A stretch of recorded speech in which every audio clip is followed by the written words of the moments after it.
Recording in progress.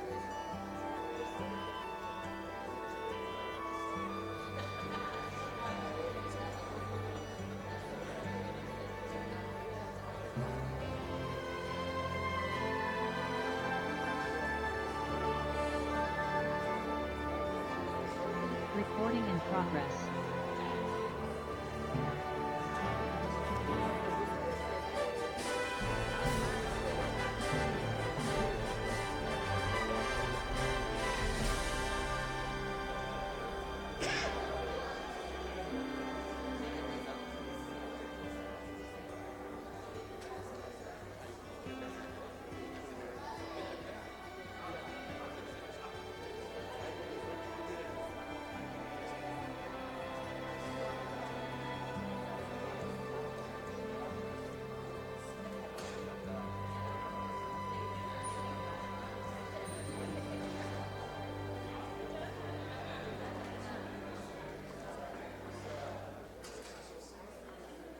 Excuse me.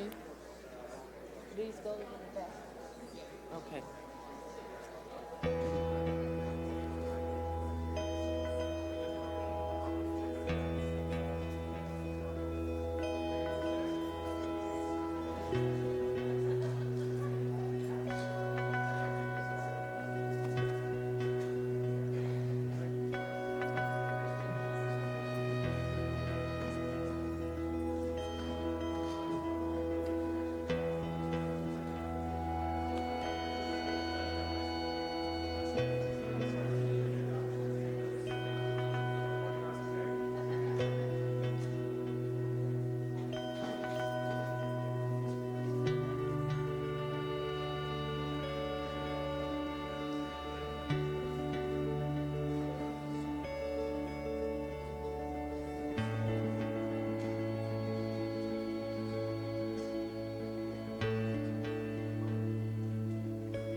folks. We're going to be starting in a few minutes. I apologize. We've had some technical issues and clarification, so there's been a bit of a delay today. But Santa's watching for the kids in the back. We're going to try to be in our best behavior today, right? That's right. Okay.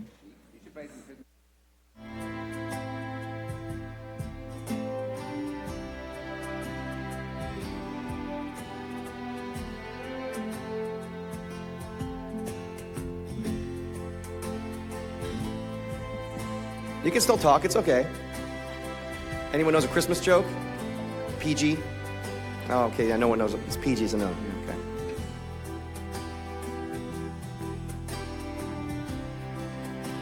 What does Santa say when he walks back with his chief?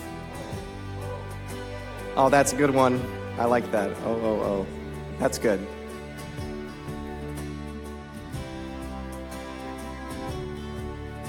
That was very good.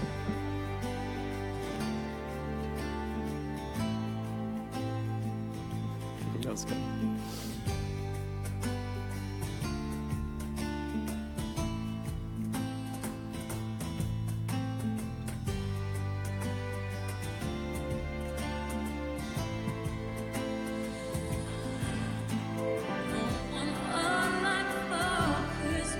Thank you, Council Vice President. Good job.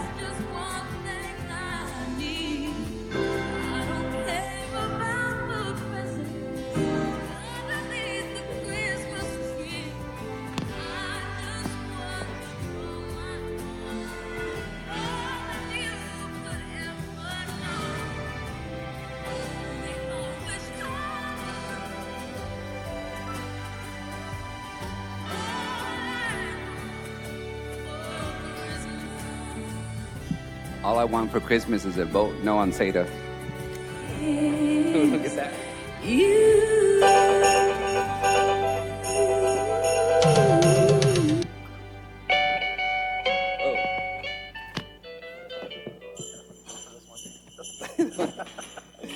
Let me do this again.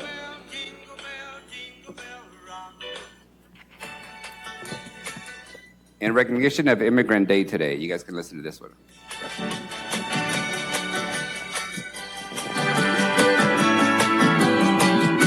Feliz Navidad, Feliz Navidad, Feliz Navidad, prospero y felicidad. Feliz Navidad, Feliz Navidad, Feliz Navidad, prospero algo y felicidad. I wanna wish you a Merry Christmas. I wanna wish you a Merry Christmas. I wanna wish you a Merry Christmas from the bottom of my heart. I wanna wish you. Council Vice President, play the ringtone when the mayor calls you. No, you don't. Okay, never mind. Okay. Play the ringtone in here. Mine is just Cops. Cops plays when you call me mayor. Cost. Cost.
The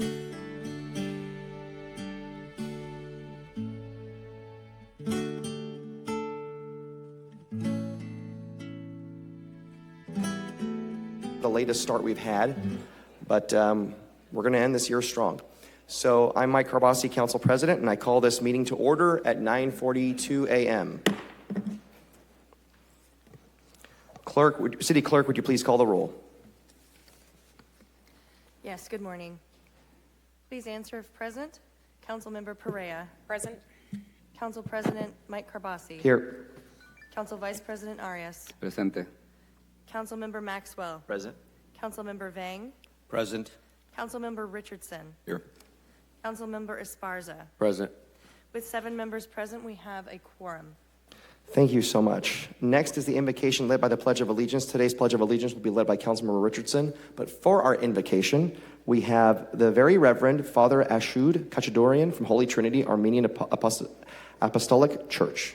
Glad to have you here. Come on forward. You'll have the floor.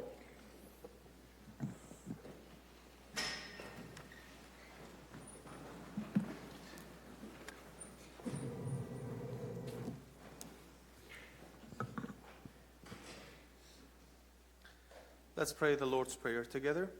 Blessed be our Lord Jesus Christ. Amen. Our Father, who art in heaven, hallowed be thy name. Thy kingdom come, thy will be done on earth as it is in heaven. Give us this day our daily bread, and forgive us our trespasses, as we forgive those who trespass against us.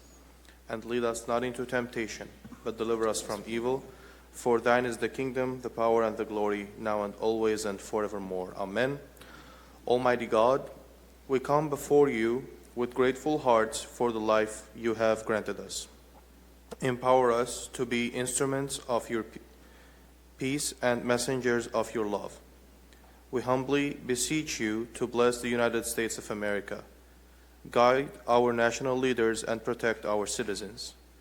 We pray specifically for the city of Fresno, asking for wisdom for our local officials and flourishing for all who dwell here. As we celebrate the Nativity of Christ, the Prince of Peace, we ask for a renewal of global tranquility, national prosperity, and the spirit of mutual honor among all people. Amen. Thank you.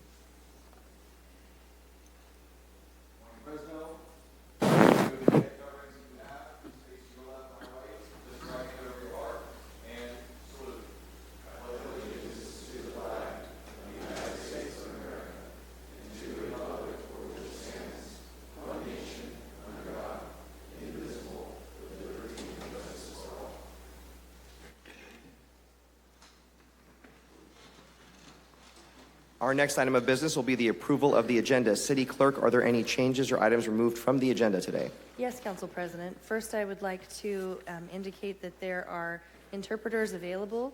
In person, we have Spanish interpreters available. I'd ask them to come down and introduce themselves. Hello, good morning. My name is Jael. I am your in-house Spanish interpreter from Focus Interpreting. If you're in need of Spanish interpretation, you can find me and my partner towards the back of the auditorium where we have headsets available. Muy buenos días, mi nombre es Jael. Soy su intérprete de español de parte de Focus Interpreting. Si usted tiene necesidad de una interpretación en español, nos puede encontrar al fondo del auditorio, donde tenemos disponibles unos audífonos para ustedes. Gracias. Thank you. We also have several interpreters available virtually in Spanish language, Hmong, Punjabi, and American Sign Language. There are changes to the agenda at this time. With regard to the 9:25 a.m. item, ID 251708, we'll be modifying the language to state approve a 5-year term beginning January 1st, 2026. Also modifying the language to state modifying the management district plan in accordance with a 5-year term. These requests were made by Vice President Arias. With regard to item 2Y, file ID 251715, resolution adopt the 16th, that will be a change from the 18th amendment to the salary resolution. Please note the staff report resolution and salary table will also reflect this change. With regard to item 2E, file ID 251682, Modify the language of the sentence beginning with modify the Venue Works agreement's effective date to January 11th, 2026, to remove the remainder of the sentence reading and to request Venue Works. Also modify the sentence reading modify the Legends Global Merchandise Third Amendment's term to end on January 10th, 2026. These requests were made by Vice President Arias. With regard to item 3A, file ID 251686, regarding the approval of the award of the requirements contract to California Wood Recycling Incorporated, on staff report under the background section, the third paragraph should read, the Department of Public Utilities Solid Waste Management Division conducted a competitive process for selecting a provider for this project. On November 12, 2025, a formal bid for product requirements contract was published and advertised on the city's Planet Bids website. On November 21, 2025, 7 proposals were received. California Wood Recycling Incorporated, doing business as Agromin, was the lowest responsive and responsible bidder. Also replacing local preference to read, local preference was applicable but did not change the outcome of the bid. There are items removed from the agenda. The 920 item, file ID 251641, regarding actions pertaining to the Southeast Development Area, SEDA, was tabled with no return date by Councilmember Vang. With regard to the item 2MM, as in Mary, file ID 251719, regarding the resolution amending the Transparency Act relating to charter officials appointed by the mayor and city council, was moved to January 15th, 2026. This request was made by Council President Carbasi. Other items were moved to the contested consent agenda for further discussion. Item 2C, file ID 251700, was moved to contested consent by Councilmember Richardson. Item 2E, file ID 251682, was moved to contested consent by Councilmember Richardson. Item 2Q, file ID 251671, was moved to contested consent by Councilmember Perea and Council President Carbasi. Item 2U, file ID 251680, was moved to contested consent by Councilmember Richardson. Item 2Y, file ID 251517, was moved to contested consent by Council President Carbasi. Item 2BB, file ID 251677, was moved to contested consent by Councilmember Richardson. Item 2CC, file ID 251685, was moved to contested consent by Vice President Arias and Councilmember Richardson. Item 2DD, file ID 251690, was moved to contested consent by Councilmember Richardson. This is the extent of the changes to the agenda. Thank you so much. Before I go to the council, one second, I'm sorry, Councilmember. Before I go to the council and ask if there are any other changes to the agenda, I do want to make a motion to, I do respect Councilmember Vang taking action to remove the 9:20 a.m. hearing that's actually being held at 4:30, the SEDA item. I do want to request, we have moved the time to the afternoon to accommodate folks. Folks have waited a long time to be able to provide public comment on SEDA. And I'm going to go to Councilmember Vang in just one moment for his thoughts on this. But I asked the council to keep this item on the agenda. But I want to make one thing abundantly clear. If you look at the agenda, there are 5 components to SEDA. I am not interested, and I will not support approving the EIR.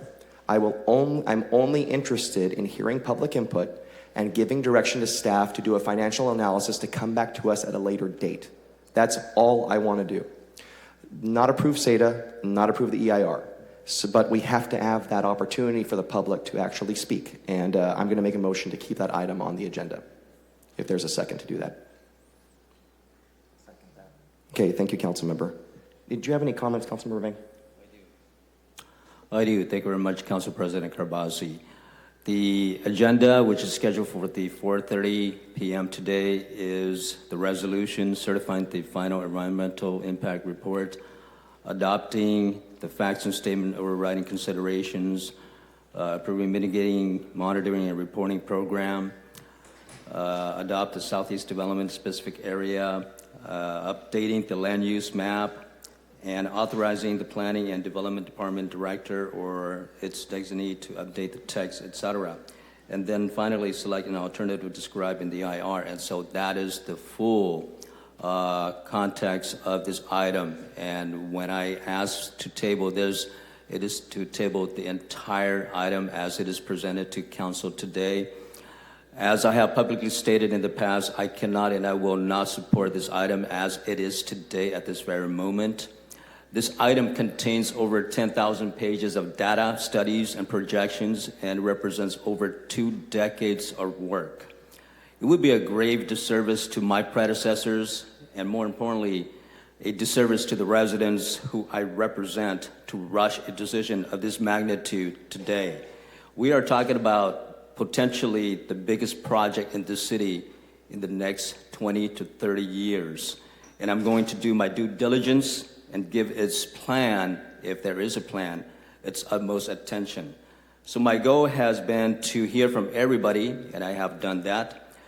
Those who are directly impacted by this plan and those who are indirectly impacted by this plan, including not just the loudest voices, but the special interest groups, but everyday residents, and those who today and in the past have expressed they worry about their quality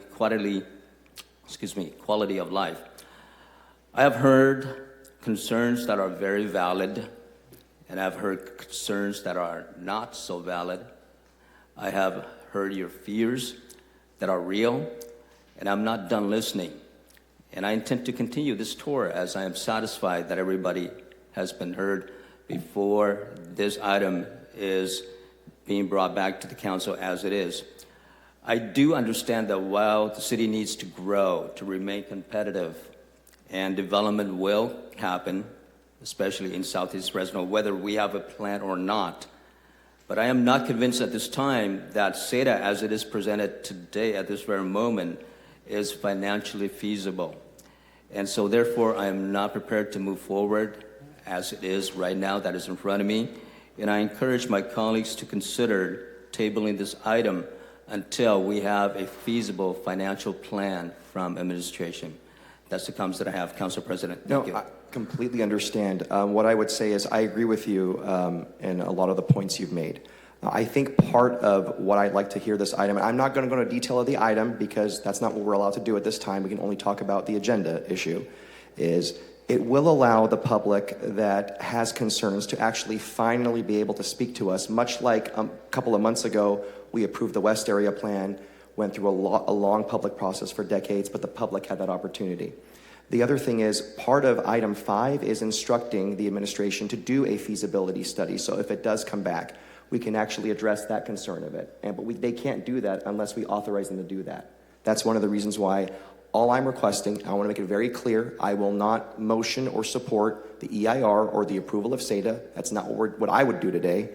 It would just be hear the item, give the public a chance to have input on the record so we can finally hear directly from them, hopefully clear the air, but also to be able to hear all their concerns. And I will say one thing. I'm not going to make a motion to approve SEDA, but if someone does, this is also our opportunity, if you don't like it, to kill it here today, rather than kick the can down the road. Mayor, if you allow me to say some things.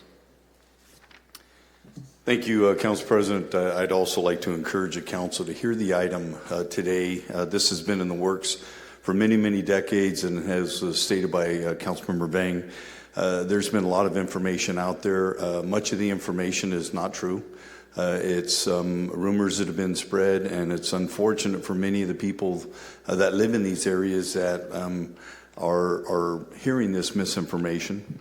And as a result of that, there's some anxiety that goes with it. And so I think the purpose of today's hearing is to clarify what SEDA really is and what SEDA is not, what the intent is. I support the fact that we're interested in really getting some direction from council that will allow us to select an alternative to be studied further by Planning Development Department.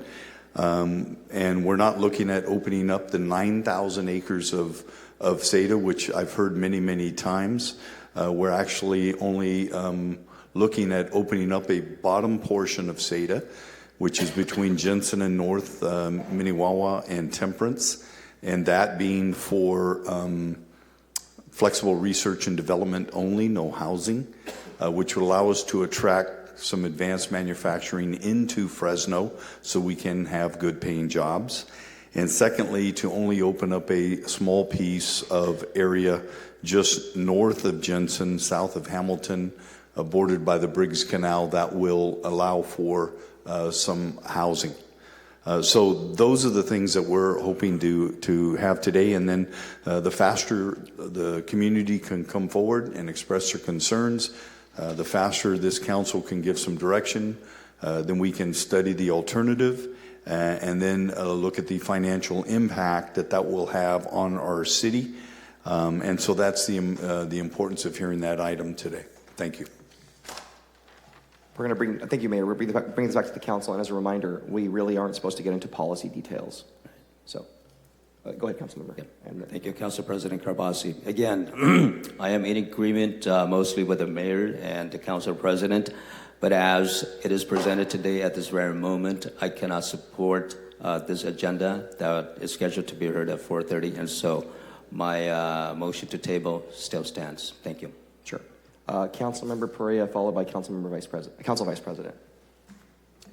Thank you, Council President. Right. Just to be clear, it was removed from the agenda. The motion before us is my motion to keep it on the agenda.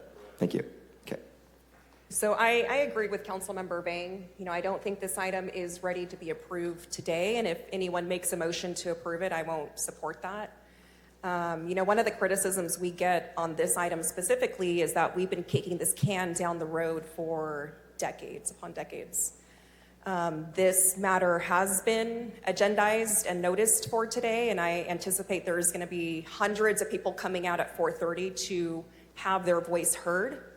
And I have every intent on allowing the public comment to happen, and so I do hope we keep this agenda item on today's agenda.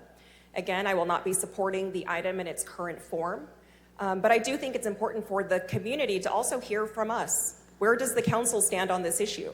I think today is going to be really telling and is going to be one of the first opportunities to really get a good idea of where the votes lie on SETA and who's going to be on which side.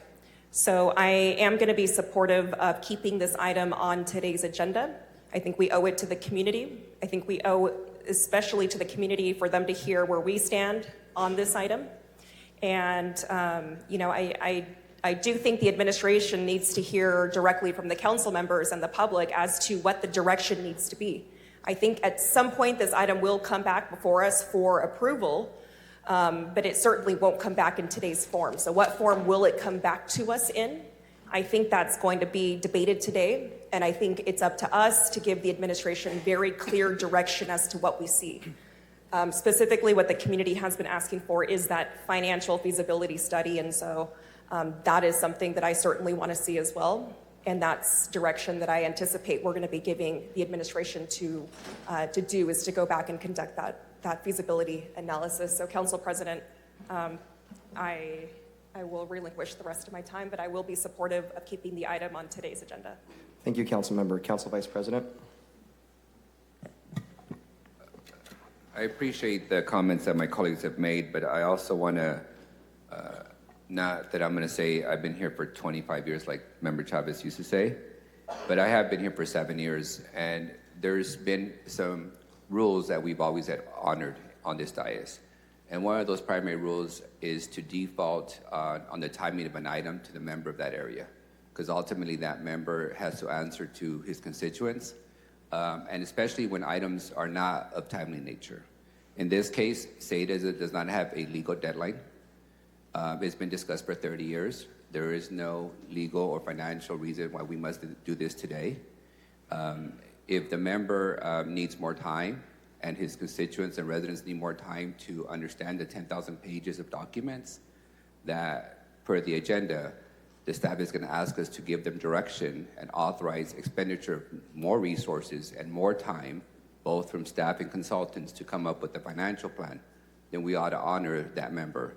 We've done that recently. We delayed the West Area Specific Plan because the members of that area, including myself, needed more time per our constituents. They requested more time, so we granted them more time. We did that with the Tower specific plan. Residents in Tower District requested more time to work on the specific plan, therefore we granted them more time. Those are long-range plans that don't have a legal deadline, don't have a financial deadline, and what better thing to do to give residents more time to read the 10,000 pages that this body is going to base their decision on. The second point I would make is I've heard the administration that they want to be able to clear the air on what they believe is misinformation. That's fair and appropriate, and they're free to do so.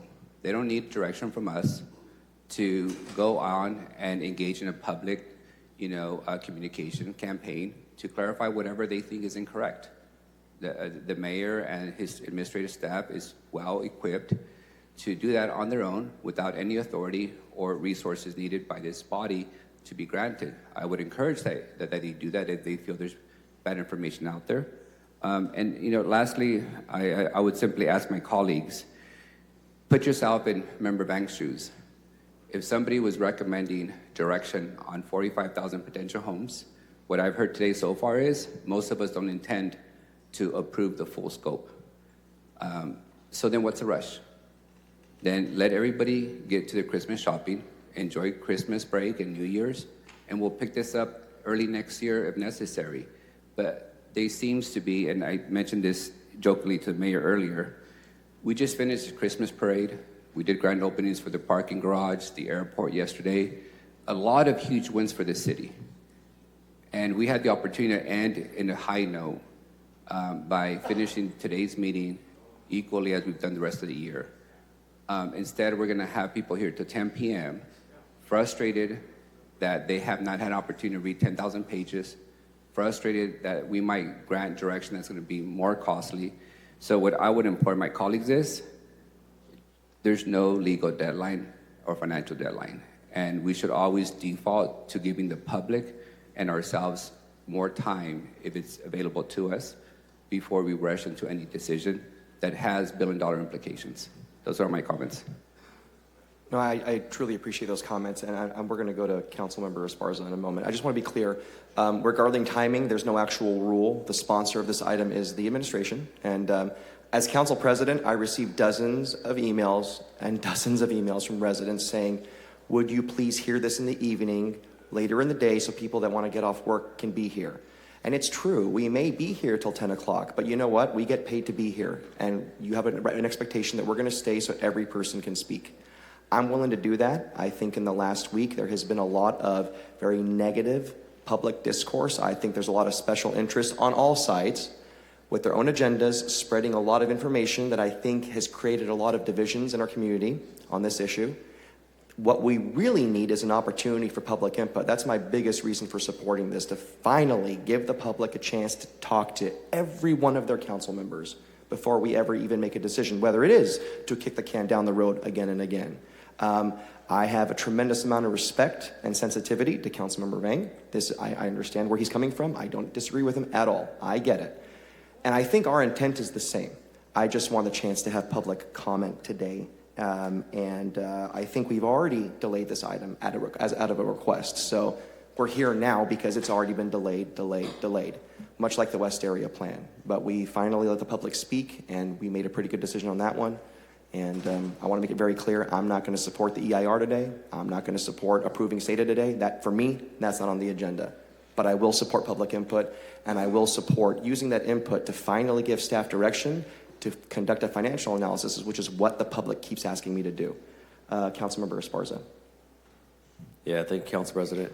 I do want to note that this item has been noticed for several weeks, maybe even up to a month now, that residents and folks have been anticipating hearing this particular item. I think folks are mobilized and organized, and we owe them the opportunity to be able to provide that input directly to us beyond the many emails, letters, and phone calls, and messages that we've been getting.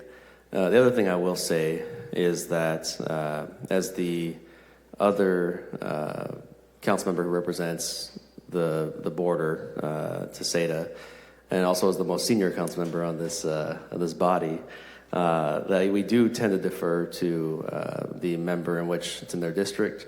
this is currently in no one's district. This is the sphere of influence. And it's not a project technically, but it is a policy decision with consequences so large that neither myself nor Councilmember Vang has domain over this. This will have lasting consequences to the entire city. And so it's not one of those things I've tried to claim domain on as the District 7 council member. It's a decision we got to make all together. And so from that perspective, I appreciate the concerns of the member from District 5, but we've kicked it down the road for quite some time, and I think we've got to, at minimum, have a debate. It's clear, I think even before this meeting and even before these comments, it was always clear we were never going to pass the actual original plan today or yet tomorrow or at all. That's been clear, right? Despite the fear-mongering by the media and kind of scare everybody into thinking that we're going to pass the original plan. It's not going to happen. Even before we all came up here and said it, that should have been evident for folks who actually pay attention and watch these meetings and keep track of city policy. What we're going to do is have a healthy policy debate, figure out where this all lands, and provide some level of direction to the administration in terms of where this goes, potentially next year. So, again, I appreciate the concerns. I can't imagine for both my colleagues, Councilmember Richardson and Councilmember Vang, coming on and drinking out of the water hose like you have with an issue so large. But, you know, we've been punting this for a while. We got to have the debate, not make a final decision, as has been made clear already, but have a debate and have public input so that we can get further clarity on where this all goes. Thank you. Thank you. I have no other council members punched up at this time. With that being said, just to be clear, we don't go to public comment for approval of the agenda, correct? Yeah, okay. Just want to make sure. So with that, there is a motion and a second. Any opposition to the motion to keep it on the agenda? One. Okay. So the item will stay on the agenda for the 4:30 p.m. hearing at a vote of 5-2. So folks that are interested in providing public input, just know the 4:30 p.m. hearing on SEDA is still on the agenda. Okay. Moving on. I'm going to go in order. Council members have any items they wish to remove or move to contested consent. Give me 1 second. Sorry about that.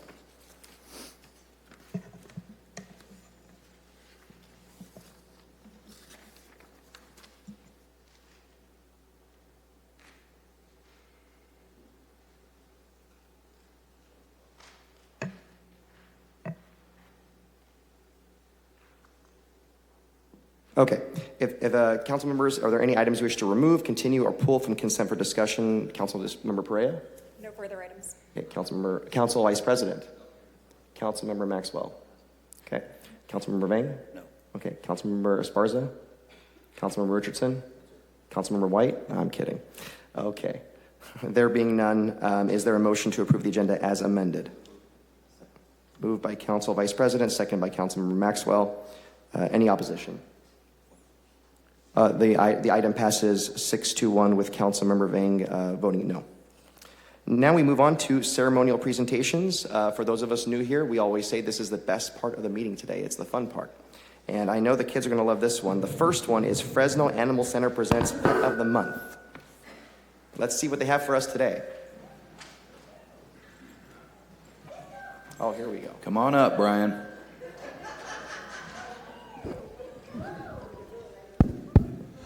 Well, this is my favorite part of council meetings. For the city manager and myself, we get to every single month to display the pet of the month, and this is our pet of the month. He's shy. Oh, he fell asleep. He's sleepy. Oh. Wake up. So Brian is 1 year old.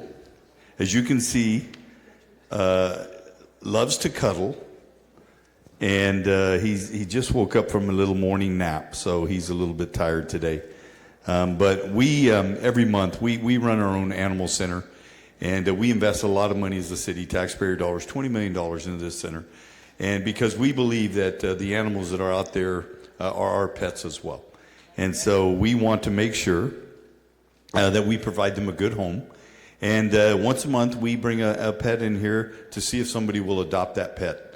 And so hopefully today, someone will take Brian home. And we do everything that we need to do for them, chip them, spay, neuter, whatever the case is before they're released. And so I'm going to let the folks from the Animal Center speak about Brian and their operations, and then I'm going to give Brian a treat. So this is Brian. He's a 1-year-old, we think some sort of cattle dog, shepherd mix. And he's a little shy at first, but when he opens up, he is just a little cuddle bug. He loves treats. He might have gotten treat overload. We were trying to keep him chill over there, but he loves treats. He loves pets. He did not hate taking a bath this morning, so that's a selling point. But he is just a very sweet boy, and he's just one of the, 1 to 200 animals in our care who are just very special and need a home this holiday season. And we did want to mention 2 things. One, we have a Christmas or a holiday toy drive happening at the shelter. So anytime 10 to 4, every day except Thursdays, you are free to come by and donate whatever toys you would like to the animals in our care. In exchange, you can pick up a bag of puppy food for whatever toys you donate. We also wanted to talk about the importance of fostering, not just, puppies, kittens, but adult dogs in our care that could use a little bit of extra time, could use a little bit of socialization. And could use the chance to be in a nice warm home with the family this holiday season. So if you're interested in fostering or adopting sweet Brian here, feel free to reach out to us on social media or shoot us an email, animalcenterprograms@fresno.gov. Thank you. Thank you, everyone. Thank you, Council.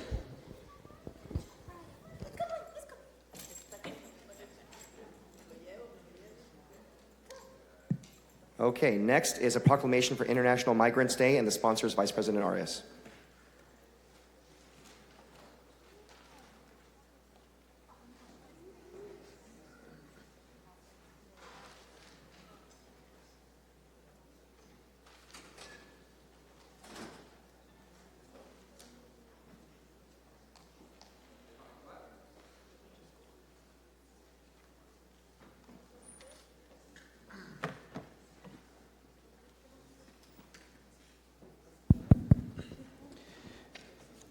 Thank you, Council President. Today, we're joined by a couple of the organizations that operate in our Central Valley and the city of Fresno, supporting our immigrant community.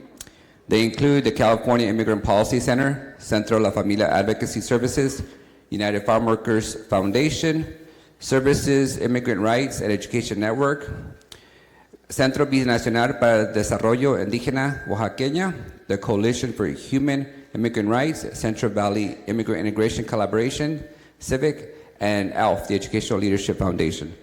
I want to take a moment, as you can see, the group is large because the immigrant population in our community is equally as large. But before I hand it off to some of these organizations that have been supporting our immigrant community, I wanted to take a moment to simply inform and educate the rest of our community about immigrants and what they represent in our country and our city. So I want to start off just with some basic numbers. Today, about 14% of our population, or 50 million residents of our country, are immigrants. 50 million, 14.3% of the population. And this isn't just because we decided to show up in the last 20 years. In 1890, immigrants represented 14.8% of the U.S. population. In 1890. The presence of immigrants in our country has remained steady since 1890. Yet the contributions are far more significant. Of the 50 million immigrants, 80% of them are U.S. citizens, are naturalized citizens, or permanent residents. 80% of them. 20% are undocumented. Those 20% that are undocumented contribute $100 billion in taxes a year. Because guess what? They pay sales tax, property tax, local tax, state tax, Measure P tax, police tax, fire tax, federal income tax. In total, the immigrant population contributes $1.7 trillion to the country's economy. It actually fuels our competitiveness. Everything from starting companies like Google and working in the fields of our Central Valley, putting food on the table of everyone. Immigrants this last few years have been demonstrated to be essential workers to the workforce. If you recall, during the little thing called the pandemic, a lot of us got to remote work. We got to Zoom our way into our jobs. You couldn't Zoom picking up a cantaloupe or cutting a chicken or making sure that the national food supply chain remained. While all the shelves in the grocery stores were full, it was immigrants who were tripled and quadrupled in the assembly lines of Foster Farms, of Amazon distribution centers, of orchards, making sure that all of us could order food on our little apps and have it delivered. It was immigrants who ended up with the largest with the largest rate of deaths during the pandemic, because they were exposed far greater than anyone else was in the workforce. And I know, as immigrants, as a first-generation immigrant myself, I recognize that sometimes we're the easy target for the slowdown of the economy. It's easy to blame the person who's working 12, 14-hour days when your grocery bill goes up. I can assure you it wasn't immigrants who got paid twice as much for picking that crop or for cutting that chicken. Corporations enrich themselves. Inflation, corporations have generated record profit rates during this whole inflation that we've experienced. Not one additional penny has gone to the workers. But yet, our president and some others have continuously blamed immigrants for the economic slowdown and for the inflation of our country. It is immigrants who continue to refuel the workforce as it retires. It is immigrants who continue to refuel the student enrollment in our school districts, in our cities, as population dwindles. As those of us with means choose not to have more kids, that means that there isn't people to replace us in the job market. That means there isn't folks to go to our school sites and generate revenue to hire teachers and principals. So I want to take a moment to first sincerely apologize to our immigrant community for the latest round of assaults against all of us by those who are in power and those who are using this as an escape to the decisions that they've made. They have intentionally made decisions that have hurt our economy and created a bigger distance between the haves and the have-nots.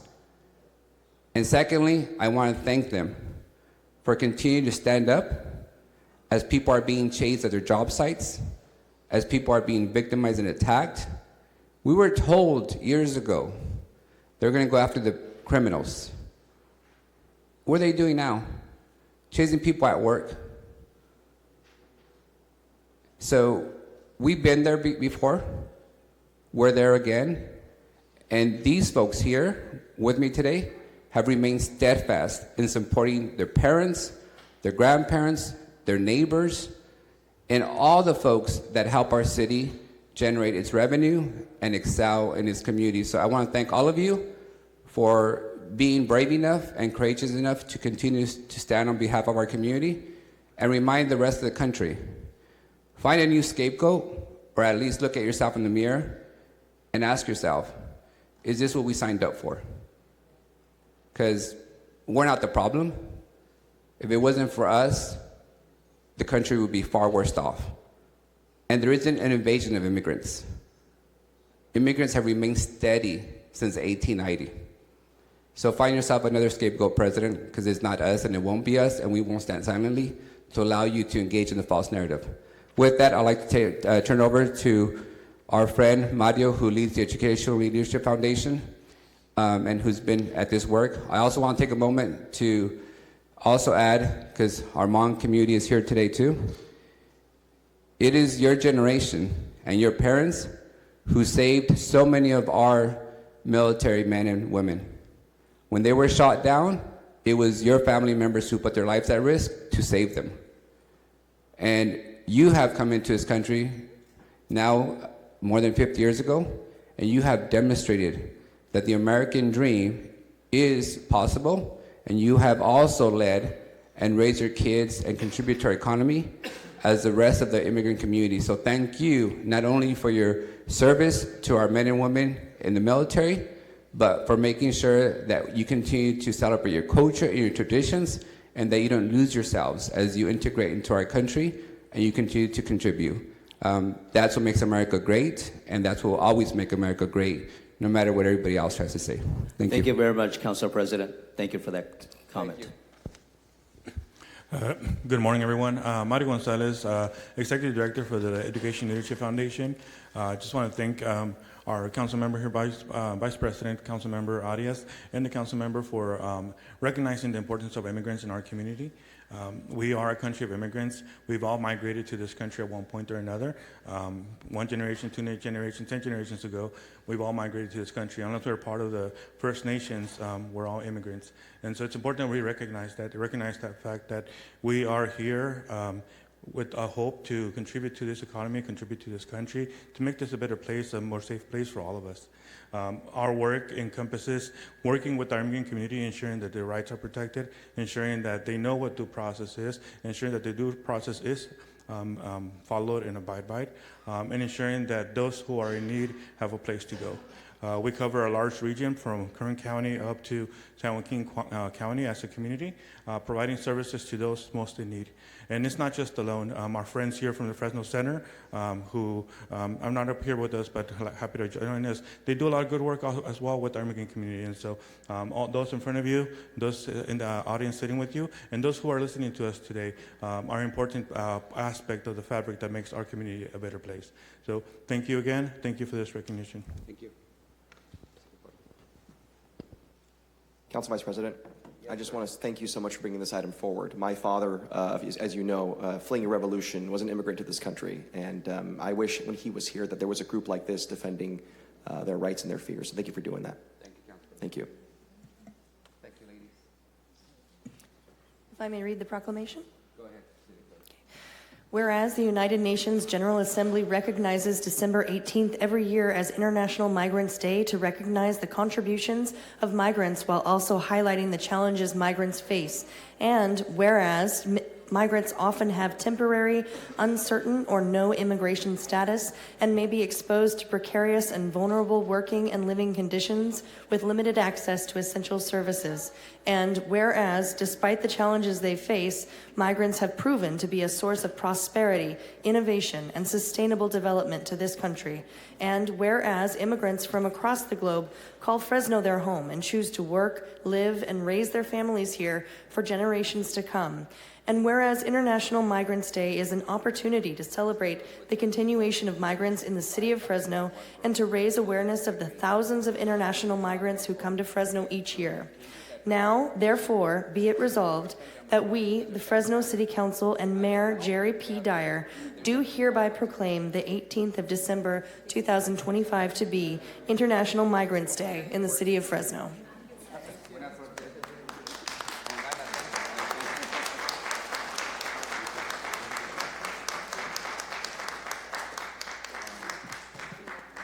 Well done, Council Vice President. Thank you so much. The last proclamation of the day is a proclamation for the Hmong Inc. The sponsors are Councilmember Vang and Office of the Mayor and City Manager.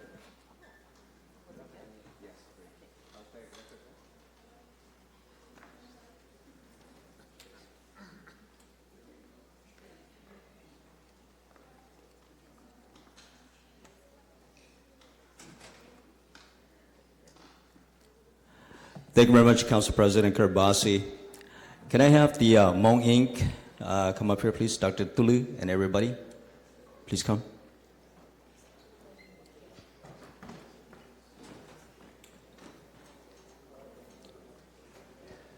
How are you doing? It's good to see you. Good to see you. Thank you.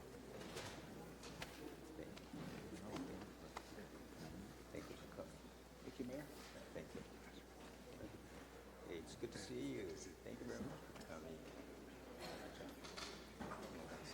Everybody good?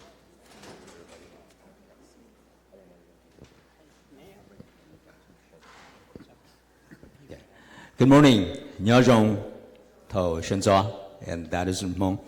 Mayor, thank you very much for being here and helping co-sponsor this proclamation for the Hmong Inc. Now, a little bit of a background. The Hmong, as Council Vice President mentioned a little bit earlier, were involved in the secret war in Laos from 1961 to 1975. There were about 35,000 Hmong soldiers who lost their lives during that war. It was a secret war. After 1975, the Americans pulled out of Vietnam, and they also pulled out of Laos, and thus leaving behind us. And so we came to America. We made America our home, and this year will be 50 years of the Hmong's arrival here in the United States of America. Right now, there are approximately 350,000 Hmong in the United States. The largest state, California, has the largest population, a little bit over 100,000. Fresno County has approximately 50,000 Hmong, and the city of Fresno has about 35,000.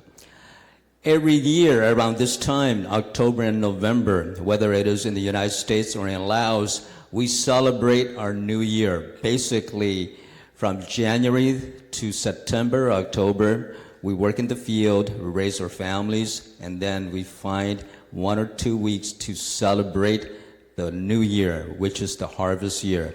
In a sense, say goodbye to the old year and welcoming the new year. Now, each year here in the city of Fresno, we have what's called the Hmong New Year celebration. And every year, since I believe 1988, it has been held at the Fresno Fairground, which is in my district.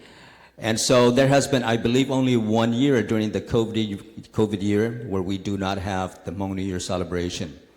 And so I have been a participant, an attendee in every Hmong New Year celebration at the Fresno Fairground since 1988. And I don't plan on missing this year as well. And I believe the mayor has attended almost every Hmong New Year celebration at the Fresno Fairground.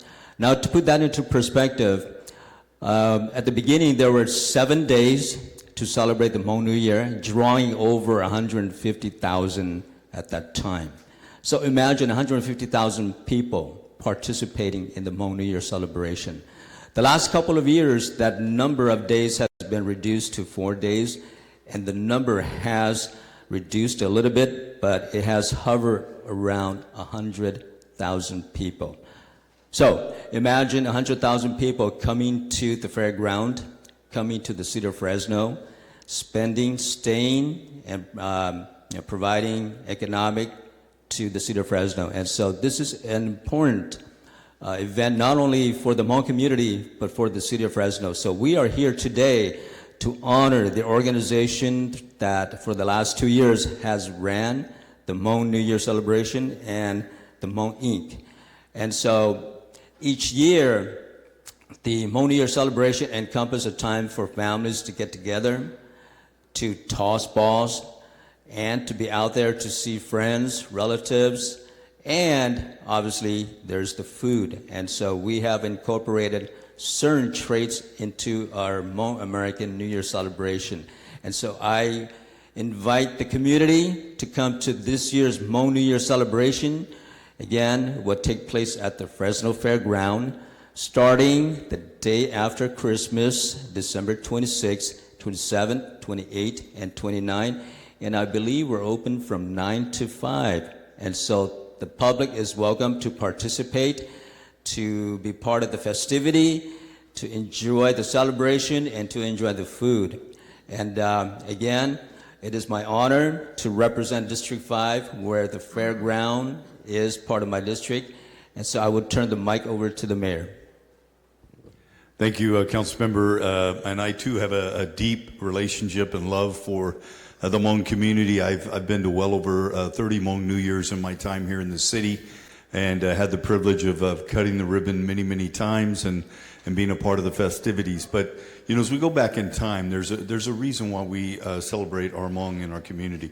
And it was during the Vietnam War that we relied, the Central Intelligence Agency had a partnership and relied on the Hmong people in Laos to be able to rescue our downed soldiers. Our military personnel who would fly in, would crash. They were the ones that rescued them and put their lives in grave danger in doing so. The Special Guerrilla Unit, the SGU, that put their life on the line and lost thousands and thousands of soldiers protecting our U.S. soldiers. And so it was only right when the war was over that we not leave our Hmong brothers and sisters behind, but that we bring them to the United States. And we're proud of them. We're proud to have them here. And that's why I'm proud to go to the Hmong New Year celebration. And at one time, it was actually 10 days celebration in Fresno.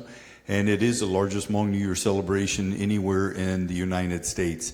And we're proud to have that here in Fresno. And I do want to say thank you to the Fresno Center with Pao Yang, what he has done over the years to welcome not just refugees from Laos, but also from other parts of our country as well, and to allow them to assimilate. So it's my honor to be able to recognize Dr. Tulu and Hmong Inc. For what you do. It is not an easy undertaking, and I'm proud to be a partner with you in this, and so is the city of Fresno. So happy Hmong New Year. And a little bit of disclosure, if you don't know already, I am Hmong. I was born in Laos. I came here when I was 6 years old. I was a refugee kid, and here I am. It is my honor to present this proclamation to the Hmong Inc. and Dr. Tulu. Congratulations. Thank you very much. Thank you. What a special occasion. My sincere appreciation and thank you go to our old councilman, Brandon Vang, and our mayor. Mayor, you've been there for some 30 plus years with us, and we couldn't do anything without you. You were just our Hmong brother, as you said earlier. But before I want to say a couple of words, I want to acknowledge our partners. The Hmong New Year is not one-man operation. It's a community operation. It's many organizations pitching. And with us today is the Mr. Pao Yang with Center for New American, Fresno Center, here with his troop. I also have our old veterans here, Captain Peter Tao, who was a war veteran. Our partners are Tate Hill from the Access Plus Capital and Guardian Angel, Mr. John Tao. To my left here, my wife, of course, I couldn't do anything without my boss here, but also Kia and others. Not too many show up today because we are actively, preparing for the Hmong New Year, so many miss, but it's a pleasure to be here. I'd like to echo a couple of words that the councilman and also mayor said. Our people, for mutual interests, have shed our blood and life to fight the war and to pave the way for us to be in this country. Life here wasn't easy. During the early years, many parents died in their sleep, a fact known as national death syndrome. We didn't know what happened until today. Later on, during the mid-80s and 90s, even many teenagers commit suicide. And some were forced to gang violence because of the social pressure. And I and Mayor have dealt with me in those situations, many of those situations. We also have endured many severe poverty because we came here with no knowledge. So the natural thing to do is, our hands, farming, right? And I remember that not to say that, things don't come easy. I remember those days where we had to educate a giant automobile association that these veterans, these heroes, are not too less crony the way they labeled. I also remember hosting a press conference outside the City Hall, educating a community, a local leader that we are not parasite of society, and that Hmong will not be on welfare generations and generations to come. And look at today. We have Mr. Brandon Vang, we have Pao Yang, we have John Tao, we have Misty He, we have Vong Monutua. These are the results, and we show that to the leader that you are wrong. Anyway, make long story short, we are proud to be American. Thank to you all and the President American and the President of the United States who invite us to be in this country. Never. I went back to Laos and I look back. And I closed my eye and teardrops. I said, what would I do if my parents didn't bring me to America? And, you know, this is a great country. We love it here and want to be here. And Mayor, Fresno didn't find us. We found Fresno. That's right. Thank you to past leader at the city and you all for embracing us to your circle. And also thanks to our aunts and uncles who paved the way so that we can continue this great tradition. Without them, we couldn't do much. So today, we still keep celebrating because our leaders, the Hmong leader who paved the way, and because of leadership like you, Mayor and Brandon, and all of you, we continue celebrating this New Year. And it will not be a Hmong New Year. I have made many times. It will be a Hmong American New Year, a New Year that we all celebrate. It may be Hmong originated, but we all are going to celebrate this New Year because we are a melting pot. We are Americans.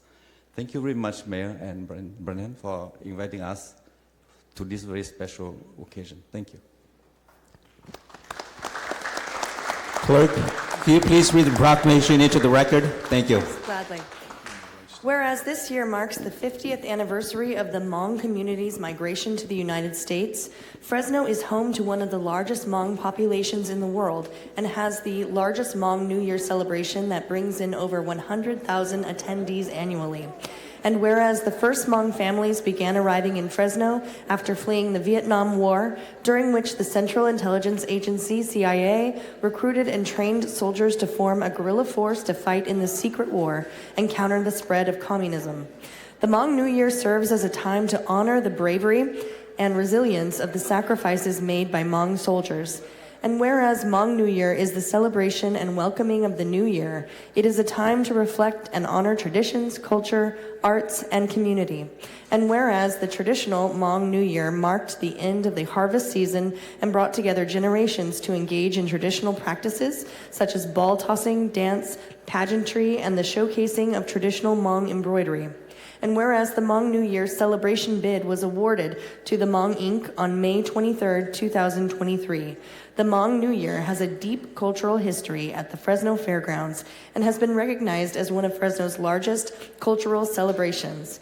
And whereas the Hmong Inc. has shown outstanding dedication to preserving and celebrating the rich cultural tradition, language, and history of the Hmong people, the annual Hmong New Year celebration hosted by the Hmong Inc. provides an opportunity for community members to gather in unity, strengthen intergenerational ties, and celebrate the legacy of the Hmong community.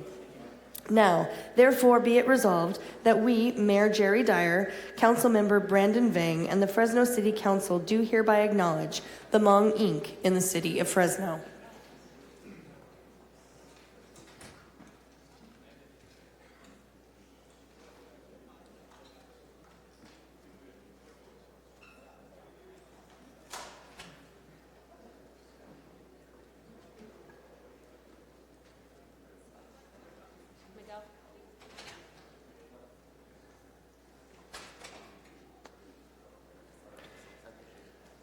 Thank you so much, City Clerk. We're going to move on to council member reports and comments. We're going to do it in a little bit of a different order today.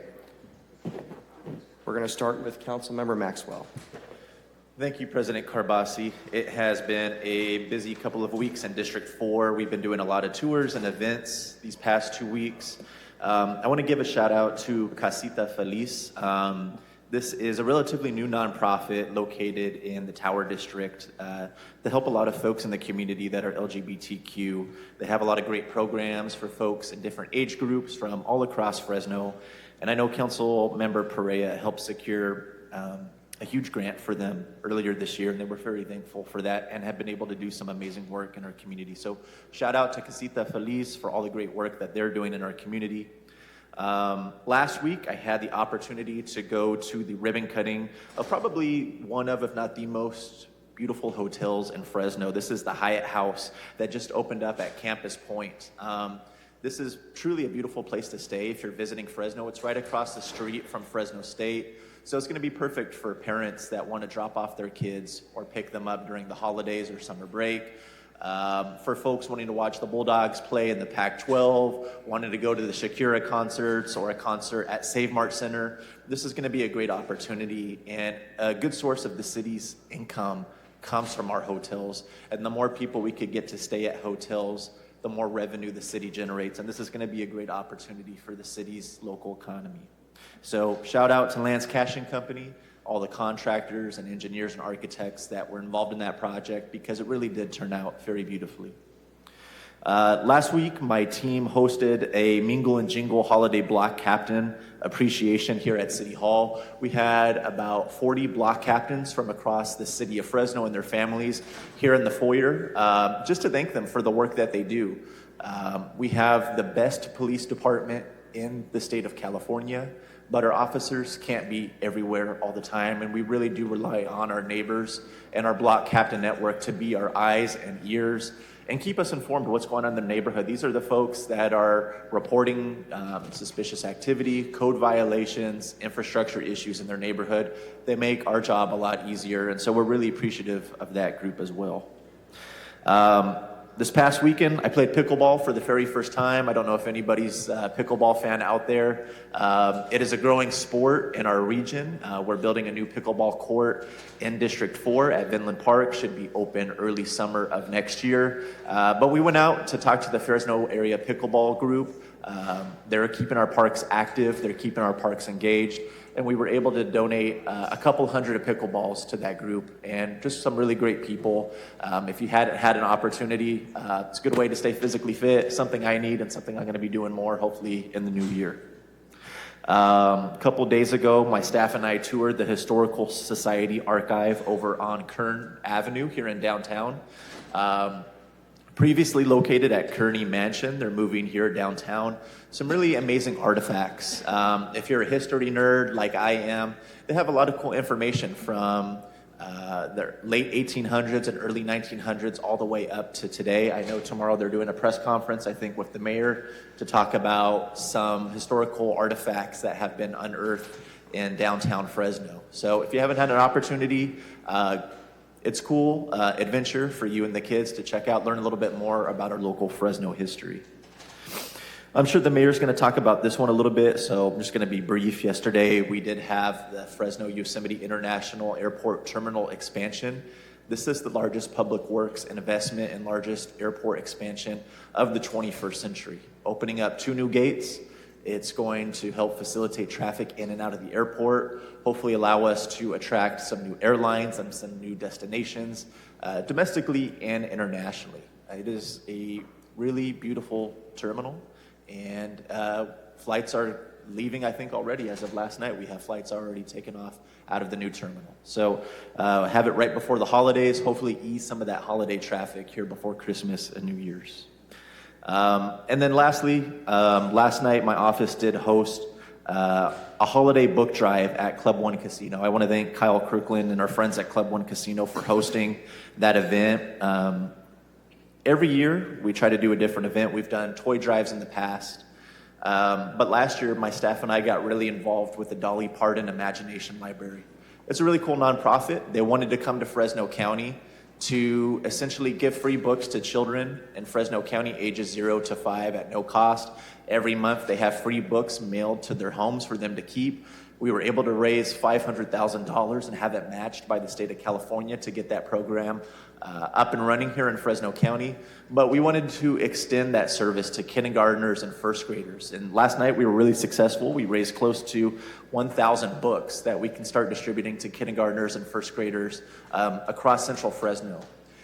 60% of third graders in Fresno County are failing to read at grade level. And that literacy gap is following them across their educational career, and it's following them post-graduation into the workforce too. And so we need to close that gap. We need to provide more books to children. Most low-income families do not have any children's books in the household. And the best way to spark creativity and imagination and a love of learning is to read with your kids at home. And so we're going to be distributing these books over the next couple months. Thank you to everybody that came out and made that a really great event. With that being said, Merry Christmas and Happy New Year's to everybody. Thank you, Council President. Of course. Thank you so much, Council Member. Next, we're going to move on to Council Member Vang. Thank you very much, Council President Karbasi. Just a few comments for me. I want to thank Familias in Action for the invitation for their posada. It's a great space for families to celebrate and come together the holidays.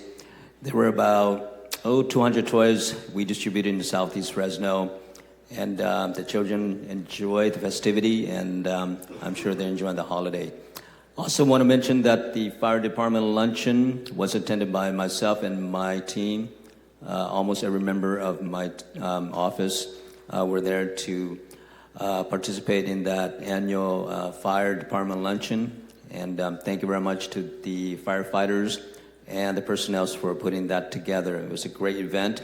The food was great, and I look forward to next year, which will be my second fire department luncheon. And the Christmas at the Southeast Pole is happening today. I want to thank the Southeast Policing District for always giving back to our community. And I invite everybody to join us starting at 5 p.m. at Farber Education Campus. And that's on Cesar Chavez and 10th Street. It appears the way that this council meeting is going, I may not be able to be there, but I invite the public to be there. Again, that's at Farber Education Campus on Cesar Chavez and 10th Street, starting at 5 p.m. today. And a few traffic signals to update. The traffic signal at Farber Education Center is active, and I believe it's less than 24 hours. We turn on the lights, we turn on the electricity, and so it is functioning. Safety is first a priority for our students and our children here in the city of Fresno, and in particular in District 5. And so my office, along with city staff, in particular Public Works and Fresno Unify, and I cannot leave out PG&E. They are the one that provide the electricity, work together to get this intersection functioning. And so we have red, we have orange, and we have green traffic signals happening across from Farber Education. And as you witnessed about 20 minutes ago, the Hmong New Year celebration is just around the corner. It will be next week, starting the 26th through the 29th at the Fresno Fairground.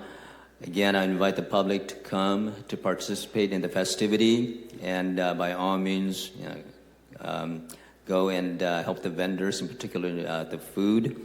And I will also be there with a booth, so make sure you stop by my booth and say hello to my team and the resources that we will provide to members of the community. Again, this is the last calendar meeting of the year, and with that, Merry Christmas and have a Happy New Year. Thank you very much, Council President. Thank you. Thank you so much, Council Member. We're going to go back to normal order of Council Member Perea. Thank you, Council President. Just a couple updates from District 1. I want to start by thanking Guadalajara Restaurant and Casa de Tamales. Thanks to their partnership, we gave out over 5,000 tamales to families all over Fresno.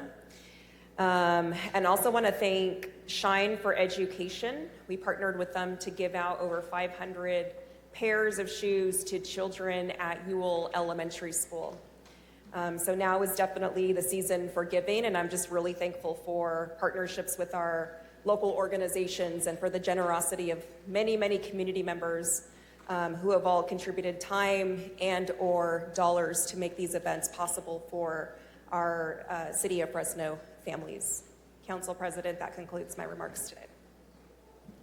Thank you so much. We're moving on to Councilmember Nick Richardson.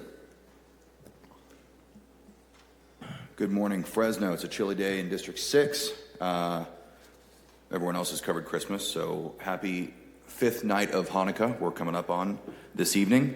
Thank you to everybody who came out to our 4th quarterly town hall on the 8th. That was great. The more we encourage communication, both up and down, the more I can do my job better to get you what you need. I want to give a special shout out to David Fucinato. David Fucinato is a veteran who didn't just serve a long time ago, but specifically was there in the very last battle of World War II, fighting alongside American and Allied troops on the island of Okinawa, which if you've not been to Okinawa, don't. He turns 100 this month. So not only did he survive one of the bloodiest battles in World War II, but he is still here with us and still providing and working every day to continue acting as a docent and as a supporter in any capacity possible for our Veterans Memorial Auditorium. So thank you, and happy upcoming birthday to David. I know it's tough having your birthday right around Christmas. Northeast Policing District, you guys knocked it out of the park with your nostalgic Noel. You had a Christmas party up there. For context, last year I attended their Christmas party. There were about 14 families there enjoying themselves and having snacks. This year they had lines out the door, around the corner, giving socks, toys, anti-burglary, wheel clubs, all kinds of things, providing for the families, for the kids, and really bringing the community together and getting people vital resources that they need. So I don't know what you did between last year and this year, but whatever it was phenomenal. So you really increased quality of life up in District 6 from doing that. So thank you for that. Yesterday we were up nice and early, so thank you to the cops and other first responders who joined us at Target, waking up at 4 a.m. to go buy a whole bunch of Christmas gifts. Thank you to Minarets High School, who then wrapped those Christmas gifts. And then I got to tell you, it was a real tearjerker going and presenting all those Christmas gifts to kids, the south part of the district, in their pre-kindergarten classes. The kids were super excited. They weren't expecting to get someone coming into their classroom to give them Christmas gifts for the year. So I don't often cry, but I don't often lie. So never mind. I do cry pretty often, and yesterday was one of them. And that is all I had for District 6 comments today, Council President. Thanks. Thank you so much, Councilmember. Councilmember Esparza. Yeah, thanks, Council President. Last week, we came together for the groundbreaking of the revitalized Radio Park. That's set for completion in early 2027. It's been a very long time coming with the Prop 68 grant that we had received some years back. The improvements to the park ultimately are going to include a new splash pad, amphitheater, new play structures, and major infrastructure upgrades, like the better sidewalks and the bus stops. So again, the project all in all is $10.6 million investment in Radio Park, and would not be possible obviously without collaboration from our Parks Department, the administration, and the state, and their very large portion of the funding. And of course the residents who all put so much time into providing input and helping to guide the project to where it's ultimately going in its final phase. So just very excited for Radio Park to see that investment finally, and to get the actual groundbreaking going. I additionally had a great time attending this year's annual Ramona Block Party. It's always a pleasure to be in community with our local neighbors and constituents, and really appreciate those neighborhoods that stick together and create that social fabric as they come together in a social setting. And want to continue to try and create more of that and help facilitate more of that throughout not only District 7, but really the entire city. So it was a little cold out, as it has been for about a month, but despite it being cold, it was nothing but a warm and welcoming environment with hot chocolate and such, and appearance by Santa and gifts for the neighborhood kids. So had a great time. Yesterday, I was also there at the ribbon cutting for the new terminal expansion at our airport.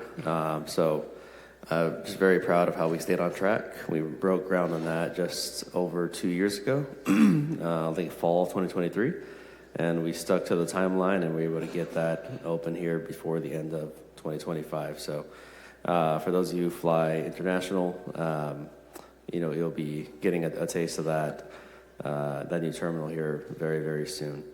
And I know you're not allowed in the airport if you're just to go look, or you have to actually fly somewhere, but there's, I think, pictures online, any of our social media pages. You can take a peek at what it looks like. I wanted to invite folks to join us this Saturday for the Central Policing District's annual Christmas is Coming community event at the New Manchester from 11 a.m. to 1 p.m. Our Fresno Police Department will offer several community resource booths and activities, and free pictures with Santa, as we always do. We'll be out there as well. So always a good time over at the Manchester Center. We're a week out from Christmas, and just want to wish everyone happy holidays. Yeah, thank you. Thank you very much, Councilmember. We will have Council Vice President next. Keep mine short today. Good job to the public and the officially 25,000 folks who showed up to the Christmas parade this year. First time it was in the evening in generations. Mayor, your outfit was appropriate and your car was very well lit. But I want to share with you that all the businesses that I've interacted with in the last week or so and the residents really expressed their appreciation for how well organized and what a good time it was for them. So I think this is a new tradition for downtown Fresno, which would be keeping the Christmas parade to the evening. We might just make it a little earlier and prioritize those with young kids so they're not out in the cold too long. But good job to everyone. We have a lot of stuff in downtown coming up, everything from garages to our ongoing ice ring. As a reminder, the ice ring at Mariposa Village will be operational until January 9th, and tomorrow night we'll be hosting our annual Posada in the ice ring.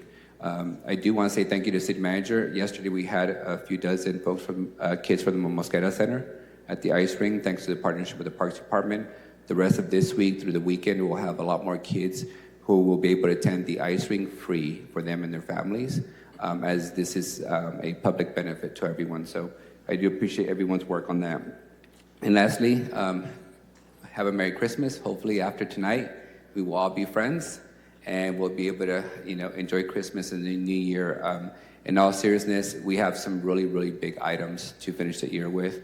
Not just SADA tonight on the council agenda, but also hopefully moving forward with Measure C that would significantly increase the amount of money for every city in the county to fix our roads that everyone equally agrees are in terrible condition after billions of dollars going to freeways and interchanges in our communities.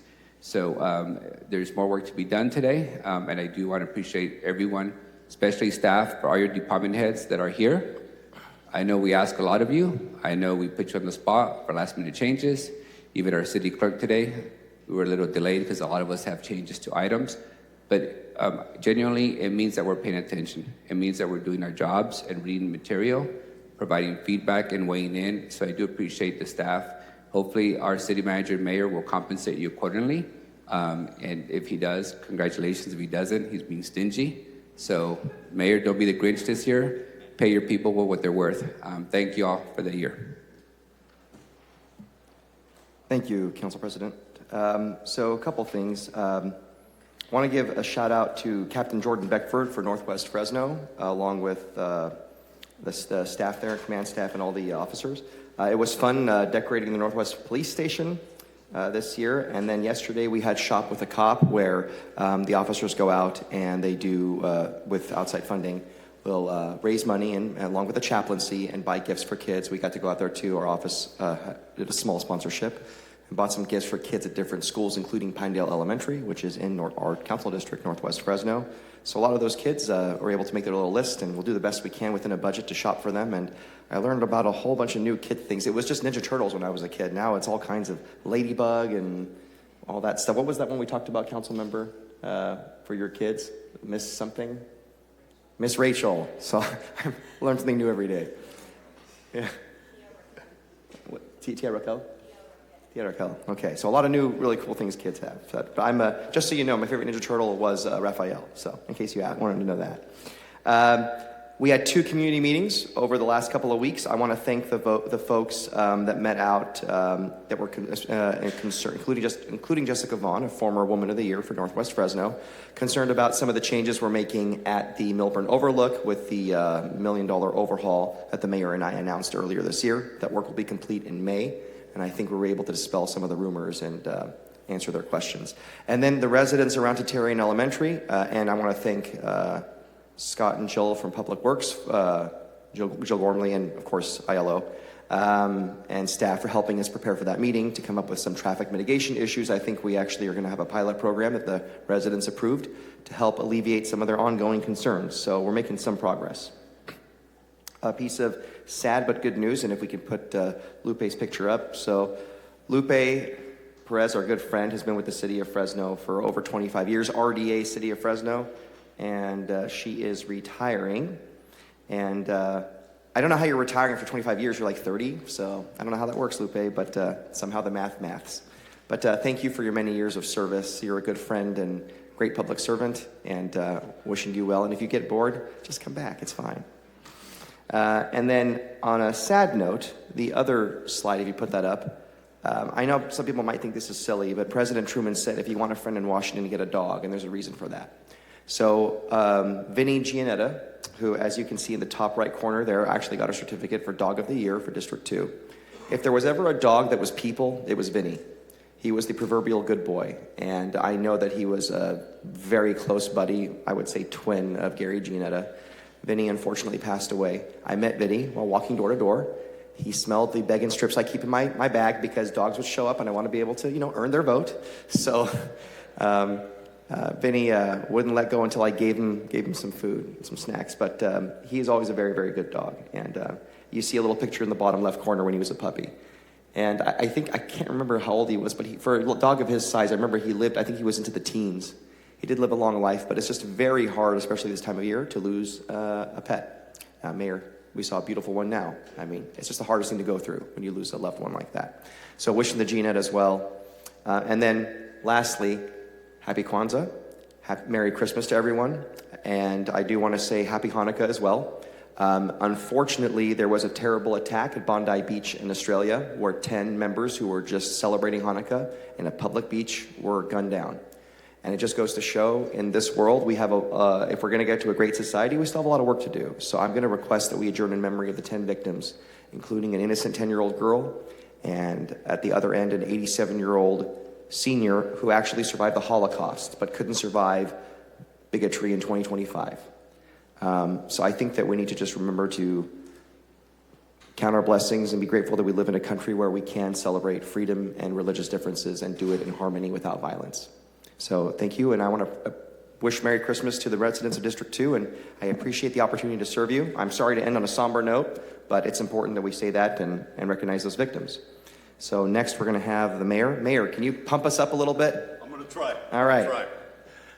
Well, thank you, everyone, and I'll begin with Merry Christmas. I want to encourage everybody to spend time with family this year. I know we've encouraged all of our employees in the city to, with the exception of police and fire, who always have to work during the Christmas season, but everyone else to get the much-needed rest and come back after the new year refreshed.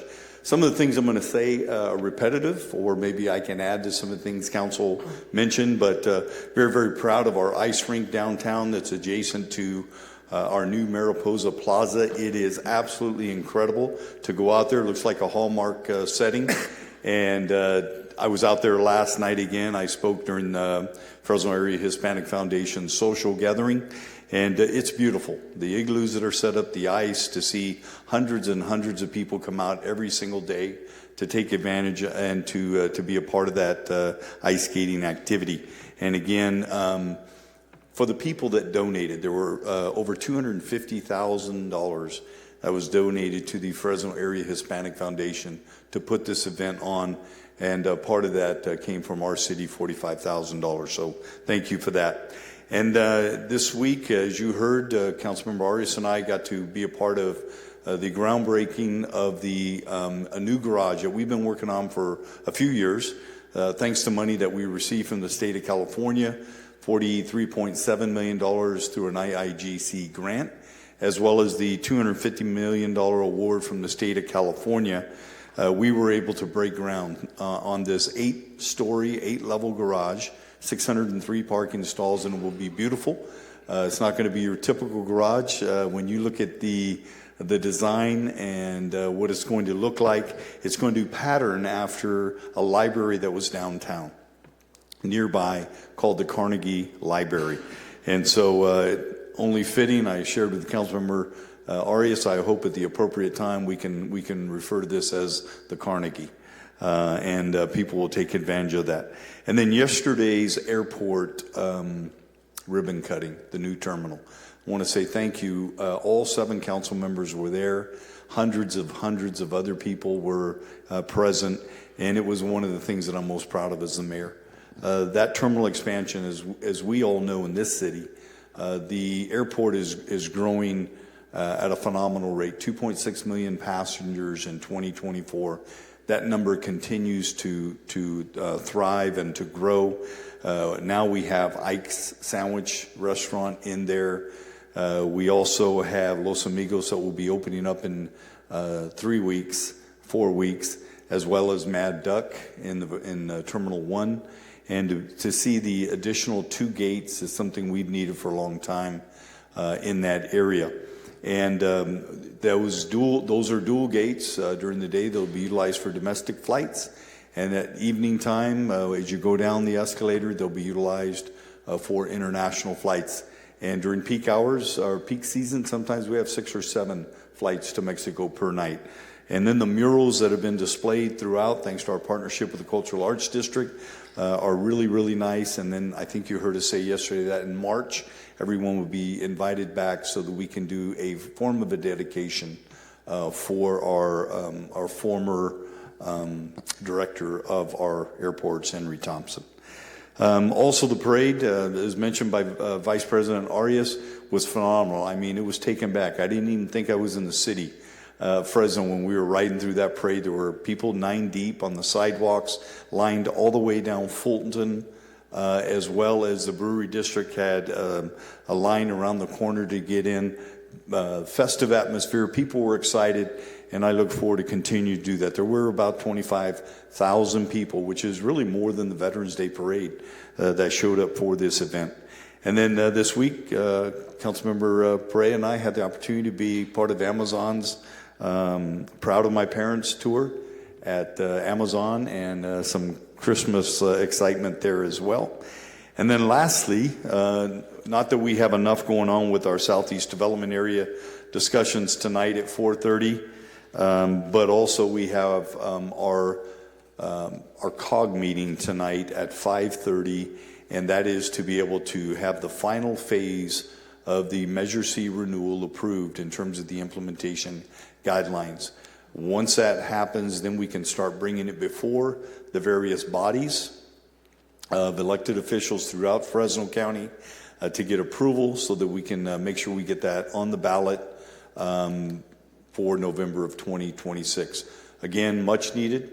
It is going to bring in $7.3 to $7.4 billion over the next 30 years. That will be utilized to fix our neighborhood streets and sidewalks, and to support our public transit system in Fresno and Fresno County. So with that, Merry Christmas, Happy New Year. Thank you, guys.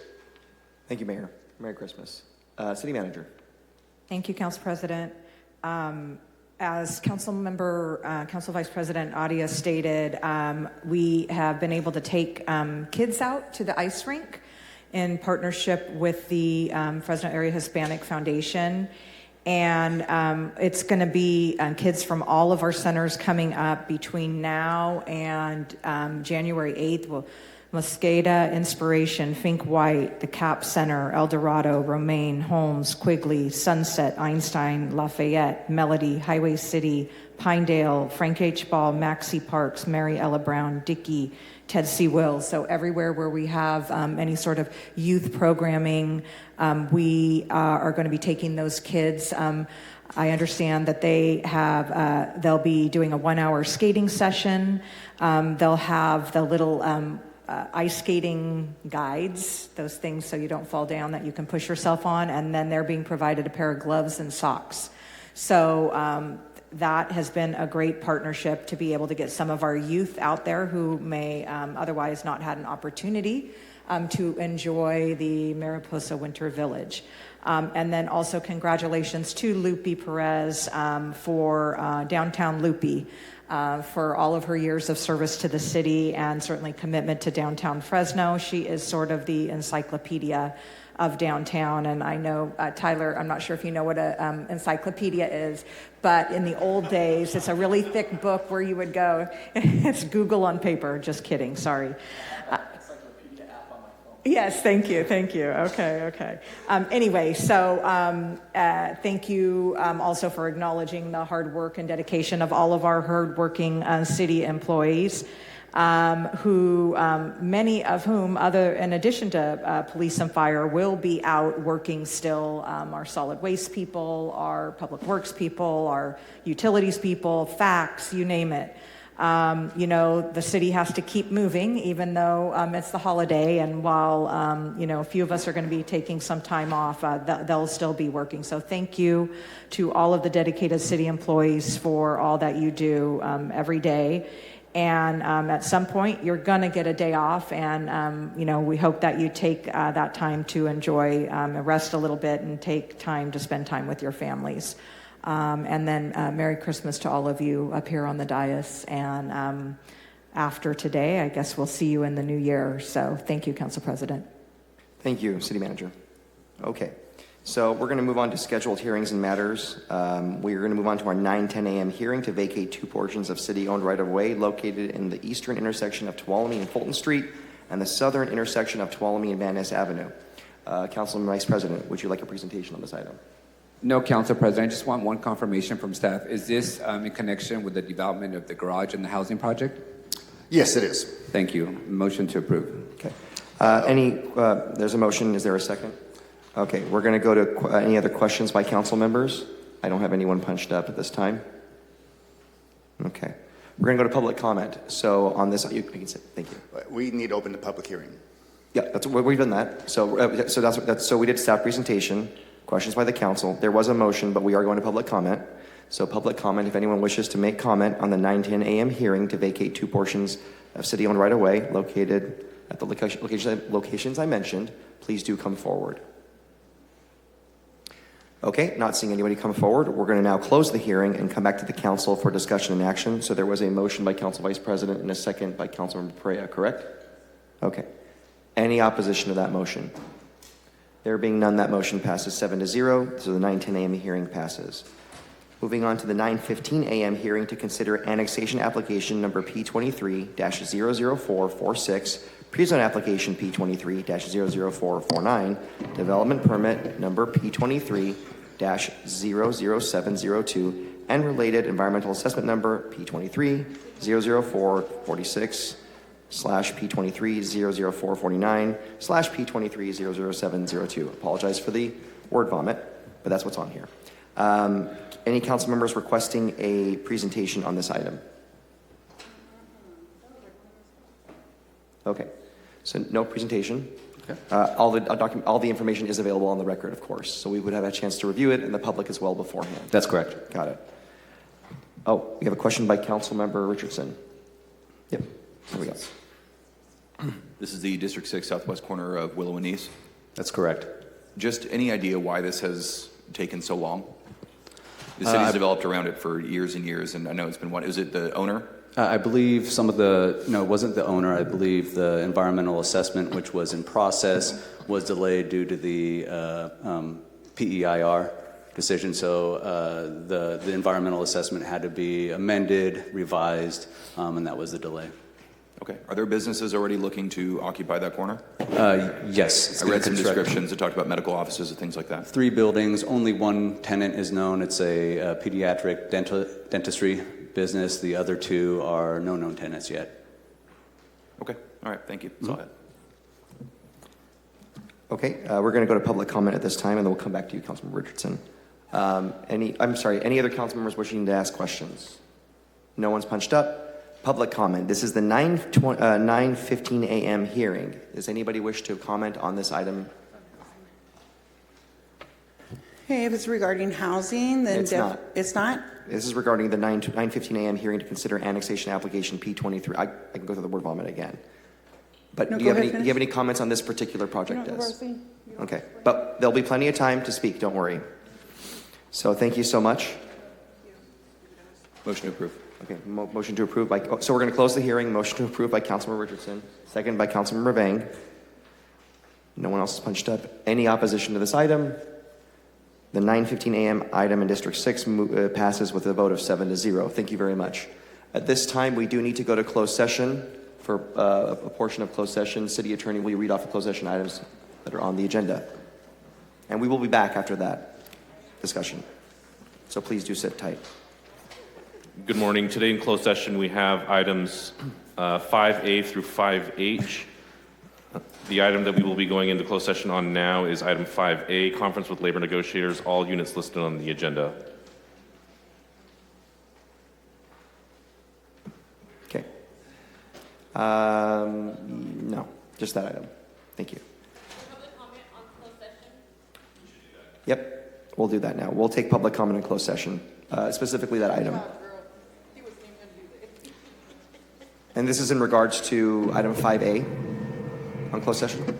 It's closed session, right? It has to be on topic, so this is for item 5A. I know that, okay. I just like to know, is anybody getting sued? That is not what the item is. Okay. Thank you.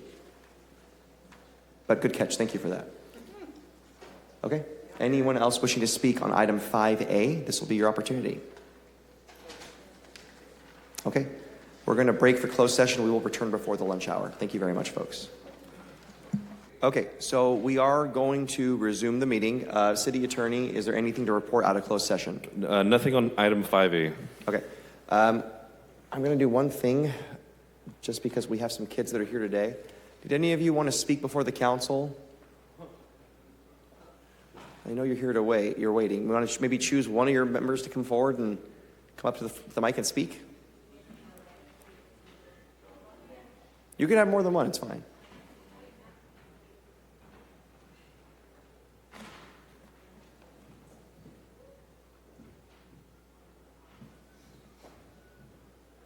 Might have to lower that, Bernard.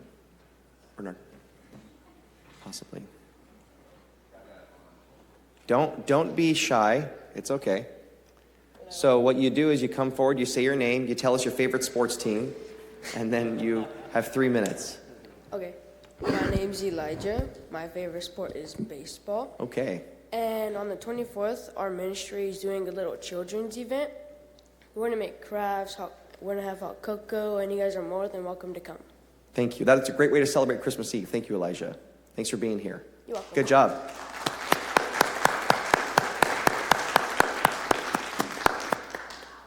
Thank you so much. So we are going to move on to the consent calendar at this time. Do any council members wish to register a no vote, abstention, or recusal on any consent items? And as a reminder, pulled items will be heard immediately after consent. I don't see anyone. Well, President, we need to open for public comment. That's the next part of this. After I do this part, there will be a public comment. Yes. Thank you. I don't see anyone punched up, so we're going to move forward to public comment on consent, contested consent, as well as the remainder of the closed session items. Would any member of the public like to speak on items on the consent calendar or a contested consent item? If so, you'll have 3 minutes. As a reminder, you have to identify the item you're going to be speaking on, whether it's consent, contested consent, or closed session. This will be your opportunity to come forward, so we're going to open this up for public comment at this time. I do have some cards. I have Zara Marin, and if I pronounce that incorrectly, please forgive me. And then Brandy, if you want to come forward as well.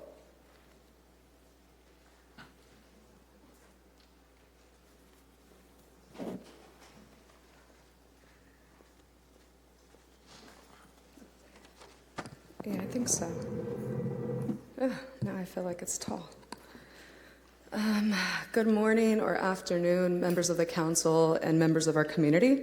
My name is Zara Marin. I'm the campaign director at Power California and a Fresno resident whose family has lived here for generations. Today, I ask this council not to pass item 2C, the no camp ordinance. It is far too easy to blame our unhoused community for the circumstances.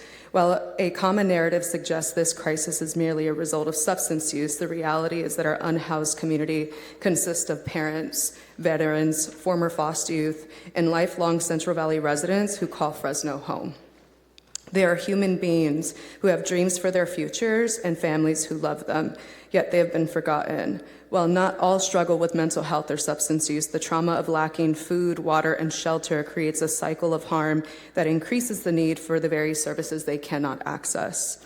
Right now, our unhoused community in Fresno must worry not only about their personal safety, but also where they will rest their heads at night. This concern has become even more urgent with the recent shutdown of Fresno shelters and the loss of beds.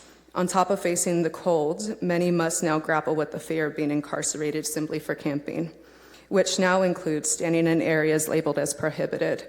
Villainizing our unhoused community for merely existing in public spaces is not only shameful, it escalates the situation in moments when they need compassion and support from us the most.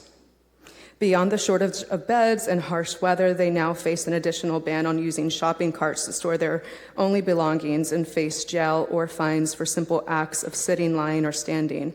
As members of the community, we expect transparency from you all as our elected officials. We demand defined metrics and clear data on the number of fines issued and arrests made within our unhoused community. If the narrative given to us is that this ordinance addresses public safety, sanitation, and access measures, then there should be measurable evidence. What is that, a warning? Okay. There should be measurable evidence demonstrating that criminalization achieves those outcomes rather than exacerbating harm. More restrictive language and punitive approaches are not the answer. What our community needs are housing options, mental health services, and leadership grounded in compassion and dignity from the leaders in this room today. This ordinance remains out of touch. It is time for the city of Fresno to enact solutions that care for our community and not criminalize it. I strongly urge this council not to pass this ordinance. Thank you. Thank you very much. Brandy?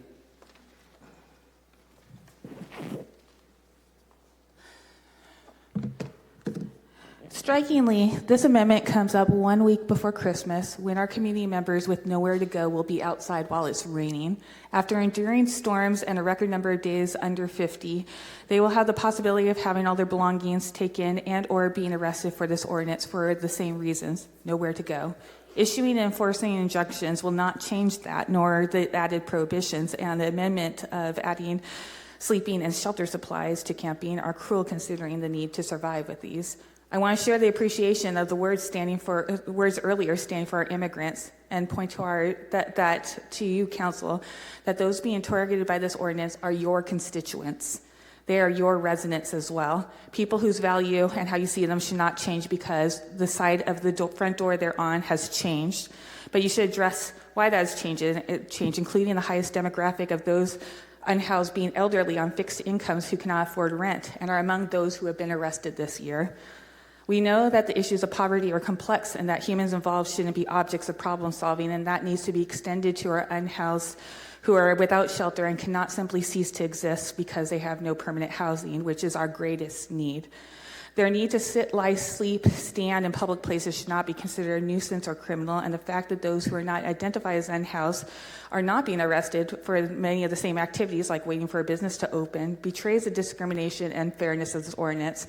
And notice that ACLU has sent you items regarding other cases that show that people should not be are not nuisances in themselves. Regarding caveats, we know that HART arrests people when there's no impediment. The inclusion of arrest worsens conditions, which the FMCOC has warned you about last year, and makes our community more vulnerable, which our Human Trafficking Prevention Organization never warned you about. Council members claim that people were refusing services, but this is false, and FMC has refuted it. Council members claim the need for treatment first, but we have people, but that goes against housing first models, as we have people who graduated from treatment who end up back on the streets. And the PIT count shows that that is not the majority of the need. And I visited those who finally got shelter after years who did not need those services but needed housing. And they were among those last year that you have said refused services. So I ask again, what is this accomplishing? Over the last year, hundreds of people who have already accepted services and are waiting for housing have been arrested, adding more penalties. Adding penalizations that would put people away for being housed is not one Fresno. It's not how I want my government to represent me, and we should be horrified. There are challenges that we need to face. I know you get complaints, but we need to work with this with humanity, with centering our community members' lived experience. We need to recognize the setbacks of HART that creates roadblocks with their inhumane treatment of property and their psychological damage through their inhumane treatment that creates impediments, and learn from other communities. And I also want to recognize that there's... Yeah. Thank you, Brandy. Thank you. Our next card is Mr. McCloskey.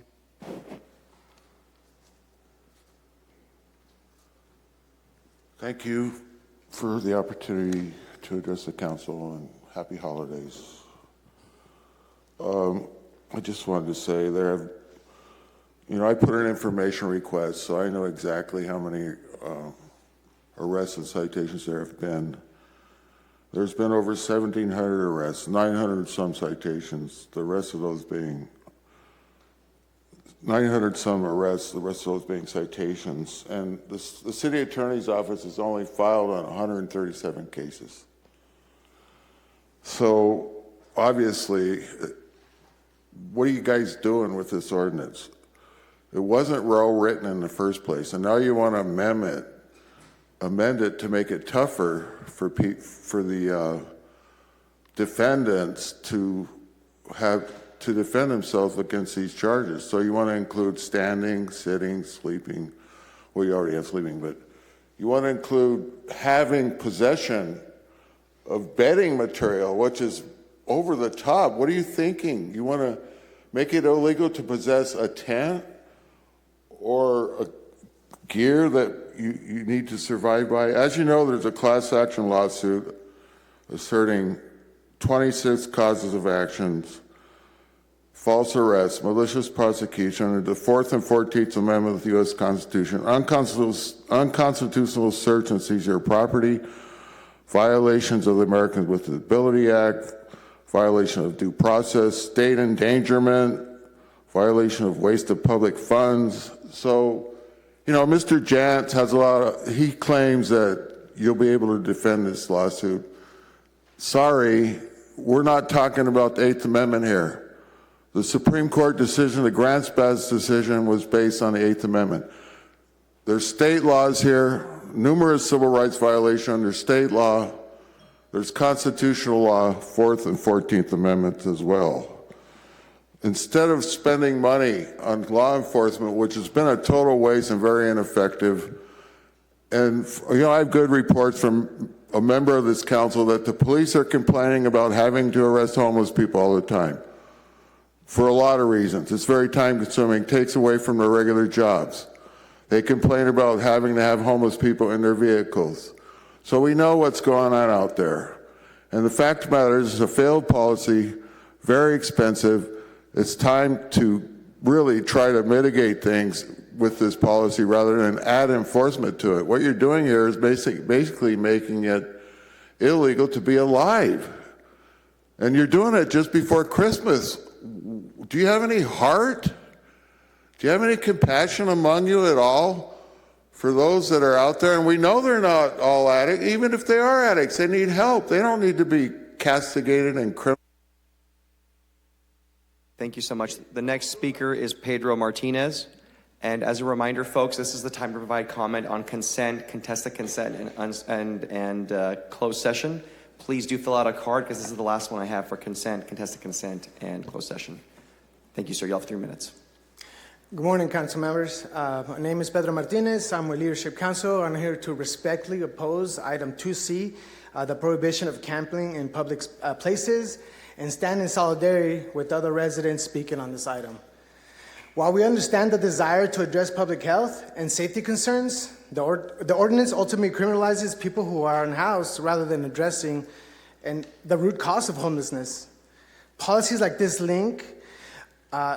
risk turning poverty and housing instability into a punishable offense. By expanding enforcement authority, the ordinance may unintentionally provide law enforcement with broad discretion that can be used as probable cause to stop, question, cite, or displace individual simply for existing in public places.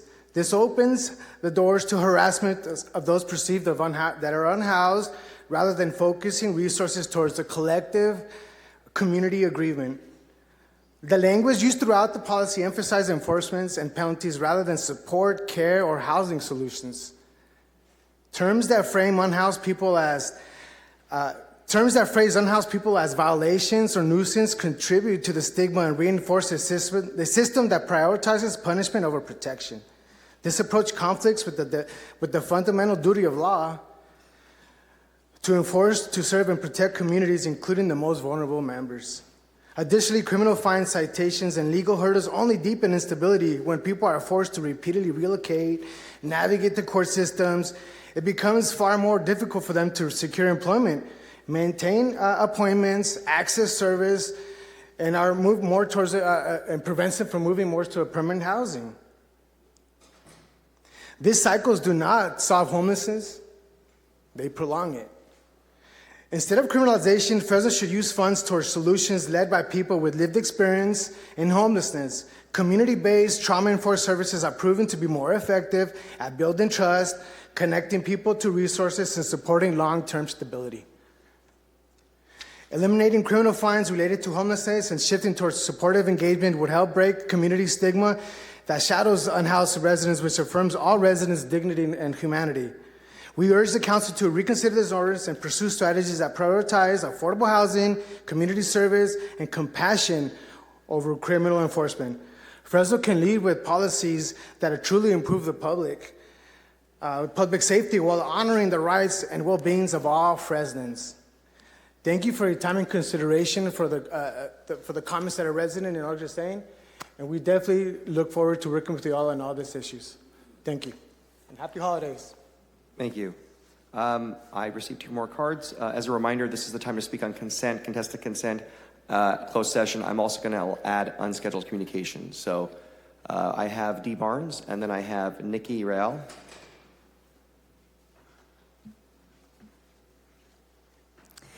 Good morning, Dee Barnes, 3730 Kenmore Drive North. I do want to say that I do agree with a lot of what has been said about this homeless ordinance. We really need to be looking at that. It does not sound like it's well written. But the reason I came up here is the one item that was pulled on repealing the section on the public false alarms. There are so many parts of our Muni Code that are outdated, that need to be revised and corrected and brought up to date. This particular one is one that I'm familiar with because I did false alarm billings for the police department for many years. The section you guys are planning to repeal is only dealing with the police department stopping responding to a location if there have been too many false alarms. There are lots and lots of false alarms, and we waste a lot of time responding. But I think the reason they may be trying to finally repeal this section is there is no accurate way to keep track of how many times we've responded to a location. There's just no way to do it. For years, we tried putting in premise histories, telling them to stop responding because it was a defective alarm or whatever. The problem with having it in the Muni Code, where it says that the police will stop responding, is that if somebody gets a bill because we've responded 10 times, they can come back and say, well, we don't need to pay that because you guys weren't supposed to respond after those first 3. So I believe that's probably why they're finally trying to fix this one section out of a Muni Code that needs a lot of revisions and a lot of updates. So also be careful with passing these new, because quite frequently there's not a lot of thought put into and checking with our field staff and our line staff that have to actually do this stuff. So thank you. Thank you. Nikki Real.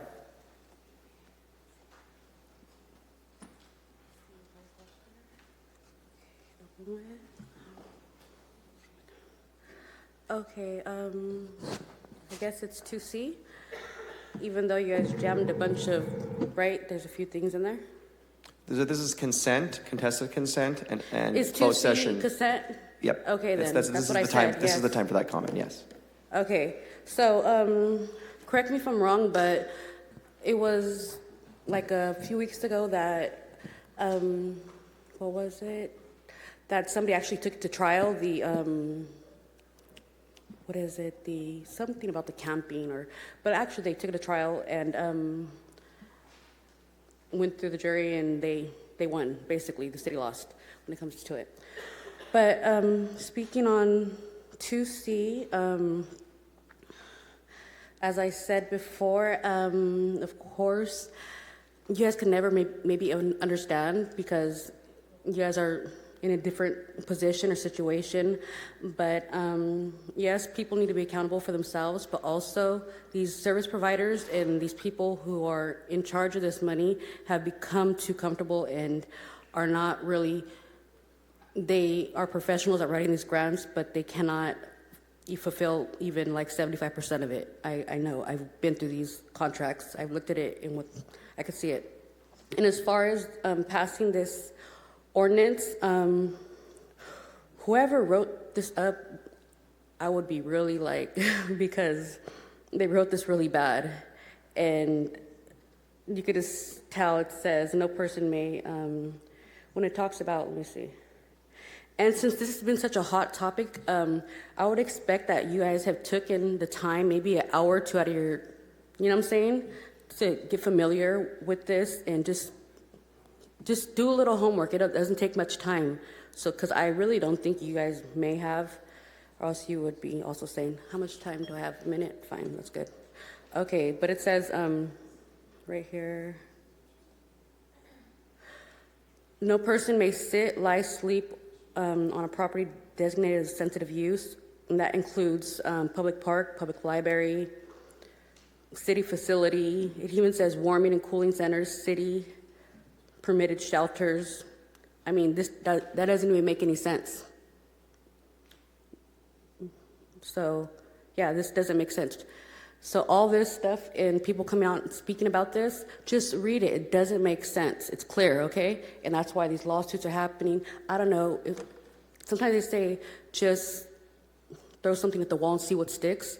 And that's basically what's happening with you guys, because you guys pass these things so readily and don't pay attention or read. Just read it.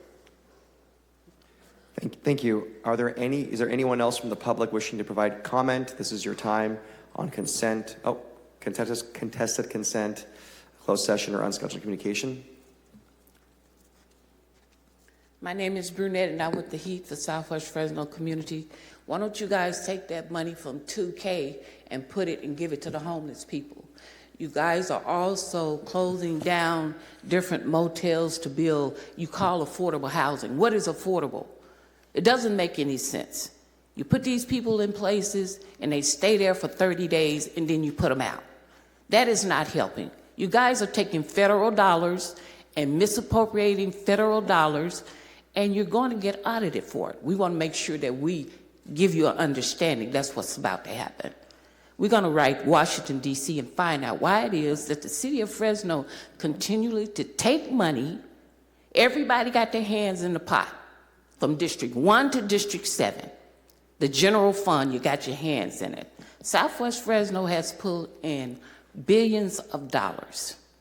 You guys have ignored us as a community. We come here, we complain, but I see now that it's Southeast.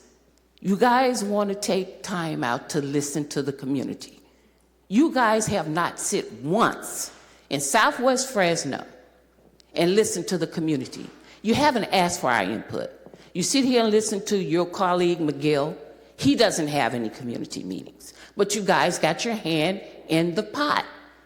You had money for the homeless people. They should be living in mansions from all the block grant money that you guys have gotten. And you putting them back on the street and you want to put ordinance against them. It's not going to work. It's not going to happen. We're tired of it. We've had enough of it. We come before this board and you guys give us 3 minutes, but you sit here and give away plaques and don't put yourself on 3 minutes. And plus you still got that thing outside, no eating and drinking. We got Richardson, we got Maxwell, we got Perea, and we even got the mayor. To me as the chair. We even got, I'm addressing you. Appreciate that. And I wish you wouldn't interfere with me. You only give me 3 minutes, okay? But all of you guys sit up and you're eating and drinking and you're telling the public they can't do it. You can't even follow your own rules and regulation. You guys need to be audited. The city of Fresno needs to be audited of what you guys are doing with this money. And the community is not even involved. It doesn't make any sense for you to pass stuff. You have disrespect for people. Mr. Vang, that's his district. But this is what I'm saying. I'm addressing you. I'm not talking to Mr. Vang. So I wish you wouldn't interrupt me with 23 seconds left. You guys ought to be ashamed, but you're not. But you got your hand in the pot, District 1 to District 7. Thank you. Are there any other members of the public wishing to provide public comment on consent, contested consent, closed session, or unscheduled communication? This is your opportunity to do so. So, just to be clear, Amy, if the person's already spoken once, can they speak again? This is, I spoke on an item. I know, but that's part of your 3 minutes. Combined? It's all combined. Yes, so we're Who doing. made- That's something separate. Well, let's clarify for you. I want to make sure we're clarifying. It's consent, contested consent. I think I'm right. We'll get clarification for you. It's a good I know I'm question. right.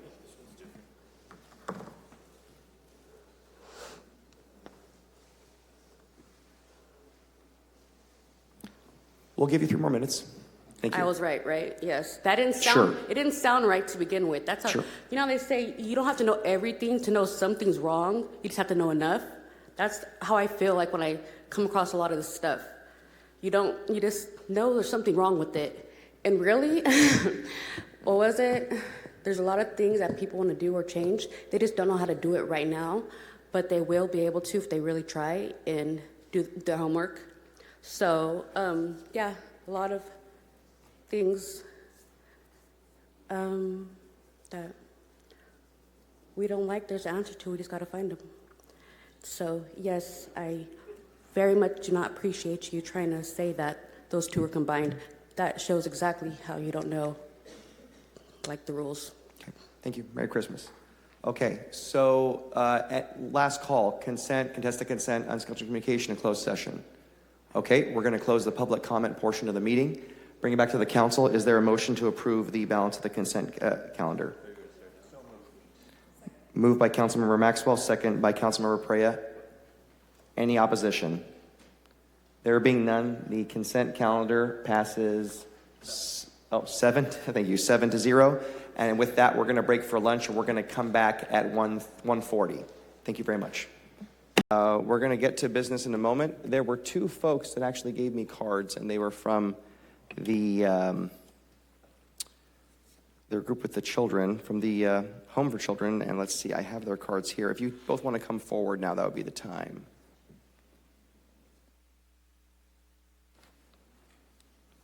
Let's see. How you doing? So we have ended public comment. However, you did submit cards, and when I asked for the group to come up, it was just the kids. I apologize. I should have clarified. So you'll have your 3 minutes each. Okay, perfect. Thank Go you. ahead. Thank you for being here. Yes, my name is Pastor Isabel Vela. I am pastor at Our Father's Home, and through being a pastor, I do counseling, and we advocate for families and hear what their needs are and what they may be suffering.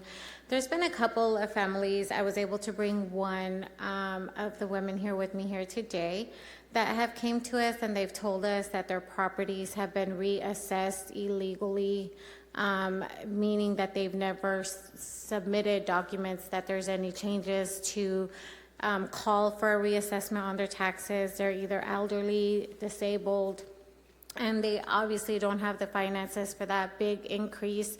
We have tried contacting the assessor's office. They give us the runaround. They don't call us back. We were in contact with Paul Dictos through his personal cell phone and emails, and he said he would take care of it, and then he just stopped communicating. And instead of them taking care of it, what they did end up doing is sending these families forms for them to properly fill out forms for change of ownerships when those changes never occurred. So those are little red flags to us, being that we've tried multiple times to let them know that these changes did not occur. And instead of them looking into that, they're now forcing these forms on these families to be filled out and resubmitted so that they can document that a change has occurred, when at this point there's no documentation that those changes have occurred. Now that has almost tripled the taxes on these properties. We're still seeking families in the community to see how many other families have been injured with this. But again, we're reaching out for help, see if you guys can look into it, see what you guys can do for us, because these are seniors, these are elderly, these are families with disability, and we wouldn't want the city or the assessor's office to, through their errors, instead of facing the wrongs and making the corrections, if there's corrections that need to be done, to prolong that and cause financial hardship or mental and emotional distress on our families. So I did bring Ms. Jana Williams. She is one of the first ones that came to us, and she was, we've been seeking every which way directly to the assessor's office, writ of mandates through the court. She's not arguing the fact that the city and county have the right to tax her property, and she's made that clear. In fact, she's paid the first portion of her bill. What she is arguing is the fact that they reassessed her property illegally, and they're still forcing her to pay the other portion that legally is not her due, and she's, on disability and doesn't have those finances. So we've kind of gone through every channel we possibly can. We've kind of just been swept here, swept there. And on top of that, they're charging her an extra $100 for a title search and putting a lien on her property. So it's not making things better. So we ask and pray that you guys can help us with the situation, please. Pastor, before we have her speak, thank you for that. Just as a heads up, I did text the assessor while you were talking. And just so you know, that is an independently elected office at the county level. We have no oversight over them as a city. Oh, got it. We don't actually process the property tax. Okay. But you are here. It is public comment. You have a right to speak, and he is going to know that you are here speaking, and hopefully you'll get a proper response. Thank you. We appreciate that. Of course. Please go ahead. Yes, hi, my name is Jana Williams. I'm disabled, and I did, in fact, pay the property assessment tax at the beginning of last year for 24-25. Partway through the year, I got reassessments sent to me, and we went down and asked them how to contest them, how to go about, and I was basically told there was nothing we could do except to talk to Paul Dictos, which we then sent him emails, made several calls to him, and actually spoke to him on the phone. And as Ms. Vela said, we kept getting a runaround. He kept saying he's working on it, but then we get no response. And the last time we spoke to him, which was close to the end of this year, he just basically said, you have to pay it, period. And when we notified him we were going to be filing in the courts, he said, go ahead. But again, has given me no assistance and help in trying to rectify it. After we did the writ of mandate, he then sent me a paper asking for change of ownership, which we've clearly stated him there has not been, so that he can try to rectify his own paperwork apparently and justify his stand, even though we've been trying to work on this since early last year. And as of now, they've canceled our writ of mandate hearing with no notice, no reasoning, and no rescheduling. So that's where we're at right now, and I'm confused because I believe that I am following the law and what is required of me. And as Ms. Phyllis said, they did a significant reassessment on the current 25-26 year taxes, which I struggled to borrow money in order to take care of the first installment, even though I know that that is not, valid, lawful, just so that there would be no further fees. But they keep saying that we haven't paid and that we haven't contested, though Probably a smart move. I've been doing all that, so I'm confused as to how they're stating those facts erroneously. And this has caused me, this has caused me a lot of stress and a lot of health issues and a lot of financial, because I'm needing assistance. And, so it has caused me a great strain in the past year. If you could do me a favor, so it's okay, I'm glad you're sharing this now. If he doesn't respond to me, I'm going to call him directly, and we'll find out we don't have oversight over him, but I understand. He happens to be my constituent, so he lives in District 2 as well, so we got to get to the bottom of this and at least make sure you get a proper response. I appreciate it. That's I'll come down right now and get your information. That is what we're looking for. Okay. Thank you. Thank you so much. Mm-hmm. Okay, just sit tight, I'll be right there. Okay, thank you so much. So going back to regular business, and I'm going to ask Council Vice President to continue on in a second. Item 2, so we're now doing contested consent. A little bit of a different order, so forgive me. 2Y, just a matter of housekeeping. This is an item I pulled. I no longer have any questions on this item, unless any other council members have questions. And again, we've already taken public comment on contested consent. I'll make a motion to approve. Okay, seconded by the Council Vice President. Any discussion among the council members? Okay, there being none, then the item, any opposition? Item passes 6-0. That's 2Y. And then 2Q, this is approving an increase to the citywide security services requirements contract with Universal Protection Services. This was moved to contested consent by myself, but also Councilmember Perea, and it is her district, so I'm going to defer to the council member. Thank you, Council President. City Manager, just want to clear a couple things up on the record. There's a couple mentions to Sequoia Brewery as it relates to security services. Does this amendment do anything new? Does it add on any new requirement for Sequoia Brew to take on any security charges that doesn't already exist in a different contract? You're correct, Councilmember. That is in the purchase and sale and lease agreements between us and the ownership group of Sequoia. This is just the contract change order that allows us to increase the contract amount for the security vendor, who is the one providing the security at the Sequoia Tower. How that gets paid for is separate from and apart from this item. So if they seize security services, does that change the amount that we're approving here?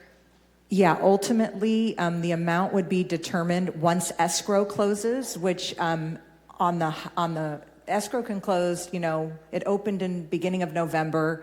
They thought about 90 days. It could close before then, but if escrow went the full 90 days, it would be in February of 2026. We estimated keeping security on through there would be a little shy of $60,000. We are investigating whether we can pull back on security, and if that's the case, then that amount would be reduced. So this change order doesn't obligate them to pay any specific amounts at this time? Okay. No. Thank you. Motion to approve. Motion's been made and seconded. Is there any, where you took public comment on consent, right, contested? All right, is there any objection to the motion? Seeing none, it's approved, 5-0. All right, council, we're now going to take on the 925 item. Staff, are you prepared? Oh, Mike's here. Sorry, 6-0 for the record.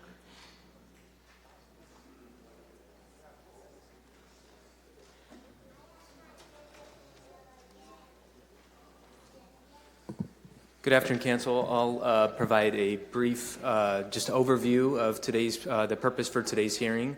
As you'll recall, this is the third meeting in anticipation for this renewal. We were here on October 30th, where the Council approved a resolution of intent to renew the district and asked the City of Clovis to do the same.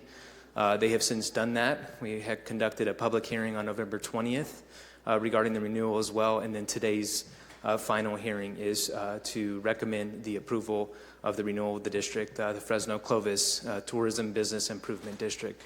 I'm joined today by the CEO and staff from the Fresno County Visitors Bureau as well for any questions that you might have.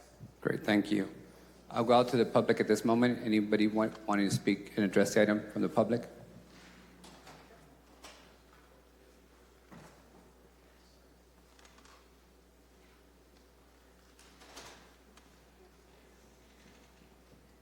Paul?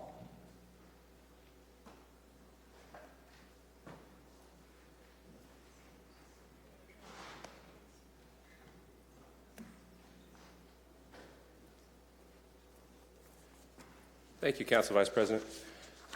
There's something I say a lot, and maybe people get sick of me saying it, but I don't think we hear it enough in our community, which is that we live in a special place filled with special people. Sometimes we hear what we're not, and I think it's important that we hear what we are. And who's out there telling that message? Each of you have a chance to do it in your district. But Visit Fresno County and the Fresno Convention and Visitors Bureau is doing that every day. With what I get to do at Fresno State and through honor flights and other things, if I look at it big picture, I get to see the situations in our community that bring the most people together.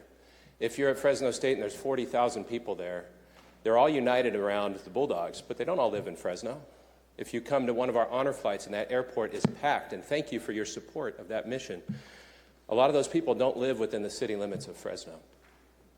When we have the biggest prayer breakfast in the country, those people are coming from all over. The San Joaquin Valley Town Hall, all these great events that enrich our city are not just for the people of Fresno, they're for the people of the Valley. And each one of you have a staff, have a team. You could look at it, and I've met a lot of your staff members, and they do outstanding work.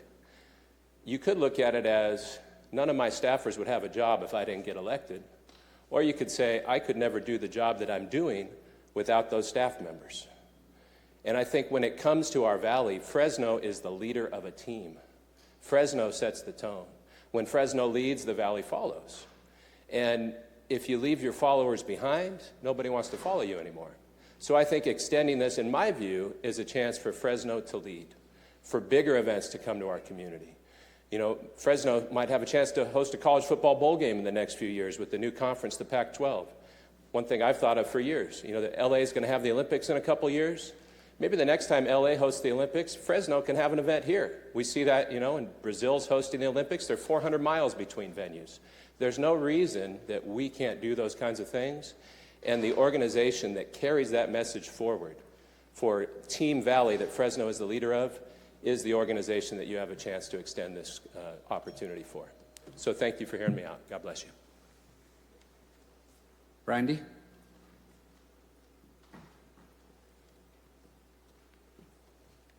Good afternoon. My name is Brandy Ramos Nikaido, and I'm the Director of Public Affairs, Communications, and Government Relations for UCSF Fresno. I'm here to support Visit Fresno and the Visitors Bureau, but first I want to thank the City Council, our Mayor, the City of Fresno for supporting UCSF Fresno and our work here in Fresno recruiting and training physicians and expanding access to cutting-edge treatments and patient care for the past 50 years. As you may know, UCSF Fresno is a regional campus of the UCSF School of Medicine. Residents who are looking to come do training with us look at UCSF Fresno because we are consistently ranked in the top medical schools. They know that when they come here, they will have experience and opportunities training in our partner clinics and hospitals, CRMC, VA Fresno, United Health Centers, and other clinics where they will be exposed and learn how to treat patient pathology, conditions, and unfortunately trauma and other diseases that they won't necessarily see in other training programs. They know all of that. What they don't know, unless they're from here, is what Fresno has to offer. So when we promote UCSF Fresno, we promote it hand in hand with living in the city of Fresno. All of us here, all of you know what a great city we live in. We are centrally located, we are affordable, we are the 5th largest city in the state of California, and our residents can buy homes here. They have a great work-life balance, they have access to some of the best restaurants, walking trails, biking, hiking, you name it, they have it here, but they don't necessarily know that unless they're from here. And so we are competing with cities and other training programs across California and across the United States for the best and brightest physicians. And we've recently partnered with Visit Fresno so that we can do that together. And we are doing that together. On our social media, we share their content all of the time. We're doing videos promoting why our faculty, why our residents come here, and why they're choosing to stay here. So we very much, it's a strategic, important move if we want to recruit and retain physicians in this area where they are needed most. We recruit, we retrain, we retain, we want them to stay here. And when you promote Fresno as a place to visit, you're also promoting Fresno as a place where you want to live and work. So I would just encourage approval of the contract. And I just told Vanessa this morning, we are very much interested in holding conferences, medical and research conferences, so we will be talking to them about trying to bring some of those to Fresno as well. Thank you very much. Thank you. Ryan? Okay. Cody?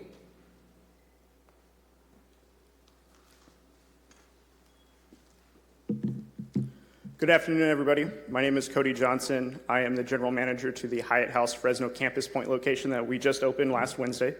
I've been in the hotel industry for 15 years. I've also worked hand in hand with the CVB during my time in hospitality. I can't begin to describe the benefit of working with the Visit Fresno County organization to help bring in events, being partners to them, being able to fill the hotels. So as a hotelier, the importance of them is not just measured by, oh, we have guests coming in.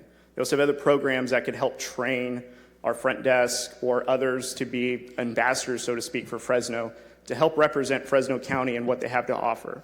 So when we have guests that check in and we're trying to give them resources, nothing's better than being able to hand them over Fresno County materials, information, point them to the app, which is all done by Visit Fresno County and their cutting edge way of marketing, how they're able to help organizations gather and bring them to the hotels. That way we can take care of them. So that way when they come to Fresno, they know that they're going to have a great time. Because I can't tell you how many times I've had people check in and they go, what's Fresno? And then we have the honor to be able to describe what our home is to them. So that way they feel at home to us. So I hope and my encouragement is that you guys vote for the 10-year approval for the CVB. So thank you guys.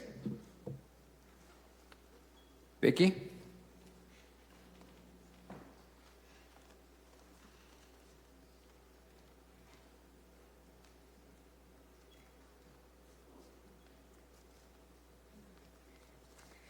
Good afternoon, Council President, Council Vice President, Council members. Vicki Calderon. I'm here representing the Fresno Yosemite International Airport as a board member on Visit Fresno County. And I just wanted to share briefly a little bit about our partnership, the airport's partnership with Visit Fresno County. Visit Fresno County has been a strong supporter of the airport and the airport's marketing efforts to attract new airlines and new air service to Fresno. We do that hand in hand with Visit Fresno County by marketing to destinations that are currently served by the Fresno Airport, and also by destinations or through destinations where we're looking to attract those destinations for the Fresno Airport. We enjoy our partnership with Visit Fresno County. They've been a great partner over the years. We look to them to also help with supporting our efforts to attract air service development through letters of support and also any incentives through marketing that they can help us with to make our airport a more competitive and attractive airport and air service for the Fresno market. So I just wanted to be up here today to share how the Fresno Airport partners with Visit Fresno County and how they are important to visitation to Fresno and the region. And we look forward to a continued partnership with them. And again, just expressing our support, the Fresno Airport support for Visit Fresno County. Thank you. Terry?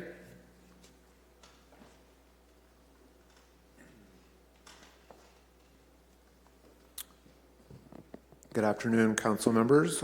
My name is Terry Skoda, and I am here to speak on behalf of the Fresno Chaffee Zoo. I see a lot of familiar faces today. Happy holidays, Merry Christmas. Many of you know that the Fresno Chaffee Zoo is one of the gems of our community, but what might not be completely apparent is the market which we serve. We actually attract visitors all the way from Bakersfield to Merced and all in between. We are about to embark on a strengthening of our partnership with Visit Fresno County, and that is the phase 1 of our master plan to build a California exhibit at the Fresno Chaffee Zoo so that we can really celebrate all of the wonderment in our own backyard. It's great to see African adventure, it's great to see Kingdoms of Asia, but now we want to celebrate what is here in the great state of California. And for that to be really successful, we have to look beyond just marketing to folks in Fresno County and really even just the Valley.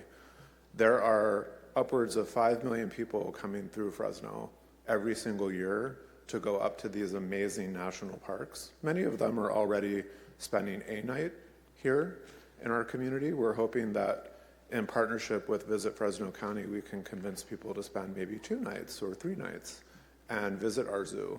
Once our California exhibit is open, we'll be teaching and showing everybody some of the natural treasures that they may not actually see when they're up in the parks. Perhaps a bear or a river otter or the like. I have been up to these parks many times and I have yet to see a bear.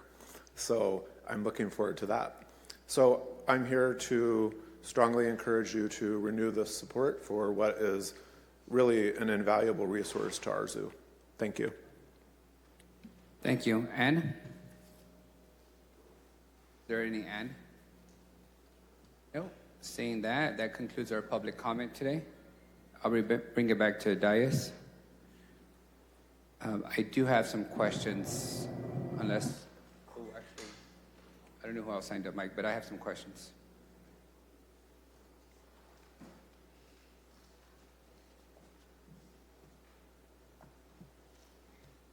How are you? Good, how are you?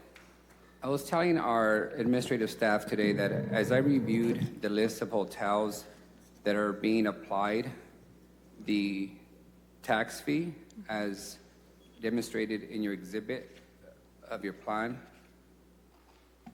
I noticed that there seems to be a lot of hotels that are missing from that list of hotels. Can you walk me through how this list was generated, and does that mean that those hotels would not be imposed a tax fee? No, the hotels list is from the city of Fresno and the city of Clovis. The Clovis hotels were not included in that list, and that was just a clerical error. The district is very clear of, even if we don't have maybe a short-term rental that's currently registered with the city, they would still fall under this district plan and would be included for the future assessment. So the list before us is incomplete. Yes, they did not have the Clovis hotels included in it. Do we know how many hotels are missing from the list? There were 13 Clovis hotels that were not included, and then there were 2 that were closed that I also removed. Okay, so the assessment just applies to the city of Fresno and city of Clovis hotels? Correct. Correct? And short-term rentals, And short-term rentals. starting January 1 with your guys' support. Is that automatic, and is that short-term rental? Thank you for that. Controller, the short-term rental fees that the council approved to be imposed, those are going to a general fund, aren't they? That's correct. So this is different and distinct from what's being described and proposed here. So the current fees, taxes assigned to City of Fresno short-term rentals, including hotels, is the transient occupancy tax, which I think is what you're referring to. On top of that, what's being proposed today is to layer on this T-bid assessment to now include short-term rental, non-hotel short-term rental operators. So are we essentially going to allow the T-bid to collect the revenue from Airbnbs? Is that coming directly to the city? No, so we will maintain our agreement with Airbnb, VRBO, for the collection of the transiency occupancy tax. That's the 12% amount that is assigned to those stays in the city of Fresno. On top of that, there will now be, if this should move forward, 2% that's also collected separately for the T-bid and will be collected and administered by Fresno County Visitors Bureau. We'll have no interruption to our agreements with those platforms. That wasn't clear to me when we initiated this process, that we were essentially authorizing a double fee for Airbnbs and short-term rentals in the city. When did that change occur? That's with the renewal, that is what's now being proposed. This would be the first time this is being proposed. This is the first time I've heard of it. I had no idea that we were now imposing an additional fee to short-term rentals. Do you mean the T-bid? Correct. So this is the first time that the actual T-bid fee would be imposed on short-term rentals. In addition, it's been imposed on hotels all along. But that's news to me. So who made that decision to include now an additional fee for short-term rentals going to the T-bid? So I'll allow Lisa to speak to that, how that change was drafted with the renewal plan. And if simply it's being proposed by your organization, correct? Yes, that was a board decision. Okay, thank you. That concerns me. That concerns me because the intent of the T-bid was to apply to hotels and motels only, not to give up city jurisdiction over short-term rentals and potential fees to the short-term rentals from my perspective, if we're going to increase the fees to short-term rentals, that revenue should come to the city of Fresno, not to a third party. So I had no idea that you guys were proposing to also grab a piece of revenue from short-term rentals. That's news to me. How did we end up here? It's always been in the district plan.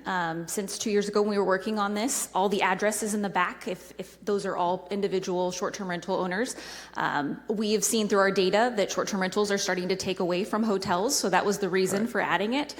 We were waiting for the city of Fresno to get TOT in place with short-term rentals before moving forward. Yeah, I understand why you would want to get part of that revenue. It's a growing industry, but that's why the city imposed a fee to address the implications of short-term rentals. I didn't know we were considering giving that a portion of that fee up to a third party. City staff, do we have to approve this today? The reason I ask is any transient short-term rental revenue we give up is going to be revenue we don't have. Our budget situation is much more difficult than it was 5 years ago or 2 years ago. Do we know how much revenue the short-term rentals would generate for the city, the 2% that's being proposed? Sure. I want to make sure that I'm clear on a couple things, and I understand your concern, and it may persist. But to include the short-term rentals would not replace or take out of the existing 12% of the transiency. It would be in occupancy addition tax. to. It would be in addition to. Correct. So in terms of present day, it wouldn't affect the city's collection of transiency occupancy tax. What you may alternatively mean is if the city had interest to increase the transiency occupancy tax.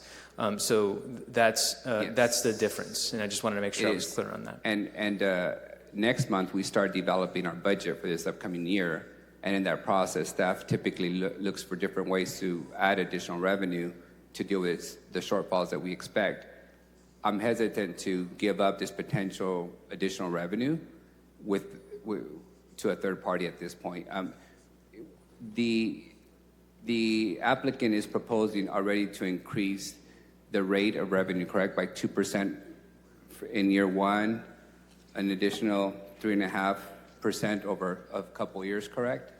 So their current annual revenue is around $3.3 million. Is that accurate?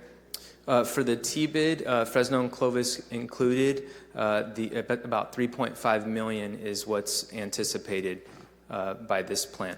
So they have a $3.5 million annual budget. They're proposing to increase the existing taxation to hotels and motels by up to 6% over the next.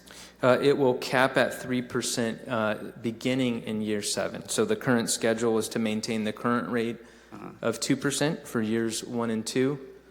Then in years 3 through 6 to go to 2.5%, and then 7 through 10 to go up to 3%. So essentially, would it be doubling the fee? No, the percentage. No, not quite. The current rate is 2% for the T-bid. The max that would go up under this proposal is to 3%, so not quite double. An additional percent eventually. Oh, it's an additional percent through the life? It starts out, so years 1 and 2 will remain at 2%. Starting in years 3 through 6, it'll go to 2.5% tax or assessment. And then years 7 and 10 will increase another 0.5% to 3%. The way I read it was those percentages were additional to the baseline. So I appreciate the clarification. Yeah, sorry. Yep. Do we know what the 2% equates to for them to take from the short-term rentals? How much in revenue is that being projected as? I don't. Do you have that breakdown? $500,000. So it would be $500,000 in addition to what you would obtain from hotels and motels. Okay. Do we currently have any partnerships with short-term rentals where we can make a direct nexus between what the Visitors Bureau entity is doing and the end result of how many short-term rentals are being occupied? I know you keep the numbers with hotel rooms, but do you have a measuring system for being able to create the nexus for how many short-term rentals you're generating? Currently, we're seeing about 800 short-term rentals in the city of Fresno. I know there's about 800, but as a result of your work, how many could you take credit for as a result of the work that you guys are doing? The conversations that we've had is that they're already getting some of our groups, they already use some of our marketing materials as well. I don't have a specific number of how many properties. That's fair. Yeah, I'm just trying to see if there's any work that we've done in the past to be able to justify nexus between your work and the fee that we're proposing to apply to short-term rentals. Thank you for that. In short, from my perspective, I've been here 7+ years. TBID has been a point of conversation for me from the perspective simply that the city of Fresno generates most of the hotel tax in this TBID.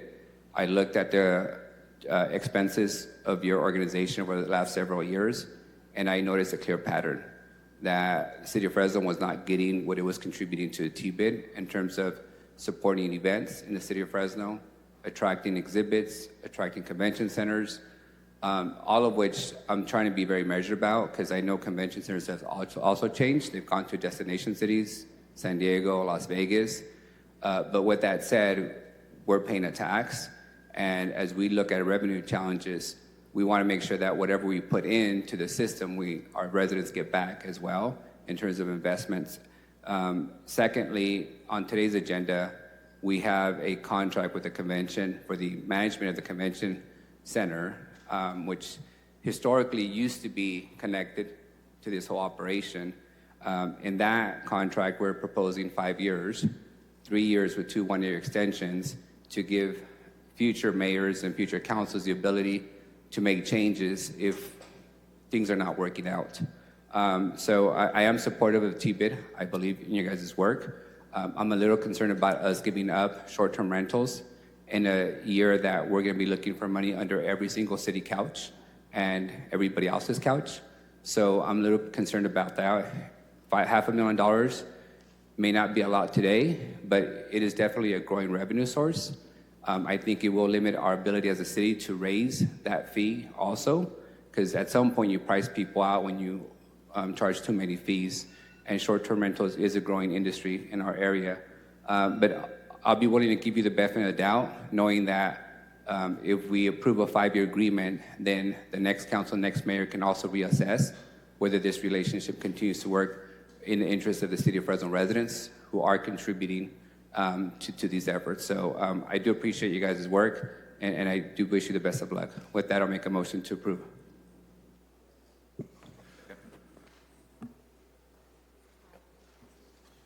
Councilmember, can you confirm, is that for 5 years or is It's that? for 5 years. It's the item that was amended this morning. Okay. So it's 5 years to coincide with the convention center management agreement.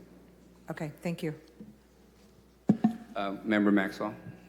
Thank you, Council Vice President. Santino, I'm going to ask Lisa to come up for a minute, if that's okay. Hi, Lisa. Hi. Hi.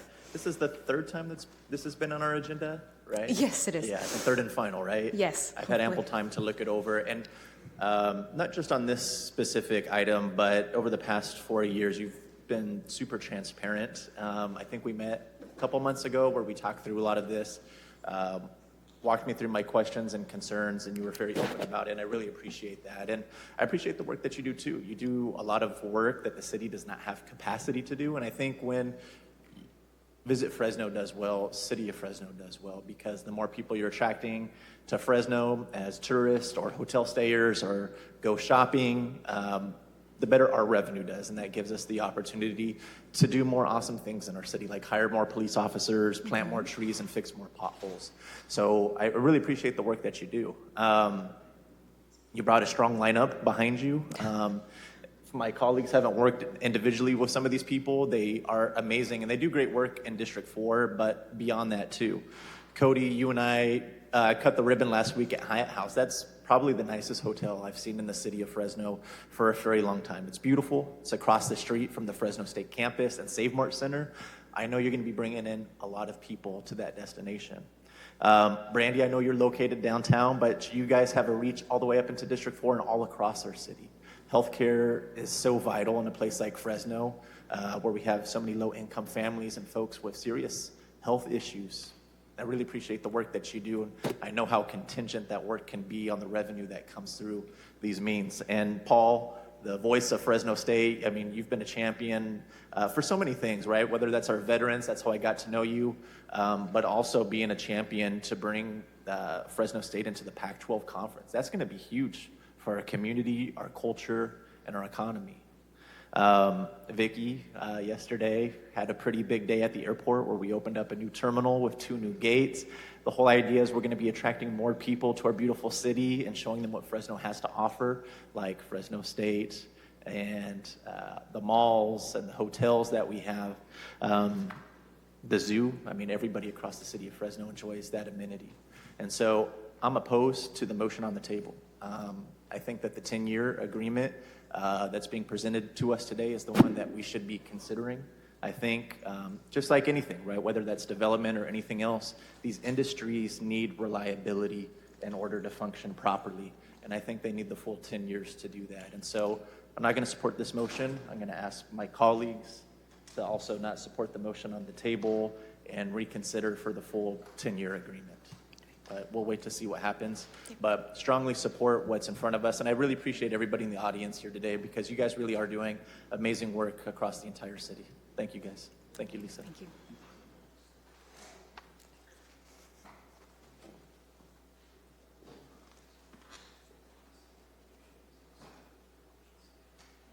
Is there anybody else?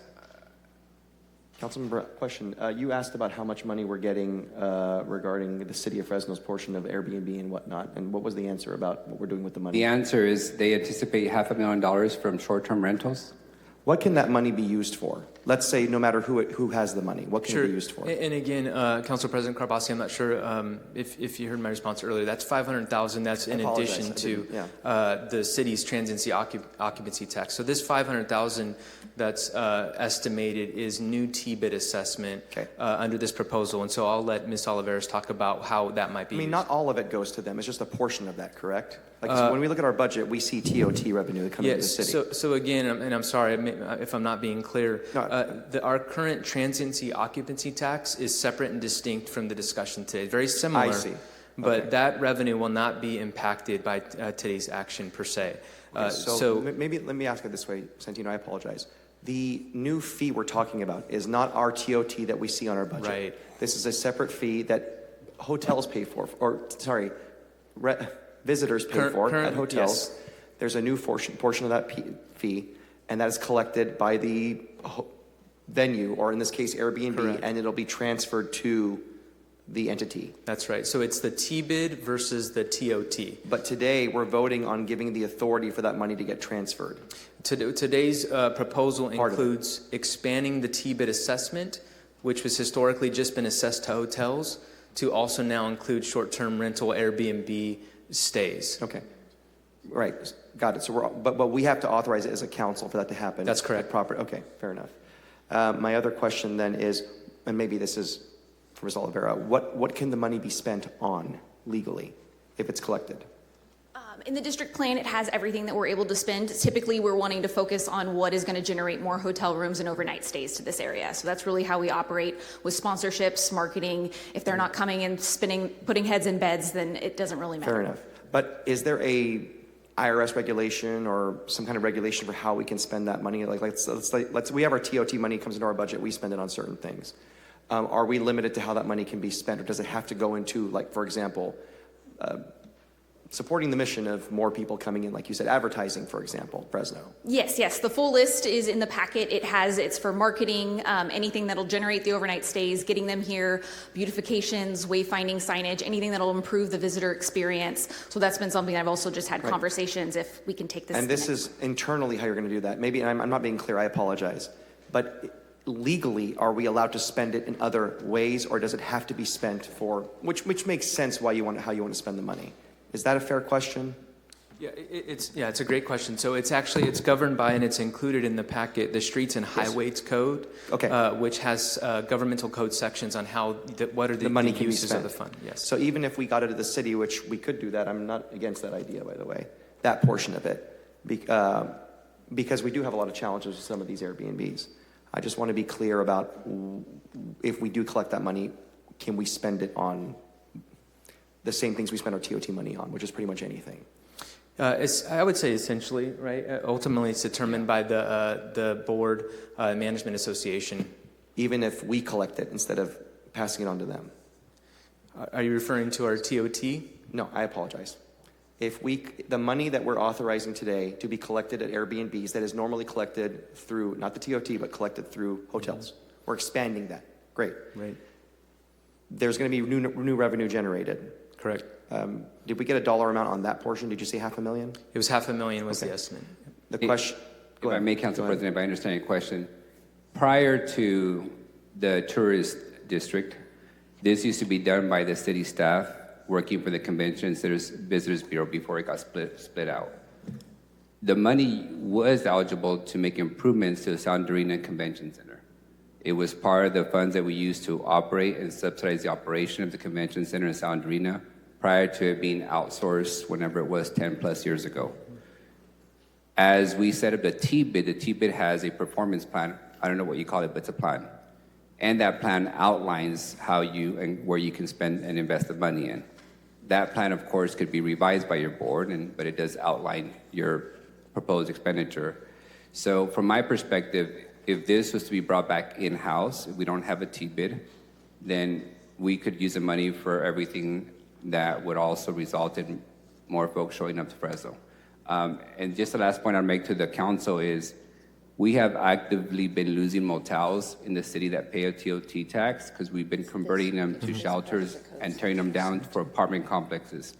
So our revenue from motels will be gradually decreasing every year in the foreseeable future. And the growth is occurring in short-term stays like Airbnb.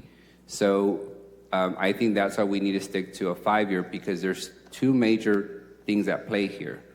Reduction in revenue from motels as they cease to operate, and increased revenue from short-term rentals. I hate to lock us into a 10-year deal with those two significant variables. Secondly, we've only done 10-year agreements when there's a huge capital investment involved.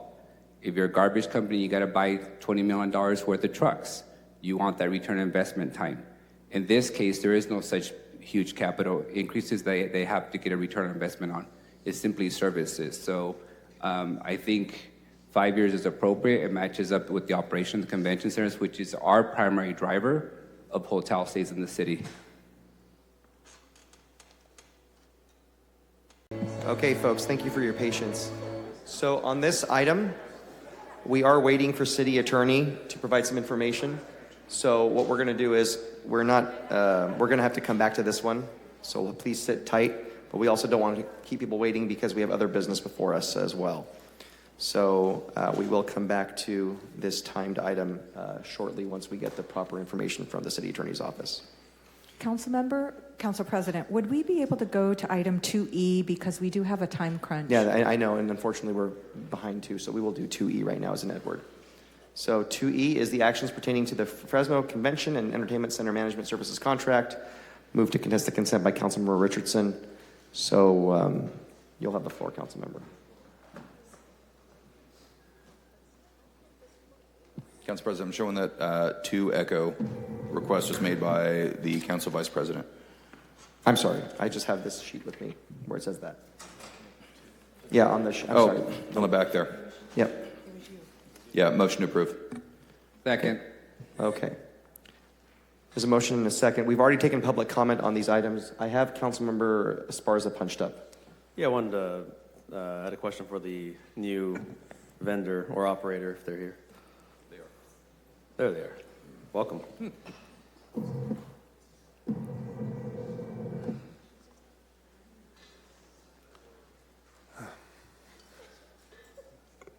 Why don't you go ahead and introduce yourselves? Good afternoon, Council. My name is Mike Silva. I'm with VenueWorks. My name is John Rogers. I'm with ATG Entertainment. Good afternoon, gentlemen. Welcome to Fresno. Look forward to you joining the community here, and I've heard very, very good things from our Assistant City Manager. I had a question regarding the contract, labor contract in particular. I know the contract that we're about to approve stipulates that you honor all existing contracts. We don't have an existing labor contract. And I wanted to know what level of commitment you had to negotiating a contract with the current union of the workers there. Yeah, well, we understand that the current labor contract ran out in 24. They've been negotiations, and we absolutely expect to conclude the negotiations over that contract. We operate ATG Entertainment. We operate 3 venues in San Francisco. They're full union houses. Stagehands, wardrobe, makeup, hair, musicians, even our outside contractors tend to use union labor. So we respect the unions. Okay, that's good to know. And those are, with respect to those contracts in other cities and other venues, those were negotiated between those locals and the company? Us, yes, correct. Okay, good. That's good to know. Okay, no further questions. This is a very labor-friendly council when it comes to our own internal city workers, as well as non-city workers and folks who are adjacent here as well. So that's something we all look forward to, in addition to all the other provisions within the contract. Oh, thank you. I mean, our industry would be able to operate properly without organized labor. All right, fantastic. Thank you. Thank you. Council Vice President. Thank you, Council President. Oh, come right back, guys. This is your welcome to Fresno moment, I think. It's a little baptism. So I tend to be the most direct one. This facility tends to be in my district also, so I get all the complaints and very few of the good job. It was a perfect event. So I do want to bring on the record a couple of items to your attention, as we haven't had an opportunity to formally meet, but I understand you guys are good operators. As my colleague said, there's some issues around labor, but I also want to be clear that the challenge with our facility has been extremely expensive to operate. It is more expensive to use our downtown facility than it is to use the Safe Arts Center across the city. That's unacceptable. So I'm anticipating that as your team, as you propose, you would be finding efficiencies for us so that we don't have to continue to make the enormous subsidy on an annual basis to your operation. I'm also expecting that your partnership with the tourist district, if the council approves it today, is also much tighter, and that you two would be benefiting from the revenue that we are giving them to attract events here. In my experience of 7 years, that has not occurred. There's been a huge disconnect, and our city has lost revenue as a result of that. And finally, I want to bring to you the fact that I've now had concerns around the audio system that was recently acquired for the facility, and it may not be up to par. So as you guys get into the process of taking over, I'd like to hear back from you on what your assessment is and what changes, if any. And then finally, this upcoming year, we'll be developing the city budget. Last year, we made a huge investment into our baseball stadium. We've given them more than $7 million in facility improvements to remain competitive for baseball, to be able to host concerts. I'd like to see from your team and the city staff a proposal on what are the deferred maintenance that need to be addressed in that facility. Ultimately, it's up to the council to determine what we can afford, but if we don't have the request or the assessment from the operators, we're gonna be doing emergency improvements when there's another leaky roof during the performance, which we want to avoid. So welcome to the city, and I hope to connect with you guys in person soon. And I do hope to hear back from you on the audio stuff and on how you found efficiencies so that we are not the most expensive venue in our own city. With that, congratulations on the new contract. Thank you, sir. Okay, so as we are about to vote on the contract, I just have a couple of comments. I think this is a truly exciting moment, a turning point for Fresno, a turning point for downtown. I had a chance to meet with the vendors, and I just want to thank our administration. I want to thank Ruthie Quinto for all her work in making this possible. We have a lot of high hopes. I was not too thrilled with the last operator, and I'm the reasonable one, but I think that there was a little bit of a conflict of interest between this facility, and I'm going to remember that for budget, and then this facility, and and some other facilities in our area. And I think that you, given your portfolio, you're the right fit for Fresno, and we really hope you're going to do some great things for us and attract more venues and events and people downtown. Thank you. Thank you. Is there a motion? Okay. There's been a motion made and seconded. I don't have anyone else punched up. Any up? Who's the second? Council Vice President. Any opposition? There being none, congratulations, 7-0. Thank you. Good job, Ruthie. Also, thank you to Jennifer Reeves. Oh, I'm She sorry. played Yes. backup Yes, of course. Thank you quarterback. both. So thank you, Thank you, Jennifer. guys. Thank you, Jennifer. Thank you. Okay, so are we ready with the last item yet? That language? Okay. We do. We have a lot more poll items. I'll tell you what, we're going to go to the next item, and then we'll come back once we had some review. So give me 1 second. Where's my pen?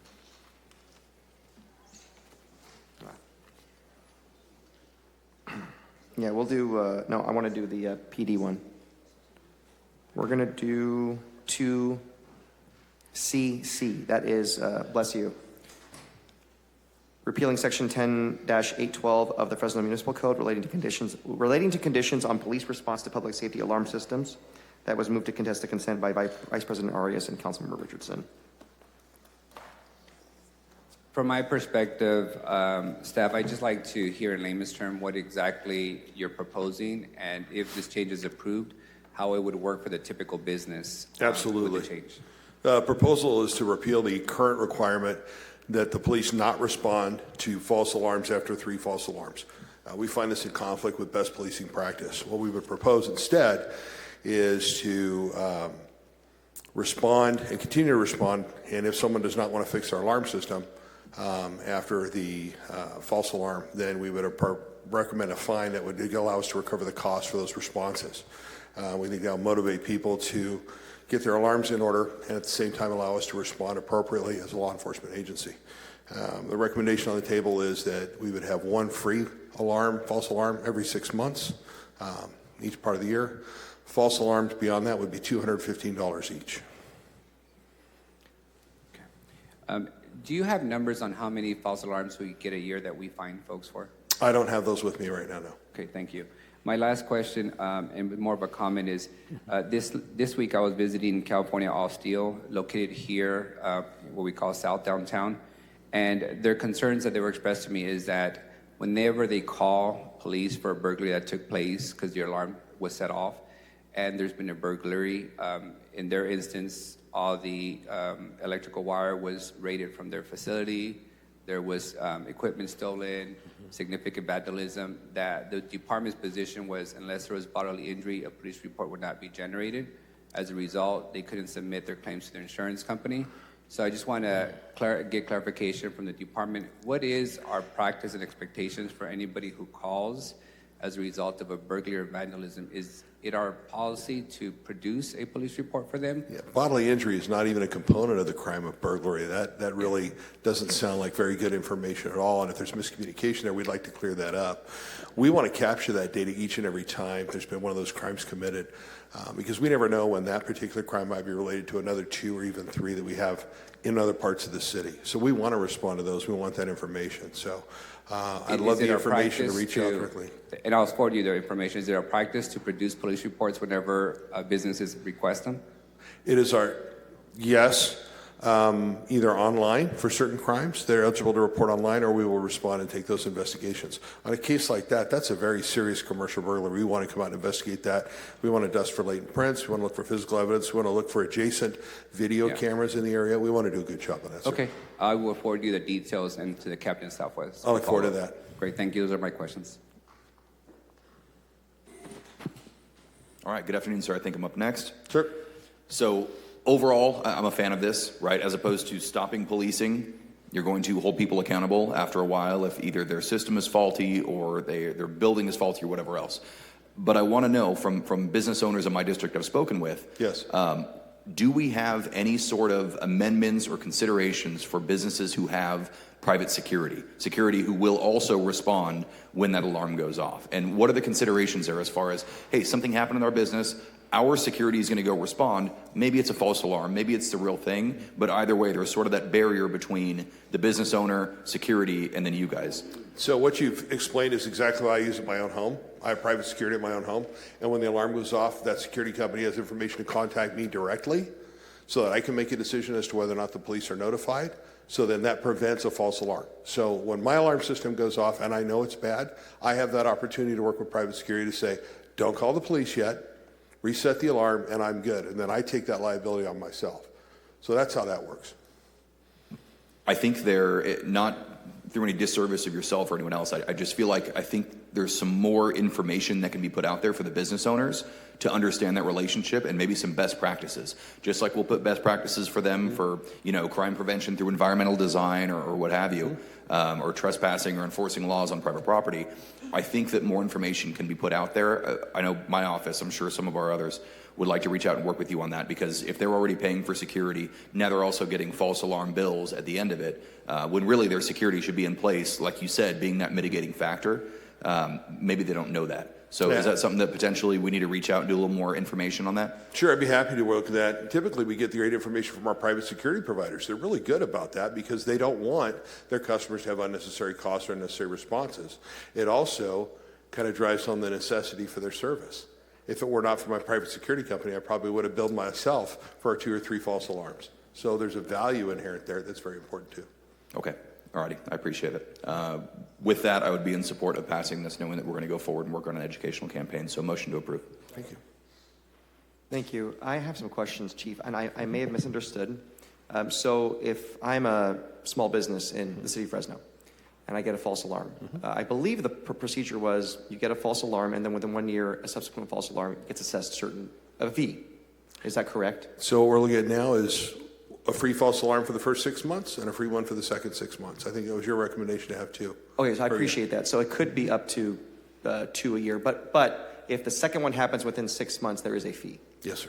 But well, at least it's okay. It's still progress. And again, the idea is not to find the businessman. The idea is to bring the item to their attention, to give them an incentive to work with their alarm company to get whatever the issue is fixed, equipment or whatever, so that it doesn't happen again.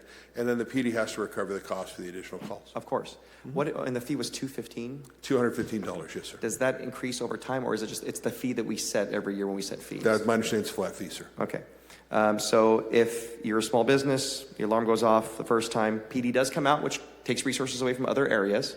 There won't be a fee the first time. You get a warning. Correct. If it happens a second time, within 6 months, you will get the fee. However, instead of the clock resetting after 12 months, it could reset after 6 months. So the clock resets. There's one in the first semester and a free one in the second semester. All right. Okay, sounds good. Thank you. That's my only question. Okay. There's been a motion and a second. I don't see any other council members punched up. As a reminder, we've already taken public comment on contested consent items. Any opposition? There being none, it passes unanimously. Thank you, Chief. Okay. The next item, also related to public safety, was the actions pertaining to the Fresno Police Department Air Support Unit Skywatch, which was moved to contested consent by Councilmember Richardson. Questions were answered offline. Motion to approve. Thank you, sir.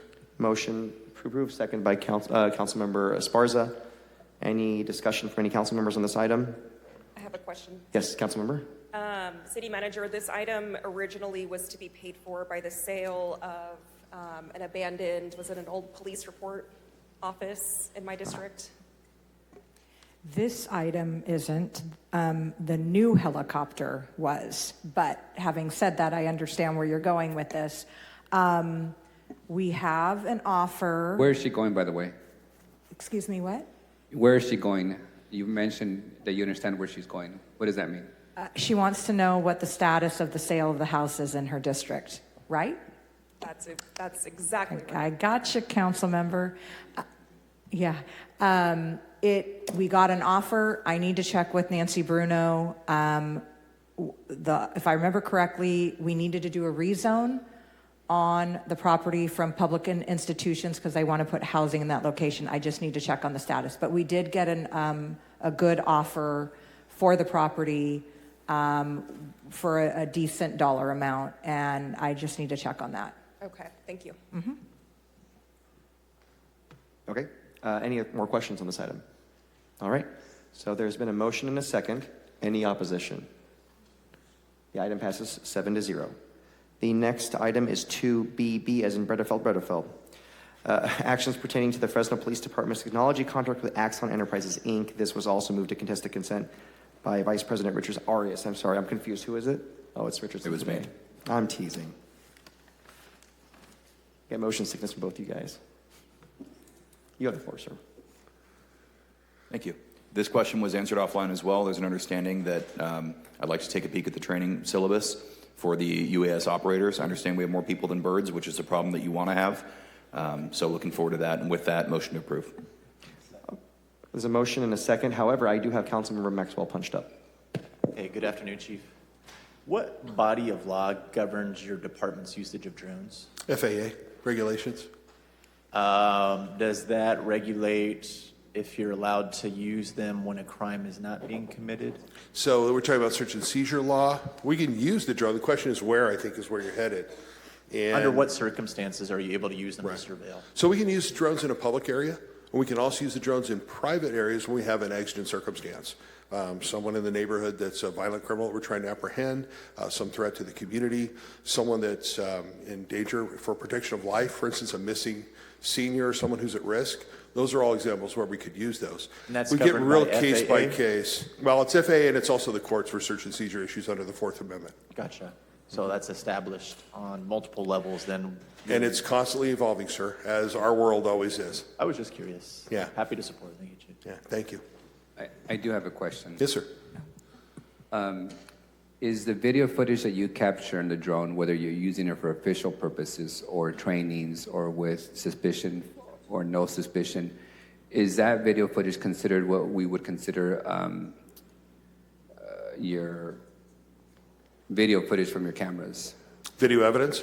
Like a body camera? Body cam, yes. It's treated on the same criteria, sir, yes, as far as storage and retention. So what is our policy for terminating it? For all the footage that you eliminating the footage? So, and I don't know, Bob, if you've got Bob Dewey is our lieutenant in charge of the unit, and he may have the exact specs. In general, I can tell you that for felony crimes, we keep it a certain length of time, misdemeanor crimes less. For non-crime issues, then we have a retention schedule. I think it's a year or two. Can you speak eloquently to this while I don't? Thank you. Yeah, if you're talking in terms of retention, we don't retain anything less than 10 years right now. If it's a homicide, if it's a sexual assault, something like that, where there's a statute of limitations, it could be indefinitely. But right now, if it is an actual video related to a crime, it's a minimum of 10 years. We keep that. And when you say you keep it, are you having to pay for cloud storage, or are you doing it in physical storage facilities? No, like in a everything server? through our evidence.com account is all cloud storage, and it's part of our contract for the use of the body cameras, the drones, the footage, and all that. So it's housed all in the same place? Yes. Thank you. I don't see anyone else. Go ahead, Councilman. Oh, I don't see anyone else punched up at this time. So there has been a motion and a second. The motion was Councilmember Richardson. Was the second Council Vice President? I believe it's Councilmember Maxwell was the second. I'm sorry. Thank you. Any opposition to this item? Just a note, Council President, the UAS use policy, the prohibited uses and the retention of UAS data are all policy 439.5 through .7. And then any other questions the public has about retention or information storage is policy 450.9.2. Okay. Thank you very much for that. Motion approved. Yep. Motion and a second. No opposition. So the item passes 7-0. Thank you very much. Thank you. Merry Christmas, guys. Thank you.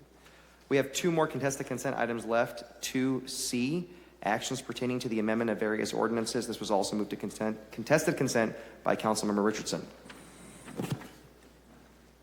Council President, after discussion with the City Attorney's Office, I'd like to table this to be reworked and come back at a future date. Is this the whole item, or is this going to be part of the item? No, this is specifically, it's going to be item 3 in 2 Charlie.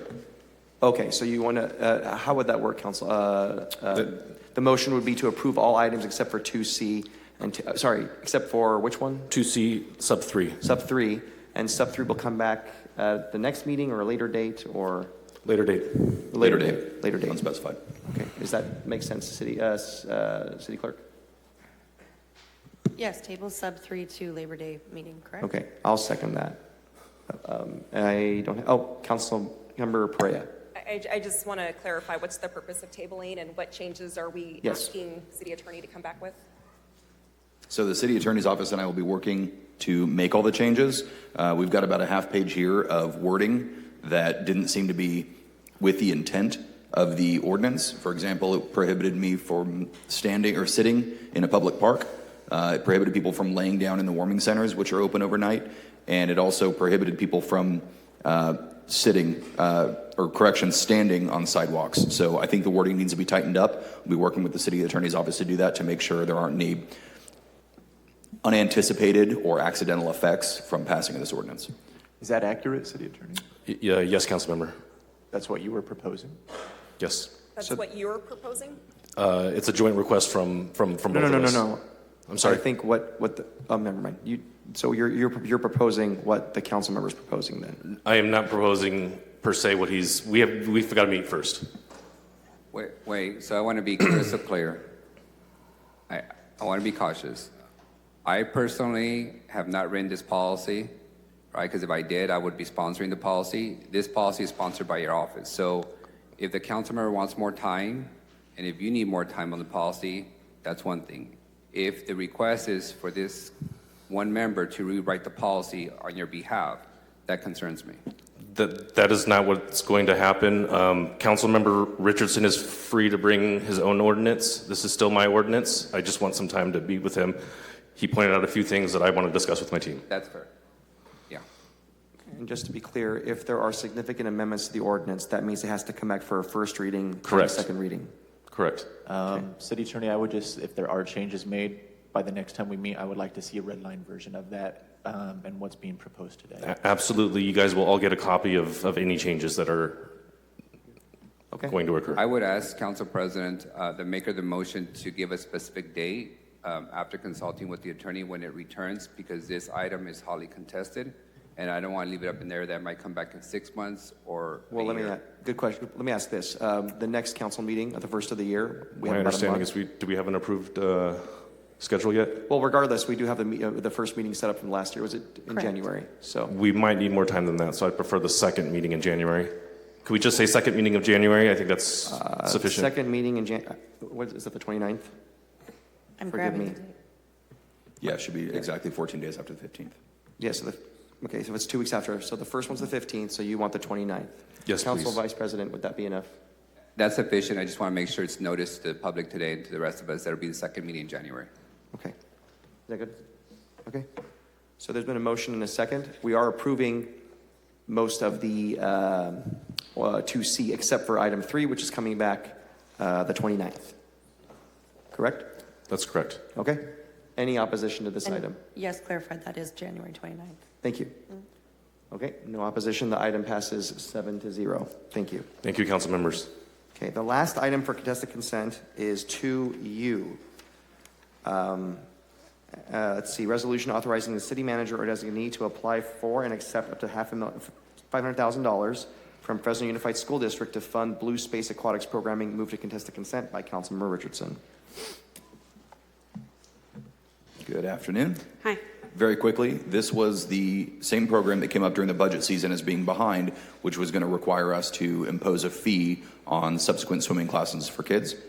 This is Shelby McNabb, Assistant Director, Parks Department. This is a grant application so that we can make swim lessons free, as nothing related to the master fee schedule in this item. So swim lessons will be free for youth. Perfect. That's what I wanted to hear. Motion to approve, Council President. Motion by Councilmember Richardson, second by Council Vice President. I don't see anyone else punched up. Is there any opposition? There being none, the item passes 7-0. Okay, that concludes contested consent. However, we still have to conclude the item from earlier regarding the Visitors Bureau. And were we able Yes, to get any Council language? President, I have an amended motion. So what we're going to do, I apologize, what we're going to do so that we can have that distributed, we're going to take a 3-minute break. We'll come back at 3:25. Thank you. Somebody's got to print it. I need a minute anyways, hold on.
So we're going to continue on with our 9:25 a.m. hearing. We didn't close that hearing, so I believe we received some information from the city attorney's office, and the council vice president has the floor. Correct. Thank you, Council President. I'd like to make a motion to amend my original motion, but I also want to give some additional background before I make my motion. I appreciate my colleagues' willingness to collaborate on this item, but I did clarify for them that today we're approving the district. We're not approving the actual agreement. The agreement still has to return to us. So there's part of the motion includes establishing the district, modifying the management plan, and with direction to come back with an agreement that includes additional provisions that this body is comfortable with. And when that occurs, then we'll take on that portion of it.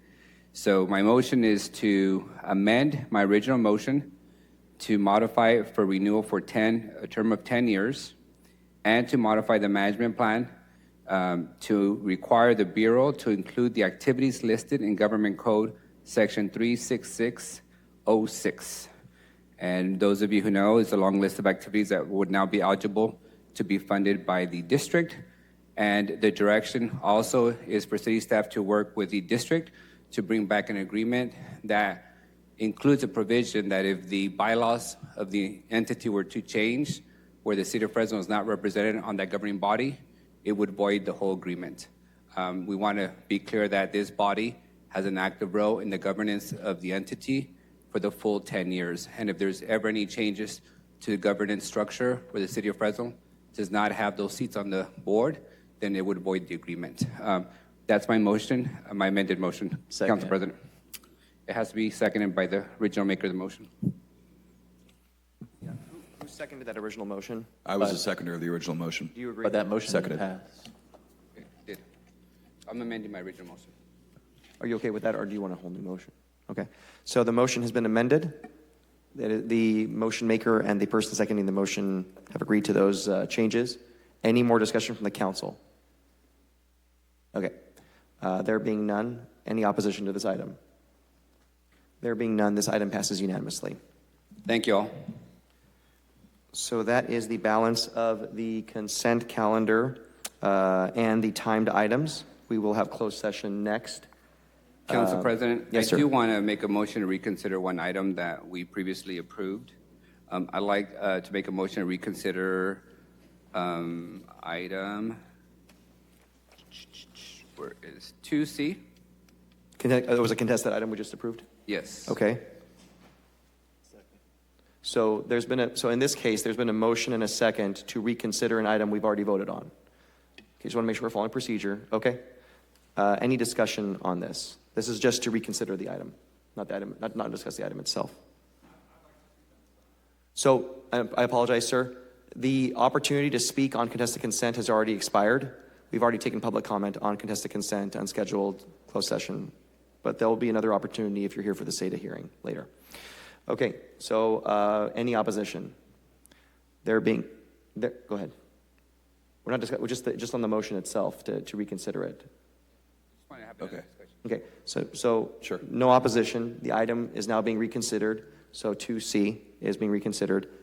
Since you made the motion, I'll give you the floor. I know we went a little fast and it was a little confusing, and this thing has been hotly contested and debated for a while. I wanted to just, since we have an additional time before 4:30 item today, and we're all a little bored today, I wanted to hear from the attorney, what is the provision that you recommend that we remove from this ordinance change that would address the concerns by the member Richardson? And then I'll turn over to Richardson also.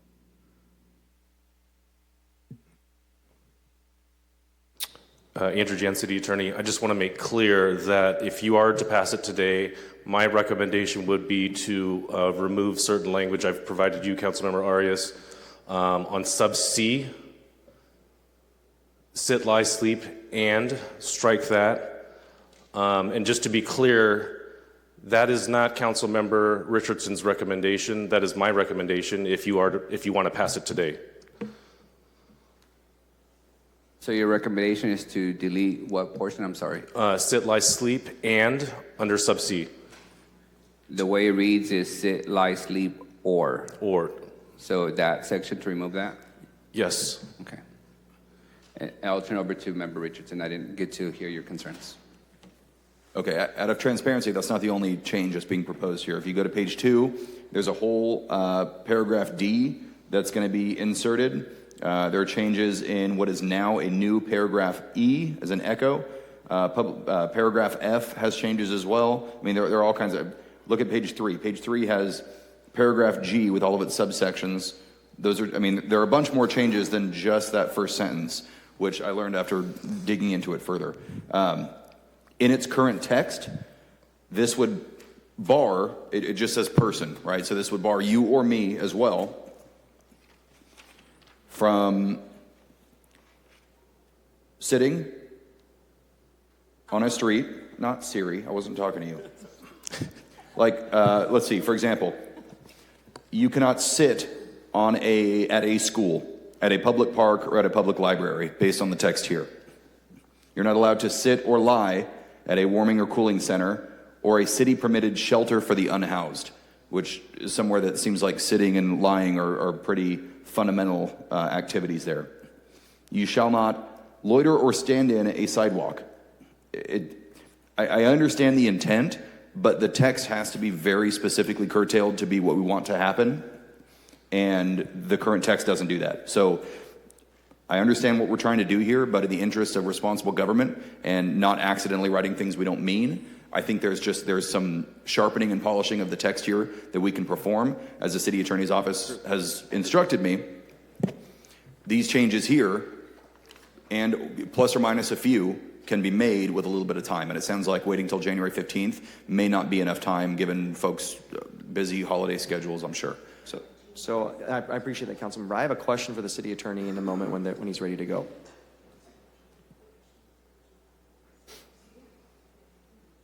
City attorney, I have a quick question for you. I don't want to be nitpicky. I think precision is important. I think being specific is important. But my concern is how the courts will respond. Now, I believe there's a motion being made just to approve this today, but with certain language that you're comfortable with. I know the council member made some really good points about where, when he reads it, it's not as specific, but with the recommendation, is it your recommendation that if we approve it today with what the council vice president mentioned, based on your recommendation, will that be enough will that be sufficient for the courts, for a judge? Yes. And in actuality, it is our opinion that it makes it even more defensible than the original ordinance that was passed in 2024. Then I think the idea of having to wait longer, now I feel a little differently about that. Why would we wait longer then? I'm curious about that at this point. If it's enough to where it's specific and a judge, it'll pass the muster of a judge, which is the biggest issue. And I do want to caution, we are in active litigation over this ordinance, and so just... fair enough. So if I understand your recommendation, City Attorney, you're recommending we remove the whole provision around sit, lie, and sleep? Generally, and we want to better define the word camping. And that is actually at the request of some of the unhoused advocates who had always said that those parts were vague in their opinion. And so we're trying to provide a definition that that the courts will uphold. And you believe your proposal, as submitted with this revision of removing sit, lie, and sleep, would address the court's needs and the advocates' position that we need more definite definition? In my opinion, yes, because then we're talking about a behavior such as camping, and I think that provides a little bit more explanation as to what the council's intent was. There was never the council's intent to punish somebody who was having a picnic in a park, for example. Nor at a library. Right, and then there's another provision in there about public spaces where it better defines what some of those public spaces were. We had some ambiguity as to whether or not an alleyway is actually a public easement, for example. And so we've provided that clarity, not only at the request of the courts, but at the request of my prosecutors and at the request of some of the housing advocates who wanted better definitions of what public space is defined as. Okay. To clarify, that's not the whole answer. Let's, in all transparency and honesty, look at page 1. So yes, it takes out sit, lie, sleep, or, right? It just leaves camp. The very next line, it describes and defines camping. Camp shall be defined to include sitting, lying, sleeping. It's not removing it, it's putting it under the category of camp. So now sitting is camping. Again, thereby banning you from sitting in a public park. I would say it could be camping. If I can add, I appreciate that. Here's the thing. I'm pretty tired of getting complaints from my residents because they want to use public spaces and they can't. It's a public space. It does not mean that anyone can just own it and camp whenever they want. This is about behaviors that limit the ability for others in our community to enjoy our public spaces. And we've had a problem with that, and this is our response to doing that. And being sensitive to the fact that, yes, we do have folks that are unhoused. This is not about being unhoused. This is about making sure we have access to public spaces. I'm confident that if we move forward today, we will not, with this final reading, we will not delay our ability to respond to the public's needs moving forward. So I think we should approve it today. I get what you're saying, but if it's good enough to pass a court, why are we going to tear this apart? Because I think anything we pass, we can always tear it apart like that. Council President, I like to accept legal counsel's advice and make a motion to approve with the revision that eliminates from subsection C, sit, lie, sleep, or. Okay, is there a second to that motion? Second by Councilmember Perea.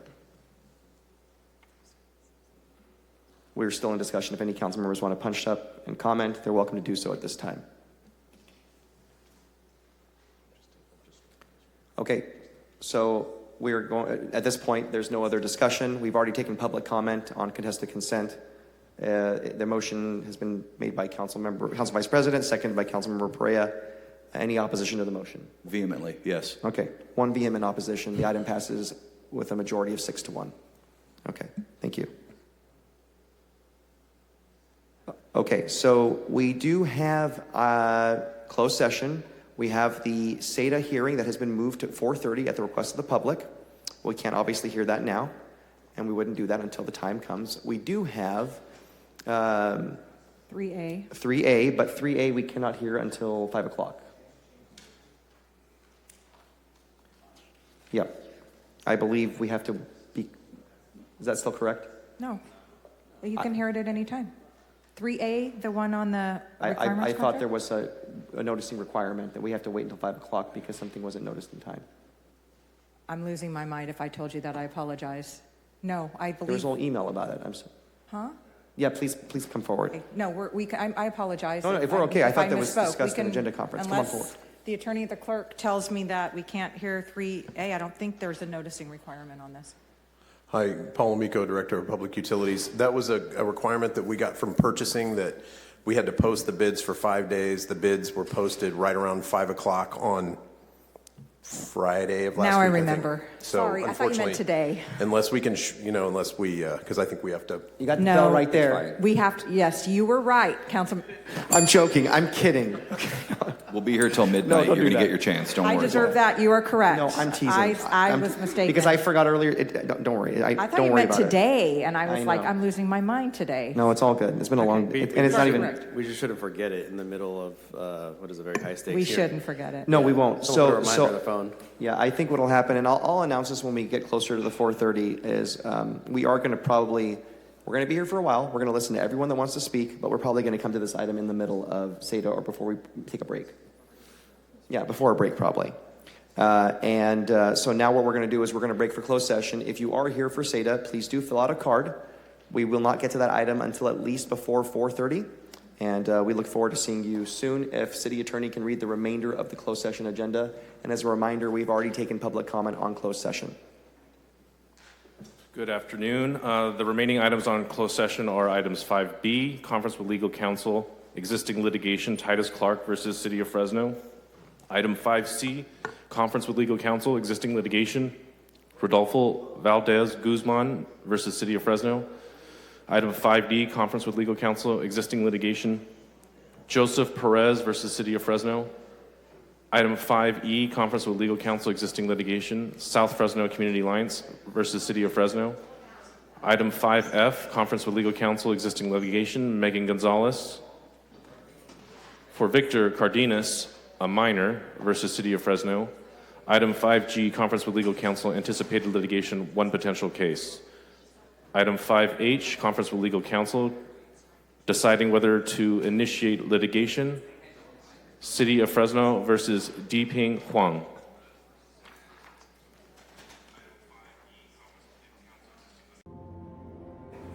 City Attorney, is there anything to report out of closed session? No, Council President. Okay. So we did have one item we were not able to get to that we had to wait till after 5 o'clock. It shouldn't take very long. After that, we're going to get directly to SETA. So that item is going to be item 3A as an alpha. Council President, I'd Yes, like sir. to make a motion to reject the bids. Okay. We have to go to public comment first on this one. Okay, so you want to make a motion to reject all? We're going to go to public comment first, actually, before we take any motions. I apologize. I'm not requesting a staff presentation on this item. Of course, it's been available in our packets. We've seen that. It's been available to the public. So I'm going to go to public comment. This is item 3A, and let me list it for everybody that way. President, I don't want a presentation, but Director, if you could just please briefly summarize what the item is. We don't need a full-blown presentation, and what the recommendation is. Good evening, Paul Amico, Director of Public Utilities. This is an item we bid for Senate Bill 1383. It's Organics Recycling Program. A requirement is that we buy recycled organic materials in the form of compost or mulch, or you can do energy credits or other items from the regulation that's allowable. We're required annually to buy this. The state fixes the amount that we can buy. So we bid this item, and we included just a single line item that would allow the bidders to bid compost or renewable energy credits, and we were unable to tell what to do a head-to-head comparison on the bids. Okay. So, Thank you. And we're going to go to public comment, but you will have the floor when we get back, council member. Thank you. So at this time on item 3A, would anyone like to comment? Please do come forward. Oh, for 3A, I do have David Balakian here. Thank you. Bernard. Good evening. I'll be very brief. Sure. It's been a long day. I think you have a lot more to do today. Sure. This is a important issue for the community, the city, vendors. Sure. I was going to propose if this could be tabled to another day so we can further discuss this and analyze this bid, the bidders, and the process. There's two local vendors who take care of the lion's share of the green waste. And so out of fairness to everyone, if possible, all I'm asking for is if we can just table this to another day to further discuss. Thank you. Yes. Thank you, Mr. Balakian. Councilmember Perea, you do have the... Oh, I'm sorry. Is there anyone else from the public wishing to comment on item 3A? Okay, then I know what you all are here for. Okay. Thank you so much. We're going to end public comment, bring it back to the council. Councilmember Perea, you have the floor. I just believe that we do have a overabundance of product compost here locally, and the recommendation is to award a contract to, I think, a firm from Oxnard. Is that right? The firm is based in Oxnard, but they do business as a different firm, and I think they were up in Northern California. Okay. I personally would like to see a contract like this awarded to a local firm so we can do what we can to help our local guys get rid of their compost. But if I'm good with tabling this, I think this is a larger discussion, and I don't want to bore everyone here. So if we can, I'll make a motion to table to the next meeting. I'll second that motion. Okay, the motion has been moved and seconded. Motion by Councilmember Perea, second by Councilmember Maxwell. If I may, Council President. Yes, sir. From staff, does tabling work, or do we have to officially reject the bids? We need to reject the bids. Unfortunately, this is a bid, so it's low bid. It's a low bid item. These are bids that get submitted, and unfortunately, we made some errors in the way that this was put out to bid. So if I totally, obviously we have local preference, and that always gets applied on bids. And so we strongly recommend that you reject bids, because I can guarantee you that if we try to award to somebody other than what is currently the low bidder, via a bid process that had errors in it, and we try and award it to somebody else, they will absolutely appeal that and challenge that. And we're telling you right now, we made mistakes on the bid process. So I would strongly suggest that you reject the bids and we put this back out to bid. If you want to do something different, then we'll have to get together with the attorney's office and figure out a path forward that allows us to comply with our procurement processes. So these are fatal flaw type errors. These aren't just little administration level errors. It wasn't like a typo. Brian Barr's gonna, who And heads up the maybe procurement. that's a whole different conversation. Maybe it would be good to postpone this so we can look at that and then come back. So the think original we motion know. might actually be better. Councilmember, reviewing the documents, the errors are in the scope of work, so what we are asking for and the outcome we're looking for is not what we're trying to achieve. So there are two different levels, and as a result, our recommendation is to reject and go back out to bid. This would be a product purchase, which, as Georgianne mentioned, would be going to the lowest responsive and responsible bidder. So we got the scope of work wrong. It is inaccurate for what the outcome is, what the Department of Public Utilities wants the outcome to be. Unfortunately. I'd like time for legal counsel to look at this, because now what happens is if we reject it, is it possible that one of the other folks in the process might say, well, then I would have been the responsive bidder. I don't want us to get sued. Council President? Well, there's no trade-off here. I think we can do both. I think we can continue the item with direction to the administration to bring back an item to reject all bids, and we can choose at that time. So we don't, is there any issue with that? We're effectively doing both.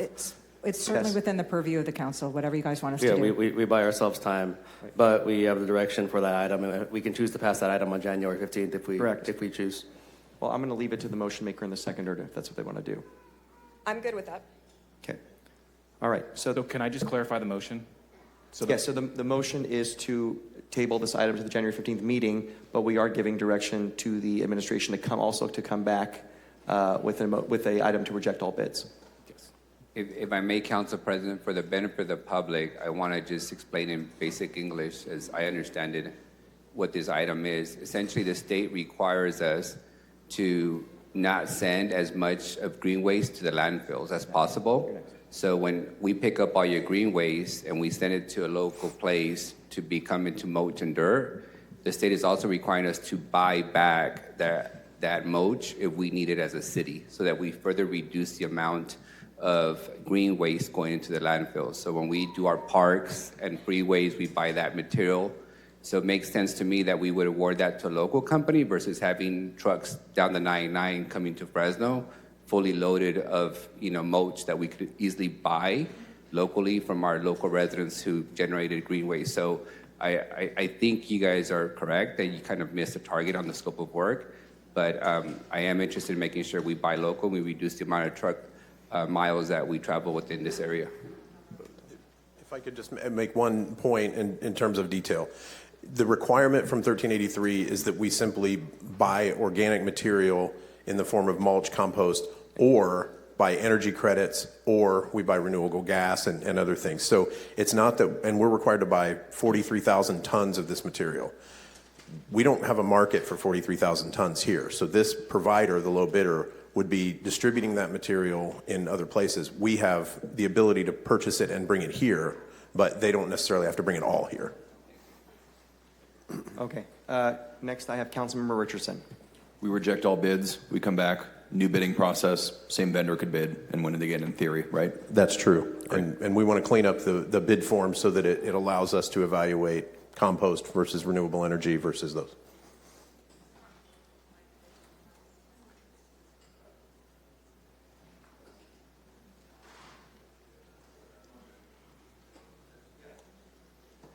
There is a motion by Councilmember Perea. There's been a second by Councilmember Maxwell. Any other council members wishing to comment? Okay. There being none, we've already had public comment on this item. Any opposition to the motion? There being none, the motion passes unanimously 7-0. Thank you very much. Okay. Next is going to be the item we've all been waiting for, the 4:30 p.m. hearing.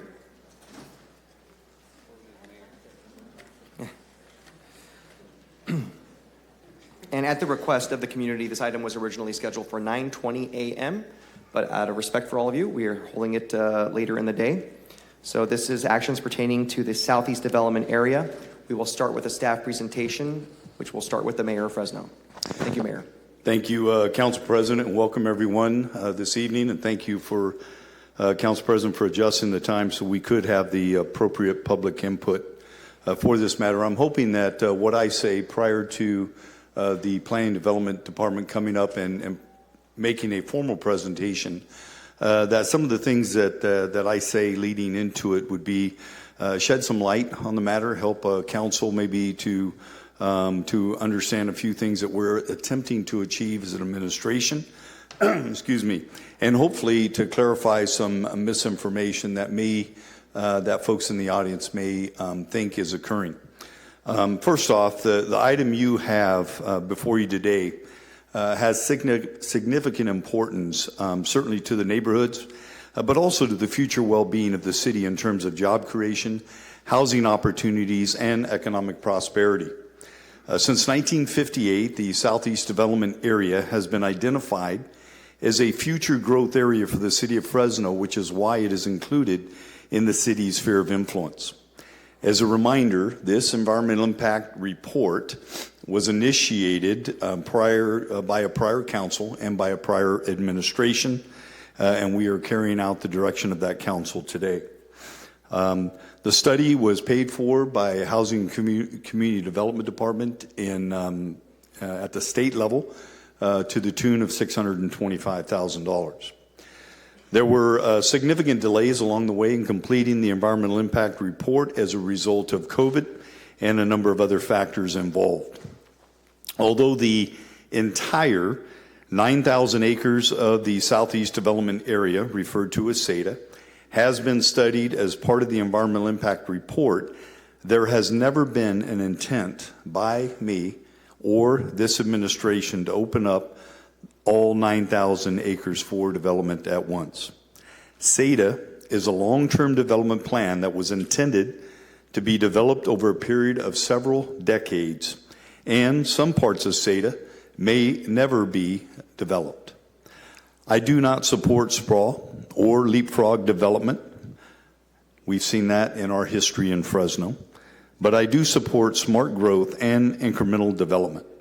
Growth that will allow Fresno to remain competitive in the housing and employment market, as well as sustaining long-term revenue for the city to support city services such as police, fire, parks, and roads.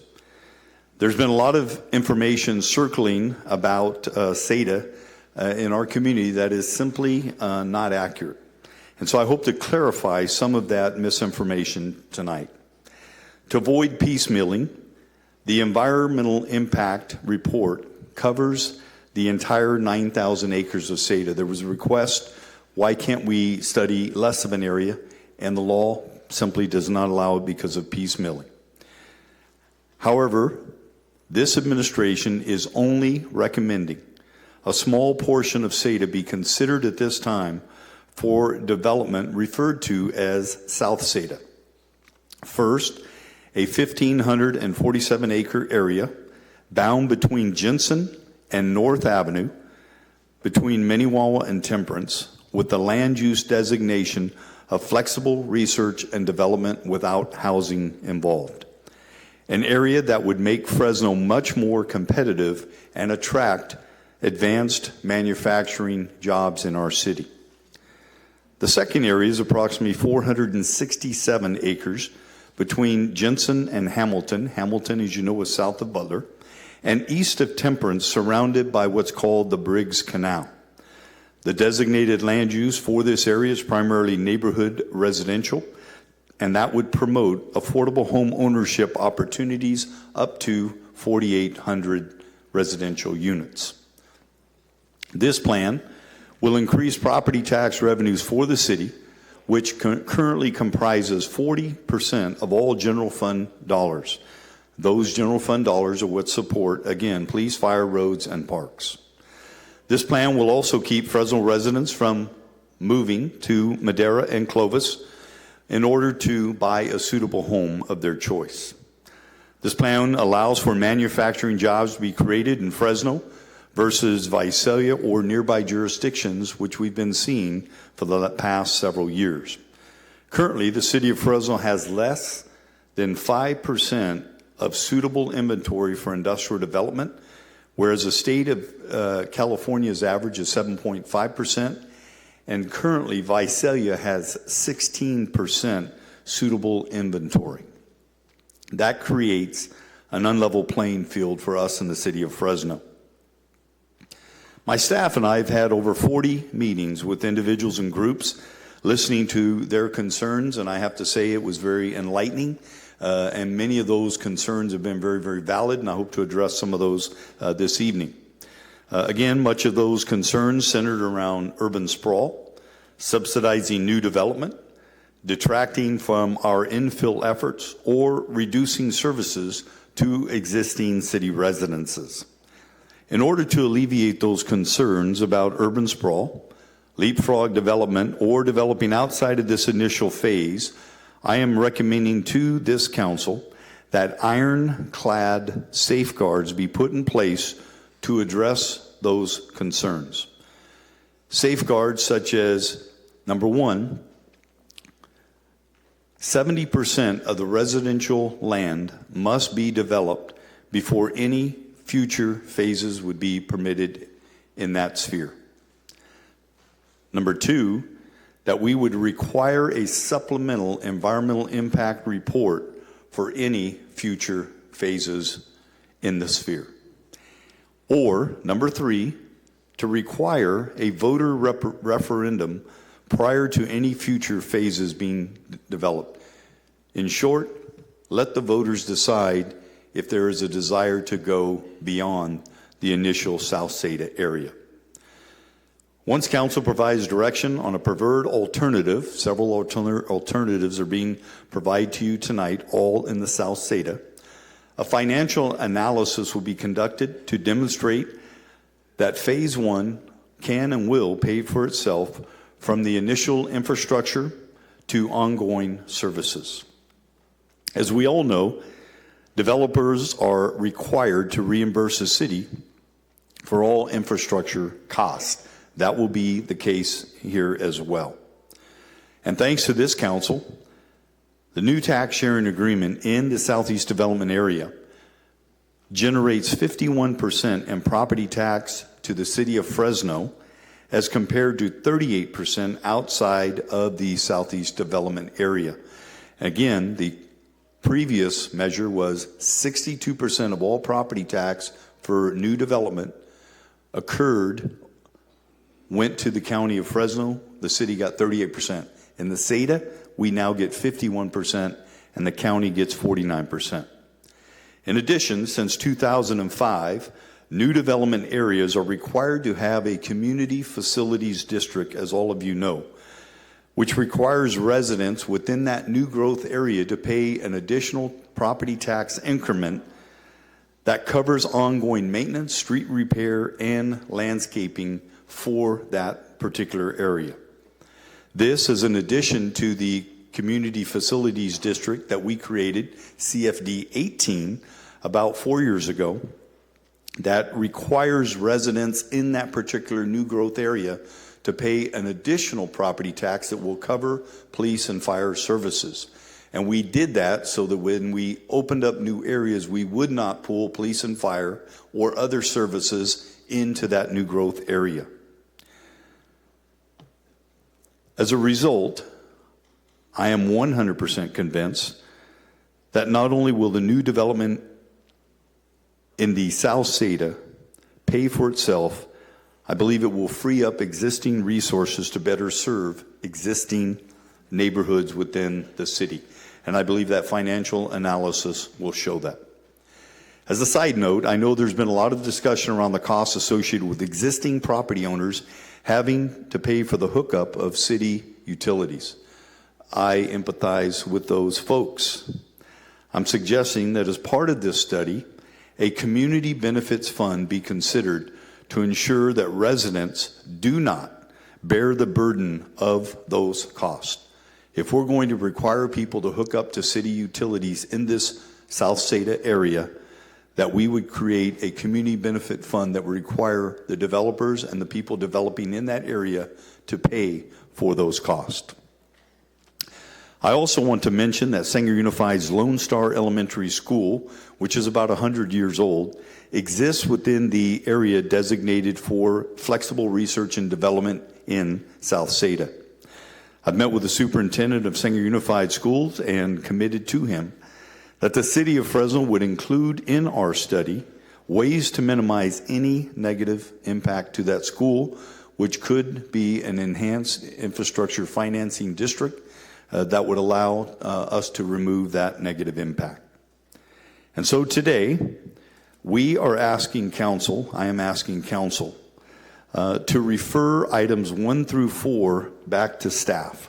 And I know for the benefit of the audience, folks here may not know what that is.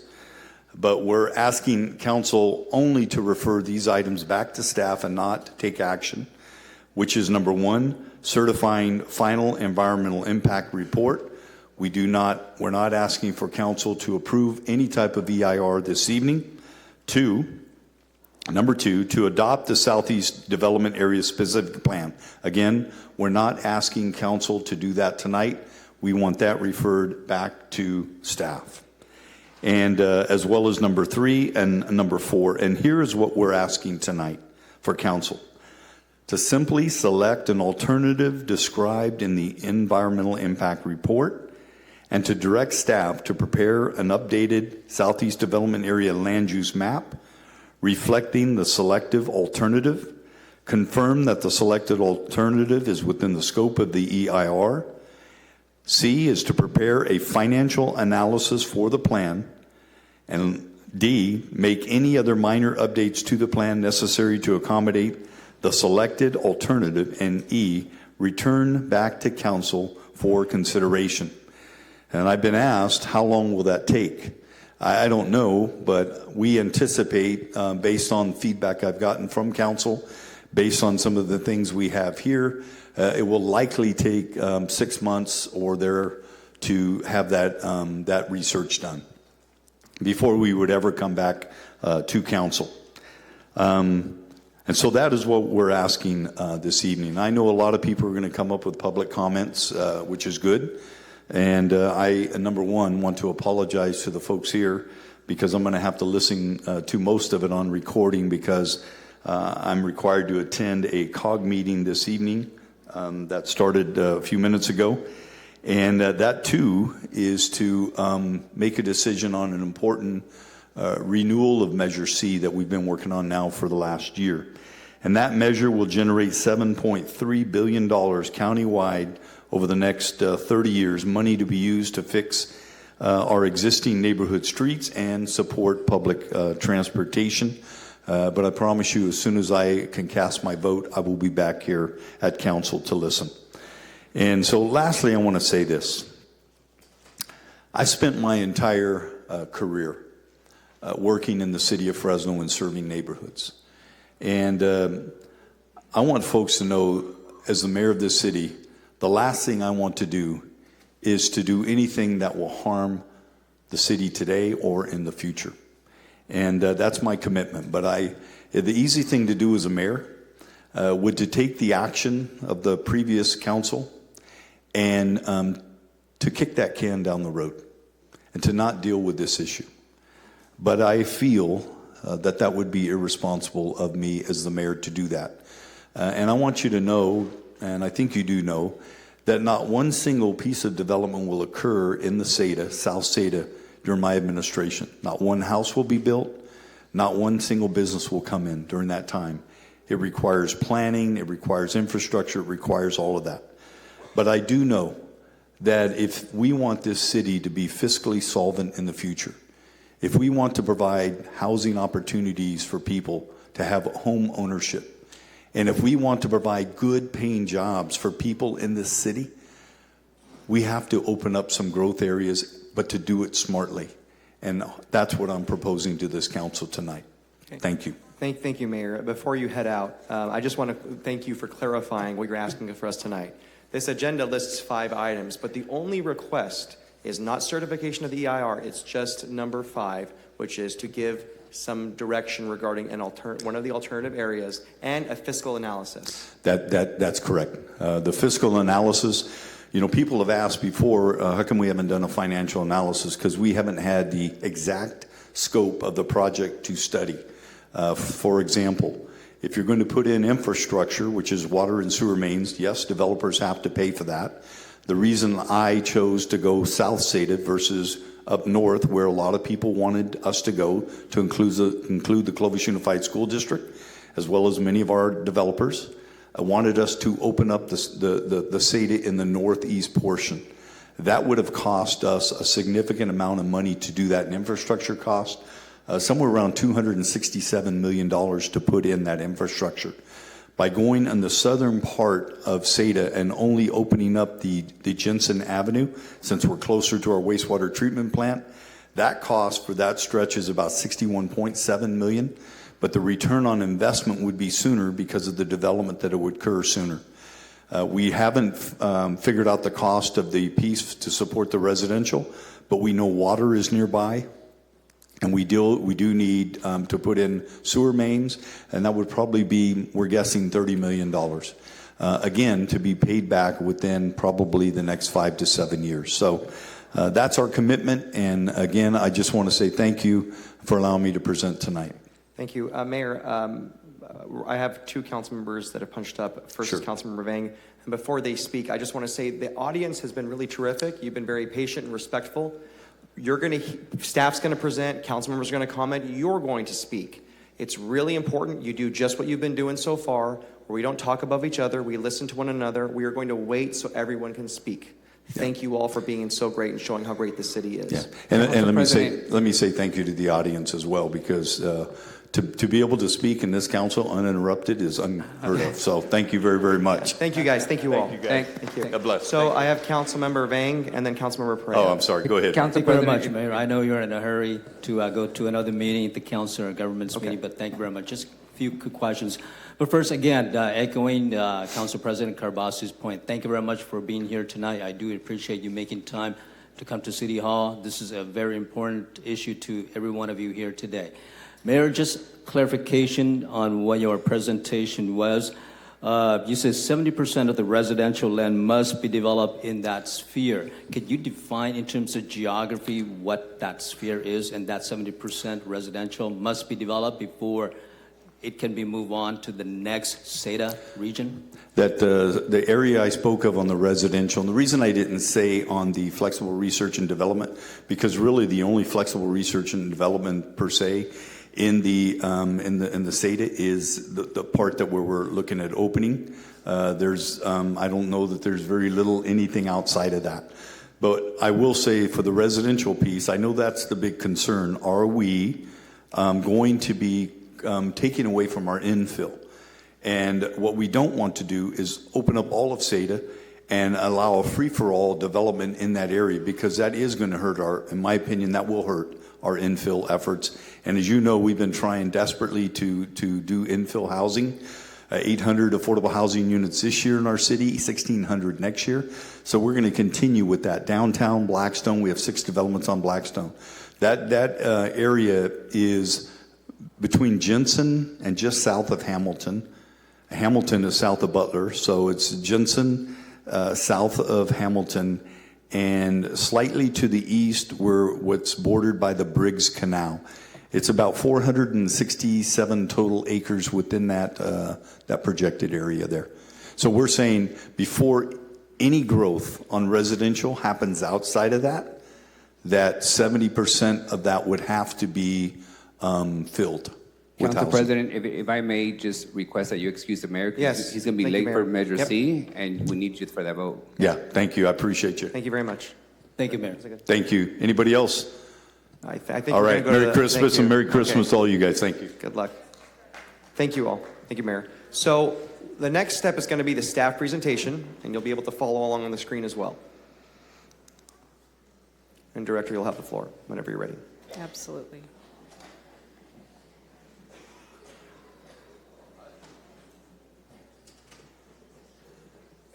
Is there anyone that's standing right now that has a difficult time standing? We have a lot of young people that might switch their spot with you. I don't want to keep you standing up. Who would volunteer to do that? Well, you guys are amazing. So if anyone in the back has difficulty standing, don't be shy. It's okay. I think of my dad who's 83 and he can't stand very long. He can't even stand me. He's watching, so hey, Dad. Amen. So thank you all. Thank you, folks, for doing that. That's terrific. So if anyone has difficulty, there are some seats that opened up. Don't hesitate, please. And maybe we can even cycle out so people won't be standing so long. Okay, Director, you have the floor. Absolutely. Thank you very much. Council President Jennifer Clark, Director of Planning and Development, and thanks to the Mayor for his introduction. Many of the things I'll be saying tonight will be a repeat of that presentation, but we wanted to take this opportunity tonight to review our phasing and financial options and our recommendations. Due to the fact that we've had several workshops and focused presentations to this council, we are limiting today's presentation to the discussion of land use alternatives, phasing and financial analysis, as well as recommendations for the council to consider. Staff recommendation, as the mayor said, is to move forward with analyzing the consolidated business park land use map with South Seda as phase 1. The next several slides will provide options for phasing and thresholds. Again, staff is recommending the selection of the consolidated business park alternative. However, we want to walk through the alternatives as they are described in the EIR. There are 3 land use maps that are evaluated in the EIR. The original land use map, which is on the left of your screen, is what is included in the SEDA plan today.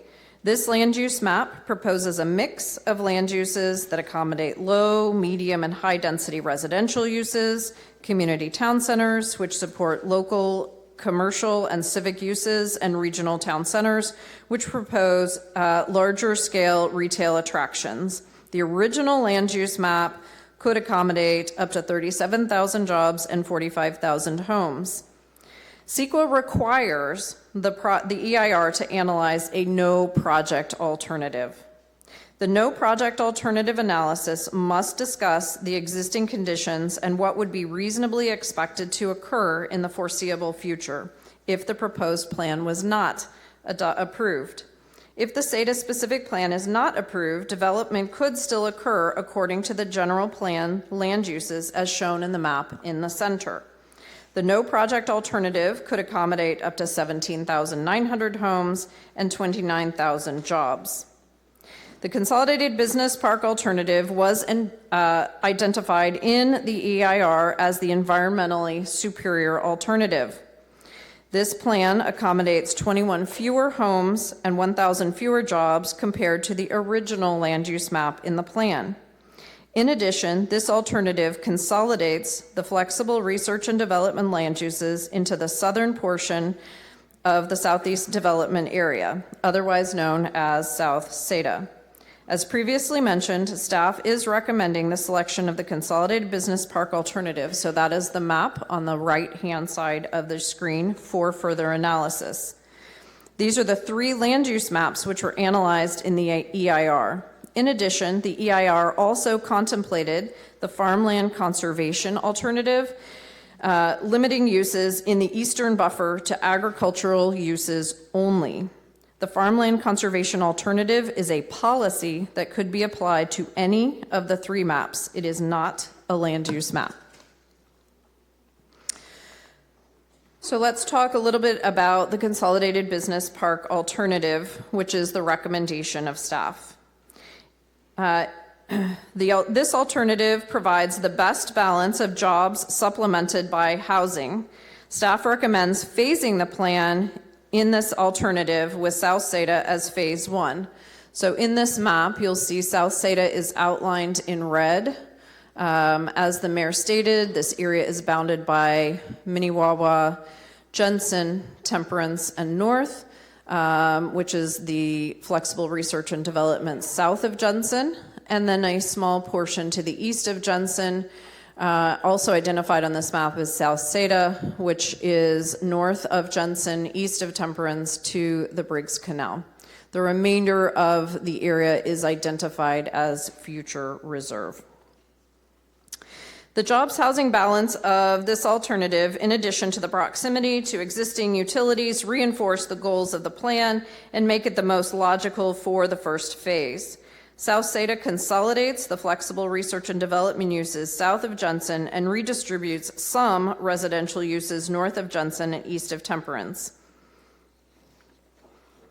The mayor did outline the land use in acres, but I think it's valid to repeat that at this time. So south of Judson, the land uses that are identified are flexible research and development in the light purple, and that's 1,368 acres.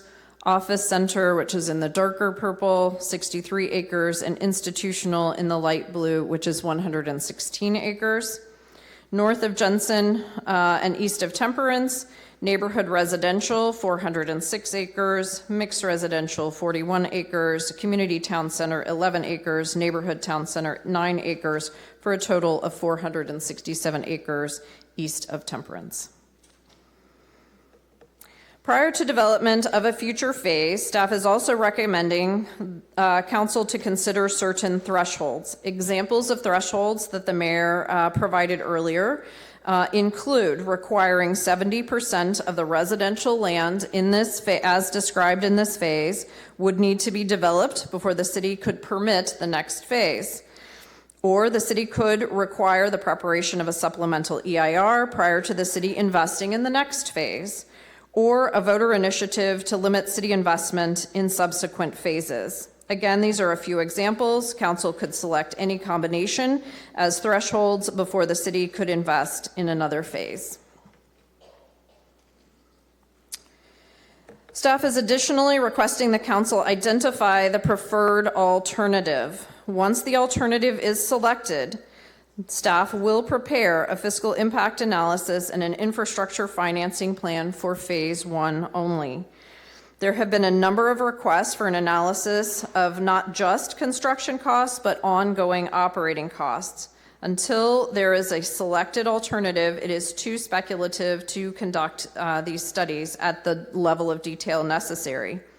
The fiscal impact analysis is an evaluation of future costs and revenues associated with development in this area. The infrastructure financing plan identifies all the necessary capital costs for initial infrastructure, which will be reimbursed as development occurs. Upon selection of an alternative, staff will prepare both a fiscal impact analysis and infrastructure financing plan, including a nexus study and impact fees, to return to council with those items in the spring or summer of 2026. So in conclusion, staff is recommending that City Council, as the mayor stated previously, refer items 1 through 4 on the agenda back to staff and to select an alternative described in the EIR. Direct staff to A, prepare an updated SADA land use map that reflects the selected alternative. B, confirm that the selected alternative is within the scope of the EIR. C, prepare a financial analysis for the plan. D, make any other minor updates to the plan necessary to accommodate the selected alternative. And E, return to council for consideration. And that concludes my presentation. Thank you very much, Director. And again, thank you to our audience for being patient. So the next step in the hearing is council comments. After council comments, we will go to the public. Everyone, like I said, will be afforded a chance to speak. I have your cards here. There's a little bit more than last time. If you would like to speak, though, please do submit a card. And we have council members that have punched up. First, I have Council Member Vang, followed by Council Member Perea. You have the floor, sir. Thank you very much, Council President Karbasi, and thank you, Director Clark, for the presentation. Again, I want to thank each and every one of you for being here tonight to fill this room to capacity and even beyond capacity into the lobby out there. Your presence here tells me how deeply you care about the City of Fresno, and it shows here tonight. And I also want to thank those who submitted their comments online. There's numerous of you who cannot make it here tonight for this meeting, And therefore, you submitted your comments online, and I wanted to let you know that we have received, and at least I have read those comments. For some of you who may not be available this morning to be in person or to watch the council meeting this morning, there was a procedure that was in place where I had asked to table this item, and there was a 5-2 vote. 5 meaning that they wanted to hear this item today, and so this is where we are. Had this item been tabled, we would not have this meeting. We would not have any discussion on SEDA, whether it is portion number 1, portion number 2, portion number 3, 4, or 5. And so for those who did not have time to be here this morning with us around 9 o'clock, or who did not have time to watch the council meeting this morning, I just wanted to bring you up to date as to what happened procedurally this morning. I have stated publicly that I will not support SEDA as it is presented today. However,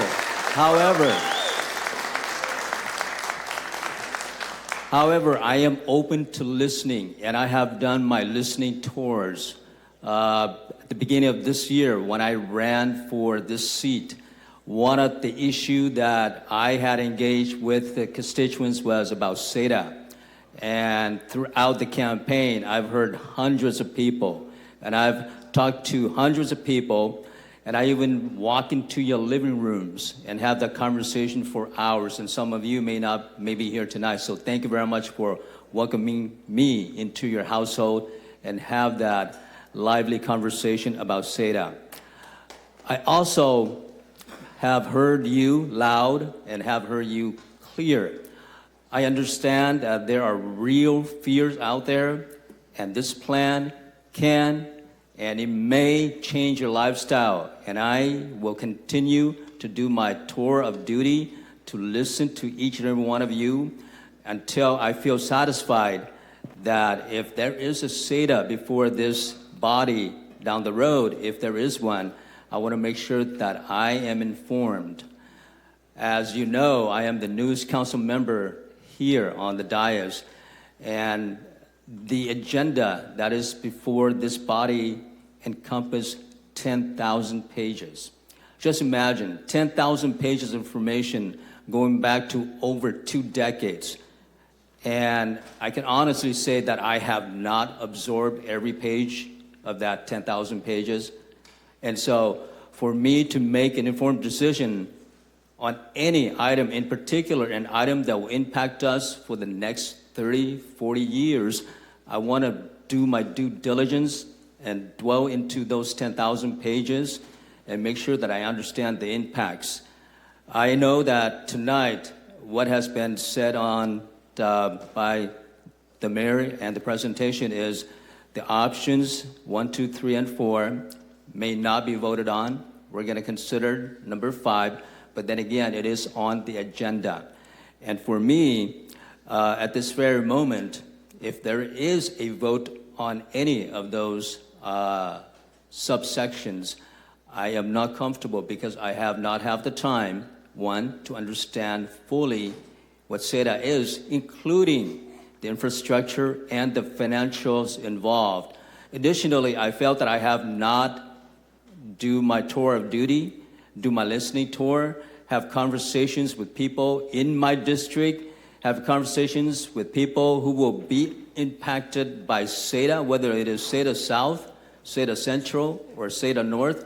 And I have not had the opportunity to have meetings and listen to people in the city of Fresno and outside of the city of Fresno. And that is the magnitude, the impact of this project will have.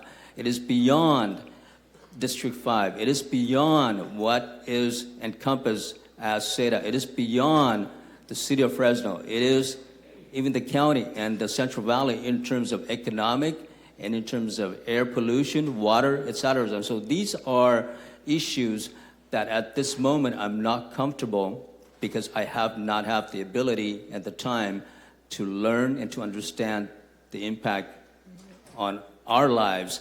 And so I wanted to say that I understand your concerns. I appreciate you being here tonight.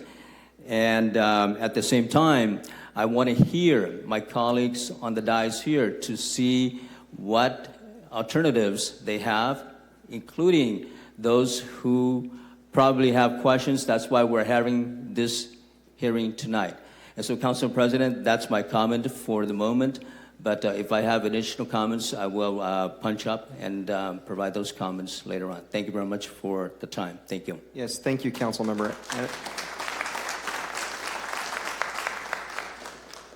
Folks, I want to reiterate that, as you heard the mayor say, the administration is not requesting the council approve SATA. So that notion that SATA is being approved tonight, I want to dispel that right now. We're going to move on to Councilmember Perea. After Councilmember Perea, we have Councilmember Richardson punched up. Thank you, Council President. I do want to start by thanking everyone who has either called or emailed. I've read every email. Up until this morning, I would say that maybe 4 or 5 people asked me to approve SATA. So I would say 95% of folks are asking to either downright deny it, or they're asking for more information in order for us to make the best decision that we can possibly make. So far, I have gone on record as saying that I cannot support this plan in its current form, and I'll tell you why.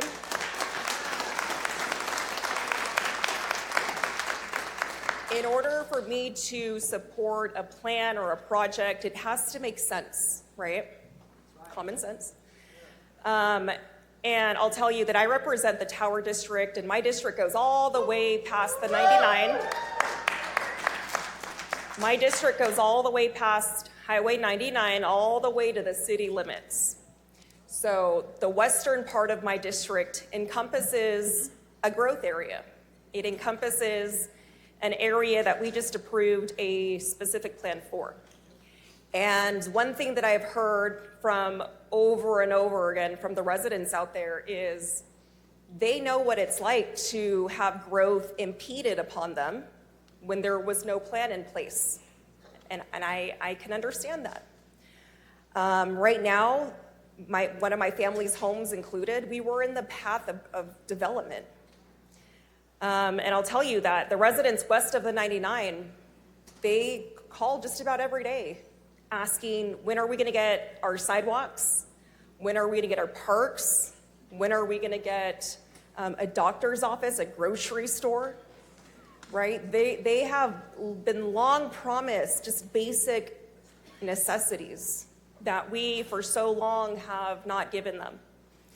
And so the fact that they got this plan 40, 50, 60 years later, it's been a blessing for them. And we owed that to the residents west of the 99. Now, in order for this plan to make sense, I need to know that approving a new growth area on the complete opposite side of west of the 99 is not going to hurt the residents that are just now starting to get a glimpse of hope for what could be west of the 99. So I'm going to continue to hold meetings and have discussions with folks, because if somebody can convince me that approving SATA will not come at the detriment of people west of the 99, then I'm very open to hearing that. Teach me. Financing, I don't want to berate this. I think we've talked everyone's ear off about financing. I personally have never heard of a part of a city that pays for itself. So I'm very curious to see what will come from this plan. Again, I'm open, if this feasibility plan is going to come back and it's going to show us how SATA is going to pay for itself, by all means, I'm open. Let's take a look at that.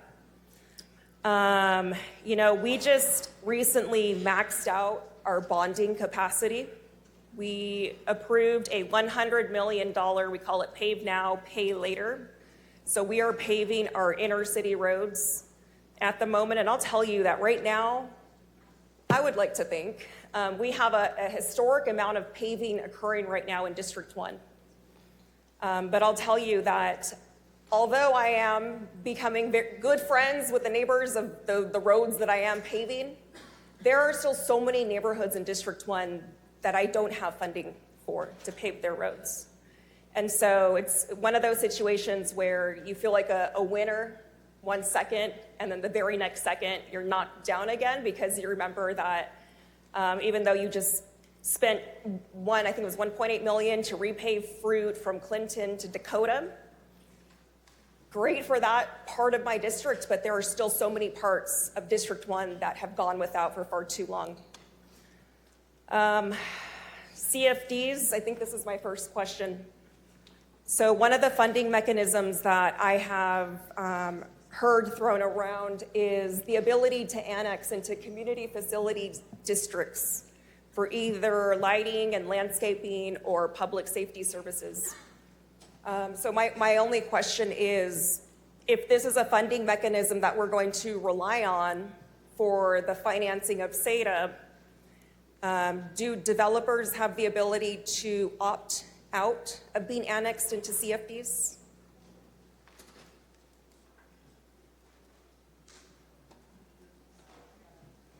If this is a... Sorry, I was dealing with the fire marshal. If this... wonder why. No, we're not doing that. Well, I'm sorry, Don't worry. Councilmember Perez, say that again. The question, the city manager, was could a development opt out of a CFD when they were being annexed into the city? And the answer is no. It's a condition of approval. It's a requirement. Correct. Yeah, okay. Looking through the SADA specific plan, there's a big emphasis on town centers. Now, I think town centers are great. I would love to live within a town center. Town centers are either regional, community, or neighborhood, and depending on which town center you live in close proximity to, one might have a job center, one might prioritize grocery stores and retails. To me, these town centers are kind of like mini downtowns, and so something else that needs to make sense to me is if we're going to be approving a plan that has all these little mini downtowns located within, how is that not going to hurt the downtown that we have already? So while the prospect of adding 40,000 new homes is a good one. I think, we're in a housing crisis, and I'm a planner myself, and I think we need to get creative with how we're incentivizing new growth in our city. Again, just like I don't want to do anything at the detriment of west of the 99, I want to make sure that we're not indirectly hurting our downtown. And I believe that one of the conclusions, and I don't know if our environmental consultant is here, but one of the conclusions from the EIR was that all vehicle miles traveled were going to be self-contained. So what that concludes to me is that we're not expecting any trips to come downtown. And so I just want to be clear with what conclusions we're drawing. And again, folks, people that know me know that I'm not afraid of growing. I'm not afraid of doing new things for our city. But it has to be new things. We for so long have been plagued by bad planning. We for so long know what it's like, and I have to, just to be fair, west of 99 looks partially the way it does because we did a bad job planning that part of our city. Now, just to play devil's advocate, they asked for a specific plan a long time ago, and they now see the repercussions of what happens when you don't have that plan in place. And I do appreciate, I see a lot of faces that were out here asking us to approve the West Area Neighborhood Specific Plan. And so I appreciate the solidarity of our different neighborhoods coming together to advocate for one another. But again, I'm just listing things that don't make sense to me right now, and I'm open to hearing from others if someone else can tell me how to make sense of some items. On the topic of education, I think there's been a lot of numbers thrown around in the 11th hour, and I don't want to debate who's right, who's wrong. But the one thing that I think we can all agree on is that our school districts rely on population. And I don't want to debate population statistics at this moment, but in fairness, I represent Fresno Unified and Central Unified School Districts. And so I would be interested, and I think this is out of the confines of my job, but I am interested in learning more about what it would look like if SETA is approved. I want to know what it would look like to change school district boundaries to where SETA consists of Fresno Unified School Districts and not Sanger or Clovis. So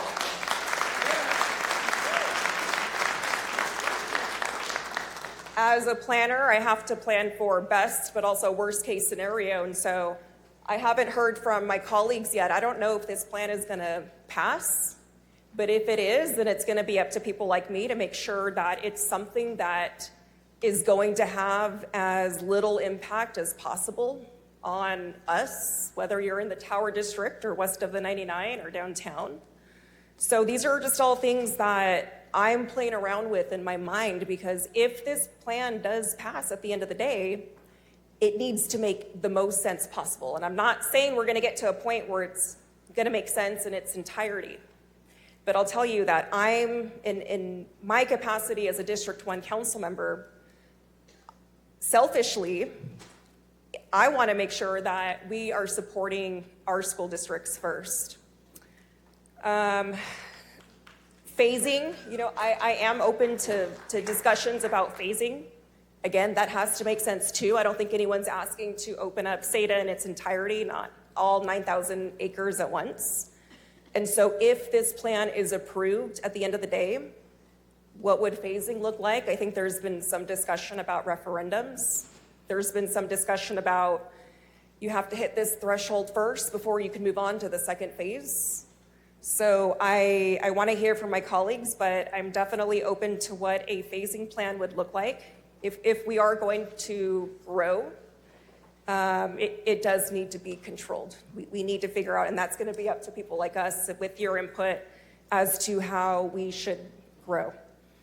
So my asks are similar to, I think, what the administration is recommending, which is for us to debate, to listen to the public, eventually get to a consensus where we do pick an alternative plan. There needs to be a fiscal impact analysis. I think that was in 99% of the emails that I got. But at the end of the day, this needs to make sense. And so in order for me to support any form of SETA, whether it's South SETA or all of SETA or no SETA, whatever the ultimate outcome is, I just need to be able to justify it to my constituents, and I just need to make sure that I can reasonably make sense of it in my own mind. And so right now, I'm not there, but I'm going to cede the rest of my time, and I'm going to just listen intently to my colleagues as well as to everyone that comes up for public comment. So again, thank you to everyone for being here tonight. Thank you for writing in, and we'll see how the rest of this evening goes. Thank you. Thank you, Councilmember Perea.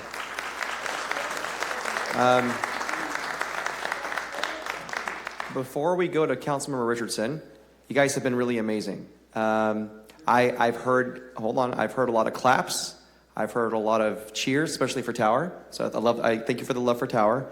I haven't heard any jeers yet or boos, and that's what I want to avoid. So we want to ensure that everybody, whether it's the council or the staff, or especially you speaking, that we can hear you from up here, because that's the most important part of tonight, is hearing directly from you.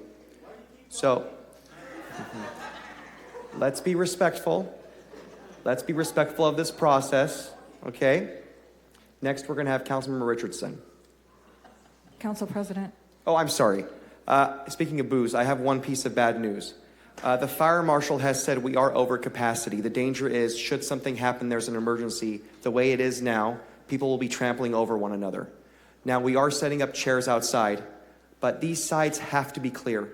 That back has to be clear, and people can't be sitting on the floor, unfortunately. You will be able to hear the proceedings outside. I have to ask the folks that are standing to please go outside. There are a few seats open in the front, especially if you're a senior and need a place to sit. I do apologize for that, but at least you will have hopefully some seating outside. I want to thank the city manager for arranging that.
Okay, that's very helpful.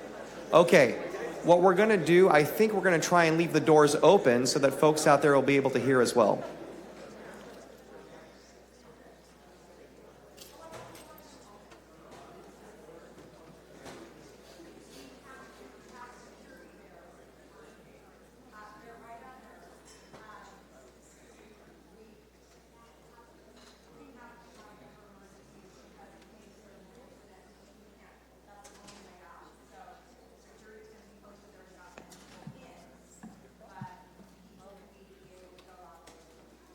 All right, folks, so please promise, finger promise, pinky promise not to be a danger so we can not have to kick more people out. Yeah.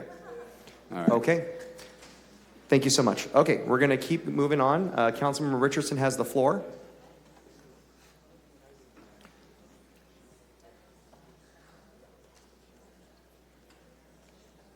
Go ahead, Dick. You're good. I don't know how anyone's supposed to jeer if they all just left, but Well, look, I appreciate that snipe, but here's the reality. We do have a fire marshal. God forbid something should happen. I don't want people trampled on my watch. So people have been really great and cooperative, and I appreciate you for doing that. Thank you. Lady first. Go ahead. All right. I want to be very clear. There's been a lot of email traffic about this. We've gotten inboxes full, pro, anti, and I think that's an oversimplification. I think a yes and no, open it up, don't open it up, there's a lot of assumption that was taking place tonight. And my response to the yeses and the nos, if you were someone who emailed me, if you read the response, was exactly the same to the yeses and the nos. And it was the same response that I had the very first time I sat down and had a meeting about this when I first came into office. And it was, teach me. Help me find out the parts of the plan that suck. Help me find the inefficiencies. Help me find the parts that aren't fair. Help me find the parts that are going to be inconvenient or going to be crushing to lives or livelihood. Teach me. Because the more that we know, the more we can change and the better of a plan we can all come to together. That was the goal. Now, during the research, which I think I just finished my 16th meeting on SADA the other day, I'm very grateful to everybody who has raised your hand or called me or emailed or set up a meeting to teach me. And it wasn't a union, not that they've had much sway on me since the very beginning of this whole game. It wasn't a group, it wasn't a team, it wasn't a federation. It was the individual. It was folks like you. It was folks like you. Where is she? It was folks like you know exactly who I'm talking about? Folks like you, sitting down with me and explaining to me exactly, not we hate everything, blow it up, but Nick, this is specifically the part that is going to inconvenience me. This is something that wasn't talked about. This is something that I've gotten 2 competing answers about from the city or from the news or from this or that. Those are helpful. All right, you take the emotion out of it. You look at it objectively, just like my colleague over here to my right talked about making it make sense. Making it make sense is all objective. Whether or not you have water is pretty black and white. Not a lot of passion associated with that, right? Whether or not something pencils out cost-wise is pretty black and white. Not a lot of question, right? You feel your pockets, you either got money in it or you don't, right? Not a lot of emotion. So I appreciate so much, first and foremost, whether we agree politically, whether we disagree politically, whether politically we don't even know where the other one stands, but we had the respect to sit down in the same room, and you gave me the privilege of walking out of that room smarter than I walked in. So first and foremost, of all of you who are patient with me, which I know that's a chore, I thank you for doing that, because I would not have had the research, I wouldn't have had the ideas or the recommendations to make sure that what we give to staff represents not just investigating what we've already seen and coming up with a cost analysis and coming up with EIR for the things that we've already seen up there, but that specifically the individual like you, whether it's your job or your water or your livestock or a cost to you or your way of life, whatever it was, that gets considered in what I would believe to be a responsible plan. So thank you all for doing it. With that, we all kind of have our own angles that we are coming at this from. All right, we've all spoken to different people, I'm sure, and we've all gotten our own priorities based on the way we've come up. But I'll tell you, first and foremost, representing District 6, Northeast Fresno, which this will not touch, I want to make sure that from a taxpayer standpoint, all 80,000 bosses I have in District 6 are taken care of. That we're not getting raked over the coals because you put me in this job to be financially responsible, so I want to make sure we're doing that. But the second thing, and this is outside of my bosses in Northeast Fresno, this kind of goes to the overarching responsibility to the rest of the city, is to make sure that no individual who lives out in what is currently county but city sphere of influence gets unnecessarily stepped on or disregarded or anything else when we have the chance to bring your concerns here and build a plan that addresses them. So with that said, the things that I will be looking forward to making sure to direct staff to produce, not just maps, but I want specifically water assurances. We need water assurances. A plan that does not have water assurances is not going to have my support. And what does that look like? Water assurances looks like making sure that we have not just ponding basins on the east side, but ponding basins that are specifically rigged for groundwater recharge to refill our aquifer. We have some basins around the city that when, they're allowed to go dry and we put a soccer field down there, and soccer's great, no hate, but water is livelihood. Water is jobs, water is agriculture, water is life. That's not lost on me. Second thing, on the basis of water, I'd like to direct staff as well to, in the research, look into what it would look like to build a community benefit fund, whether it's in coordination with the county, with the irrigation district, to expand the Fancher Creek Basin, which is outside of the city boundaries, to expand that, not just to include a south cell, which is currently operating, but to go and excavate, make a north cell available to where it increases our water storage capacity. We don't even have that right now. If we can come up with a plan that doesn't reduce water for the individual, for the wells, for the aquifer, but actually increases it, that would be a positive versus a negative.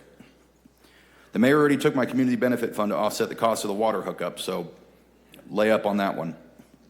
But on the topic of water, if you are someone who lives out in that area who uses a well for agricultural purposes, not just talk about sinks and showers, but you've got crops out there, you've got heads of cattle, you've got ungulates or ovines or this or that, I want to make sure that staff, as we look at this, that the preservation of agricultural wells for agricultural use, can still be maintained. What does that look like? No, please don't. Sorry, big rules guy. Appreciate it though. Water hookup, especially cost-free water hookup for residential uses, I understand it. But for agricultural, it's not realistic. It's too expensive. It's gonna be metered water, trying to water crops with metered water. I do not envy anyone who attempts to do that. So know that my requests are gonna go into that. Continuing on the livestock thing, for all of you who don't own animals, just give me a second here. I want to make sure that whatever grandfathered use for the livestock that you have associated with your land, not your person, not your business, but with the land, whatever grandfathered use, whatever you're currently doing with your livestock out there, those uses are able to be grandfathered in perpetuity for that land. Meaning if you hand it off to your kids are able to do the exact same thing and milk the same number of udders that you were, and their children and their children and their children. Someone someone buys the land and they decide to do something different with it, fine. But if you want to use it for livestock use, I want to make sure that you're able to in perpetuity, maintain what that land is currently doing. That seems like responsible government to me. That seems like respecting people's livelihoods. Outside of that, I would probably see the mayor's proposition and raise it. Outside of just a 70% of the residential development, I would propose, and I am not opposed to the voter referendum phase by phase. I think that's a good idea. I would consider that as well. However, my proposition would be not just residential development, but I would say we need to put, I think, ironclad assurances was what was put in there, what was stated earlier. I would be interested in a plan, and staff would be interested in what this looks like in actuality, right, as part of the research, to put a 70% development, period, residential or otherwise, 70% development and 5-year benchmark before any phasing can be done. That way we know temporally, chronologically, this is exactly how long we have to look forward to each phase. And if it doesn't happen, if we hit the 5 years and not 70%, well, we got to figure some stuff out. Because clearly this land is not being occupied as quickly as we assessed it was. That's holding ourselves accountable. That's putting our money where our mouth is and saying, all right, we said it's going to be occupied. Well, let's see it. So I'd be interested in a 5-year and 70% development threshold to go phase by phase. The next thing, there's been some confusion, and I've heard conflicting accounts about whether or not to maintain the trail system or otherwise, eminent domain, was going to be used by the city to acquire any of that land. In the research, I would like some text that talks about eminent domain in no sense being used to extend the beginning, the end, outside, middle, or anything of a trail system, but it abides by the rest of the development codes to be used out there.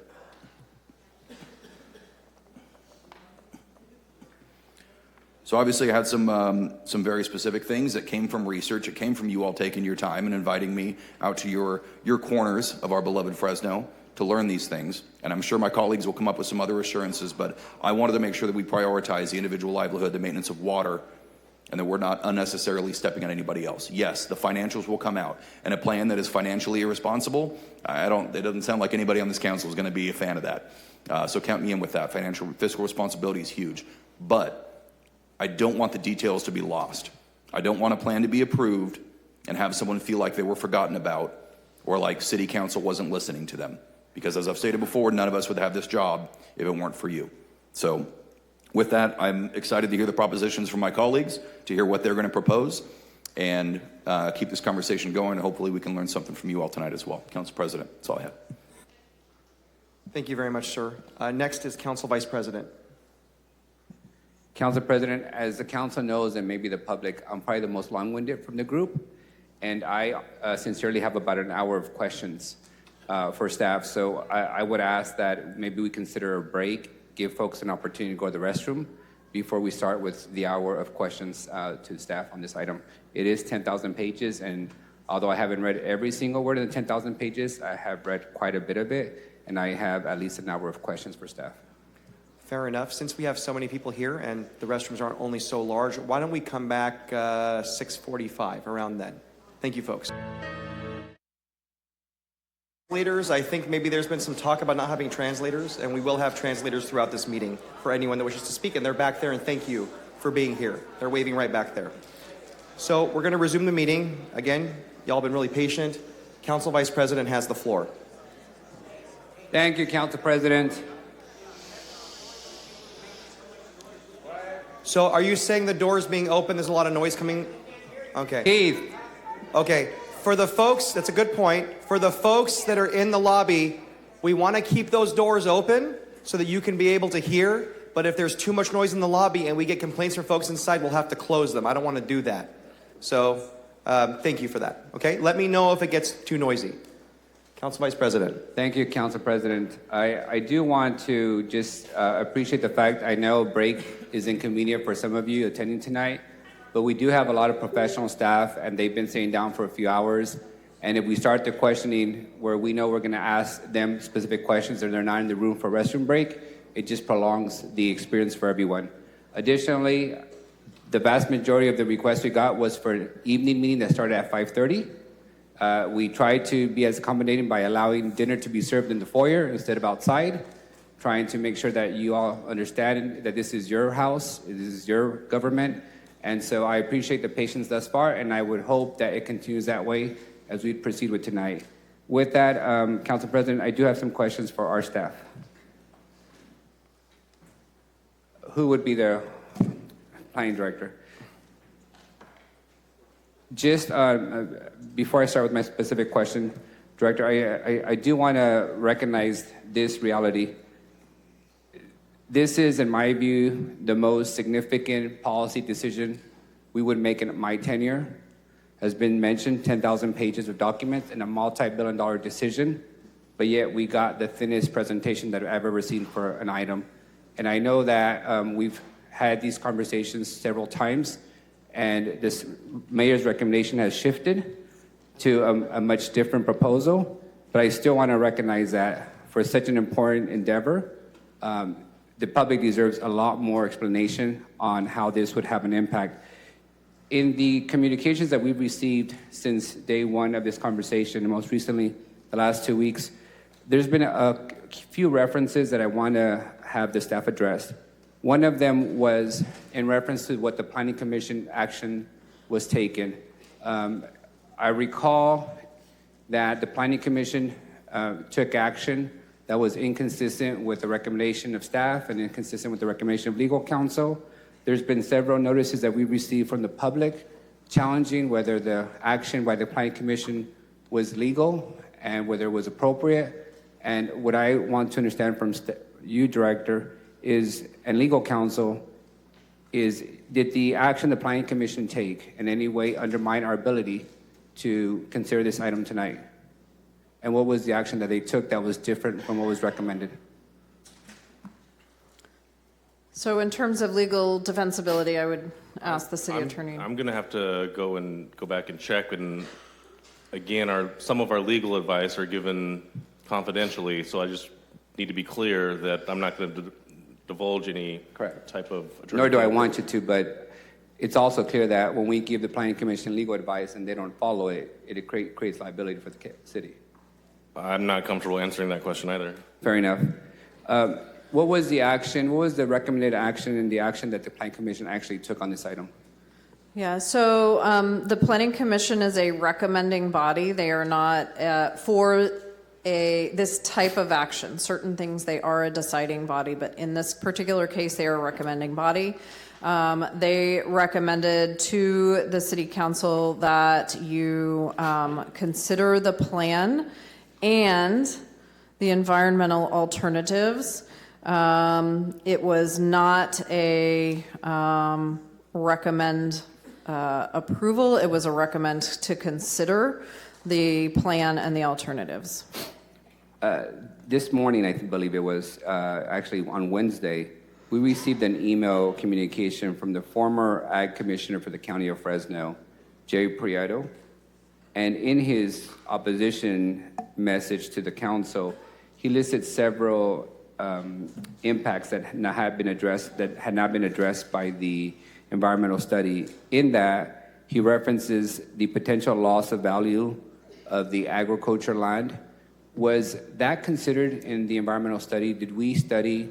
I know there's been a mention of potential economic benefit by developing ag land into commercial, retail, and housing.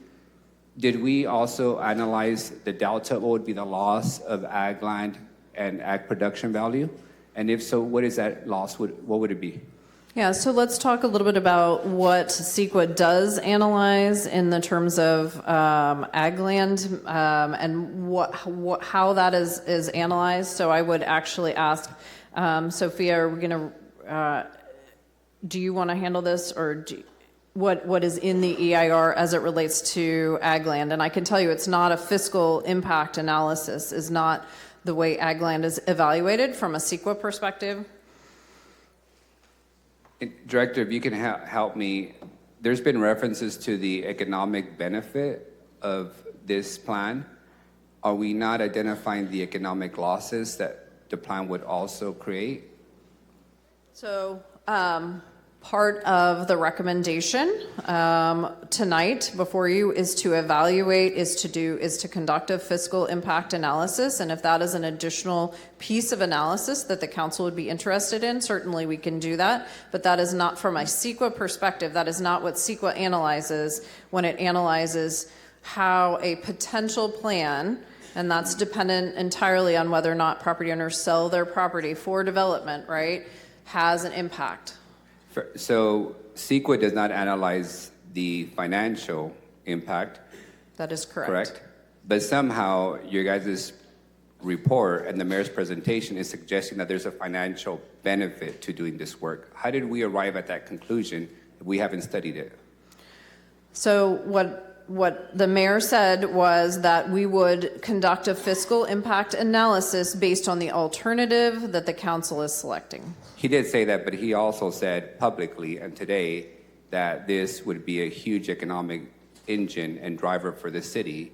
So how did he arrive at that conclusion if there is no financial study to support that conclusion? So I'm going to answer that question, which is, if we add thousands of acres of flexible research and development land, which are job-producing land, when you produce jobs, you produce economic benefit. Yes. I'll defer to our economics professor on the dais, but I'm pretty sure that's accurate. Secondly, strictly by the mere fact of the property tax split being 51-49 in SEDA, whereas previously it was 62-38, and 40% of our revenue in the city of Fresno is derived from property tax.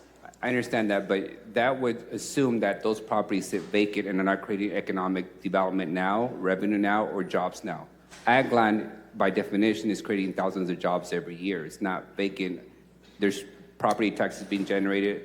There's employment revenue being generated. So did we assess how much is being generated now in its current use versus your proposed use and what it would create then? So as Jennifer stated, I think what the mayor's talking is pragmatically. So that land is currently not in the city, so the city does not benefit directly from tax revenue. Once land gets annexed into the city is when we benefit directly from tax revenue. So the economic loss of tax revenue would be to the county, in essence, by the switch happening? So I can get into, like, our tax sharing agreement evaluates from based on substantially developed versus substantially undeveloped. And the split for substantially developed land has a far greater benefit to the county of Fresno. When it's substantially undeveloped, I'm going to get way too in the weeds here, and in the SEDA area, it's a greater benefit to us. So I think the mayor's talking pragmatically. He's not talking about from the EIR perspective. We've said once the council picks an alternative, we will do the fiscal analysis. That will be from a scientific perspective. He's talking pragmatically, common sense. When you build business, when you build on flexible research and development, that is going to create jobs. That is an economic benefit. Can I quantify it for you? No. Do I think? Do we think that is going to have a greater economic benefit for the city of Fresno than land that may or may not be currently actively farmed? Yes. Thank you. So your basis for the argument that there's economic benefit is attracting research and development and new industry to the city that currently doesn't exist. Correct. Great. Thank you. I want to hold that thought for future questions. We also received a correspondence that was pretty lengthy in nature from the County of Fresno's legal counsel, I believe this morning. And as I read through it, I was trying to ascertain whether it was opposition, for sure a long litany of concerns related to the CEQA and the EIR study. Can you summarize the concerns that the County of Fresno put on writing for us today? There, and I will defer to the team on the specific points, but the primary concerns of the county revolve around the LAFCO resolution and the items that need to be completed prior to annexation occurring in the sphere of, or in SEDA. Specifically, so an analysis of all of the infrastructure that's necessary to serve SEDA and an infrastructure plan, services plan, municipal service review, an evaluation of the an annexation plan. So a very specific orderly growth are the high level points from the county. If there are some specific, Sophia can address the specific points from the letter. Would you, Sophia, for the record? I know not everybody in the public got the correspondence from the county, so I'd like to make sure it's on the record.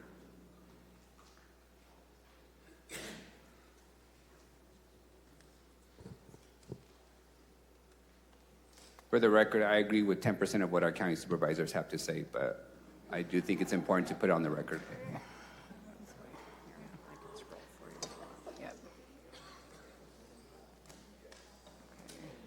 So should I just go through the bolded items?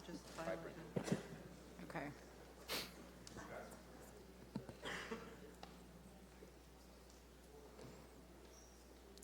So, good evening, council members of the council, members of the public. Sophia Pagalatis with Long Range Planning. The several points made by County Council. The next one is that the project is inconsistent with relevant provisions of the city's general plan, and that this was not analyzed in the EIR. The EIR did, in fact, under the land use chapter, analyze whether or not SEDA was consistent with the general plan, and it found that it was consistent with the plan. As you probably know from our previous presentations, it was approved by LAFCO into the city's sphere of influence in 2006 with several conditions, including preparation of a municipal service plan, adoption of a specific plan, etc. The next item is that the specific plan abolishes the permanent buffer along its eastern border intended to separate and preserve long-term agricultural uses outside its borders, the consequences of which are not disclosed in the EIR. And I'd like to clarify that the current proposed SEDA plan does include what's called a rural cluster buffer, and it is essentially that same buffer. It is the same size, the same number of acres, and it does allow a very low density number of housing units in it. But the intent is still to serve as a buffer between SEDA and the agricultural lands to the east of that buffer. It's just named differently. The next one is that it basically asks that rather than rely upon the undefined standards of mitigation measure Ag 2, the city should defer adoption of the specific plan until it adopts the farmland preservation program intended by the general plan policy R9C. And that one is about conservation of prime or important farmlands. And there is a 1-to-1 mitigation requirement in the EIR, so that for every acre of important farmland that is developed, 1 acre of equally valued farmland must be conserved elsewhere. If I may, on the farm preservation, have we passed a farm preservation policy by this body? We have not yet. So that requires that each item that comes before you that has farmland preservation issues must be dealt with on an individual basis. And we're applying CEQA requirements to the mitigation. What's been the holdup with adopting a farm preservation plan? You could say it's us if it's a fair assessment. I know. Have Yes. you guys brought it forward? Yes. Okay, so this We were body. ready to go, and on the eve, the council pulled it off. I found it. Thank you. The council had pulled it off the agenda and requested that we go back and completely redo it. So that was. When was that? Do you know? It was right about the time West Area specific plan time. Do you remember, Jennifer? Yeah. Oh no, farmland Farmland preservation, we received a grant from the state of California, and that was early on. After the adoption of the general plan, the council did not want a program, and so deferred. It revised RC9C to include options for mitigation. And so this summer, the council actually provided funding in the budget to update our program to be consistent with practices here in the Central Valley. So we are working on a program and we'll be bringing that back to council. So while RC9C envisions the council to adopt a program, it is not a requirement for mitigation because it specifically identifies what kind of mitigation can occur. And the mitigation measure is, as Sophia said, a one-to-one measure. So if the council fails again to adopt a farm preservation plan, the CEQA in EIR, if adopted, would not hold up any development in absence of that farm preservation plan, correct? Because we would allow the exemption of one-to-one. As long as it's correctly mitigated in the EIR, yes. Thank you. Yes.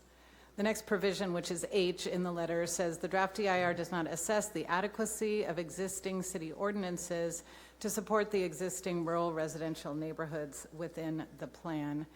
And for that, as you know, the plan does call out rural residential uses for the existing rural residential uses that are in the SEDA area. And the city has its ANX overlay district that is specifically tailored to allow the continuation of the rural lifestyle with any rural residential properties that would be annexed into the city. I, as elements of the draft EIR's mitigations of water supply impacts need clarification. And the EIR did also have, as a technical study, a water supply assessment that was prepared by Blair Church and Flynn. And of course, we have our public utility staff here. Blair Church and Flynn is also online. But essentially, the water supply assessment found that there was adequate water supply for SEDA. And there's different scenarios in the water supply assessment. There's calculations of acre feet and... What's the source of water according to your plan? Is that groundwater or surface water? It is a combination, and if you want more information on that, I would have Public Utilities respond if you want more detail than that. Yes. And I'd also like to know is the sources are being proposed as to address the water issue, and also whether that infrastructure currently exists, and if not, what would be the cost of extending that infrastructure? I just want to clarify, Sophia was going through a number of letters, and I'm reading the Jeff Reed letter, and I'm not seeing them I just want to make sure we were operating off of the same document. So we're talking about the December 17th letter that was addressed to council. I believe that's what the council member was referring to. That's I think only you one were I have reading from off the of a different. supervisors. I think you were commenting off of a different document. I apologize. We were the prior letter that we had received. Okay. Apologies. No worries. They're So we pretty received- similar, though. I mean, Okay. Yeah. We received 2 letters for the record from the county. Thank you. Can you make the first letter available to the council, please? When was that letter? Yes, this one, yes, it's in their packet. It's Okay. September of 23. Great, thank you. Okay. And there was a second one that was just sent December 17th. Director, what is the proposed water source, surface water, underground water, and is there existing infrastructure? And if there's not, what would be the cost for extending that infrastructure? So it would depend on where you are in the development. So What's before us is a whole SEDA plan. Right. So what is the Paul, cost? I want you to clarify between water supply Yes. and infrastructure. Correct. So the water supply assessment just simply looks at the water availability across the city. As you know, it's based on our urban water management plan and the land uses. So in this specific, in the SADA area, it depends on where you are. Groundwater, we are a groundwater supply city, and we use surface water to supplement. And so, depending on where you are in the SADA development, you would have a combination of surface water and groundwater, or it could be exclusively groundwater.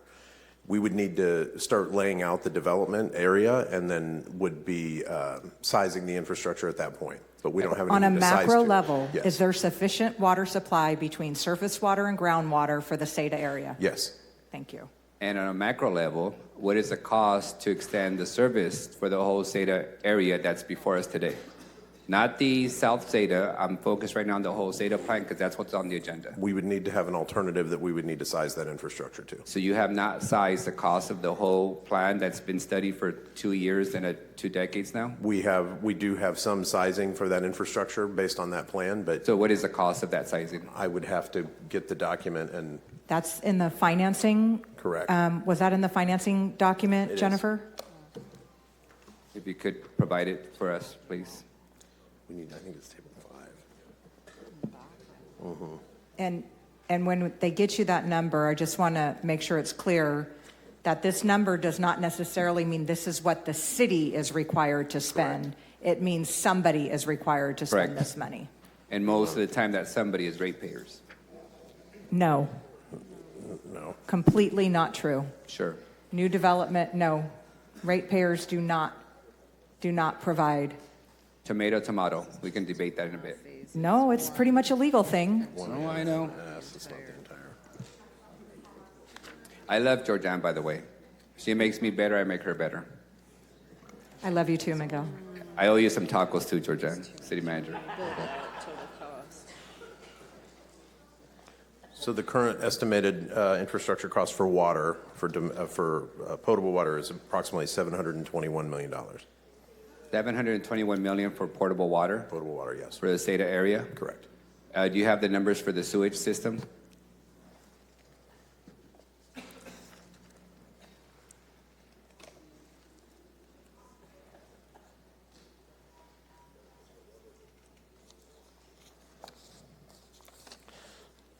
That's storm drainage.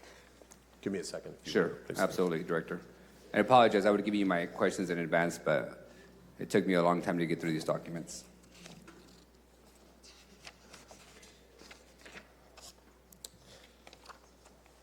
I had it in my other one. Yeah, let me grab it from my other Sure, document. absolutely, take your Thank you. time. While he's getting the information, because I don't want to rush him to give us bad information, there's been some references to community benefit fund. I think the mayor mentioned the proposal for community benefit fund.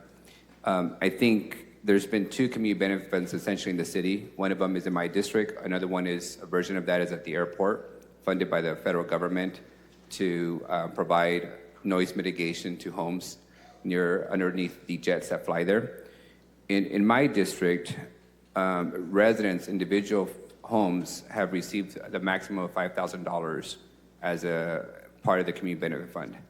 $5,000 today might replace some windows, it might give you a new air conditioner, and that's it.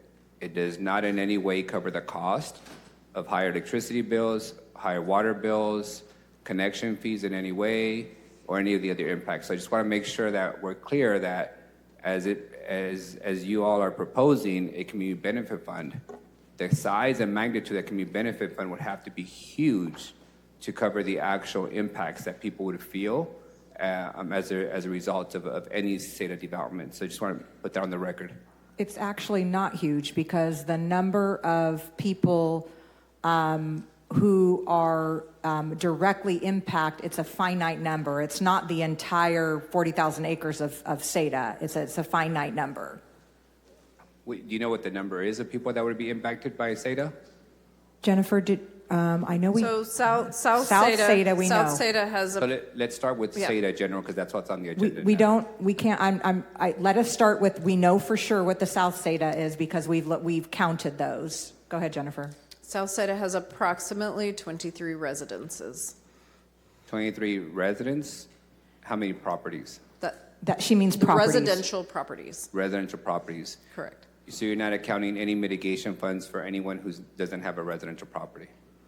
So again, the council is being asked to direct the staff to do a fiscal analysis and financial analysis and consider what it would look like to do a community benefits fund. If there are additional things that you would like for us to study as it relates to a community benefits fund, we can certainly do that. Thank you.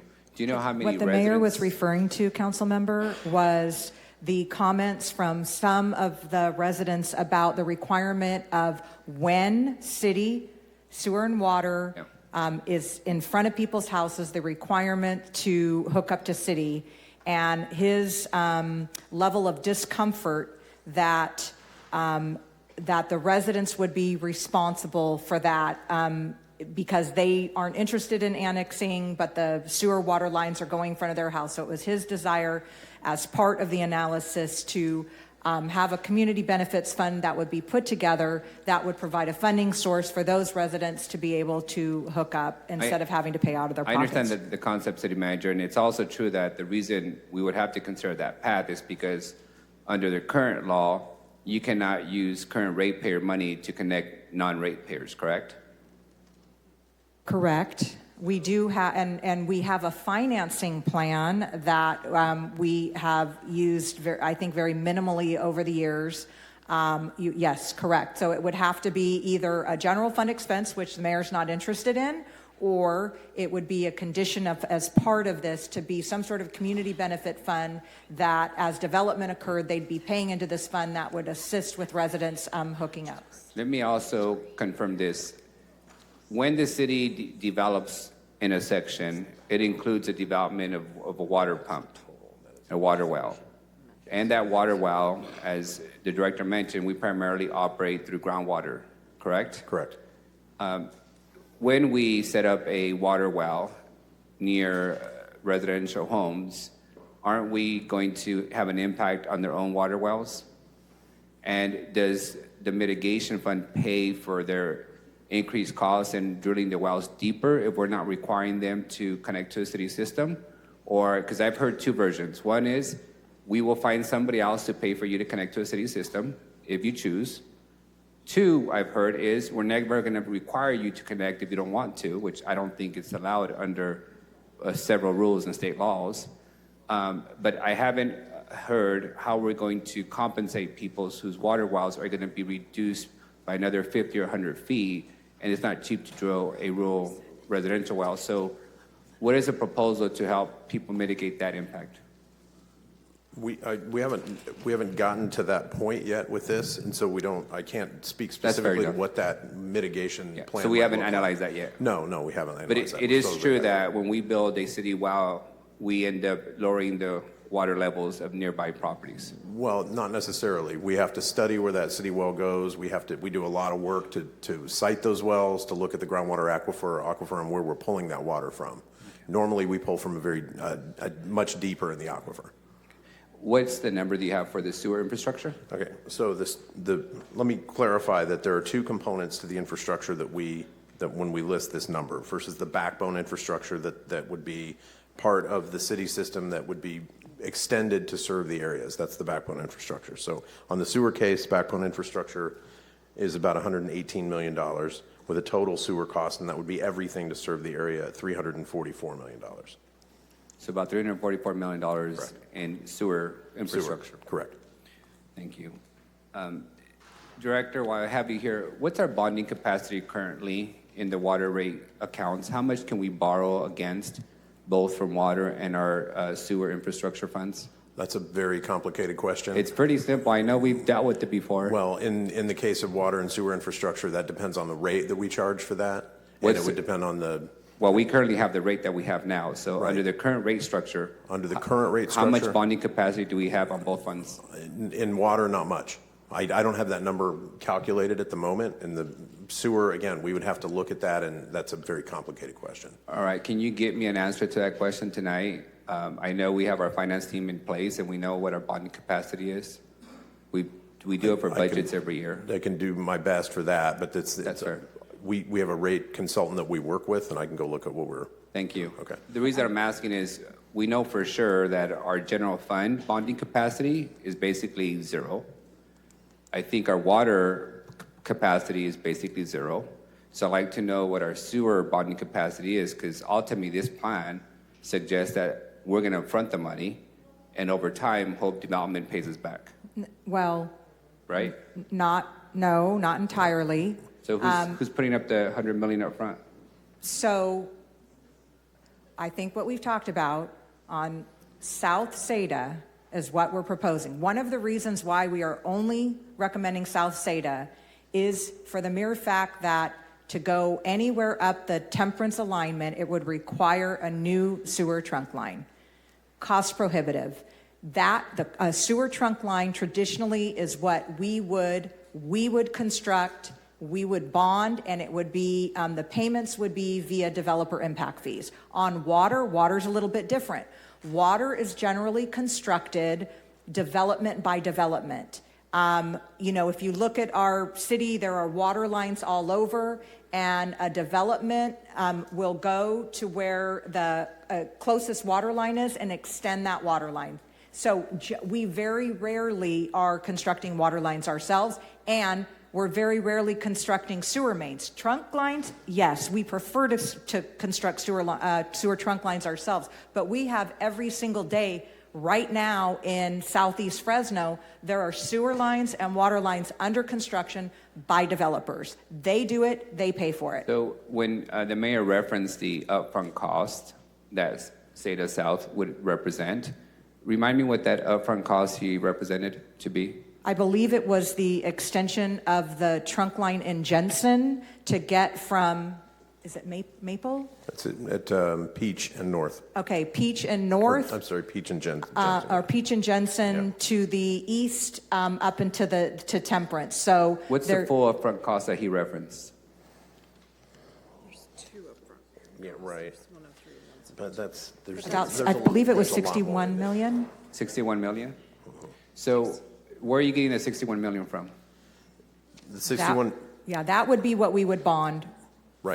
From the way it wouldn't be on the water side, it would be on the wastewater side. Correct. So So thank you. Okay. That's all I needed. Okay. So your plan is to bond from sewer ratepayers, and you are not in a position to tell me tonight what our bonding capacity is for those ratepayers Well, from the current rate structure. when you say the ratepayers, no, we don't. It's not the ratepayers that bond. It's the financial institutions that bond. We sell bonds to the market. But we're in exchange for promising ratepayers are going to pay it off. No, in exchange for developers to pay, the developer fees that come in are what we're not going to build the trunk line all at once. It gets built in sections. So as development occurs and developers pay the sewer fees to the city, those are the fees that go to pay the bond debt service. So if we currently don't have sufficient rate fees to cover that bond obligation, we have to raise rate fees to cover the bond obligation. No. Yes. That's not what no. Okay. All right. I'll move on to my next questions, but you guys can follow up and correct me all you want on how we bond for things. I do have one question too, and I wish the mayor would be here, but I know he's taking care of Measure C stuff. But there's been a reference that he made about his willingness to, after a certain threshold, take it to the voters on whether they would be willing to further extend SEDA. So my understanding, and legal counsel can correct me, but this body today has the authority to put this before the voters, period. So why doesn't the administration simply ask this body to put on the next ballot whether we should approve SEDA for the city?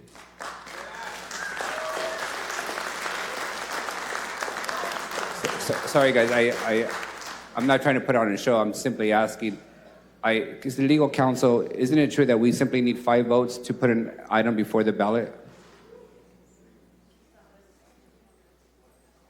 Yeah. Do we need... Do we need 5 votes to put an item on the ballot? I'll get you a memo on that one. Thank you. I recall, because I've been in here long enough, where we've put several items on the ballot. Charter revisions, we put a veterans bond a couple years ago on the ballot, and the rules basically state that this body with 5 votes can put anything before the voters. So my question to administration that you can get back to me is, if that really is your intent to not proceed with sprawl, then why not put the original question of SADA, any version of SADA, before the voters now and save us all the headache of, first developing and then later figuring out what the Because voters want. it's your responsibility as a council member It is is. land use decisions. If It you is. want to, so you, this body wants to cede their authority. Only you have land use authority. The mayor doesn't have that type of land use City authority. manager, I'm not the one that recommended going before the voters. The mayor did. I'm fully He embracing said my authority. the phasing. Correct. So let's talk about phasing as we transition to phasing. I know there's been references that if you allow this version of SADA South, which in my view, it's a corporate bailout funded by ratepayers. If we allow this phase to occur, then we would phase the rest of it. And so I studied previous promises of phasing in our city. I recall Herndon was supposed to be an expressway, and we weren't supposed to allow turn lanes here, turn lanes there, development here, development there, and over time, we granted exemptions from the expressway design. And now, Herndon is a little slower than it was designed for. I recall that prior to my arrival, the council and the city had policy that every development paid for itself, that every development would pay impact fees for police stations, fire stations, streets, parks, and then magically they gave Amazon, Alta, and Gap a deal of $70 million where they didn't pay anything because this body had the authority to exempt from the policy. I recall being told that new development could not occur unless a fire station was built and operationalized, and we wouldn't grant occupancy permits. And I was told that for years that development paid for fire stations. That's the point of them. And then magically, we get asked to bond out the fire station because there isn't enough development fees. Because fire station, the only portion of a fire station that can be paid for with development fees is the part that has to do with new development. Correct. Because that would be illegal Correct. for using developer fees to pay for a fire station, say in the inner city, that is servicing existing Correct. development. But the new fire stations that we built in the outer part of the city, Northwest Fresno, is for new development. The one in Southeast Fresno is for new development. We're not building new fire stations in downtown Fresno. We're bonding out for new fire stations in the fringes of the city, not in the inner core. So my point is this: every time we're told that development is going to pay for itself and that we're going to create a policy where this is going to, be honored, there's always a series of exemptions. Every elected body, every administration comes forward with their request for an exemption to the policy, and then we end up with a huge bill that the general fund has to absorb, or we have to increase fees across the board for. So I just want to caution us with this phasing conversation because I have not seen it work. I have not seen any type of phasing honored. The other questions I have is around paying for itself. We recently bonded out for a new police headquarters across the street. How much of the total price of that purchase of the building, city manager, did we use impact fees for? Jeez, I knew I shouldn't have let Ruthie go home. I'll let you get back to me on that. Okay, 'Cause I really don't want to get in. I Gotcha. believe it just was wanted to- roughly half, but can you Half. ask Ruthie and ask her? Thank you. And what about the 911 dispatch center? I'll get an answer for you shortly. If you would, please. From my recollection, we are constantly being asked to pay out of pocket because there isn't enough development fees. I asked months ago when SADA came forward, show me a model that pays for itself. Give me an example. Give me a city that I can visit. Give me an assessment district.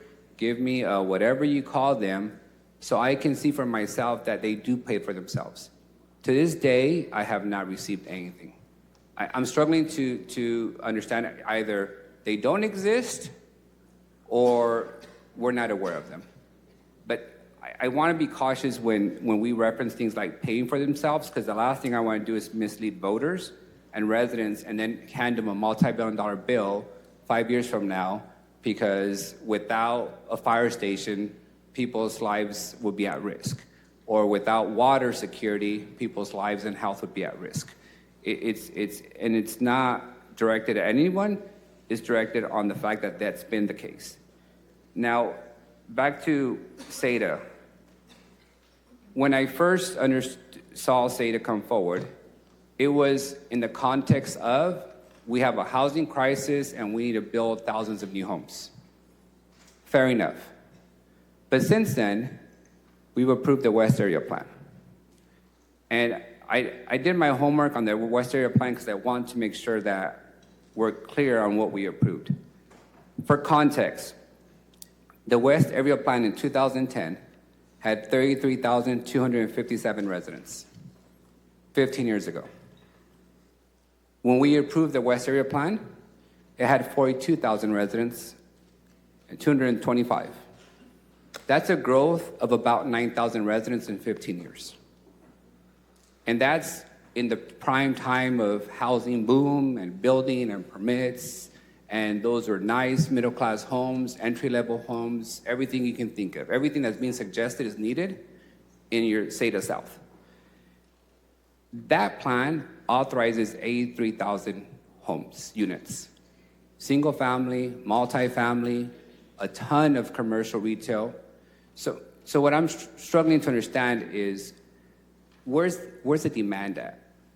Because on top of what we approved in SEDA, we also approved the Tower-specific plan, which adds thousands of more units that currently exist. We also approved the Southwest-specific plan that adds thousands of more homes of inventory to the city. And every time we go through the budget, I ask, how many track maps do we have approved that builders have yet to pull a building permit for? And it's in the thousands. So we have thousands of track maps approved that they haven't built permits for. We have Copper River that's not even fully finished yet after 25 years. We have West-specific plan, West Area Plan, Tower-specific plan, all this inventory around housing. We just approved allowing commercial to go to residential. We've approved infill development by right. We're at a point where we're, granting, you want to turn park space into houses, go for it. Everything that we possibly can do, we are turning motels into apartment complexes. Everything that we possibly can do, we've done. And yet, I keep on hearing this narrative originally around this is for housing. Now, we get the modification of, well, this is more about research and development, industrial development. Okay, fair enough. I might have missed something.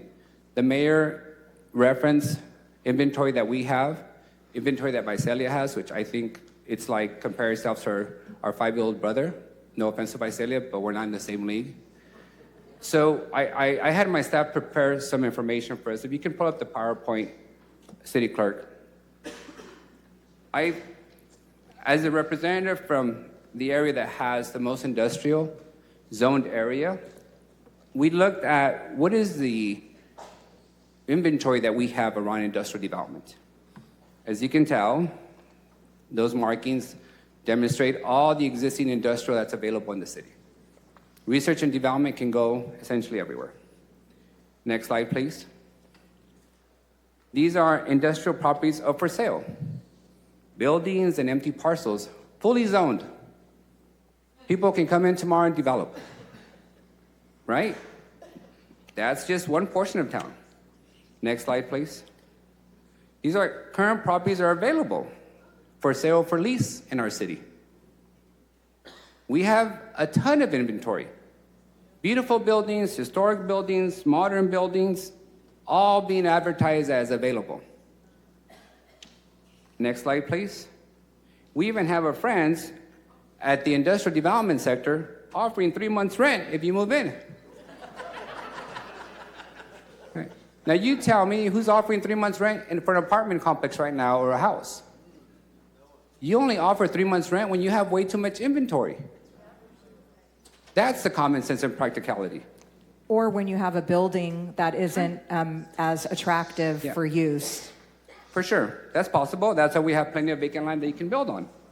And vacant land, by the way, that all has water and sewer connected to it. All has power, all has roads and curbs and gutters. Stuff that's ready, we call it shovel ready. Proceed, please, to the next slide.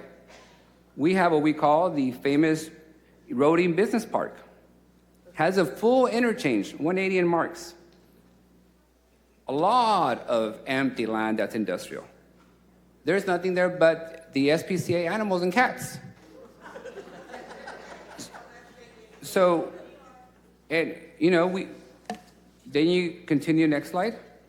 Hughes and Nielsen.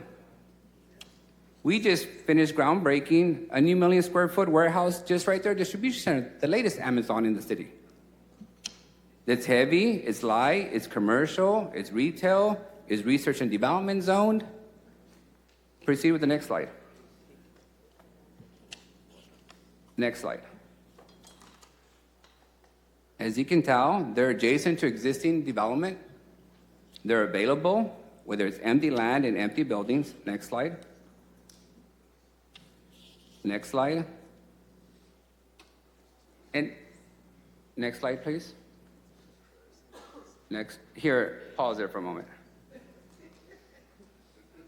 I take offense to not many things the mayor says except for tonight, that we've lost our competitive edge, that Visalia is somehow out-competing us. He might not have said it directly, but inferred it. While Visalia built one Amazon, we built 5. Much larger than them. On top of that, we got Targets and Costco's, grocery stores, Walmarts, all of which, by the way, added distribution centers right next to their buildings. We have El Paseo shopping center that has more than 50 businesses on 99 and Herndon. We have Francher Creek. We have River Park. We have Herndon Palms. We're not in the same league, and this council has continuously approved every major employer that's wanted to come to town. A Coca-Cola, a Pepsi that we recruited from the county to the city because we had a better infrastructure. Several Amazons, Altas, Gaps, everybody. Because we not only have the available land, we have the available workforce. We run bus routes to these centers at nights and weekends so they can get to work. Nobody else has that as a community. It's what I'm trying to wrestle with is, next slide, please. We're tasked, as the city manager said, with land use. But that's based on us identifying a problem and developing a solution. This seems to me as a solution in search of a problem. I have yet to hear one business of research and development that we've turned down because we did not have the space or the land or we were not competitive. And if there is city manager, I hope you and the EDC and whomever make that public. Okay, we'll do. Absolutely. 5% vacancy. Absolutely. 5% vacancy. Absolutely. 5% vacancy, and here's the other challenge. I got a question the other day. Why are all these empty buildings being set on fire? And what's the city going to do about these empty buildings being set on fire? And here's the reality, as my friends like to be practical. If you're just going to build more buildings of industrial and commercial in the fringe of the city, you are going to empty out the center. You're going to empty out the center.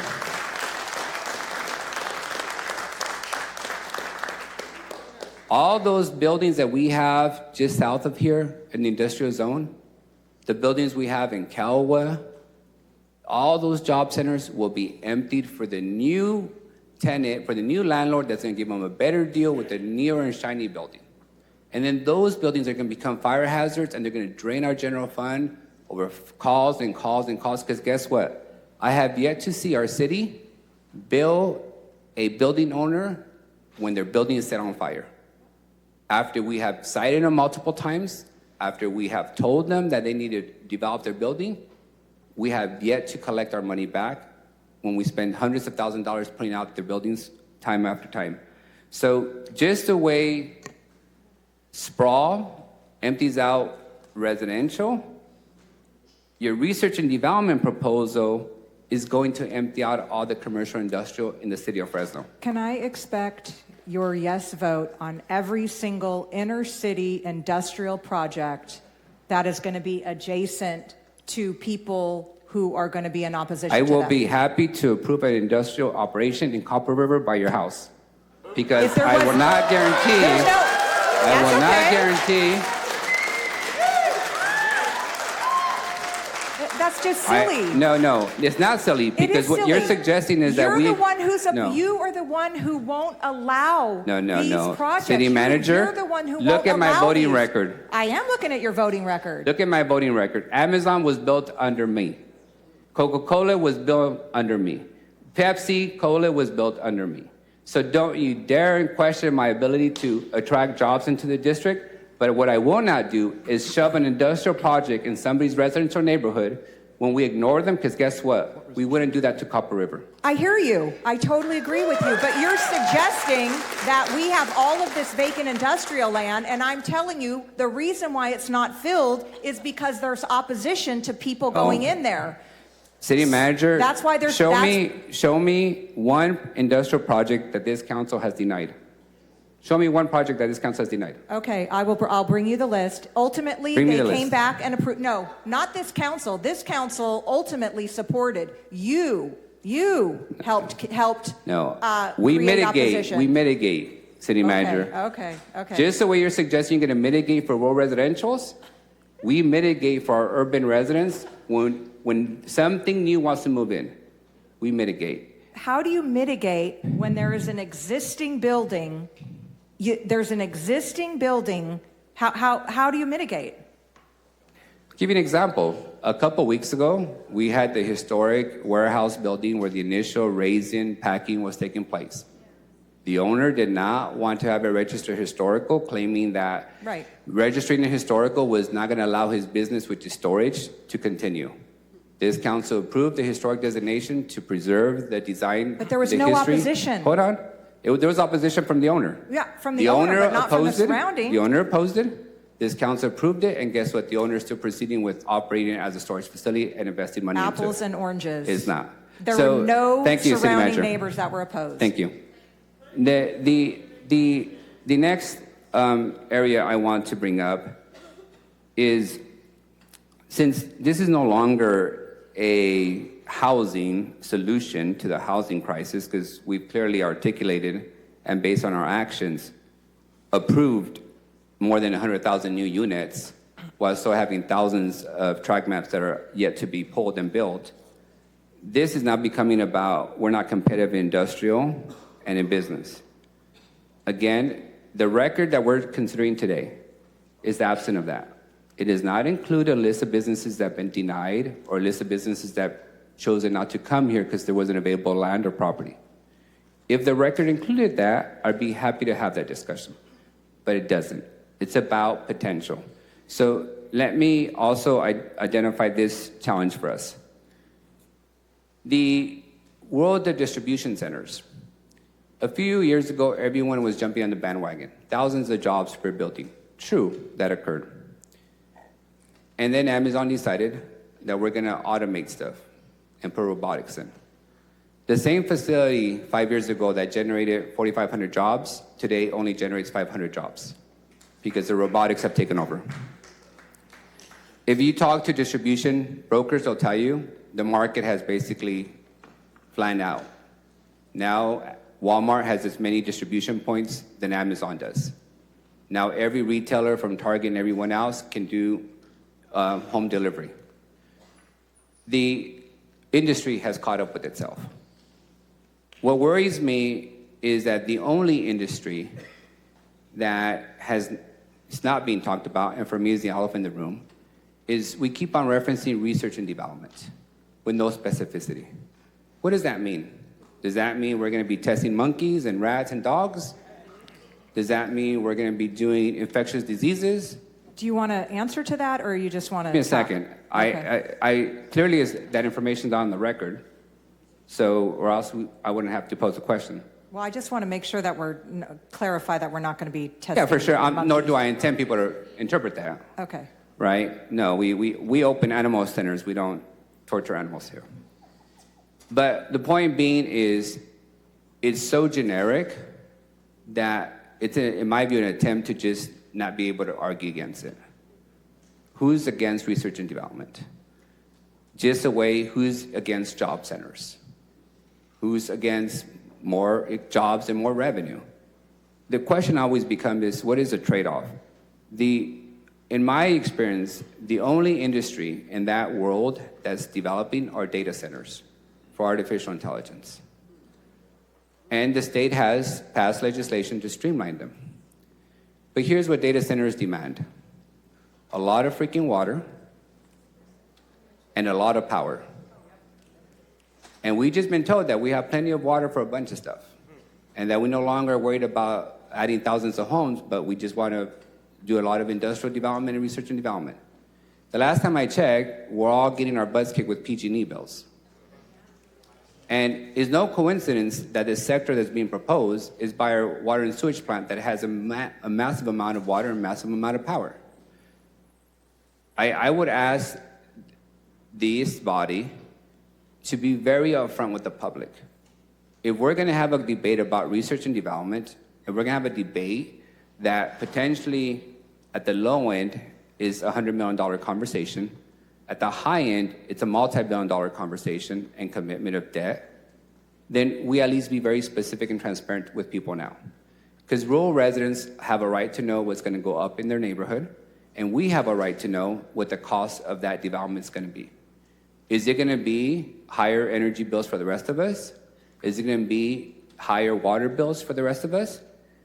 Because, you know, I honestly don't see what the demand is. And I've been here 7 years. I honestly do not see what the demand is for hundreds or thousands of acres of development for an industry. No other city is planning thousands of acres for industrial development.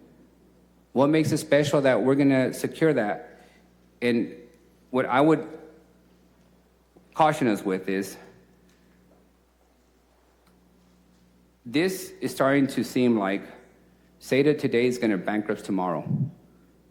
And I'm really concerned with that, because this council has been very, very thoughtful in our finances. We have grown our reserve year after year. We have not given our labor unions raises that we couldn't afford to maintain, even though we made some of them upset at us. We have not borrowed more than we can pay back. Our credit rating has gone up every single year. And I don't want to get into a conversation of, since the Amazon deals were done, this body has not given any more incentives to corporations. We've asked them to, if you want to come to Fresno, come, but we're not giving you freebies. And yet they've come, one after another, after another, after another.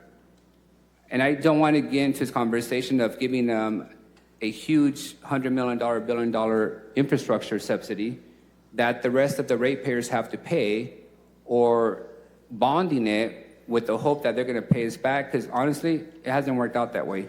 And the last point I will make on this for now is, I appreciate the administration pulling back on SEDA as the original proposal, because clearly SEDA would have bankrupted the city.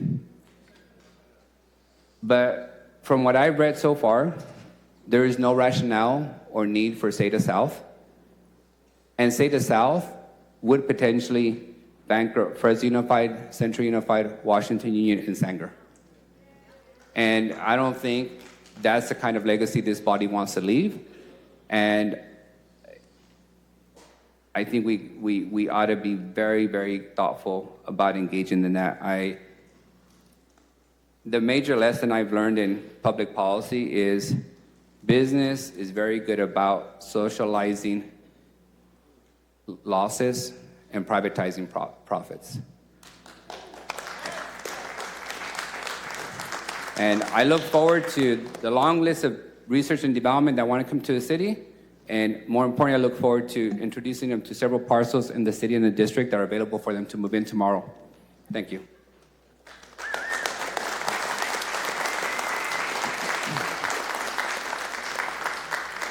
Okay, thank you, Council Vice President. Next, Councilmember Esparza has the floor. Thanks, Council President. Our colleague wasn't kidding about an hour of questions, apparently not. In the interest of actually hearing people speak and listening to the input that we made sure to have this hearing for, I'll keep my comments very short for now, and then I think there's plenty of time for us to speak after public comment, after we've listened to folks. The one thing I will say is that as the most senior member of the body here, and been here 7 years, by 5 hours, not 5 minutes, by 5 hours. My priority here during my tenure has been to protect our inner city neighborhoods, to fight for our inner city neighborhoods, to revitalize, redevelop, bring economic development to this city. And so most everything I've done here at the council has revolved around that lens, and approaching this very, very complex issue will be no different. It'll be from the lens of protecting our inner city neighborhoods, making sure they benefit, and at minimum are not harmed. And this is, as I said, it's a very complex issue. There's a lot of history behind it. We've kind of had it reiterated here today, and some in the media as well has told the story of how we got here over the last 20 years or so. But I challenge everyone tonight. I know you've been very engaged. I challenge you tonight to stay engaged as we navigate these very complex issues. And I suspect there will be a lot of back and forth and different kinds of motions and a lot of different conditions that we've kind of heard from my colleagues as we potentially come to a direction. Not a decision, as we've all been very clear since this morning about we're not going to approve anything today, but at least at minimum a direction, or that's a yes, no, or something in between. But we know it's not going to be a yes. That's abundantly clear. So appreciate everybody sitting tight. It brings me a lot of joy to see that everybody came out here tonight and is going to power through the night, the midnight oil with us. Hopefully not actual midnight, figuratively. But Council President, again, I'll withhold my comments and for the most part, so we can get to public comment just a little bit quicker.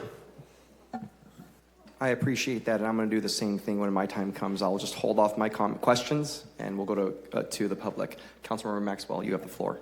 Thanks, Council President. In that spirit, I'll try to keep my remarks brief too, so we could hear from the people themselves who have waited a long time to speak on this issue. I think that everybody, hopefully in this room, could agree on two things. The first is that as a city, we can't go backwards. We cannot go back to that suburban nightmare that has defined Fresno for so many generations and really plagued the community here in the city of Fresno. And I think the other thing that we agree on is that we have to go forward. But if we go forward, we have to do so in a responsible manner, whatever that might look like. This job has been and continues to be the honor of a lifetime, to represent the folks and the families that I grew up alongside. Me and my brother were raised in East Central Fresno. Both of my parents were raised in the district. My grandparents and my great-grandfather all lived in District 4, which goes from Bullard to McKinley, Maroa to Temperance Avenue. It is a good chunk of the inner city Fresno.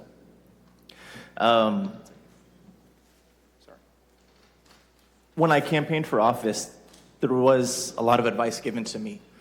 But I think the piece that really stuck with me all these years is never forget where you came from. Never forget where you came from. And I never have. I think if we were to open up SEDA in its entirety, it would leach inner city Fresno for more generations to come, which is why I oppose the proposal put in front of us tonight to open up all of SEDA. And I think that's been pretty consistent with the conversation I've had with a lot of folks in this room too, that I would not be in favor of a proposal that would even pretend to entertain opening up all of SEDA, especially a lot of the folks that I've talked to that live in the SEDA area, especially the north and the central areas. If administration wants the opportunity to come back to this council with a plan that they think is financially responsible and won't drain the resources out of my district and your neighborhoods, and that they think is fiscally prudent and on a limited scope, should we listen to it and entertain it? Maybe. Here's why. I've talked to several different groups of people that live in my district. The first group are people like my grandparents, people that were next door neighbors with my grandparents when they lived in the district. These are people who have lived in Central Fresno since 1962, back when that was called North Fresno. If anybody here has, been around long enough to remember when it was just a bunch of orchards north of Ashland Avenue, those were my grandparents. And I've talked to folks whose streets haven't been paved since LBJ was president of the United States of America. That is a damn shame, and that is unacceptable for a city as big and beautiful as Fresno, California. I will never allow that to happen. I will never approve a plan that I believe is going to screw over my residents, my family, and my neighbors. We're probably going to be, God willing, having children of our own in the next year or two. I want them to be proud of their father and their city for building a community that they could grow up and be proud of. I've also talked to a lot of folks who are young folks, younger than me. Maybe they're in college or just recently graduated college, looking for a job or starting with a part-time job or a low-paying job, that really just want an affordable housing opportunity, but have had that dream crushed with the lack of opportunity here in the city of Fresno. And I know that's true. It's been really difficult to build affordable housing and inner city housing. In 2014, the city passed its last general plan that made it really difficult to expand further out and really focused on the urban core, which I think is awesome. I lived in the Bay Area for 7 years. I've lived on top of coffee shops and stores. I really like that mixed-use housing, and it's something I've really tried to be a champion of. My first 2 years in office, we had a few $1 million set aside for mixed income housing on Shaw and Blackstone, which is about, the definition of the core of the city of Fresno. And unfortunately, they weren't able to get additional financing to get that project off the ground, and it fell apart. The next year, we set aside $15 million to try to get 75 units of affordable senior housing on Blackstone and Ashland. $15 million for about 75 units of affordable senior housing. A lot of money, and honestly, nowhere near enough to fill the demand of what we need for just a very specific population. Even with that commitment of $15 million, this agency wasn't able to secure the state tax credits needed for the gap financing, and that project fell through the gaps. I could probably count on one hand the amount of infill projects that we've done in my district alone over the past 5 years, and I can tell you that's not out of a lack of trying. Infill development is something that gets me really excited. I've authorized text amendments for higher density housing.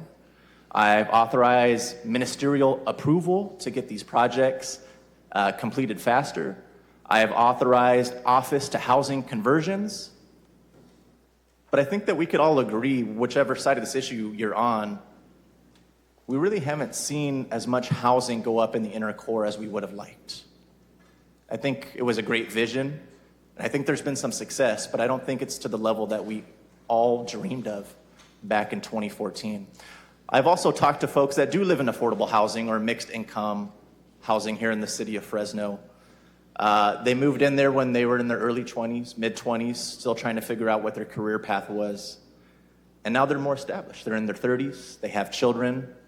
They would like, I think, the American dream of being able to have a 3-bedroom house with a backyard for their kids, but can't afford a $700,000 house in North Fresno.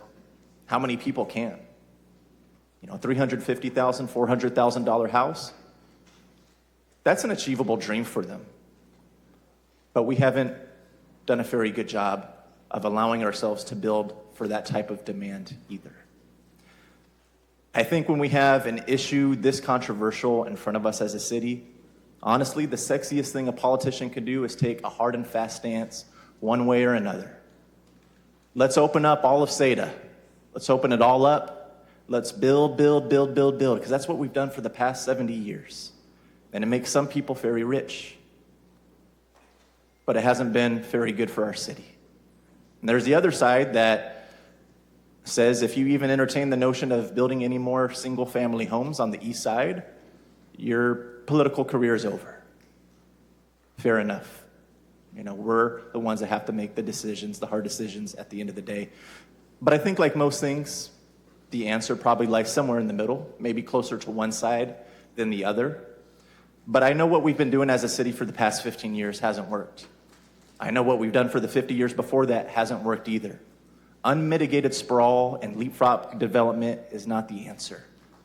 Not allowing ourselves as a city to entertain a plan that's fiscally responsible, that doesn't drain the resources from our neighborhoods, would be a mistake too. I would like to give the administration the opportunity to work on a plan to present that to council before I make a decision. My commitment remains the same. I will not forget where I came from. I will never cast a vote that screws over my family or my residents. But I look forward, hopefully, to a plan that could give us a little bit of both. Let's continue to grow responsibly as a city, but let's not let ourselves go backwards. Thank you, Council President. Thank you, Council Member. Okay, so I'm going to hold off my questions. I want to hear from the public, so we're going to get started with the public. What I'm doing is, we're going to start with on SEDA. And if I pronounce names wrong, I apologize. I'm going to go to Wyatt Meadows. Did you change the order of the cards, Warren? So that is a good question. The question is that I changed the order of the cards. So I get a stack of cards. People indicate whether they're neutral, in favor, or in opposition. Typically, we will call one in favor, one neutral, and opposition to mix it up. Our rules permit that. But I have like 99.9% opposition. So I'm going to try and go in order of when you submitted the cards as best as possible, so I flipped them over. Mr. Meadows is gone. Oh, I just realized. We still have our translator here. We have in-person Spanish translation. Of course, we have translation in other languages. And as Brandy reminded me, if you want to fill out a card, you can see Brandy back there. She has a card. Please fill it out. And there's a basket up here in the front where you can provide a card, so we'll call you. But I'm going to ask, for those that need a translator speaking Spanish, if you would mind going first, that would help because our translator is here and you'll have that opportunity. So anyone wishing to make public comment, even if you gave me a card, please do come forward if you're speaking, if you are a Spanish speaker. Thank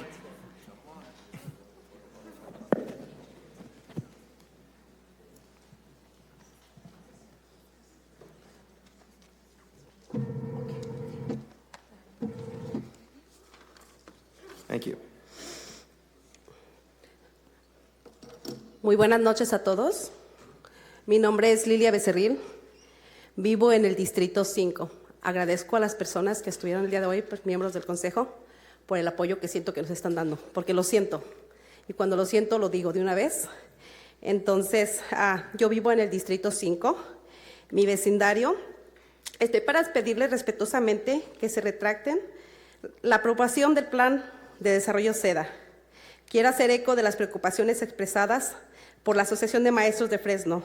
Tal como está propuesto, este desarrollo pone en riesgo cierres de nuestras escuelas y pérdida de matriculación, afectando de manera desproporcionada a los estudiantes más vulnerables de nuestro distrito escolar. Nuestros estudiantes necesitan estabilidad, no más interrupciones. Este tema en personal para mí, mi familia está vinculada en las escuelas del área de Roosevelt. Por mencionar algunas, La Wincho y Sequoia Middle School. Y nos preocupa cómo este plan podría afectar a esas escuelas y a los estudiantes que atienden. Pedimos al Consejo Municipal que se retracte aprobación hasta que atienda plenamente los impactos en la educación y hasta que exista evidencia clara de que este plan es físicamente sólido y no deshabilitará nuestras escuelas de vecindario ni desviará recursos de los estudiantes a sus familias. Les pedimos que prioricen las inversiones en las escuelas y comunidades existentes y que con cualquier desarrollo fortalezca y no debilite la educación pública en Fresno. Gracias por su tiempo y agradecemos sus palabras y aliento de esta noche. Gracias, señora. If you please I'm translate. going to go ahead and interpret as she had it prepared in advance. Good evening, Mayor and City Council members. My name is Lilia. I am from District 5. I really appreciate your support today. I'm here to respectfully urge you to delay approval of the SADA Development Plan. I want to echo the concerns raised by the Fresno Teachers Association. As proposed, this development risks school closures and enrollment loss, which would disproportionately impact students who are already among the most vulnerable in our school district. Our students need stability, not disruption. This issue is personal to me. My family is connected to the schools here. Some that are mentioned is Roosevelt, Windshield, and we are concerned about how this plan would affect those schools and the students they serve. We ask the City Council to delay approval until the educational impacts are fully addressed and until there is clear evidence that this is a fiscally sound plan that will not undermine our neighborhood schools or divert resources away from students and families. We urge you to prioritize investment in existing neighborhoods and schools and to ensure that any development strengthens rather than weaken public education in Fresno. Thank you for your time and thank you for listening, and she appreciates your time today. Thank you. I want to ask if you could also make an announcement in Spanish about what I requested regarding any Spanish speakers wanting to ask questions. Yes, you're right. Thank you. Si alguien gusta dar su comentario público en español, yo estoy en asistencia. Si gustarían pasar en este momento para poder ayudarlos. Okay, thank you very much. Thank you, Ayel. Okay, so anyone else wishing in need of a Spanish translator would like you to go first. Okay, so next I have Fernando Tortoledo. I'm sorry, Fernanda. It is Fernanda. You're right. I apologize. How did I do in the last name? You did good. Okay, thank you.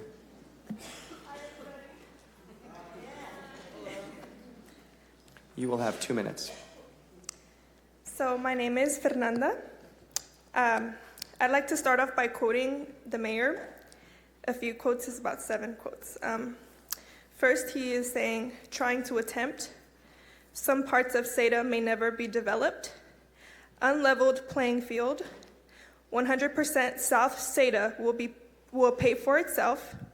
Financial development will show that. I don't know. It will take about 6 months. 5 to 7 years. Last thing I want is to hurt the community. That doesn't sound too promising, honestly. This plan hurts the Fresno Unified School District, along with the communities around it. It favors Sanger, Clovis, over Fresno. If you do believe in God, favoritism is a sin, so there you go. Also, it seems that you guys are here for us based off the few things that I've heard, and you will vote no on this plan. So I hope you guys represent the community and not your own personal favors. And with that, that concludes my statement. Thank you.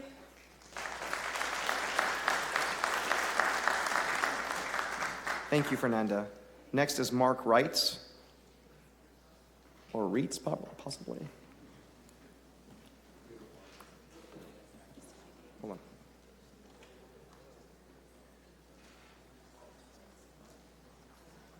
I apologize. We're going to call a few. I mentioned that earlier. Thank you. We're going to also, next will be Chris Rocha, and then Cha Mua and Esther Carver. So if you all want to start lining up.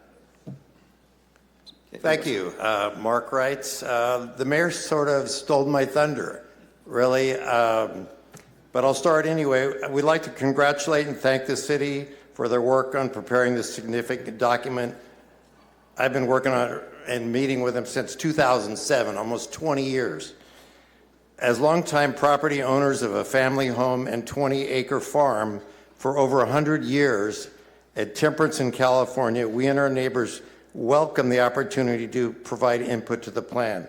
Currently, we have 3 new major residential subdivisions directly across our street from our farm and home, as well as a brand new Sanger Unified High School at Jensen and Fowler. I'm sure you're aware of that. And we and our neighbors have attended numerous public meetings and presentations, probably over 25 of them. And I don't really ever recall seeing a council member there, but maybe that's not something you guys do.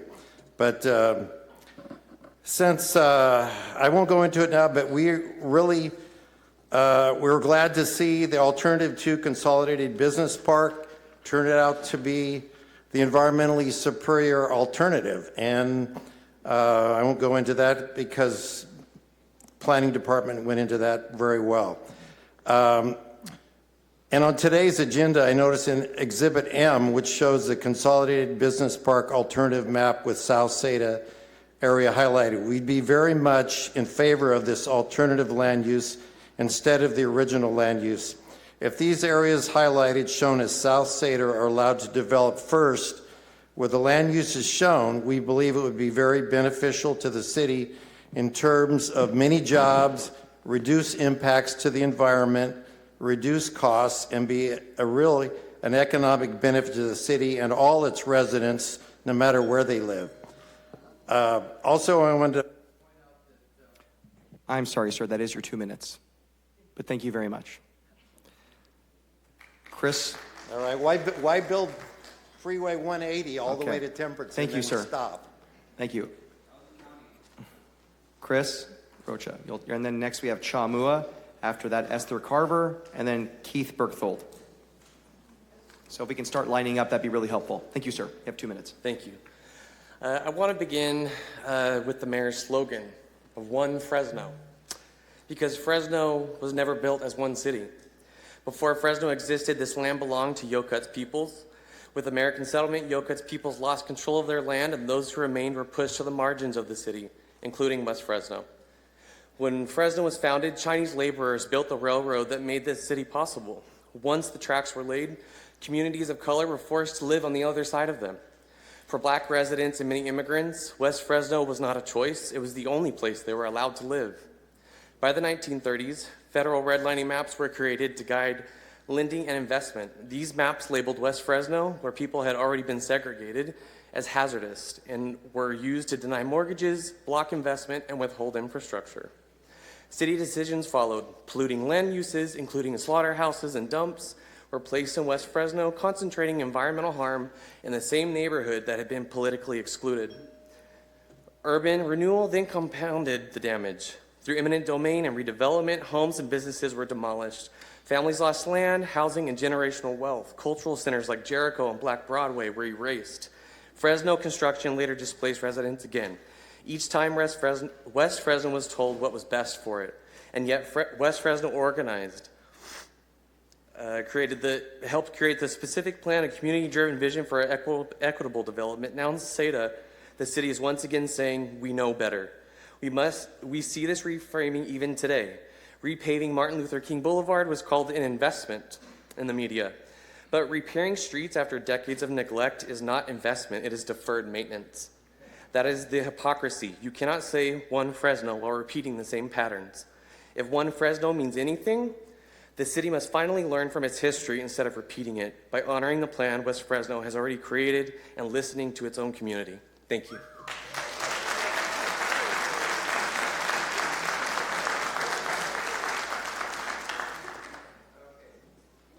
Okay, and to keep things moving, let's please line up. So Cha Mua, Cha, if you're still here, this is your time to speak. Esther Carver, then Keith Berchthold, and then Dee Barnes. Hi there. Esther Carver. I live in downtown Fresno, and I don't want to go on for 2 minutes because I agree with much that has been said today. So I want to thank you, council members, for doing your homework, for listening to the community, and for voting on a plan that will make sense and finding that we don't yet have sense in this plan. So thank you. Thank you. Keith Berthold, followed by Dee Barnes, followed by Daniel Moreno. Good evening. Thank you very much for the opportunity to be here. We believe the scope of analysis that you do on fiscal impact, which is essential, should be the same scope of analysis for the entire area you can approve an EIR for. Not to carve out an area that's smaller that might have a lesser impact or a lesser assessment, but for the same scope. So if you approve a 9,000 acre EIR next year, the fiscal impact analysis should be comprehensive for that 9,000 acres, whatever the configuration of land uses. What's changed since SETA was proposed originally in 2008 is that our federal deficit, these are all fiscal impact issues. Our federal deficit's gone from, the debt for the federal government's gone from 10 trillion to 38 trillion. We've got a 90%, we had a 0.9% annual growth rate in the United States for 50 years. The CBO, the Congressional Budget Office is now forecasting a 0.2% for the next 25 years. The state of California had a $60 billion total debt in 2008, and now it's a $497 billion debt. Everything's changed in terms of the context for financing projects in the future. I'm really concerned about the city of Fresno's fiscal sustainability if you don't do the proper analysis. Thank you.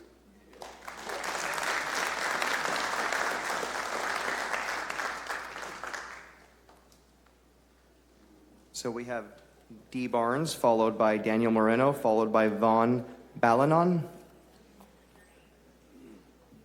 Dee, you're up. Yeah. Hi, Dee Barnes. Miguel and Annalisa actually said a lot of what I would have liked to have said tonight. But I do want to say I worked for the city for 27 years at the police department. So I know a lot about misinformation, and there has been a fair amount coming from the city. So I would really like to see what the CFDs are covering, because I have a friend that lives at Grantland and Barstow, and they do pay those fees, and they are not covering that stuff. And I was in charge of the Employee Association during the 2009, 10, and 11 layoffs. And that was because our general fund expenses were not being covered. The cost of the police and the fire and all the other things. Right now, our inner city is really struggling. How long was Olive shut down when we had a huge sinkhole last spring? We have not been keeping up on our infrastructure in a really long time. And I am really concerned about more of the white flight, or whatever you want to call it, how it's going to impact Fresno Unified and our city. We need to concentrate on what's going on right now and not expand and overextend ourselves. Thank you.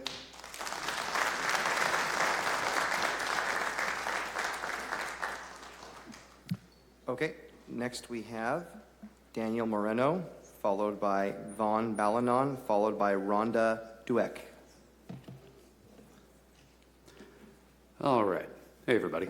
I'm Daniel Moreno, and I'm a history teacher at Fresno Unified. I teach over at Edison High School, and I've been a Fresno resident for about 14 years. So first, I wanted to start out with a brief history of South and West Fresno. So early on, the state had published a report detailing the disparities that existed in Fresno's west side.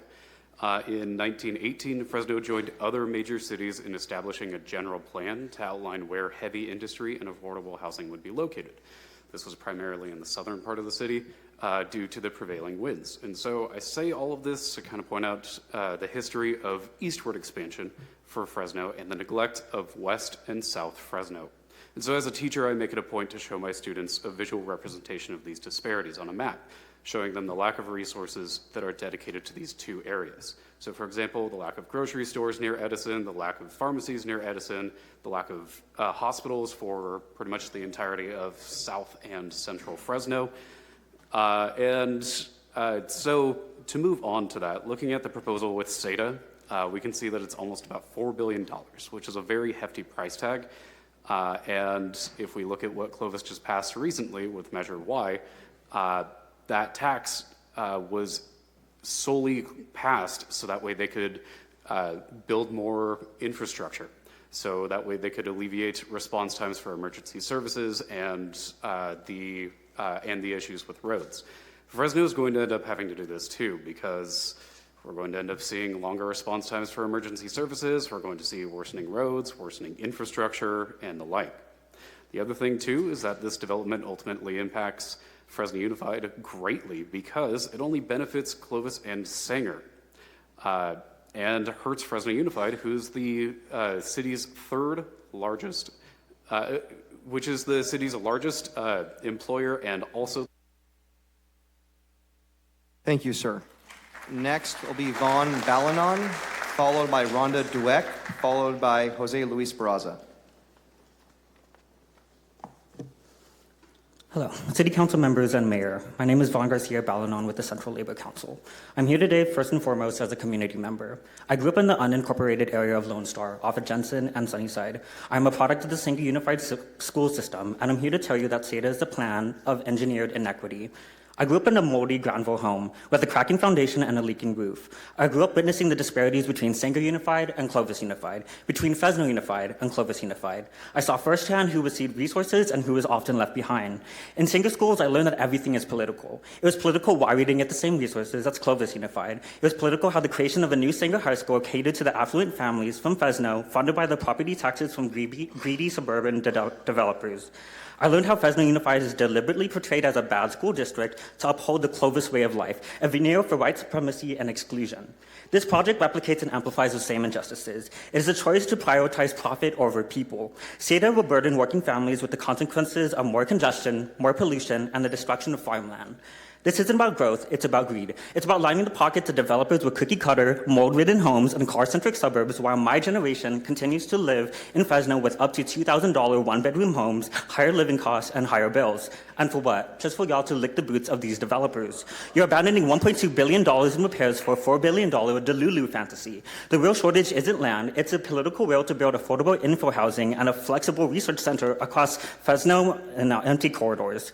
Councilmember Vang, I'm telling you to remind yourself of your time at the Sanger Unified Board. You saw firsthand how policy creates systemic disparities. That was no accident. Let's not repeat that mistake. The question for all of you is this. Will you be complicit in writing the next chapter of redlining?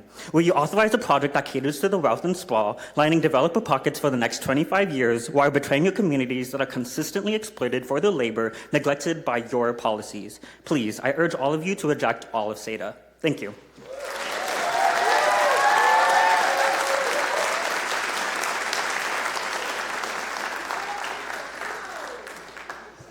Hi, I'm Rhonda Dewick. I'm the Executive Director of the Jackson Community Development Corporation, District 5, District 7, way to go. I appreciate the diligence that you've all taken tonight. I see you're taking this very seriously, so I'm just gonna cut down to a couple of things. I have one big picture question. Help me understand how SADA will help us fulfill our vision of One Fresno. That's what our mayor ran on. That's a platform many of you ran on. I agree with it. I think we can have it all. I don't think we have to be fighting against each other. But what I see from this plan, and any version of it that I've seen so far, is it creates a division of people and it creates a division of resources. And that is not One Fresno. So I'd love to have that question answered. Secondly, just briefly, I spent the last 2 evenings at the Jackson Elementary School Christmas program. I offered to volunteer there, and so I was off on the stage as the kids would come off to the side. This cafeteria is packed out. People are leaning out the doors, out the window, not really out the windows, but I mean, it's packed out, right? Everybody's super excited to be there. Kids are so nervous. They're dressed up, right? There's so much energy in this room.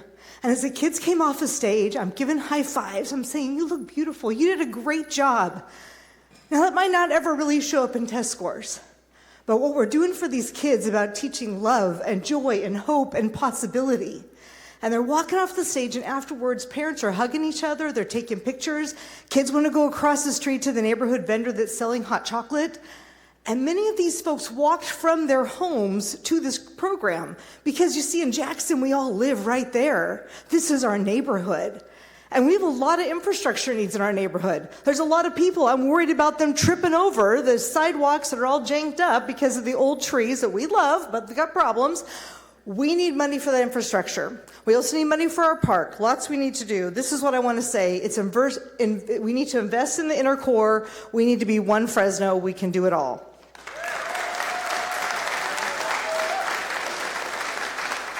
Thank you so much. Next is Jose Luis Barraza, Brett Thompson, and then followed by Steve Sachs. I'm going to request, folks, if you want to line up, that would make it easier for people to be able to participate faster. Jose Luis Barraza, Brett Thompson. He left? Oh, he left. Okay, Mr. Barraza left. Oh, is he? Okay, Brett, are you Brett? Brett, come on forward. Thank you, sir. And then followed by Steve Sachs, and then Matthew. Go ahead, sir. You have 2 minutes. Thank you. My name is Brett Thompson. I'm a believer that testimony at this hearing presented to planning commissioners, witnessed by members of the public, should be factual, accurate, correct, and without deception. On November 19th, Planning Commissioner Peter Vang asked Phil Alt, representing First Carbon Solutions, leading consultant for the Environmental Impact Report, when it comes to water, what is the methodology in regards to you guys assessing capacity sufficient to serve SADA, or is there no potential impact? Phil Alt's response: for evaluating all the impact within the Environmental Impact Report, we have to evaluate those against established metrics and thresholds that determine whether or not a particular topic or area would result in a significant impact or not.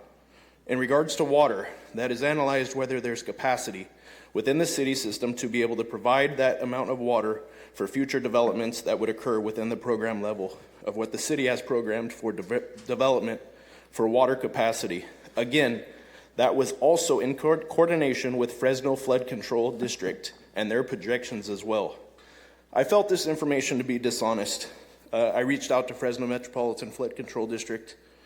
Fresno Metropolitan Flood Control District does not provide flood control or urban. It provides flood control and urban storm drainage for Fresno and Clovis area. They are not a water supply agency. They generally do not participate in water supply planning. So this email was forwarded on to say that Fresno Metropolitan asked Phil Alt where this information came from. He says he made a mistake and meant to say FID. I reached out to FID. FID did not prepare a water supply analysis for the city related to the EIR. And FID is not involved in the city's potable water services distribution systems. Members of the public have challenged and appealed the Planning Commission vote to recommend SADA for the agenda item for further approval. The city and EIR has not established water certainty from surface water supply sources to serve any phase of SADA. Blair, Church, and Flynn is not a water source for the city of Fresno. Thank you. Thank you, sir. Next is Steve Sachs, Michael Matthew, Dr. Carol Blesser, and Sandy Sandberg. Hi. So I prepared a 3-minute talk, and it was going to be about the top 10 things on my list about why SADA is a disaster. But I kind of knocked it down to 7 because 2 minutes, right? And then after listening to the presentation by the planning director, I decided to scrap the whole thing. So what I want to talk about is the slide that she showed where there were 3 different pictures of different SADA possibilities. And what I noticed was that they were all exactly the same area, but she's talking about, and the mayor was talking about South SADA. Okay, so what we have is we have exactly the same areas. We have the exact same environmental impact report for all of these things. And what that means is that if this South SADA were approved, that means the whole plan is being approved, despite what everybody's saying about we're just going to look into this and that. So 5 out of 7 of you guys and gals are going to be looking for a different job soon. And when you think about changes in administration, things can change really rapidly. So you're not going to be here, but who's going to be here? The developers are still going to be here, right? So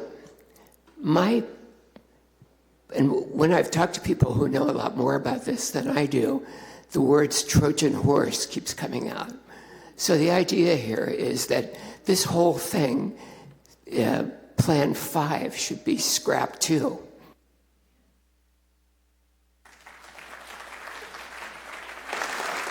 Thank you. Remind me of your name, sir.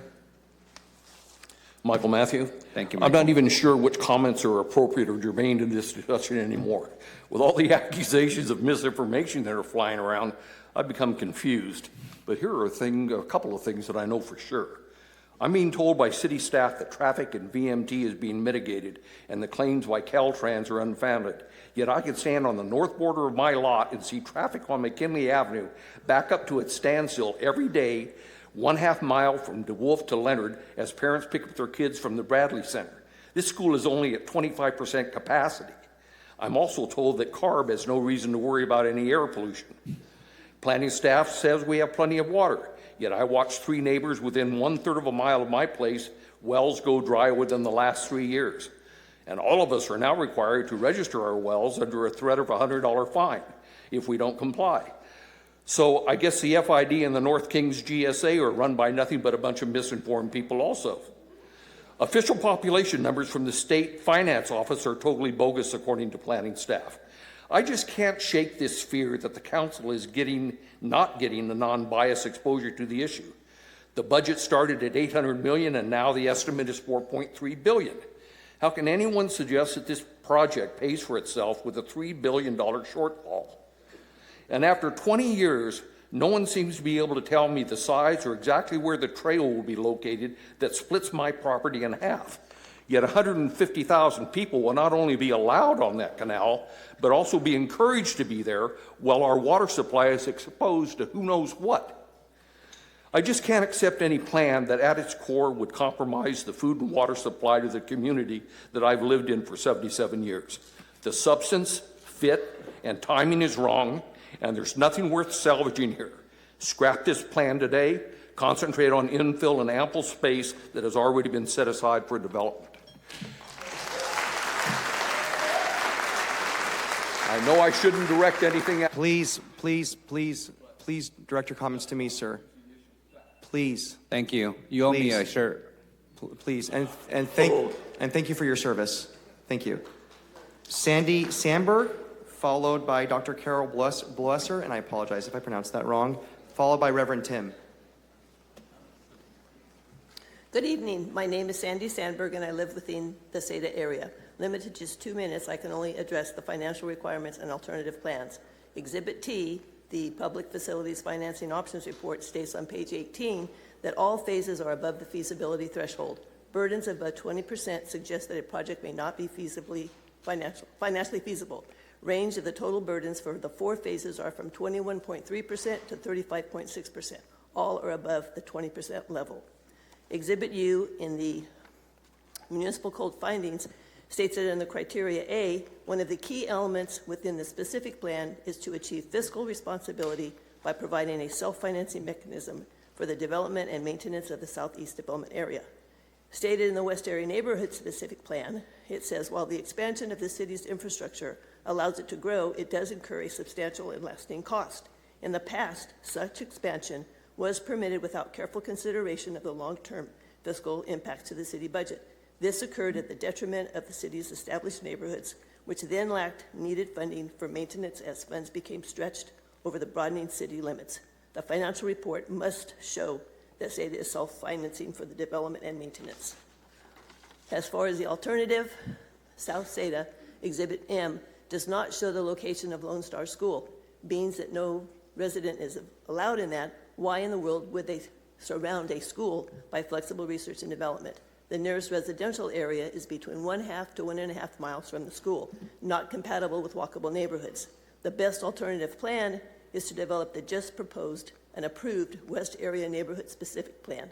There is a maximum development within that area for 49,355 residential units and 33,436 mixed-use dwelling units, almost double that of SADA.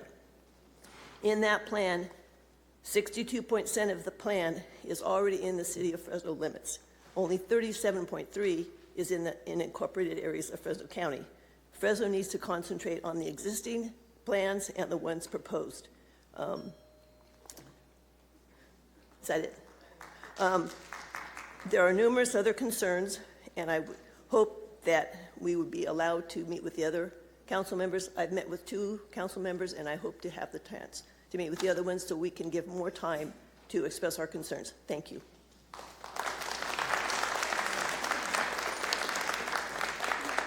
Thank you so much. Next is Dr. Carol Bloesser. I hope I pronounced the last name right. Yes, you did. And Reverend Tim. Oh, perfect. Okay. Thank you. Hello and good evening. I reside within the SADA area, and you probably wonder who does reside there. There are doctors, lawyers, plumbers, all kinds, teachers, all kinds of people. And all of us are concerned about the area in which we live. And we are educated people, not people that haven't got an education or gone to school. And we did overhear one day at a group, one of the drop-in meetings, some of the staff saying, oh, they're old, they're retired, grouchy, and don't and oppose all growth. That, I want to say right now, is not true. We do not oppose growth. We oppose irresponsible growth and growth that hasn't been well thought out. When you think about the SADA plan, this is a 20-year-old plan that was on the shelf. And it needs to be revamped and started over again. Thank you.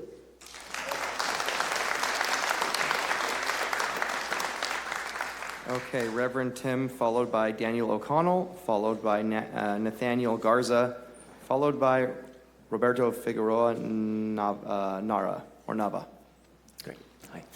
Good evening. I'm the Reverend Tim Kutzmark, minister at the Unitarian Universalist Church of Fresno, along with my esteemed colleague, the Reverend Vicki Healy, pastor at Wesley United Methodist Church. I'm speaking tonight on behalf of the Central Valley IAF, a coalition of more than 15 congregations and institutions representing over 15,000 members. Over the past 2 years, our organization has been held over 2,000 conversations with residents across Fresno. People consistently raise concerns about affordable housing that was near their work and school, education funding, traffic safety, road repairs, water scarcity, high energy costs, and access to good-paying local full-time jobs. Not once did they tell us they wanted more high-cost suburban housing in southeast Fresno.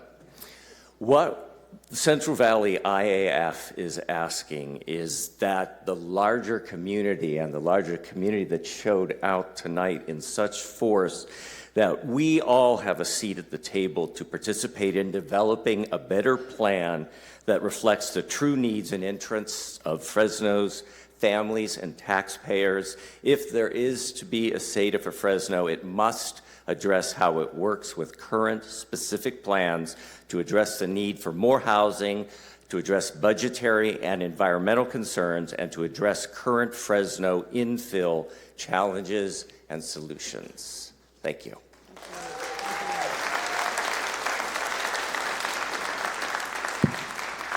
Council and residents, my comments are going to be environmental in nature because you've agendized an environmental impact report. However, the economic arguments against SADA are multiple times more potent and powerful. I'm Daniel O'Connell, Executive Director of the Central Valley Partnership, with our mission to achieve social, racial, environmental, and economic justice in the San Joaquin Valley.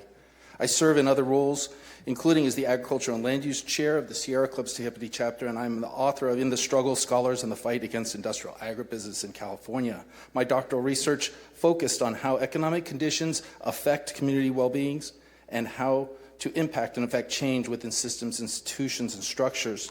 Over the last few decades, I have held numerous positions relevant to the topic before us today, namely as the first Farmland Conservation Director at Sequoia Riverlands Trust and subsequently as the Sequoia San Joaquin Valley Program Manager for American Farmland Trust. Through these roles and positions, I developed a practical, broad-based expertise on smart growth and farmland conservation. Many of them were incorporated into the City of Fresno's current 2035 General Plan that was passed in 2014. The Central Valley Partnership, together with Sierra Club and League of Women Voters, have submitted a comment letter related to this evening's SEDA agenda item, which we describe in great detail the inadequacies, omissions, and inaccuracies of SEDA's final environmental impact report. These include and are related to farmland preservation, greenhouse gas emissions, nitrous oxide impacts, human health effects, water supply concerns, environmental justice exclusions, lack of affordable housing assurances, and insufficient analysis of vehicle miles traveled, general plan inconsistencies, and procedural violations. I'm going to quote a little bit from the letter. We find, upon review of the final environmental impact report, that the city has failed to adequately respond to our comments, failed to require sufficient mitigation for identified adverse impacts, and has continued to fail to conduct necessary analysis, including but not limited to the human health impacts of this massive air pollution that would be generated from the Sprawl project. We urge the city to deny approval of SEDA.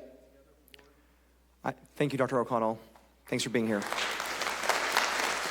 Next, we have Nathaniel Garza, followed by Roberto Figueroa Nava, followed by Lyle Nelson and David Ramming.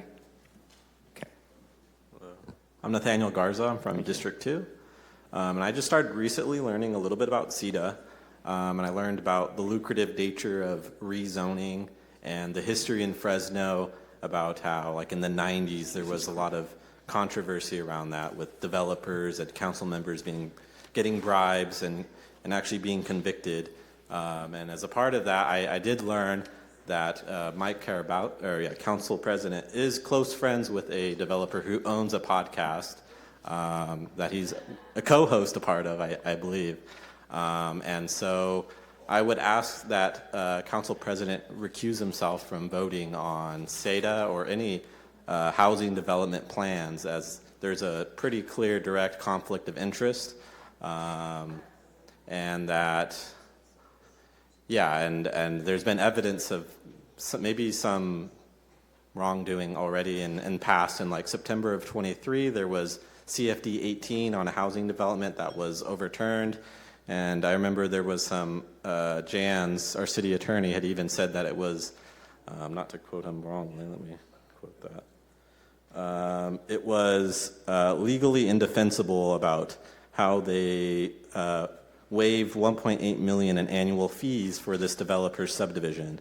And so, I just hope that council president can recuse himself from the SEDA development vote.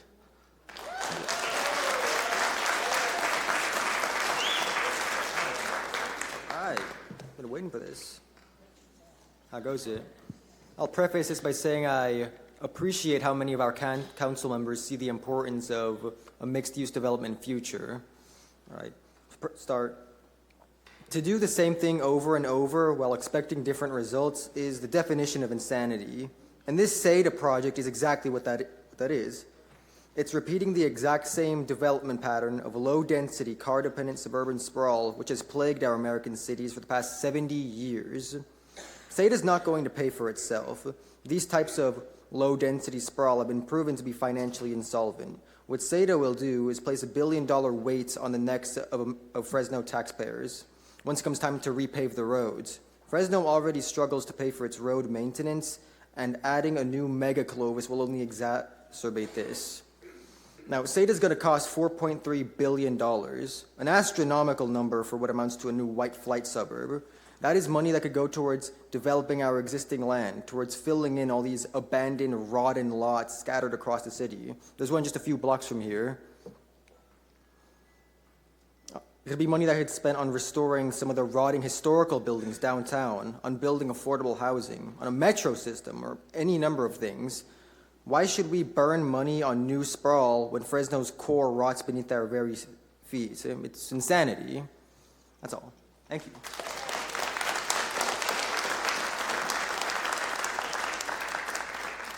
Lyle Nelson, followed by David Ramming, followed by Helen Ramming.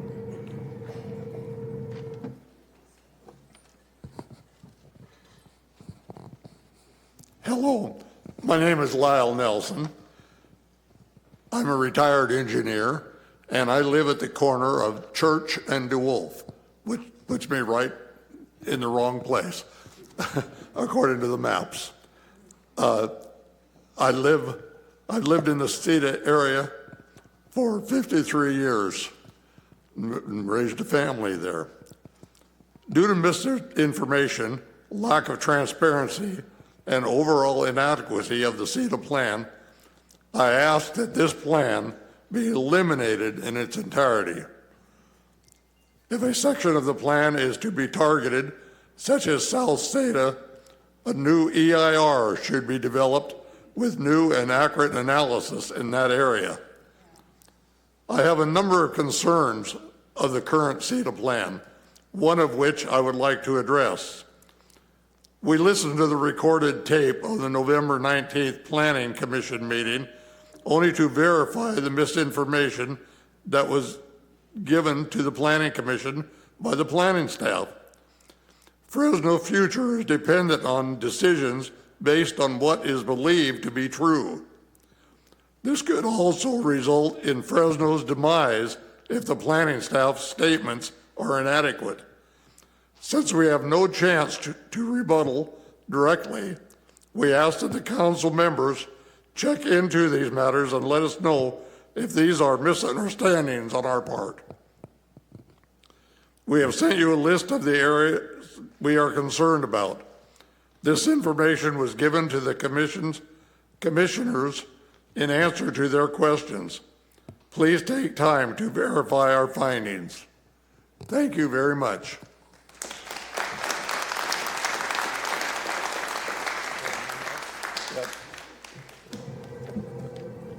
Thank you so much, sir. So next we have Mr. Ramming. Hi, my name is David Ramming, and I live and farm in the CETA area. The first part is going to be emotional. I moved my family from the city 15 years ago, so my children could experience living on a farm. And now my grandchildren live in the same area and have the ability to experience the same thing. I don't want the most valuable and productive farmland in the nation and the world to be lost. Once you put houses on it, that's it. The CETA plan is unacceptable and should be rejected for a number of reasons. But the first reason for rejection is that the CETA plan will do away with the farmland in the plan area. The plan states there are 4 categories of farmland: prime farmland, farmland of statewide importance, farmland of local importance, as well as unique farmland, and that totals over 6,700 acres. Also, Exhibit 3.4-1, land cover types and vegetation communities in the EIR show deciduous orchards and irrigated row and field crops total over 7,700 acres. The loss of this farm affects the livelihood of farmers, farm workers, and businesses. When will the loss of farmland stop? Do you want to depend on another country to provide you your food? There are no mitigation measures, and loss of farmland is significant and unavoidable with this plan. Vote no on this plan. Develop a plan that actually saves our valuable farmland. Thank you.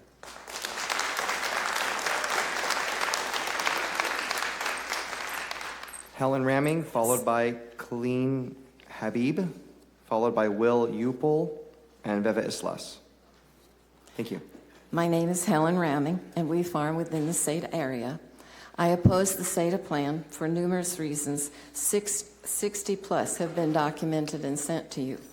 My biggest concerns are the loss of agricultural land, which can never be restored, the water supply concern, the financial irresponsibility, and the tremendous costs absorbed by the residents and not the city or the developers.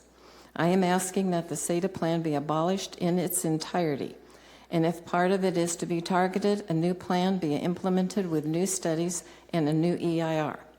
The first 3 words of the Constitution are "we the people." If this was honored by the City of Fresno, this hearing for one of the largest projects in Fresno's history would not be held on December 18th. If this is such a great plan, then why was it purposely planned so the project would go through at Christmas with the least amount of resistance? Take a look at this turnout. For this many people to show up 6 days before Christmas should speak volumes. This matter means greatly to we, the people of Fresno as a whole. This plan has not been well designed. It has not adequately addressed the numerous concerns of the people. It has not been transparent, and the implementation of this plan will be costly in numerous ways to Fresno. I hope you had a chance to read the 5 pages of misinformation that we sent to you that was given to the Planning Commission by Jennifer Clark, Sophia, and Phil Alt. The tactic of the ends justifying the means should not be acceptable. We ask that you do not go for any part of this plan and that we do not make a mistake and Fresno bears the cost. Thank you for your time and especially your energy in looking into things. Thank you.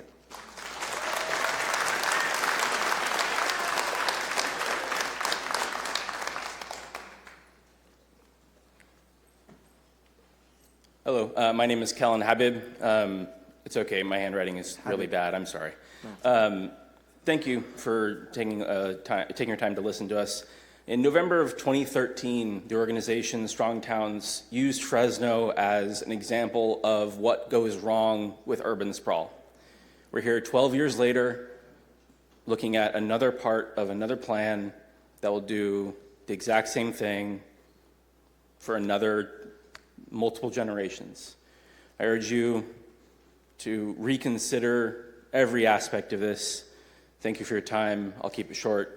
I also want to make a comment. I'm also a scientist. I understand how to manipulate data. It's not hard. I've taken enough statistics to understand that even in an EIR that's presented to the council and maybe reviewed by a few other scientists, data can be manipulated pretty easily. Thank you.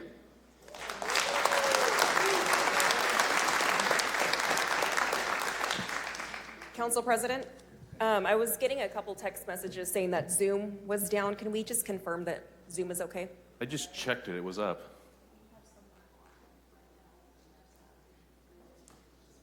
Okay, thank you. I would add that on the website where you access the agenda, where it says video, the video does not go up until after the fact, after the meeting. If you want to access the link, you have to click on the agenda, and you have, on page 3 of the city agenda, you can click on the links there. But we are streaming on YouTube, correct? YouTube, Okay. Zoom, city website, yeah. Okay. Mr. Yopel? Thank you for the opportunity to speak on this today. I'm honored to have the floor to express some concerns I have regarding the proposed SEDA plan. I'd like to start by sharing a few stats with you regarding the average number of home sales in the city of Fresno. These stats were attained by the Fresno Association of Realtors Market Recap. In 2021, the average number of homes was 645 homes sold per month. In 2022, we had an 18% decrease down to an average 529 sales per month, and another 19% decrease in 2023, shrinking further to 426 sales per month. These are averages. For 2024 and to date for 2025, the sales per month has stabilized and even started to increase slightly.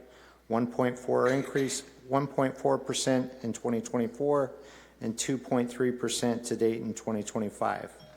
The main reason for the significant decreases in this case has been the rise of interest rates.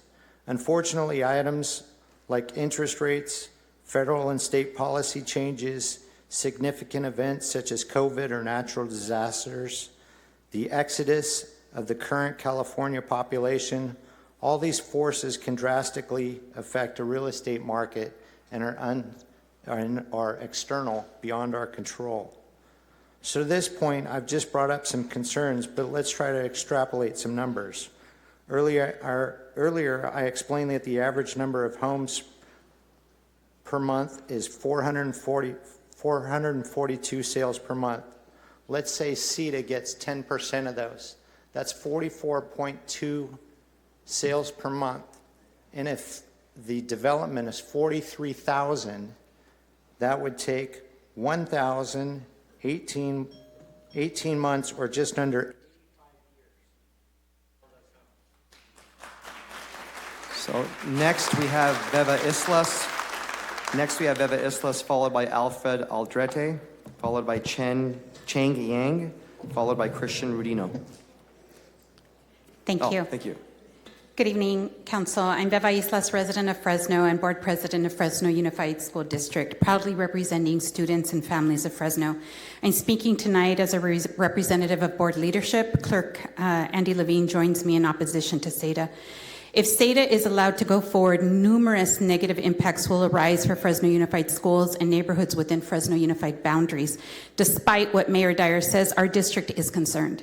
Justly so. Whether the impact is 11 schools in the future or 5 schools today, the results are the same. There is a detriment to our schools, our students, and our teachers.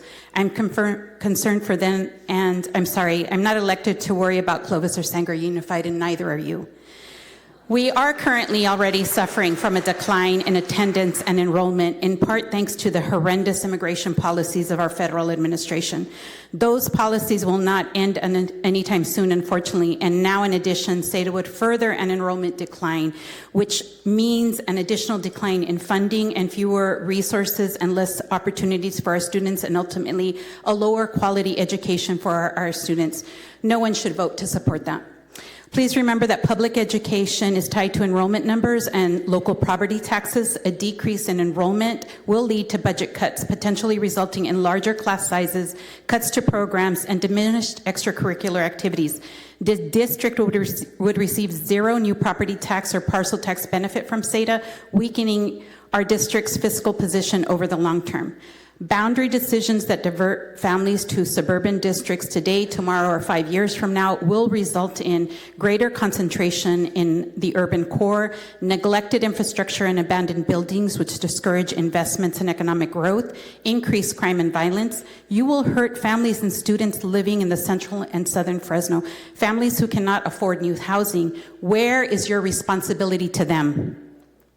I adamantly oppose SEDA, and I ask for improved partnership.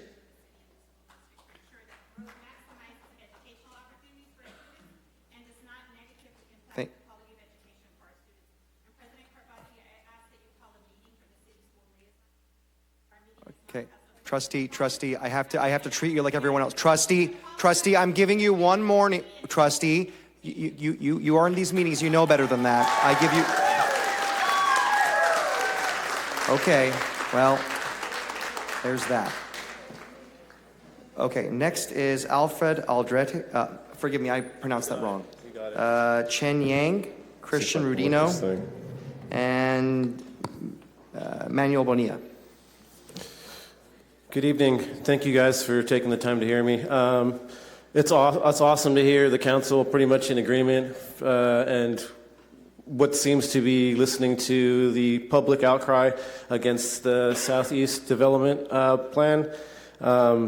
It's amazing. Thank you guys once again. It really does mean a lot, because behind me are everyone who's not only affected but is here in a general purpose to speak out. These are mothers, fathers, uncles, aunties, brothers, sisters. These are teachers, lawyers, law enforcement agents. These are people who are here. That means a lot to them. So thank you very much. Like I said, it doesn't seem that SEDA is going to be beneficial for Fresno moving forward in its future. In fact, it feels like it's going to be detrimental to its future financially. Moving forward, it doesn't seem like everything's put together in a quiet little bow. I know that it does take a lot of time to get all these things in order, but we do appreciate the council coming together tonight to give us this opportunity to speak. I will shake my finger at Councilman Esparza earlier this. Please direct I apologize. Our rules require you to direct your comments to me. Well, President, you can mention earlier in him, our sorry. meeting, council member had just commented as far as kind of dismissing our outcry publicly as fear-mongering, and I once again shake my finger at that. Like I said, these people here are important members of our community, and this is an important matter to them. So thank you, council, for once again listening to everyone tonight and giving us the opportunity to speak. Thank you. Thank you, sir. Cheng Yang, followed by Christian Rudino, followed by Manuel Bonilla, followed by Alicia R. All right, good evening. My name is Cheng. I live in 93727. I am also a high school teacher at Edison High. I've been teaching at Edison for about 10 years now. And, you know, I've been cussed at, I've been yelled at, a lot of things, but I keep telling my students, if you keep coming back, I will help you succeed. I will help care for you. But one of the saddest things I ever heard as a teacher at Edison was that there was just one kid and he said he's going to study really hard. He's going to graduate. He's going to go to college just so he can leave Fresno. And that's really sad because I really want to one day see my students replace you guys up here in these chairs. I know we want to make Fresno beautiful. We want to bring people here, but they're not your constituents. These kids are, these parents are. I think that as long as we make sure we take really good care of our community, of our residents, they will be the word of mouth to invite others to see the beauty within us. Edison is a great school. I love it there. I have a lot of students that come there from other places, and I ask them, why do you come here? And I'm going to tell you, it's not because of the beauty of our school, but the beauty of the relationship that we have with our students. And I think you guys can achieve that with us. And I think some of you guys have already achieved that tonight. Thank you. Thank you so much, and thank you for your service as an educator. Next, we have Christian Rudino, followed by Manuel Bonilla, followed by Alicia R., and then, I'm sorry, is it Kathy Estes? So, Manuel, why don't you come up, Manuel? And a Christian, if you're here, you can come up as well.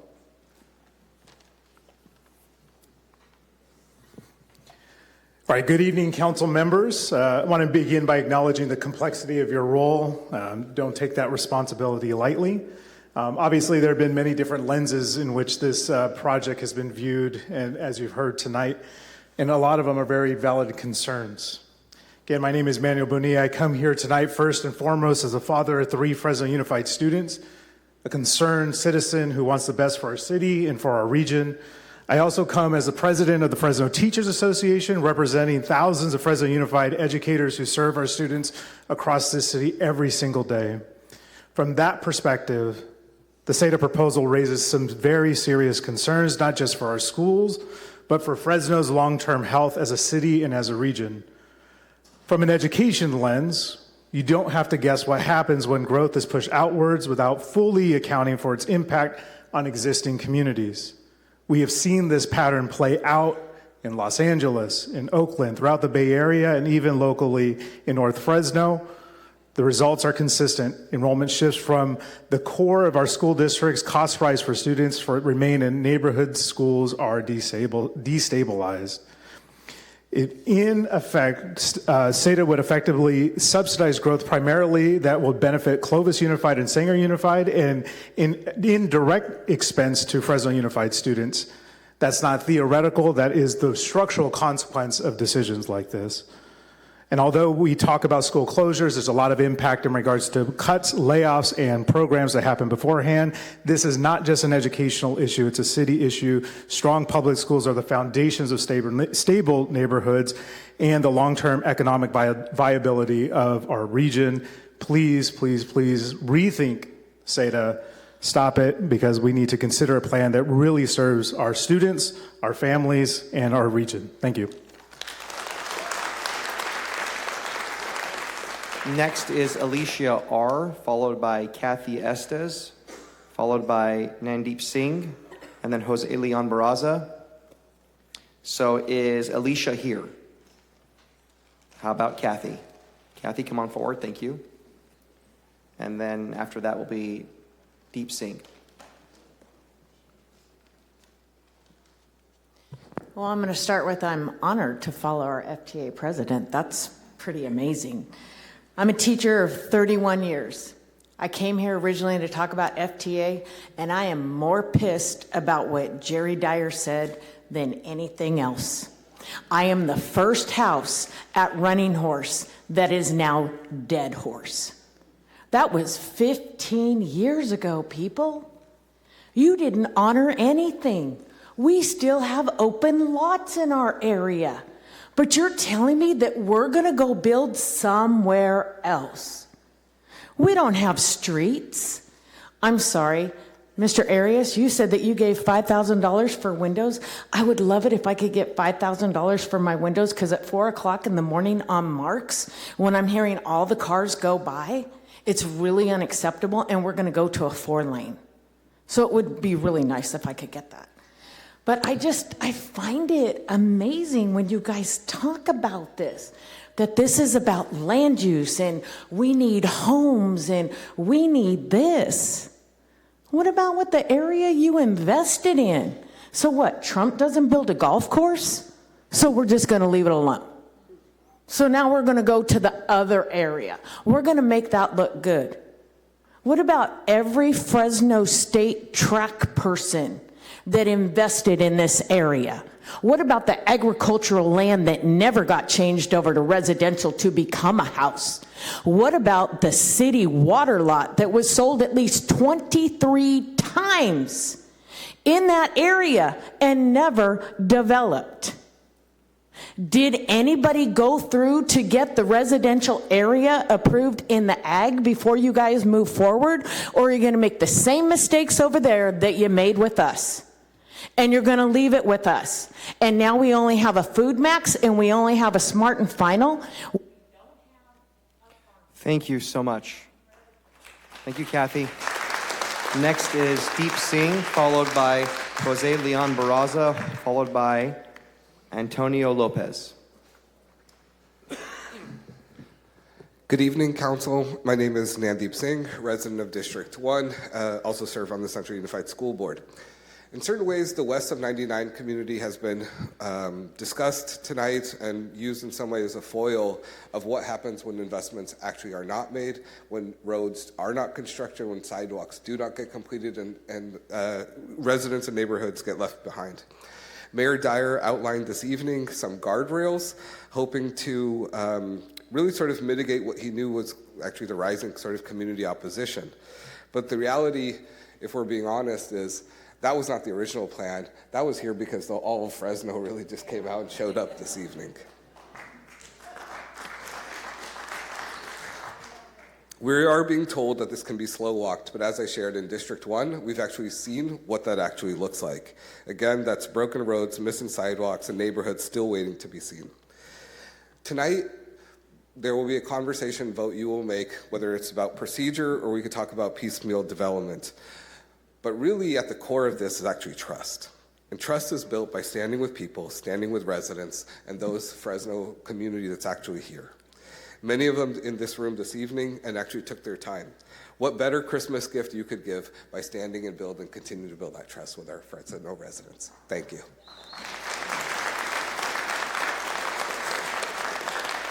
Next is Jose Leon Barraza, followed by Antonio Lopez, followed by Juliet Dottie, followed by John Bath. Thank you, President Carbasi, members of the council. First of all, I want to thank you all for funding two very important plans in District 5. One is the Central Southeast Area Specific Plan, and the other one is the South Central Specific Plan. I think that's an industrial study. But I want to suggest that if you fund those projects and you're not planning to implement them, please don't waste resources doing them. The reason I say this is that those plans have been approved for they've been waiting for 5 years, and nothing has happened to them. And there are many good things, good ideas. You hire consultants to come up with good ideas, and therefore they should be implemented. What to do with the old Valley Medical Center, what to do with the old IRS building, what to do with the old Hanoians Market. When are we going to convert them to something useful to the community? Also, there are other excellent ideas, a business park, and an employment center for District 5, a neighborhood infill program, what we've been talking about. And I want to thank Councilmember Arias for an excellent presentation of what's possible. And I think we should also celebrate the good things that you have done. And that was really very nice to see Coca-Cola, Pepsi-Cola, manufacturing, or whatever you call those industrial centers. Very nice, very good. But I please ask you that you concentrate on that concept of the one city where all parts of the city are treated the same. I feel that you're not really being fair to District 5 if you proceed to build a new urban development project. Thank you, Mr. Chairman. Thank you, sir, for your patience. Antonio Lopez, followed by Juliet Dottie, followed by John Bath, and then Jesse Cantor. Hello, Council. I wanted to thank you all for being here tonight. First, I wanted to say that I appreciate the notion that SADA wants to proceed with a phased approach, particularly requiring minimum 70% residential land be filled before the next phase can be activated. But I ask, why would we not apply the same principle to the city as it currently exists? I've heard multiple times tonight you want to avoid leapfrogging development, but SADA, even a really small phase 1 would be leapfrogging District 5, which I grew up in. Spent the first 18 years of my life there. I know it to be underdeveloped with large parcels littered with county islands. There's times where sidewalks end, bike lanes are non-existent, and it's dangerous. And I just want to know why anyone in Fresno would want any more of that. Like respectfully, of course, because I'm from there, so I could say that. But if you ask me, I would say fill in our city first, where people live, the people who voted for you, and then we could talk about going outwards. The only good thing currently coming out of that area is Fancher Creek. And that development was a broken promise for decades that required a bailout using ARPA funds to finally come to fruition. And that's just another example of funds being taken from the inner city to help with sprawl. I recall Mr. Maxwell commenting that we cannot return to the status quo when SADA is nothing more than the same thing. It's a continuation of poor planning practices that have put us in the place we're in today. Who wants more broken promises? Because I don't think it's the people behind me. And also I said I would say this if I had extra time, but I really do think that starting with a really cheap and convenient phase 1 for SADA is a big joke, and as someone else described, it's a Trojan horse. If we allow that smaller door to open, there's only 1,000 more behind it. Thank you.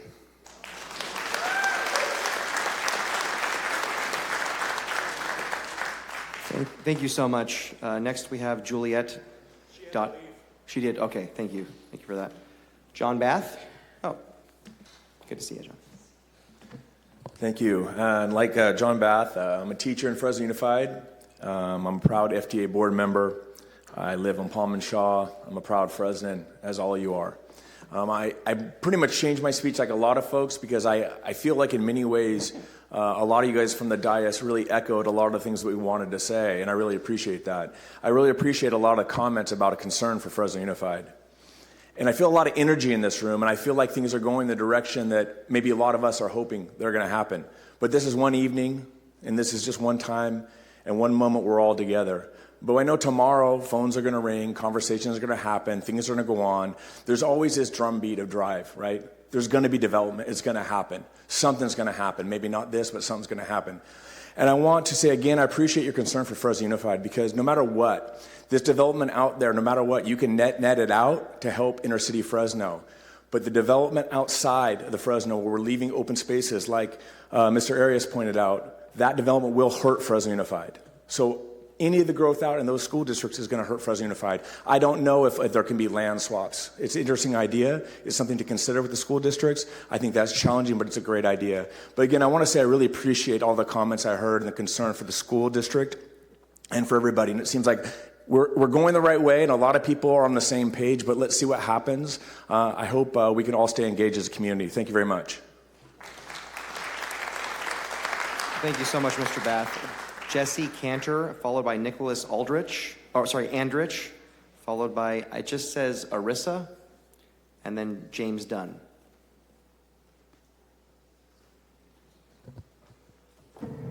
Oh, thank you. Hi, I am here speaking against SEDA.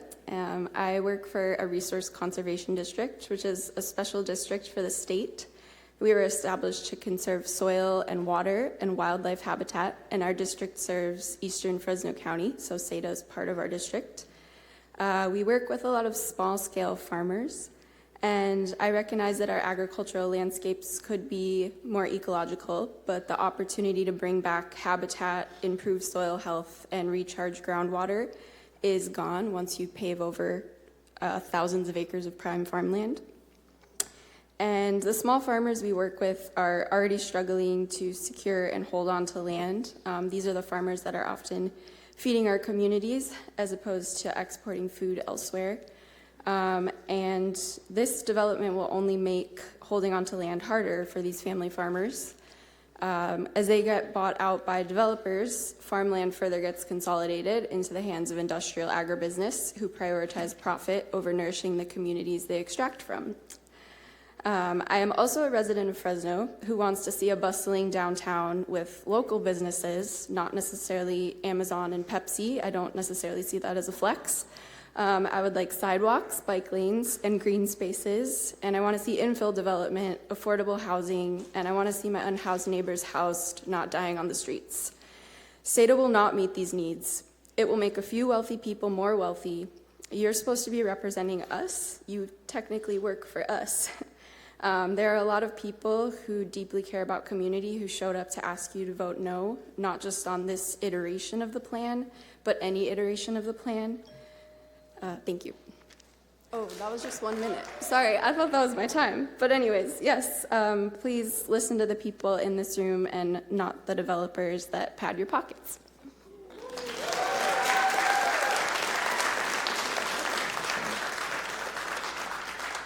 Nicholas Andrich, followed by Arissa, followed by James Dunn, and then Margarita. I'm sorry, I can't read this. Vidvio, possibly. So Nicholas, Arissa. It just says Arissa only. Okay. James Dunn and Margarita Vidvio. How? James is here? Okay. How about Guadalupe Reyes? Okay. How about Lilia? Actually, Lilia already spoke, I believe. That's Serial? She spoke already, correct? The first speaker? Okay. Thank you. Jim Marshall? Okay. Take your time. No, you're fine, Mr. Marshall. I'm going to read those former names again one more time. Nicholas Andrich, Arissa, James Dunn, and Margarita Vidvio. What's that? James Dunn. Yeah, I'm sorry, you did mention that. I apologize. Yes, James Dunn left. Thank you. Okay. First of all, I'd like to say attaboy to our new supervisor here, Brandon. We played phone tag for a little bit, and all of a sudden he showed up at my front door, and we had a 2-hour conversation, a great young man. But anyway, I'm 80 years old, so I've been in Fresno a long time, okay?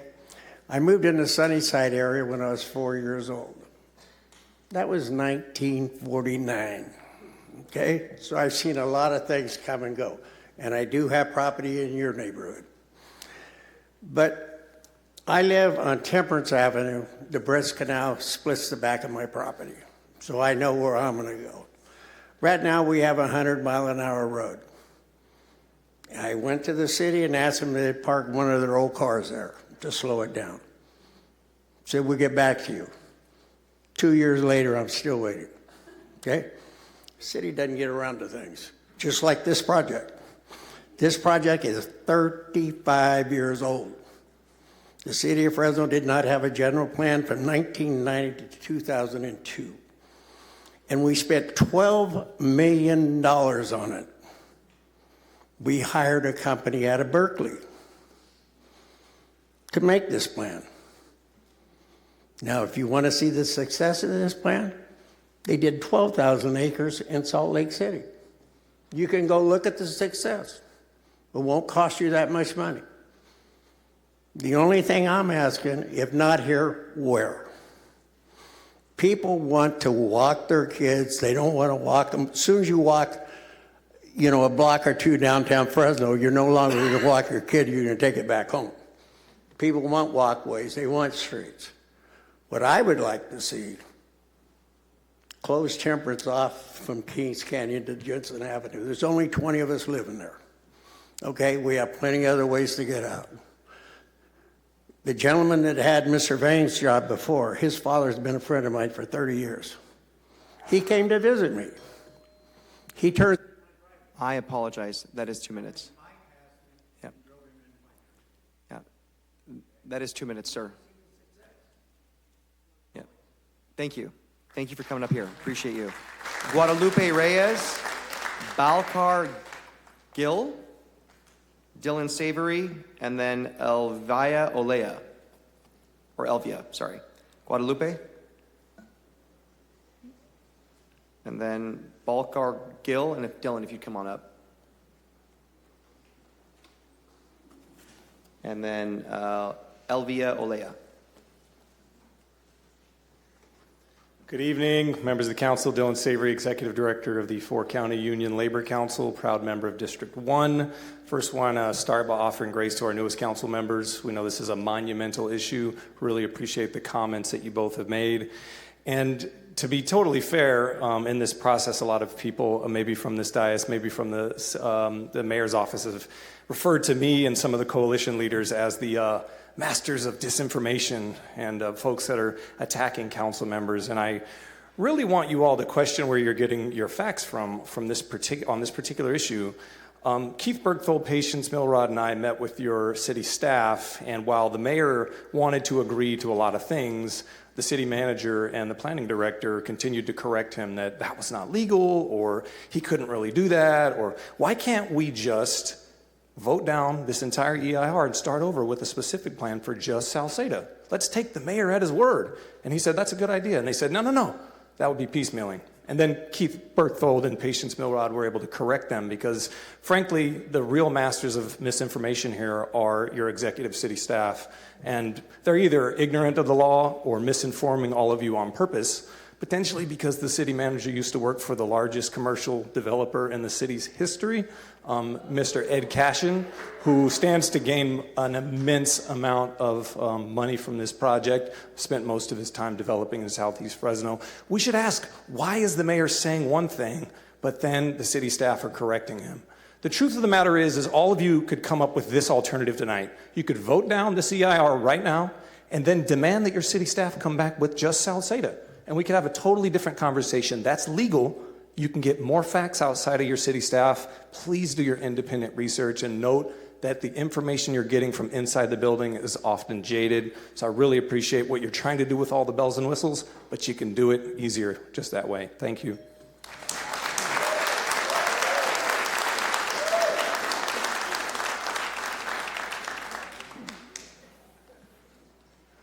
Guadalupe Reyes, Balcar Gil, and Elvia Olea. And then, okay, thank you. Betty Jo Giaclone. Betty Jo, come on up. Followed by Marissa Rodriguez and Robert Lovfil, I think it's you. Oh, yeah. We would have to do a new EIR, I think.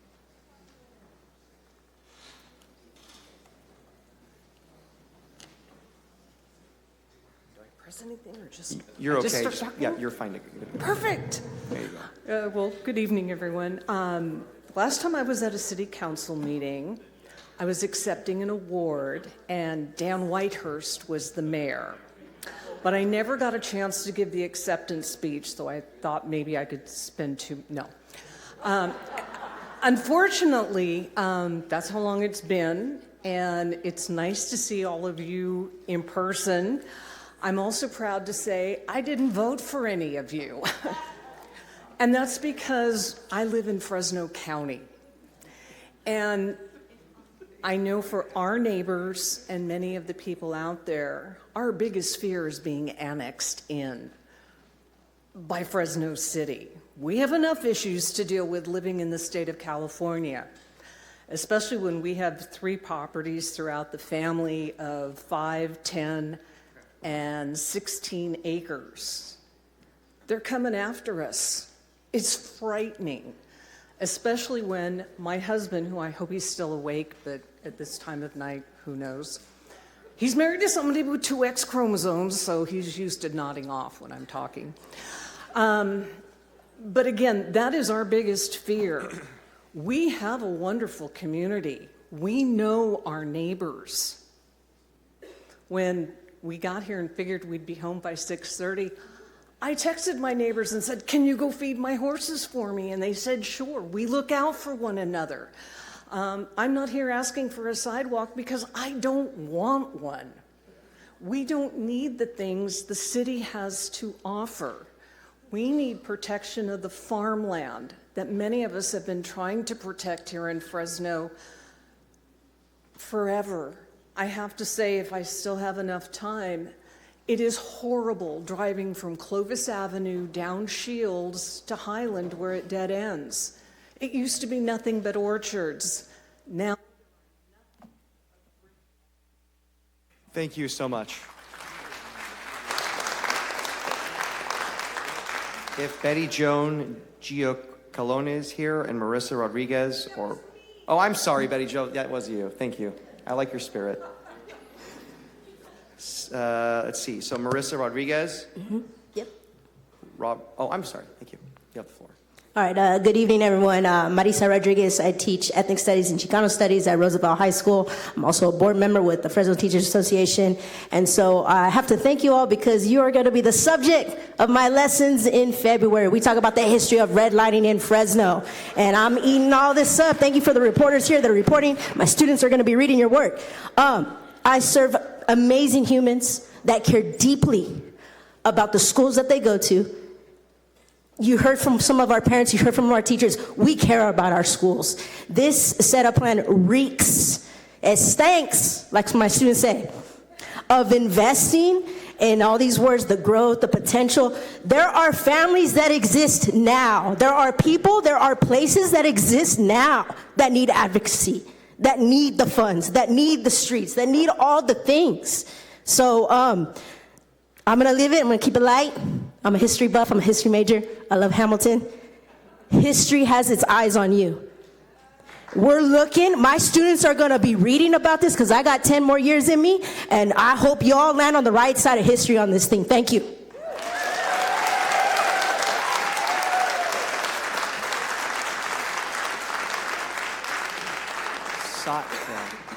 Simon BSL, followed by Bernard, followed by Aaron Hightower, Esther Gallardo, Maria Elena Gutierrez. Good evening, Council. Thanks for staying up late. My name is Simon Biasel. I serve as the pastor of the Big Red Church in one of the best neighborhoods in the middle of our city.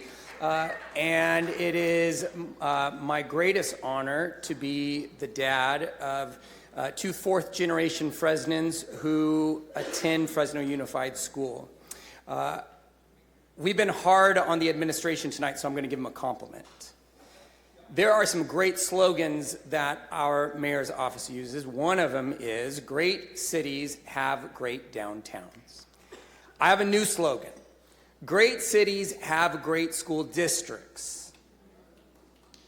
The reason why great cities have great downtowns is such a phenomenal slogan, call to action, is because 20 years ago, developers said there is no market to build housing in downtown Fresno.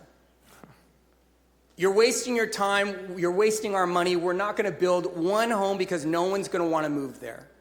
Now we have how many homes, how many doors, how long is the waiting list to move into downtown Fresno? The reason why we changed developers' mind is because of leadership. Because of leadership that believed that great cities have great downtowns. And I know that this is not the school board, but you are the leaders of our city. And as the leaders of our city, we need you to invest in the most important thing our city has. Not a parking structure, not a nice new sewer system, our children's schools. And so what I need from you is for you to care about Fresno Unified School District. For you to care about Hamilton Elementary, where my kids live right down the street from, but we drive past to go to another school. We need you to help change the culture.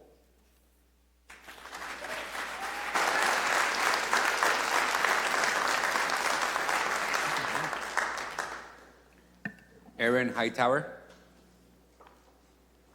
And next up is Esther Gallardo. It says good morning, but good evening, Fresno City Council. My name is Aaron Hightower. I live in South Tower District, District 3, right where the Dry Creek Canal crosses southwest under Fulton Avenue. I didn't wake up this morning knowing I'd address a group of passionate Fresno residents about our city's future. But early comments on these plans are crucial, and I'm pleased to see so many citizens who care deeply about our leaders shape Fresno. It's a fact that Fresno's secular values have historically been tainted with criminal influences. In my opinion, importing a higher economic class from other parts of California or beyond only complicates our budget challenges. We must plan to prioritize human health and empower residents to participate directly in planning, not just at milestones, but all along the way. Putting brakes on this project before it spirals out of control is the right move. Our inner city faces so many issues. We're in a beautiful building now, but travel 1 mile in any direction, and the failures of city council policies are evident everywhere. The 2025 camping ordinances have done little to address violent criminals assaulting people while grifting for survival. No matter its origins, CETA should be stopped in its tracks. We need a tighter integration among existing communities, enabling active voter participation for those already invested in Fresno, not modern stucco over-foam dreams to lure outsiders and fix leaders' fiscal mistakes. In closing, let's build a community that allocates funds to prioritize residents who've been here for decades rather than pursuing developments driven by modern economics that favor political scorecards over the public health and safety of our existing constituents. Thank you.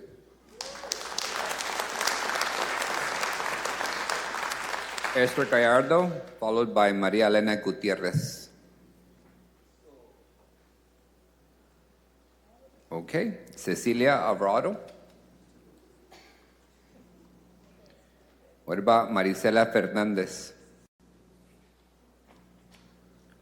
Juana Meza.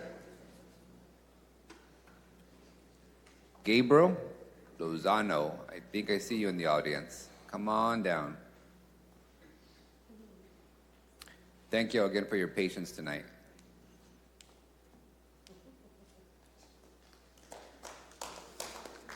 Good evening, council members.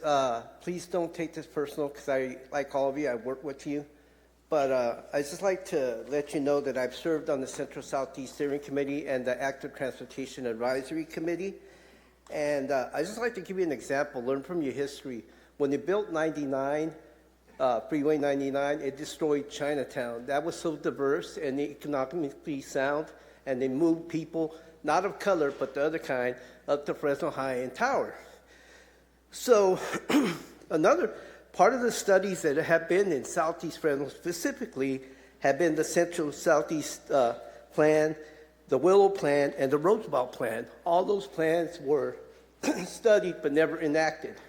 So we're getting consultants and we're paying them and so forth for stuff. So I've read this plan. It was part of my assignment when I was here. I spent about 4 or 5 months reading it. I studied the consultant's website and read a lot of it. And I'm a successful grant writer for the park on Peach. I've written over like $600,000 worth of grants. And so part of the things that's happening is on ATAC, there's over 200 miles of road that need fixing. So we need to not inherit new projects and so forth. And also, your public works departments are below capacity. They don't have enough workers. And also your long-term projects department. So we're inheriting more projects and we don't have the staff. So it's making it harder for them. The other thing is just about all of Fresno for air quality is at the about 95 to 99 percentile. And your urban planning management for trees is not going to help with the existing conditions and the added carbon that's going to be produced by these projects. And as far as water, we need to not be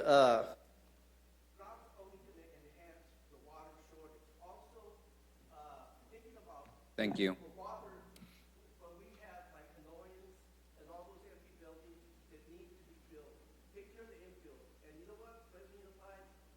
Thank you. Thank you. Zaira Gomez. Debbie Nard.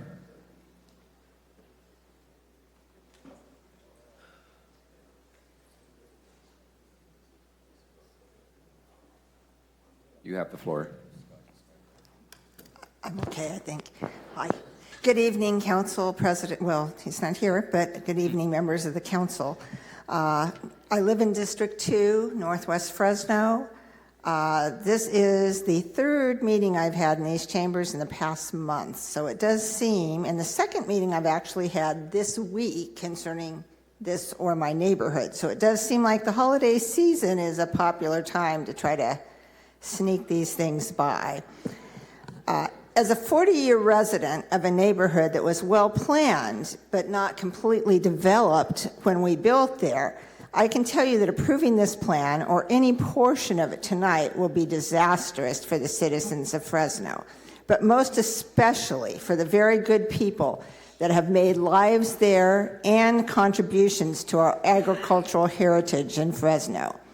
There are places all over the city that need to be maintained and repaired.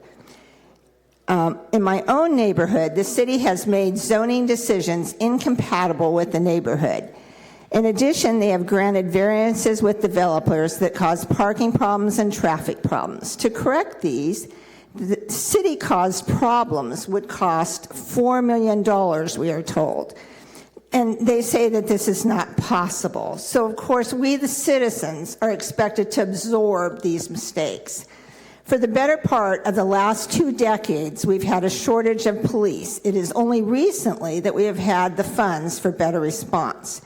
We had a $2 billion deficit when the budget started this year. We have $1.2 billion in deferred roads maintenance, and we just borrowed $100 million to fix roads that will probably need to be repaired again by the time this loan is paid off.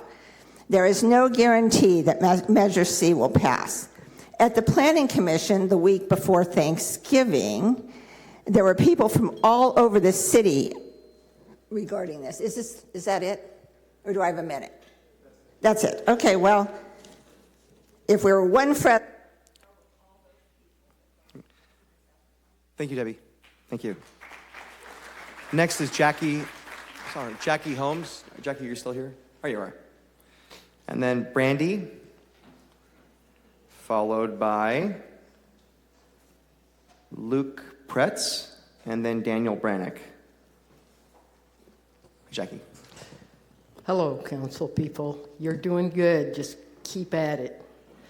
My great-grandparents came as indentured servants from the Pyrenees Mountains and homesteaded. My brother and I still own 40 acres. Caltrans did domain. What's that, Tyler? Eminent domain. Took our well and the turnaround for our tractors and our walnuts. Industrial farming made the wells need to be deeper and deeper. We still own the property, but we don't farm it anymore. So I personally have experienced some of what people have said here.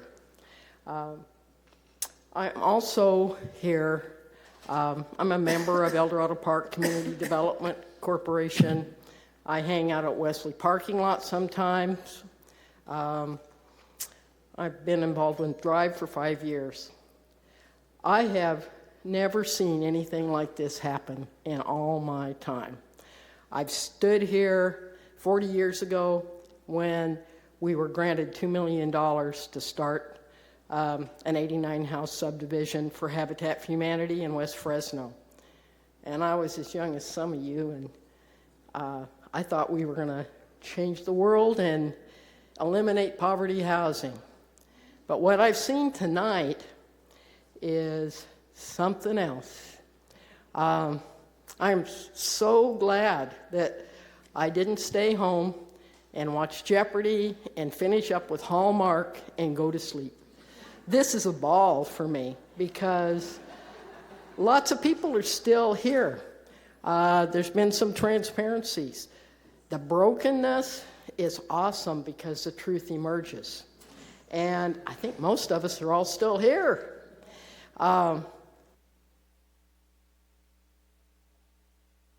Thank you so much, Jackie. That's your 2 minutes. Thank you for being here. Brandy, followed by Luke Pretz, followed by Daniel Brannick. I can't follow that.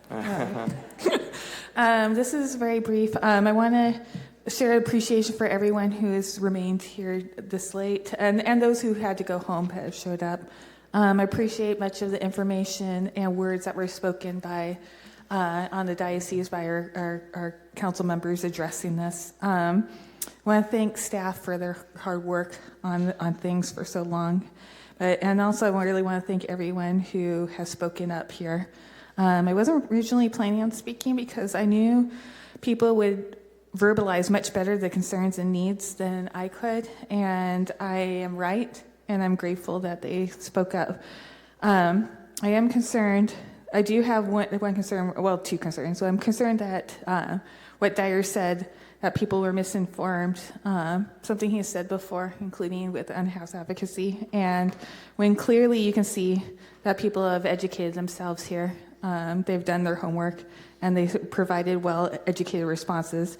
I do want to piggyback on what Tim and Jesse said and voice concern regarding the needs of those who are currently without housing, as I spoke up for them earlier, and those at risk. Our housing element that the planning departments work so hard on shows that we are in great need of housing from very low to low income as well as moderate income, and we're very short by thousands, and we really need those. I appreciate the work that the planning has done on affordable housing, but want to ensure in this that the council, that our development and planning is making sure that we have housing that meets the needs of all of our community and prioritize ensuring that we get, that there is housing for all, that our planning focuses on these harder, low-income housing, and that our needs are met for everyone in Fresno. Thank you.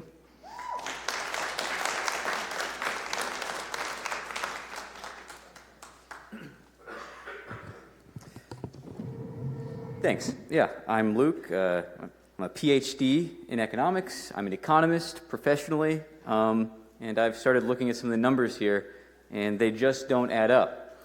I think I don't need to go through the numbers. Everyone here has said them to you. Maybe this is the first time you're hearing them, but I'm unsure of that. But when I start thinking about this project, I wonder, why do we need more higher-end housing in Fresno? Who does this serve? What is the basis for this specific need of housing? Is there economic growth that's happening that I'm unaware of in Fresno? The unemployment rate's 8%. What industries are we bringing that will attract people here to Fresno that will be able to afford these homes? I've yet to see any compelling or credible evidence to suggest that population growth could support thousands of new units. In fact, the mayor might point to his projections of exponential growth, but the state's projections suggest otherwise. This is truly dreamcasting in its finest form. Similarly, we have to wonder, what is research and development industry stuff? No one said anything specific about that yet. I'm unsure. And who are we attracting to do that here? Again, there's nothing material about what's being said. Again, it's vapors. It's purely speculative. And right now what we're seeing is a plan that will heavily subsidize wealthy developers already politically powerful like Darius Assimi, Mike Carbasi. What I see here is a payout to these people. It's in economics what we call a wealth transfer from working class people in Fresno to land developers who are already wealthy and powerful. What do we stand to gain? Well, right now it just seems that it's vapor, speculation, financial gain, maybe on these properties, maybe not, but it will be subsidized by taxpayers. What do we stand to lose? Well, schools, ag land, environmental degradation. Thank you, sir. The next person is Daniel. Sir. Okay, thank you. Thank you. Daniel Brannick, followed by Aisha Allen, followed by Christina Soto, and Patience Milrod. All right, good evening, Council. The last time I was in the chambers to talk about SEDA, I got quoted in Fresno land, and I don't think that's going to happen again. I'm going to try to stay away from it. A lot of people have said great things tonight, things I can't say any better. The one esoteric topic I'm going to talk about is the EIR's flawed VMT analysis, which materially misrepresents VMT-related outcomes, fails CEQA's informational mandate. You have an illusory, unsubstantiated horizon near VMT that lacks information to bridge an analytical gap.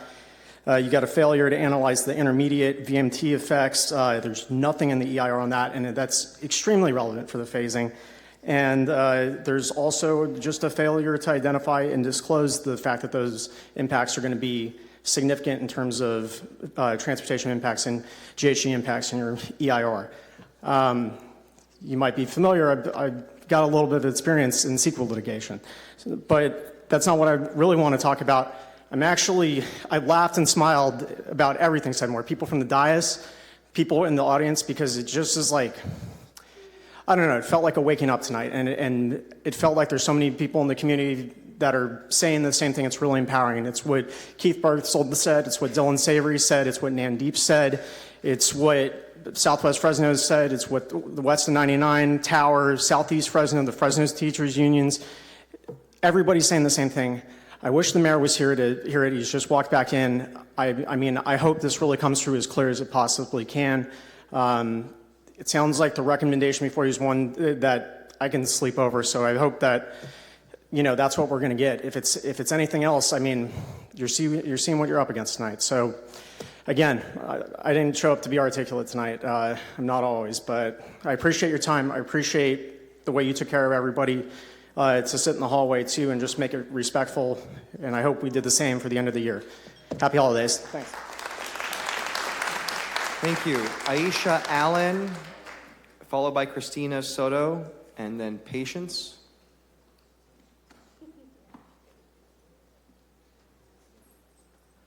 Hello, good evening. My name is Aisha Allen. I live in District 1, and I also serve on the Fresno Metropolitan Flood District Board. I come concerned about just execution of plans and the details of how to make those things come into fruition when we plan to do something.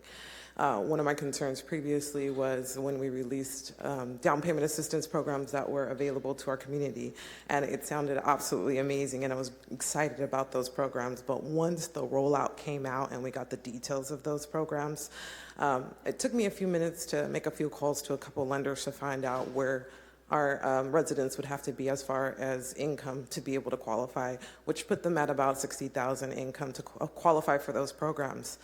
And then I did the math to find out, okay, how much house can they purchase, which was about $250 at the time. So I did the research to find out how many homes we actually had available in that price point to be able to qualify these folks for homes. And we had about 13. Of those 13 homes, probably about 5 of those were livable homes that they could afford to buy with those programs. So I think the plans were there, but the execution of that was the concern for me.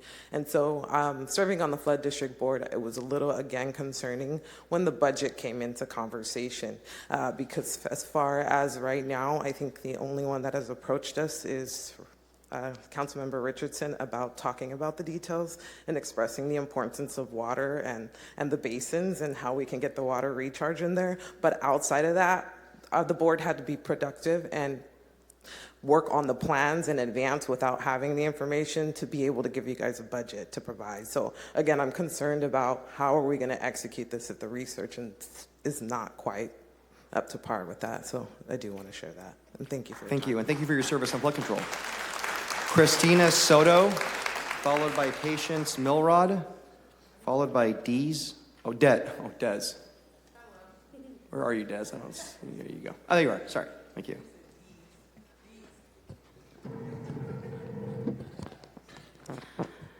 Good evening. My name is Christina Soto. I also was not planning on speaking tonight because I didn't have a chance to really prepare comments. I really just wanted to express how proud I am of my community tonight. I am someone who's been involved in local issues, including Measure P, for many, many years, and it's not often that we get a turnout like this. And so I think it's a great indication that we are one Fresno, and we have shown unity in the fact that nobody wants this. Nobody wants this. Other than, even Council President Carbasi acknowledged it's 99.9% opposition.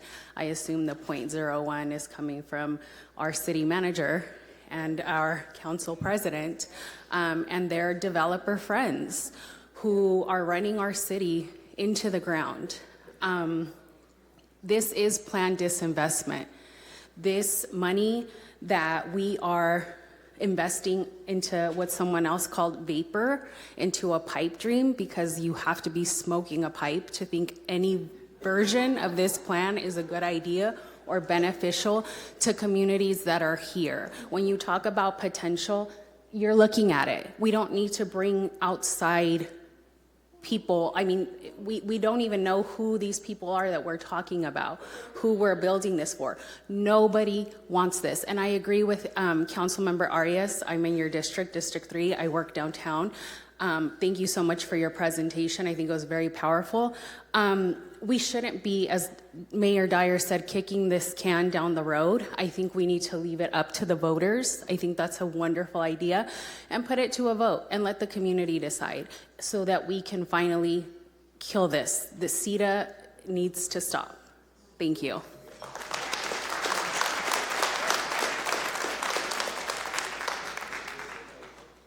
Patience, whose first name is truly the epitome of this evening. You are patient. Thank you. Followed by Des. You're And the if only any- person who thinks so, Council President. Okay. Patience Milrod, my office address is 985 North Van Ness in the Tower District. Two things. One, the administration poses a false choice for you tonight. You are not limited to one of the three little purple boxes on the three alternative maps they presented to you. You could just table SATA, and you could say to staff, what problem are we solving? If it's industrial capacity, let's, as Councilmember Arias suggests, let's do the inventory, let's do the market demand study and find out what we really need. And then it might make sense to make space for that in SATA, in which case, you can grab part of that EIR and use some of it, although I wouldn't advise it. Or you could focus on some other areas of the city that are maybe better suited.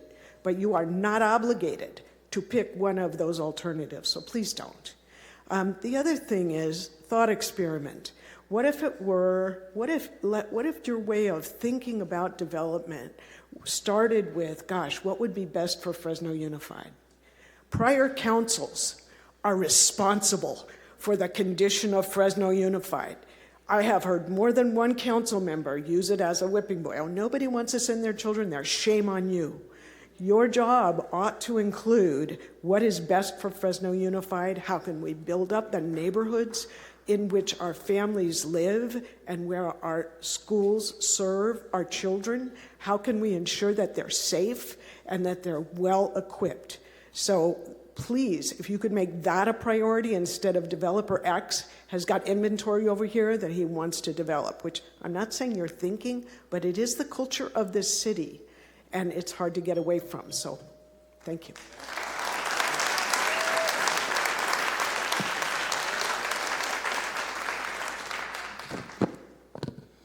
Hi, I just want to say that, with all of the housing that we need throughout Fresno for affordable housing and stuff, I didn't hear a lot about affordable housing. We need to think about the 1021-01 ordinance that was just placed today. And I actually want to go ahead and put it on record that every single person behind me is in violation right now, including myself. So I'd like to know, is this ordinance only for the homeless people, or does it belong to the rest? Because 1021-01A that you guys passed states no person can sit on public property. So I just want to go ahead and put that on record today, because if you continuously arrest the unhoused for 1021-01A, okay, for sitting on public property or standing, then this will be on record, okay? So no on SEDA, no, okay? And I think you should recuse yourself. I'm speaking to you, President Kabasi, because, if everybody's going to sit up here and say that you're in with, a semi, then you're on GVY, then why are you up here? And then the same thing with you. Please direct your comments to me, Des. Okay, the same thing with her Please over direct your there. comments to me, I Des. am, but I'm looking her way. Okay, so President Kerbasi, I am directing my question to you.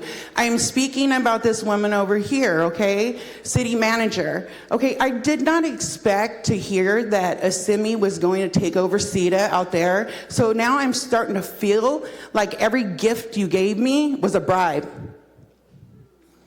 Seriously, for the homeless. Was that a bribe so I did not pursue going after Assimi or Lance Cashian? I'm sorry, you worked for Cashian. I Des, really I'm gonna appreciate remind everything you, he you've been did for coming me. here long I'm enough. addressing Please you. direct your I'm comments to addressing me. you, That but is I'm looking one this warning, way. Des. Was Des, that a bribe? You are disrespecting what everyone else Was did that here a tonight by bribe? following procedure. I'm asking if that was a bribe. I'm asking you. Okay. You can Was that a look at me and bribe? say it. Great. Was You're that a good. bribe? That's on the record. Was that Go a ahead. bribe? Okay, I'm gonna take it as a bribe. Okay, thank you, Des. Okay, so I'm going to read the names of folks that didn't come up just in case they're still here, so we can ensure we're giving everyone an opportunity. And if you do want to speak and you haven't spoken yet, please do fill out a card. I don't see any cards there right now. But you've all been very patient and you've done a great job. Cha Mua. Jose Luis Barraza, I believe he did leave. Christian Rudino. Alicia R. Juliet Dottie. Another card for Lilia, but she spoke. Guadalupe Reyes. Balkar Gill. Elvia Olea. And Robert, forgive me, Love, F-I-L-U or E. If any of those folks are here or anybody else wants to speak that hasn't spoken tonight, this is your opportunity. Oh, yes, we got a card. Okay. Can you get that card, please? Best for last. All right. Thank you, sir. I wasn't going to speak, but I want Mr. Kabasi to know that no one should be defined by their past, and I think that was cruel to attack you on that. I've lived in Fresno all my life. I was born at Wallace Sanitarium on Ventura Avenue. I've owned 3 houses. I started off a $19,000 house, 4-bedroom on Church and Jensen, and then moved to Balch Avenue, $45,000 house, and then moved to 2 acres, well, 1.97 acres. The county was very wise 40 years ago to make that 1.97 acres because some of the stipulations on annexation is anything over 2 acres. Some of the things don't apply. We're not exempt from things.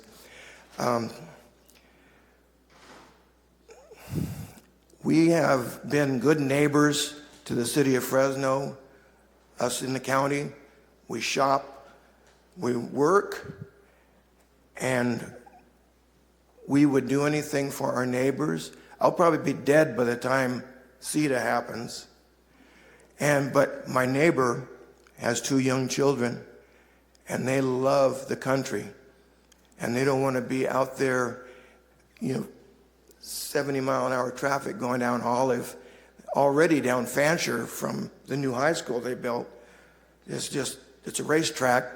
The light pollution out there is ridiculous. The new high school used to be able to see stars out there, but not anymore. But I just pray that the council will do the right thing. Thank you. Thank you. Thank you for speaking. I think we have a couple more cards coming up. Again, anyone wants to speak, you haven't spoken, this is your opportunity. Nikki Real, and then we'll have one more speaker. Come on up. Hey, I don't know how I got to the front of the line so quick, but I'd just like to say the turnout tonight, like, I hope that you guys are more involved in other city council meetings, because that's probably how this became is not being involved. So if you guys are more involved, it'll like keep this stuff from coming to a head like this. So, or it'll help, I guess, whatever. But yeah, that's it. Thank you. Jennifer Waite.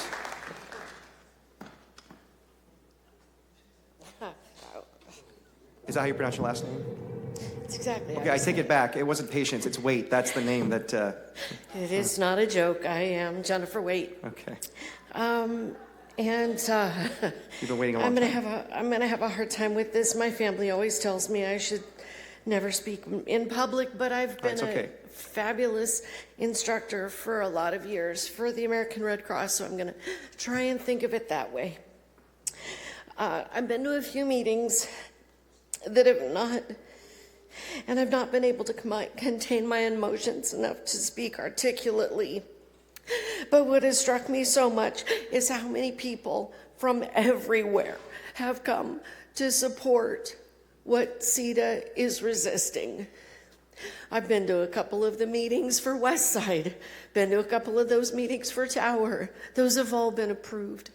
And that's because they're for the right reasons. They're for the good of the people. And honestly, I started writing this a little bit, mostly to get it out. But I will tell you, when I was just told, or my street was just mentioned, I live on Fancher. I was a year and a half when my parents moved there. I moved away on my wedding day. I moved back on my 10th wedding anniversary. And that is the honest to God truth. I still live there. My daughter has lost a dog there. I've lost countless animals there. I have lost a neighbor down the street, killed on that street.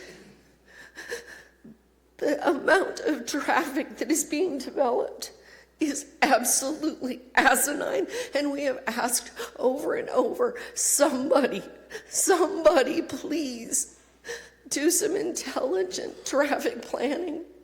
But no one seems to care. It's a 1 mile street. That's it. It's just 1 mile. Thank you. Thank you.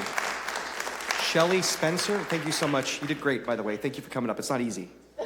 Shelley Spencer. And then again, if anyone wants to speak, please fill out a card. Because Thanks. This is our last card. Thank you. I live in District 5, and I don't have a lot more to say about my concerns about CETA other than what's already been said tonight. But one thing I love about us all being here, even though it's been long and we feel like maybe we're repeating ourselves, is that it's an experience that we can share together and we can bring some things to light. One person mentioned that the good thing about brokenness is the truth comes out. And that really stuck with me. And so one of the things that I read leading up to this was talking about regular meetings that were set up for the developers to have with council members to explain all the great things about CETA. It was being arranged. I mean, I can look up where I heard that. Maybe that's not true. I'm assuming that our reporters are great, accurate, factual people. Maybe you're telling me that's not true. But that's the beauty of this process is maybe some things that have been a problem in the city are coming to light. And I think that we should bring that forward. It's also great that it's coming to light that we're all here together showing how important this is and that we can work together. And I think that we, you and us, can all work together. And that's what I hope will come out of this frustrating evening together that we can come to something that's good.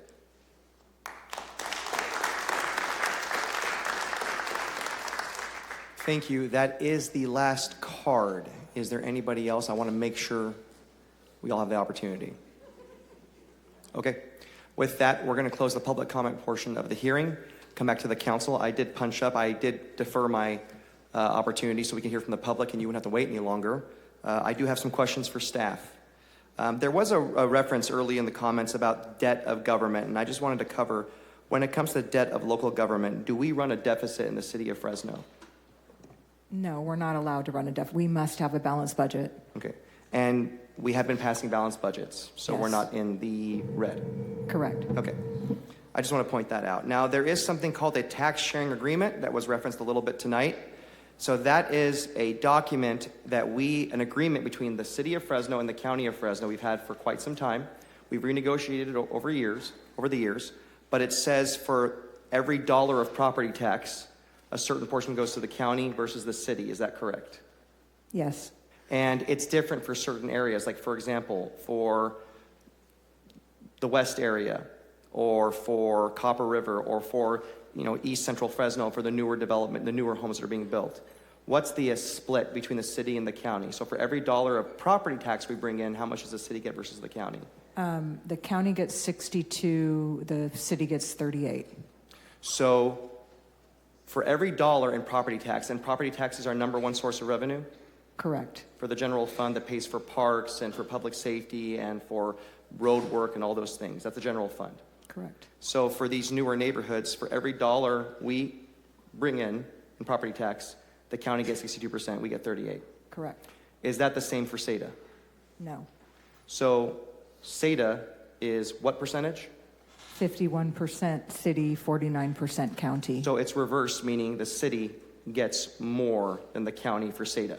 Yes. Okay. I just want to point that out because that is something that was negotiated with the county, I believe, last year that the council ended up ratifying, which is a historic shift because we do provide a lot of services to our residents, and I think it was historically inequitable that the county was getting such a large portion, and we were able to negotiate that with the county, and I appreciate them for being flexible and understanding that. In the past, we actually used to have all over the city a much better split. And we talk about kicking the can down the road. What happened was many, many years ago, before the strong mayor form of government, we had a mayor and 2 council members that negotiated a tax sharing agreement. And their solution was, we're going to give away our fair share, and to disincentivize growth in the outer parts of the city, which has happened, we're going to split that. Instead of getting our fair share, we're going to give the county a bigger share. So all these neighborhoods that have been built because people want housing, they desperately need it in this city, in perpetuity, we got, pardon my language, screwed. And that's an example of kicking the can down the road and not thinking about the future. What the theme I love about tonight is this concept I think is universal. Maybe how we get there is different, but it's about however we grow, wherever we grow, we want to ask tough questions, we shouldn't be afraid of the answers, and we want to do it responsibly. And fortunately, one of the good things about state policy is they are requiring more responsible growth as part of our requirements to actually develop in some of our newer areas, like work, live, and play, and having commercial and residential and jobs together, and trails and all those things. So, okay. How long has SEDA been on the books? Is this something that was just created by this administration? I believe it's been since 1958. So not a new thing. Is that accurate? Oh, the growth, I'm sorry. The growth area was designated in 1958, but SEDA, formerly known as SEGA, right? That 2004-ish. I just want to be clear, this isn't something that was created overnight. It's not a real surprise. Correct. Okay. Realistically, the council is not going to approve SEDA today. And we've made that very clear. I know that that was what was being shared out there. And I get it. Based on how the item was written, I can understand people thinking that. I respect that. But I think we've made it pretty clear that's not ever our intention. But how long till anything actually gets built out in SEDA realistically? Whether it's industrial or residential or commercial? Because it doesn't just, even if we approved SEDA, would it happen like that? Well, no, we'd have to, depending on what action is taken tonight, Let's just say this is not going to happen.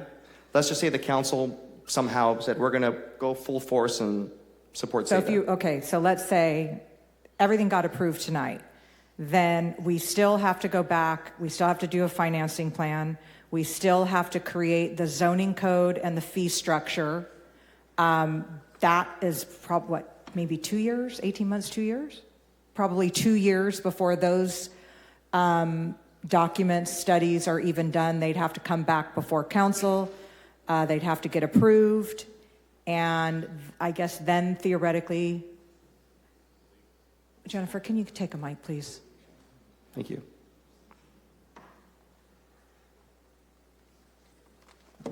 So then council would need to authorize infrastructure planning, infrastructure construction based on that financing plan and the fee structure. So at that point, it would probably be, a minimum of 4 to 6 years before development could even begin. Okay. Yeah. The tax sharing agreement, by the way, we have a lot of residents that live in the rural area, and they are rightfully concerned, and I really appreciate them actually having a final opportunity to talk to us directly and share that. Did the tax sharing agreement offer an extension to their requirement for how fast they have to connect to city services? Yes. So the ANX overlay allows an additional 2 years before connection, from 3 to 5. That's not the tax sharing agreement. The MOU. I'm sorry. With the county. The MOU with the county does that. Oh, It was one of And the things that was ANX added. overlay Yes. allows for the sorry. MOU. Yeah. Okay, thank you. This might be a question for Public Works, but very quickly, can you explain what a CFD is?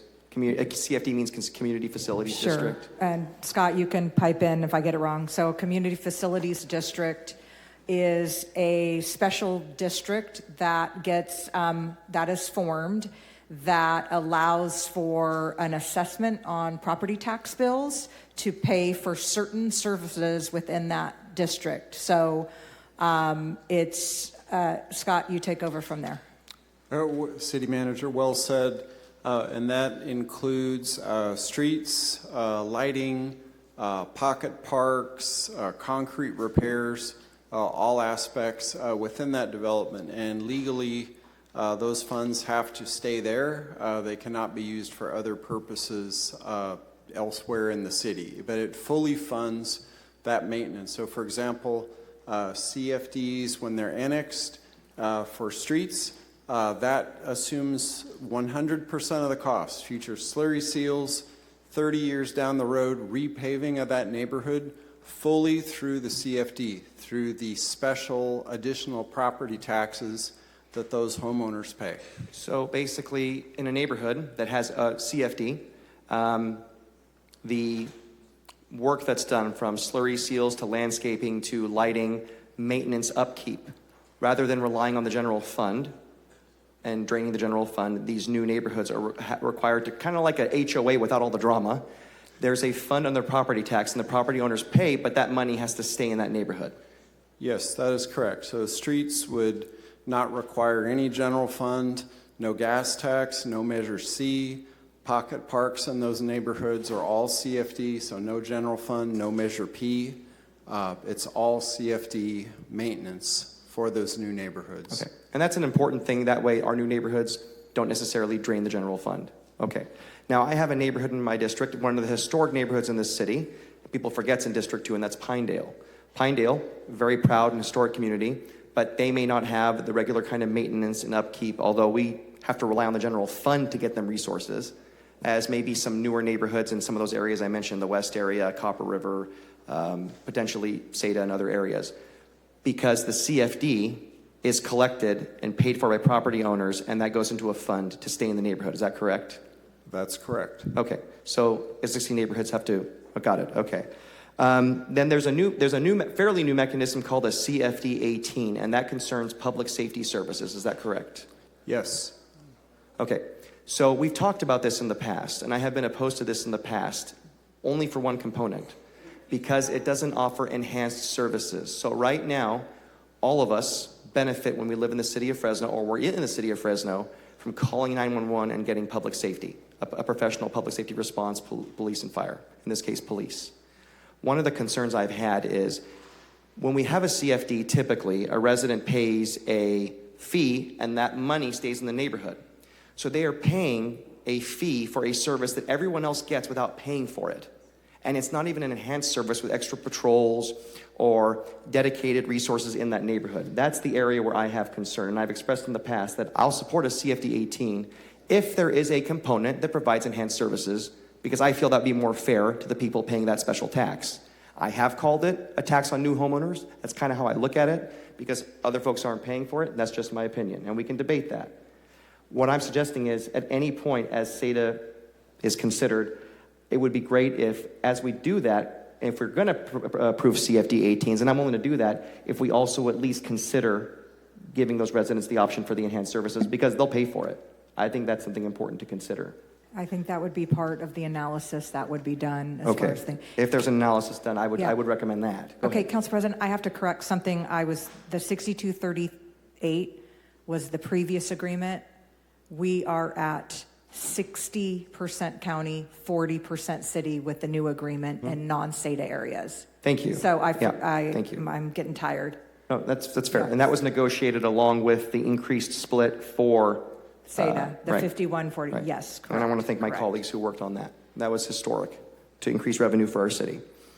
Okay, so that answers the question about the community facilities districts. Thank you, Scott.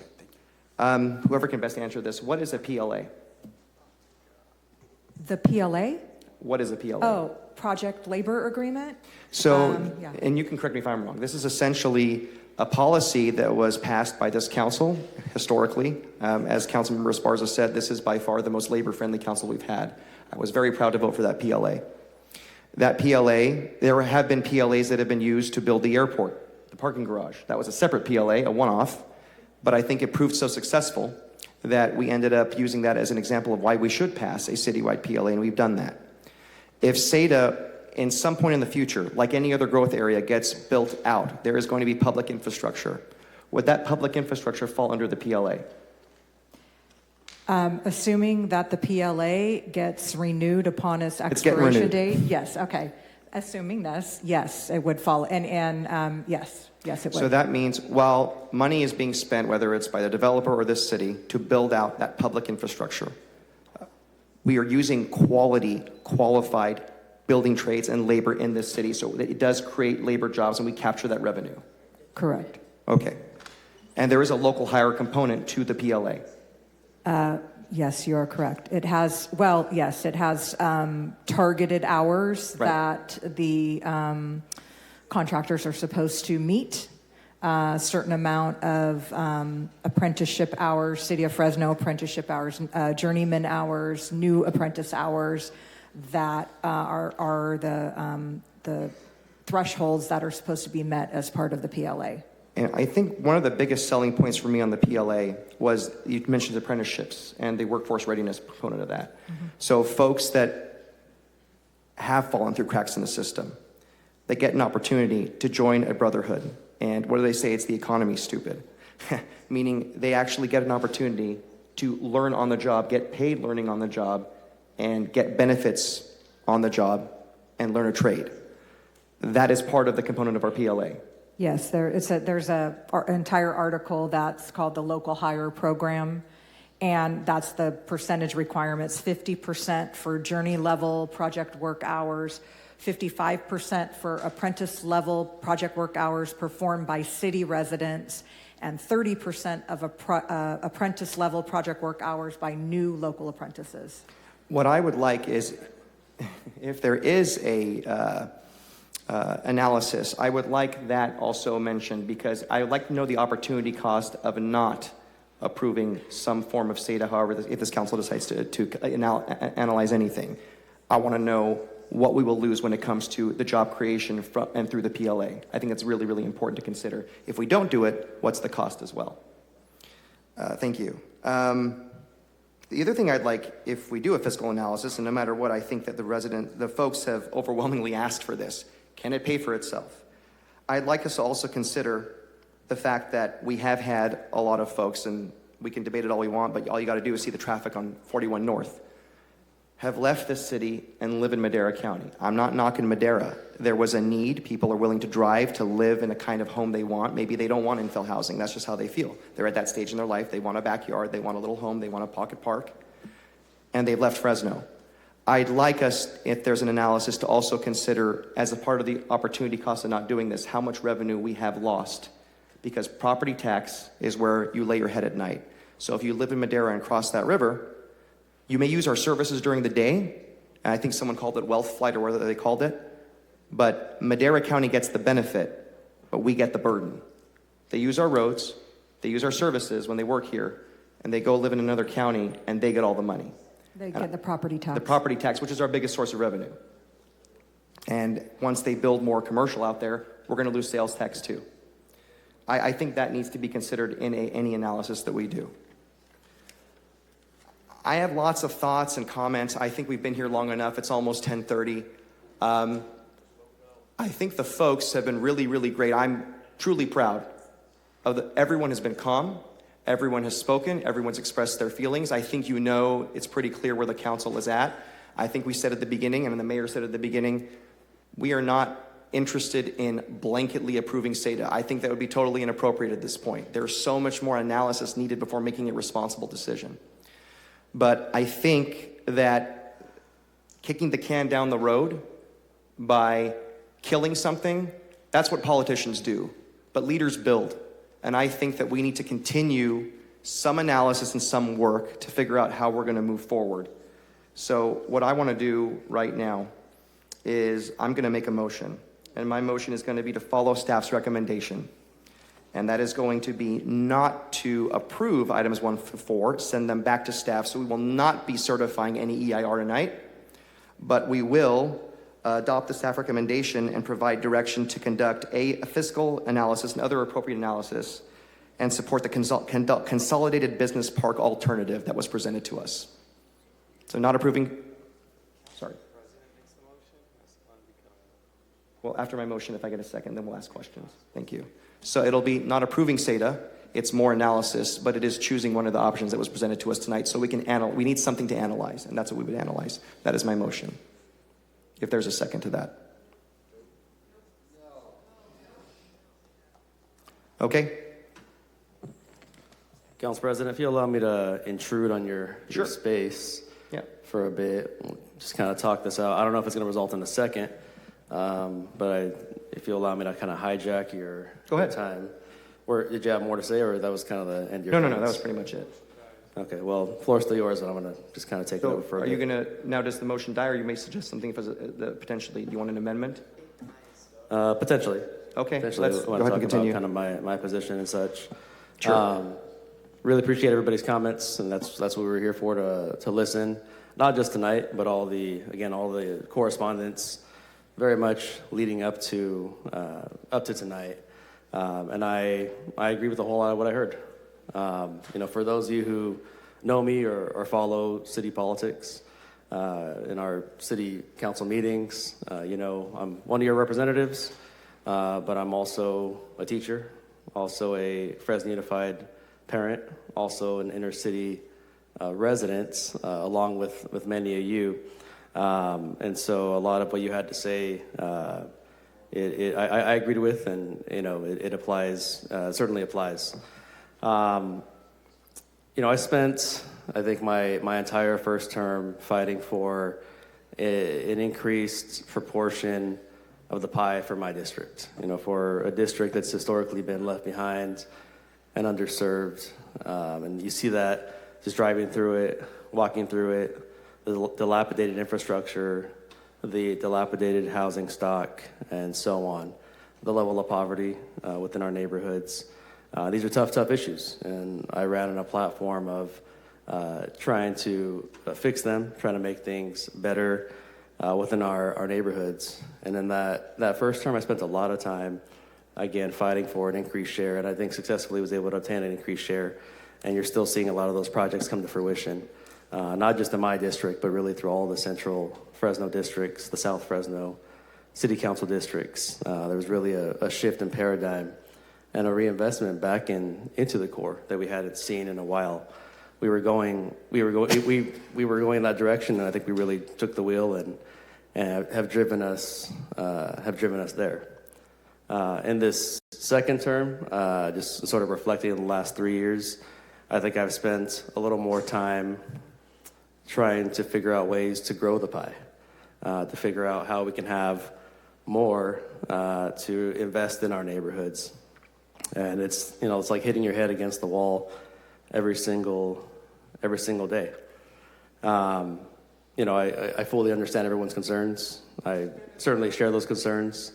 I've been categorically opposed to sprawl my entire tenure here. And all the meetings leading up to this, nearly all the meetings leading up to this, I had been an absolute no on the plan for most of my time here.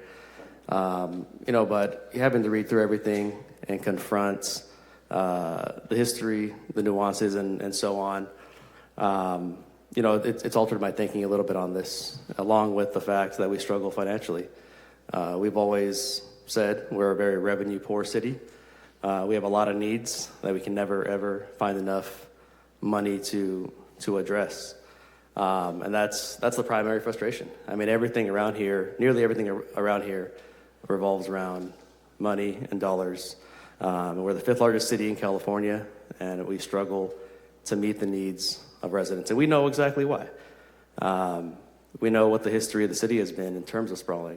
We know that sprawl has occurred at the expense of our inner city neighborhoods. They've subsidized it. We've subsidized it. And so why the hell should you trust the city, given the nasty history of subsidizing the sprawl? But I think, having worked with these folks for years, I ask myself, what's different now than things have been in the past? I think number one, all of you have showed up today and shown up these last several months, and some of you even years, who have been really in tune and led these efforts. I think that it shows that the community is more engaged on land use and its consequences than it ever has been in the past. I truly believe that. I'm a relatively young man, so I could be wrong. Maybe there was this kind of response back, the decades past. But it feels different. And I had always thought, so many of these problems we have is because no one was really paying attention at the time. And things just kind of slipped by. And now we have these problems that are, almost irreversible. The second thing is you elected all of us. Most of you here are city residents. And you've elected what is largely, or at least on a relative basis, relatively pro-infill council. And we spent a lot of time, a lot of resources, trying to make a vision happen. I spend most of my time here trying to figure out how to redevelop Blackstone, and bring a mixed-use vision through our Southern Blackstone mobility strategy to life. And very much the same in downtown. Even though I don't represent downtown, it means a lot to me. It means a lot to the core, and thereby a lot to the entire city. And number three, after decades of this, the irresponsible development and neglect that has occurred, I think we know exactly what not to do. We know the recipe for disaster. And so this has been a tough needle to thread here, and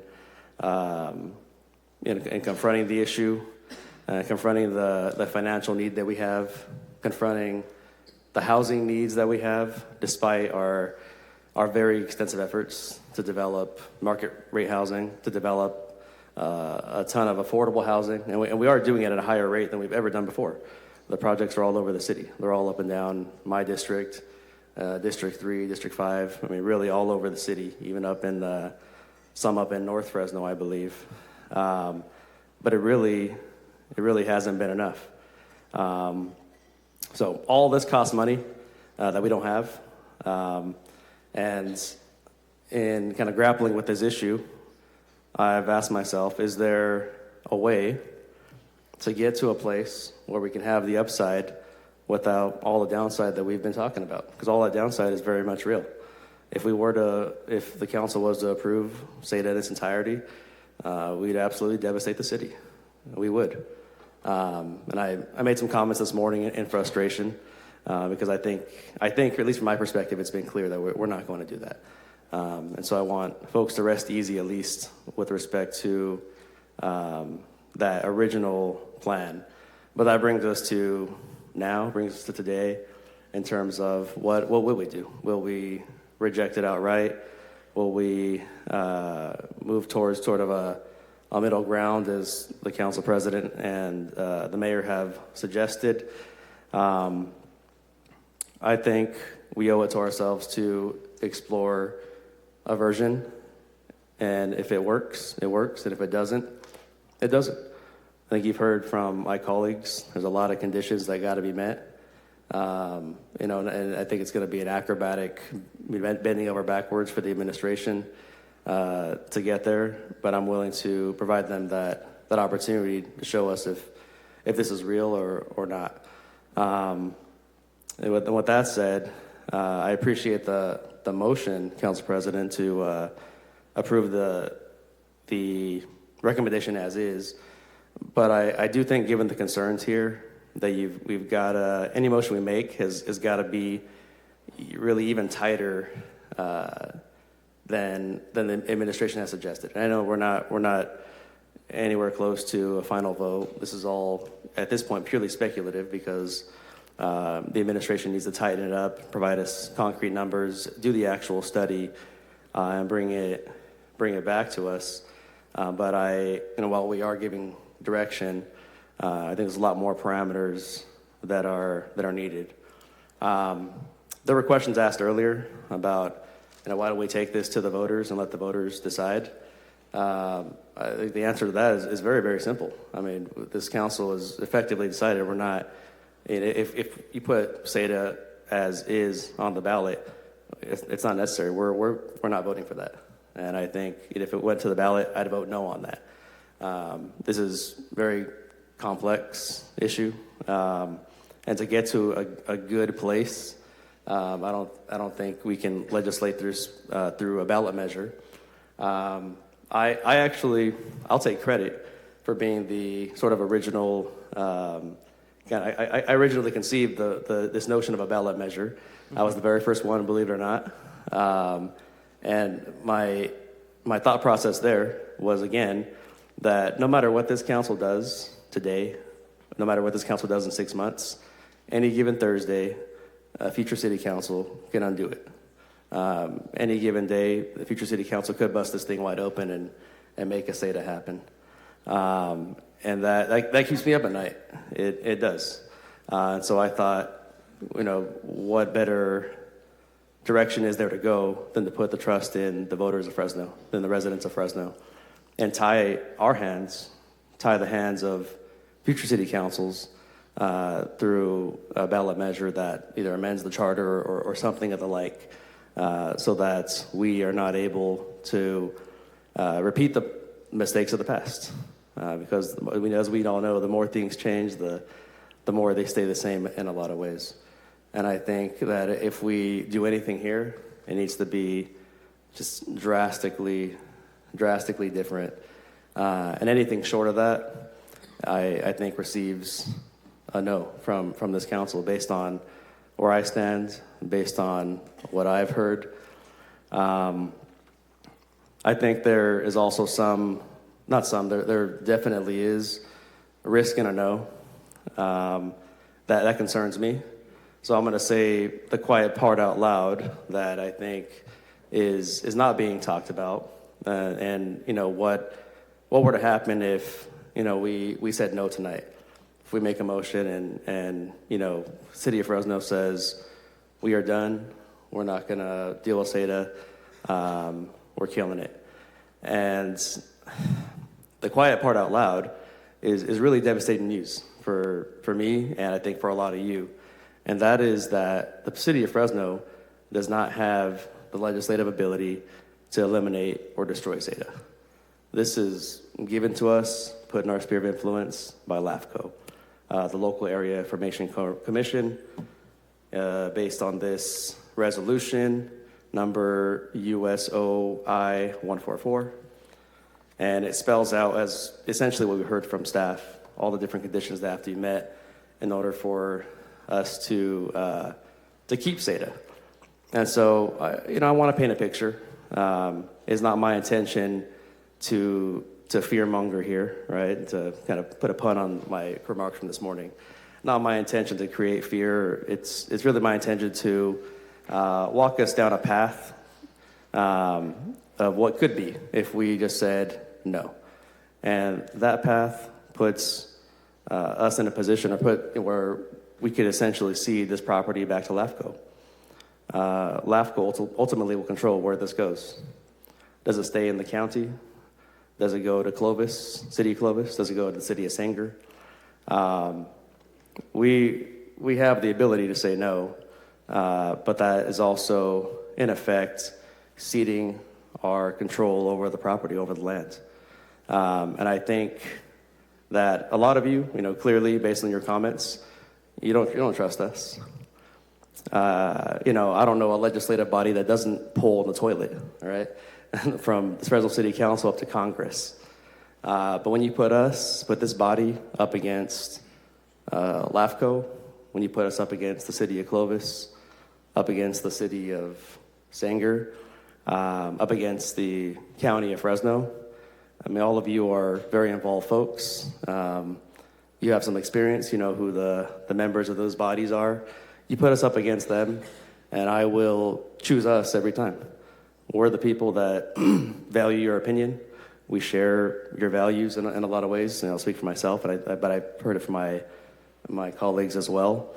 And I would venture to say, and not to be condescending or rude in any kind of way, but looking at the folks who spoke tonight, 80 to 90% of you probably have little to no influence with any of those other bodies.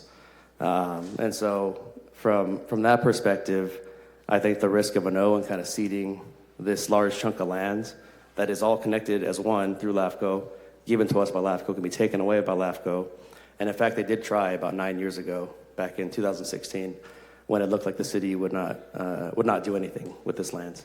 And we somehow managed to kick the can down the road another almost 10 years to get to this point. But to get us as close to where we want to be as possible, I think we keep the ball in our court. We keep the ball here at Fresno City Hall. And I think if we're going to listen to the folks who spoke, then we should work toward a plan that really addresses all of these concerns and limits the scope of what we ultimately do within this land. The jobs appeal to me, but like many of you, I have reservations and very nervous about a lot of the residential development. We do have, there's obviously some demand out there. I do not think that we should subsidize residential development in any kind of way, because that would be a repetition of again, what's occurred in the past. So given all that, given sort of the path we could walk down, to all of you who showed up tonight, thank you. And you have to keep showing up. No matter what happens tonight, no matter what happens in 6 months from now or 7 months from now, you have to keep showing up. Because, we either give direction to study something and then we come back to evaluate it next year. You have to show up again and hold us accountable as we decide to vote yes or no on whatever direction is given tonight. If we vote no and go down a path where we say we're not going to deal with this anymore, now you're showing up to a different agency, not us, not our problem anymore, but it still is, in effect, very much, going to impact the city and city residents. The only way this is really, truly done today, and you all go home, is as if we were to approve it as is, because it's at that point, it's just done. And we're not going to do that. That's completely irresponsible and, again, would devastate our city in terms of approving the original plan. So you have to keep showing up.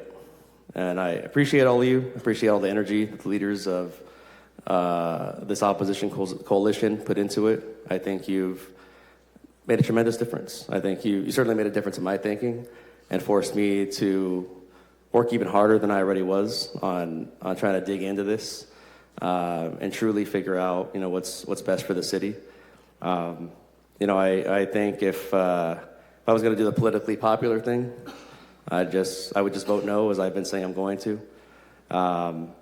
But I don't think that's necessarily the smart thing, given what the potential alternatives are. And so, Council President, I do want to support some version of an exploration, but for me, given the input here, given the input by our colleagues, I think it needs to be a little bit tighter. So I kind of want to spell out what I've been thinking about this. So the environmentally superior, the consolidated business park alternative, that is the baseline, I think, where we've been going, and that's been through the last several workshops here.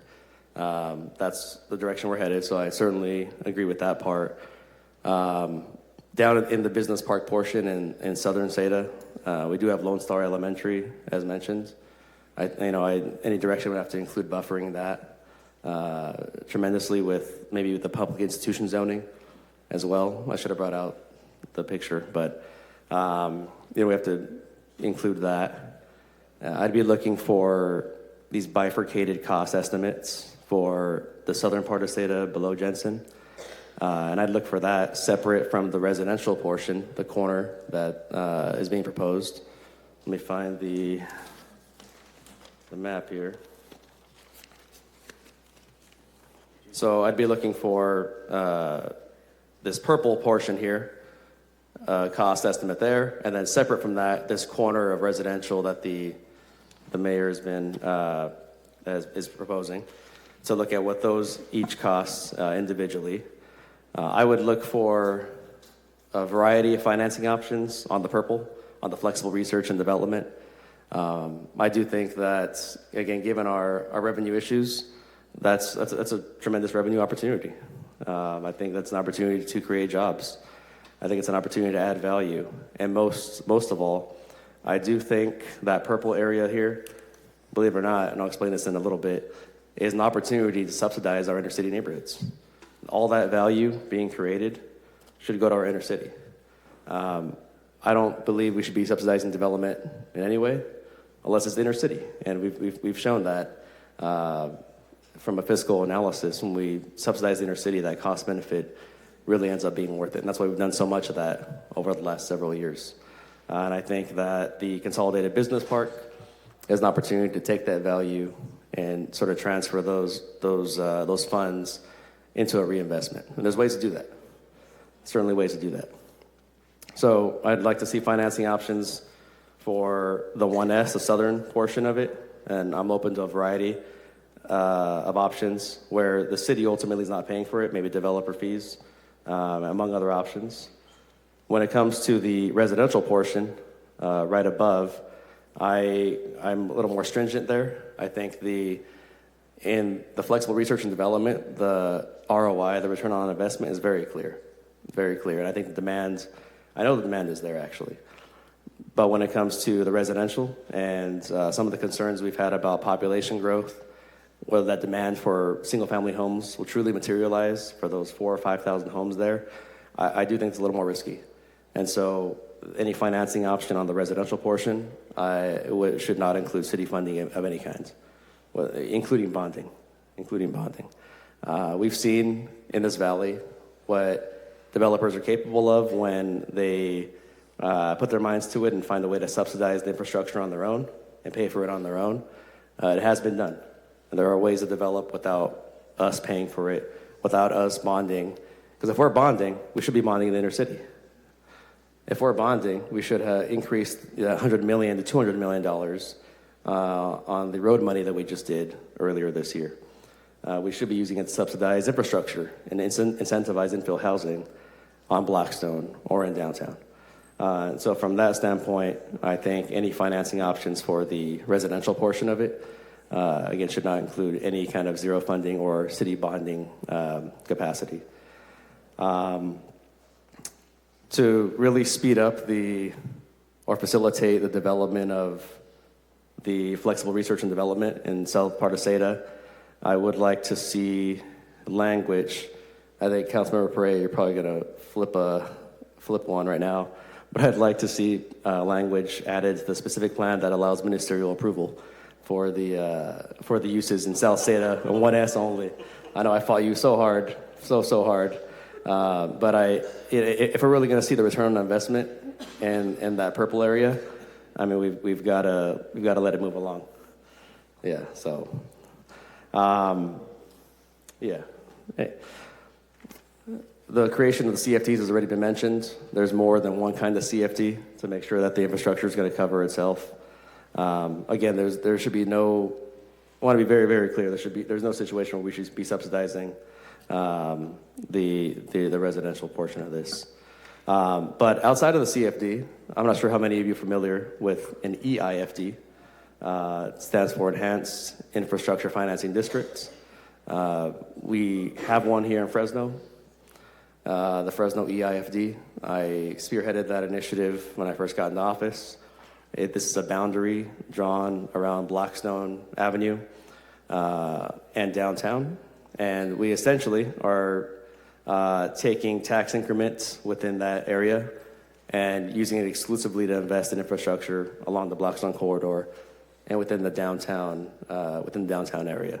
And so what I'm proposing here is an exploration of including the 1S Southern SADA, the flexible research part, as part of the existing AFD, amending that to include it, so that the purple area feeds our inner city.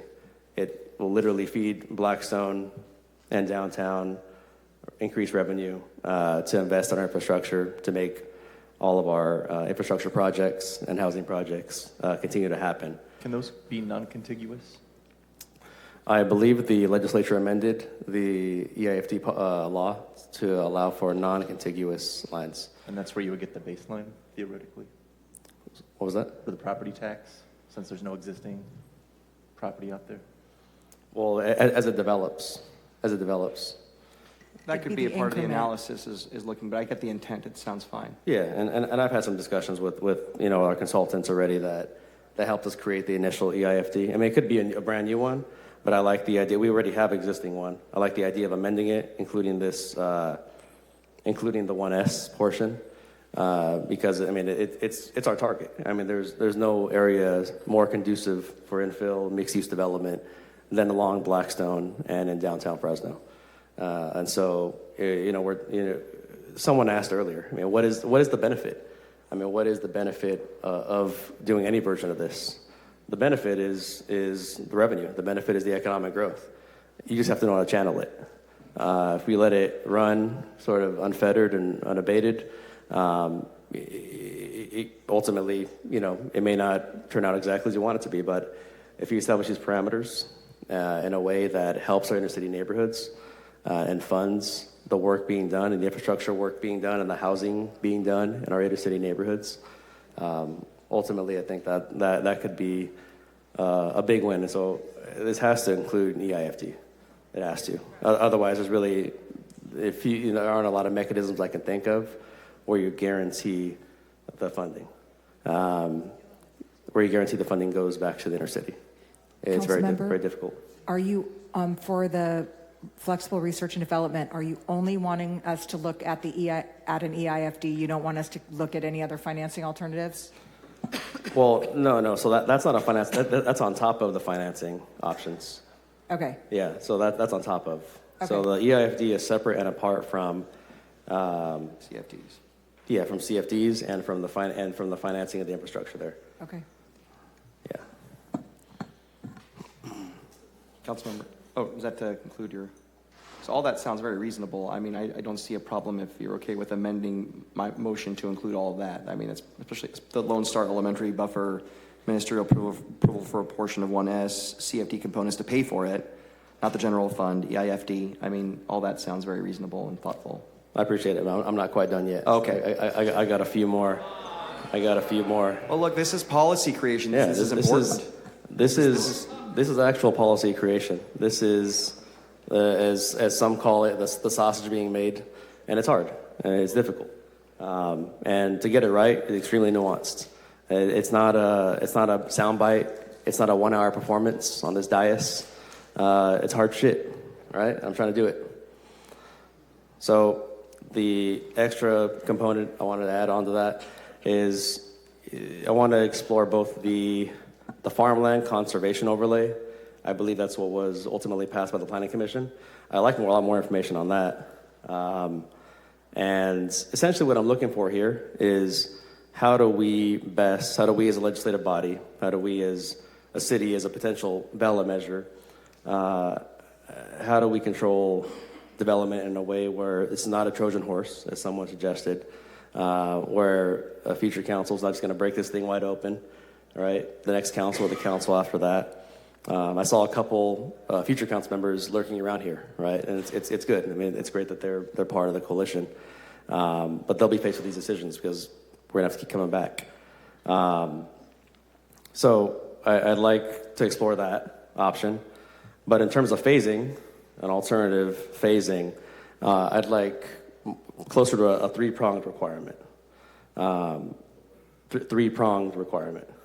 So I know you suggested the 70% of the residential being developed. I have some ideas that'll make it a lot tighter to ensure that we've really met the marks before moving on. So I propose 75% instead of 70% of the residential land being developed before the city can permit the next phase. And in addition to that, not or, but and, an additional requirement that has to be met alongside it, a provision that establishes a reasonable net jobs and housing ratio. Not just jobs to housing, because as one of my colleagues suggested, you could have, from time to time, a business move, and that's not really creation of new jobs. So it's really net jobs and housing ratio that's got to be met before the city can permit the next phase. And then the last prong, third prong, is property tax revenue requirements that could cover a to-be-determined percentage of the infrastructure costs that are associated with the next phase.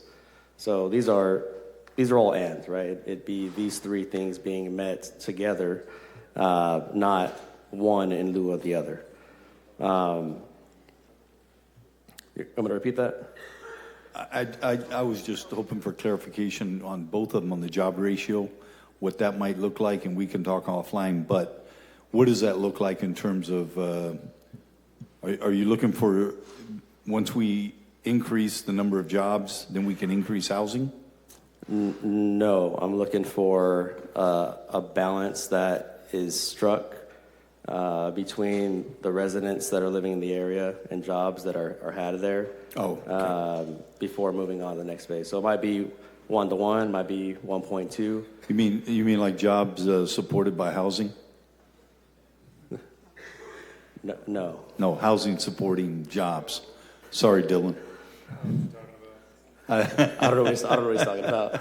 Okay, so I understand that. The second part of it, though, are you talking about with property tax generating more money in property tax that can be utilized for future infrastructure? No. So as I've said, I don't think we should be using any city money, but I think it's a good barometer.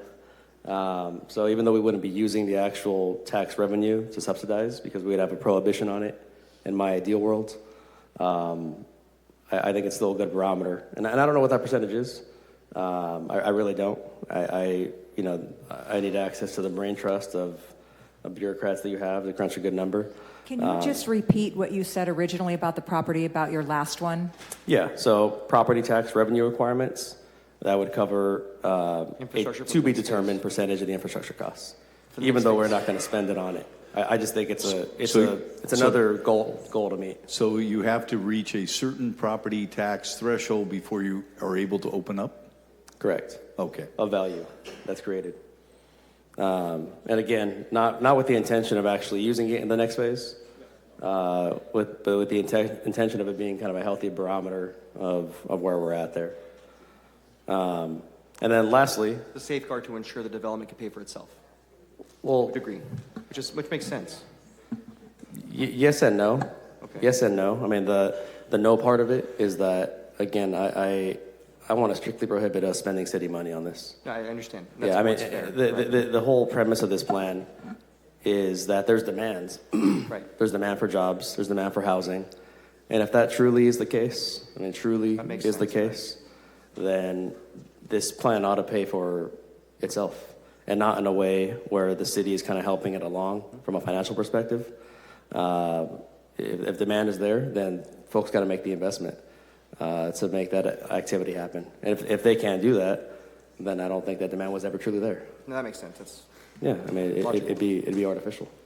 So, you know, we're sort of permitting it, but we're not going to, at the expense of existing taxpayers, help move it along. Okay.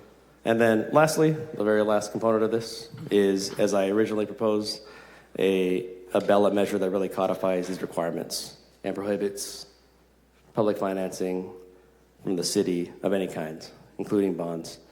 Again, meaning that no city dollars can be spent, including on bonding. That's for a ballot measure, correct? Yeah, that would be incorporating that language into the final, if there was a final passage. Right. But to really lock it up and throw away the key, only the voters can do that. Right. And you know, I know there were stronger suggestions for a more prohibitive ballot measure, a more holistic ballot measure. I appreciate the creativity there and trying to help push us in a direction. But my concern there is that no matter what kind of ballot measure is passed here in the city of Fresno, it's not going to preclude whatever LAFCO wants to do, whatever the county wants to do, whatever the cities of Clovis and Sanger want to do. Are you saying, sorry, real quick, no bonding for the residential portion only, or the entire South Seda? Residential. Okay. Yeah. Infrastructure. Yeah. So I'm open to an option on the commercial, because I think the ROI is there, and I think the ministerial will help move it along and generate that revenue a little faster. Even with the 5149 tax split benefiting the city, if that proves that there's enough money there, you're not comfortable with that? Yeah, only because I'm not fully sold on demand. Okay. Got it. Yeah. Okay. I'm not, That's fair. and I do think there's risk. And what I'm trying to do here, and this very nuanced approach, is give us the benefit without, while not exposing us to any of the costs. I understand. That's reasonable. Okay. Can I ask a clarifying question on the Please. ballot measure? Is that for future growth? The ballot measure is really a prohibition of city financing to be spent in SEDA. On the existing SEDA? On the South SEDA? In the existing SEDA.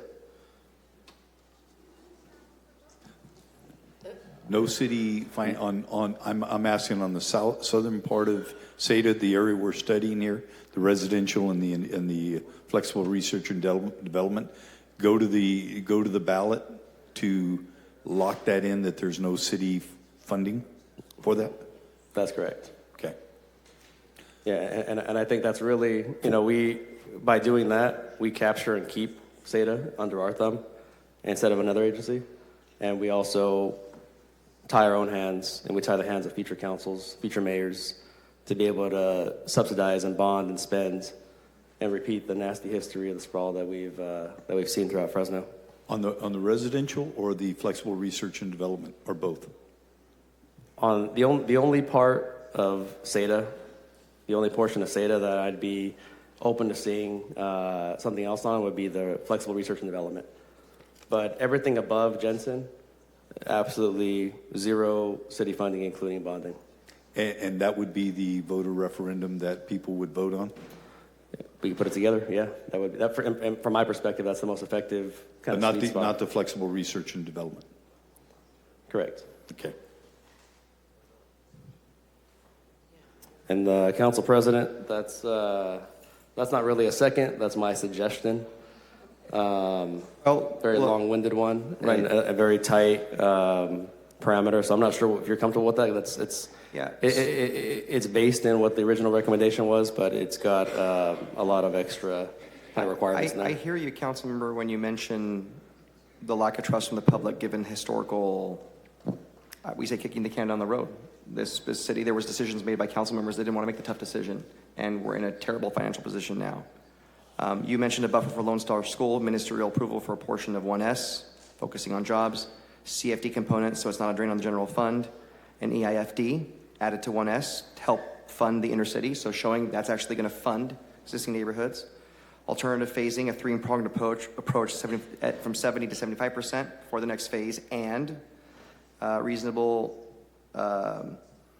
jobs to housing ratio, and property tax revenue, a certain requirement before, so they're ensuring there's enough funding for a percentage of the next phase's infrastructure. And then you mentioned potentially a ballot measure to codify these requirements, so there's no bonding for residential. We're creating parameters, so if we give instruction to, my intent is to give, we are required, we make land use decisions to give direction to staff that we're not proving anything today, but we want to make sure you're considering all these things before we ever consider approving anything. All of these are reasonable safeguards, taking into consideration the public. So what I would do is I'd amend my motion to reflect all these changes. In addition to what I said, all these changes you made. I'm perfectly comfortable with that, if you're comfortable with that. I'm comfortable with that if you're willing to include all those Yes, components all of them. for the administration to explore, because I really don't. All of them. Outside of that, I couldn't support a. No, that's perfectly reasonable. I think it makes it a better motion. We just need to get it in writing so we know exactly what we're studying, but I think we're there. Yeah, sure. Got it. I'm fine with that. I will second the amended motion that includes Okay. all of my 18-point plan. Okay. amendments. No, I appreciate your input. I think it made it better. I really do. Thank you. Okay. So next punched up is Council Vice President, followed by Councilmember Vang. You want a minute? We can wait. I know. I don't want to yield my time either and be more confused than I was before. I want to point out just a couple of things for the record. I think it's important that we discuss these things based on facts. I know there's been some references to the fact that the city is revenue poor and we need to do things to generate more revenue. Here's a fact. 2018, we had 4,000 employees. Today, we have 4,818. And that's because we've experienced huge increases in revenue. So it's not that we're revenue poor.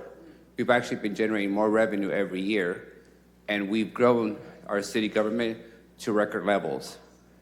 You've heard we made huge investments in different areas. So I want to just be clear that we shouldn't just be chasing this idea on the notion that we're broke and we need to chase money down, because we actually have sufficient revenue for the services that we've been engaging in. The other thing I want to point out is folks indicated around things that pay for themselves. Just an example, when we bonded out Chichanzi Stadium, I think the cost was $50 million. The rent that the baseball team paid was $1.5 million a year. And then it got reduced to $750,000 a year. And then it got reduced to $500,000 a year. And today, they pay $100,000 a year, plus the city picks up $300,000 of utilities. Plus, in the last couple of years, we spent $7 million improving the stadium out of the pocket of the public, not the owners. Again, another example, they promised us it will pay for itself, we will pay for it, you just take out the bonds, you just take out the debt, and somehow it's going to magically all work out. And this consistent trend is ultimately the taxpayers end up having to pay for it. On the references to Madera and competition, 4 weeks ago, the Fresno Bee published a story making it clear that Madera was facing bankruptcy, Madera County. The same county that we're supposed to be competing against because of Riverstone and Tesoro Viejo. Another example that development by itself, even though you're building super expensive homes, doesn't generate more revenue for your community. Clovis, we got to compete with Clovis. Clovis's tax rate is 8.975%.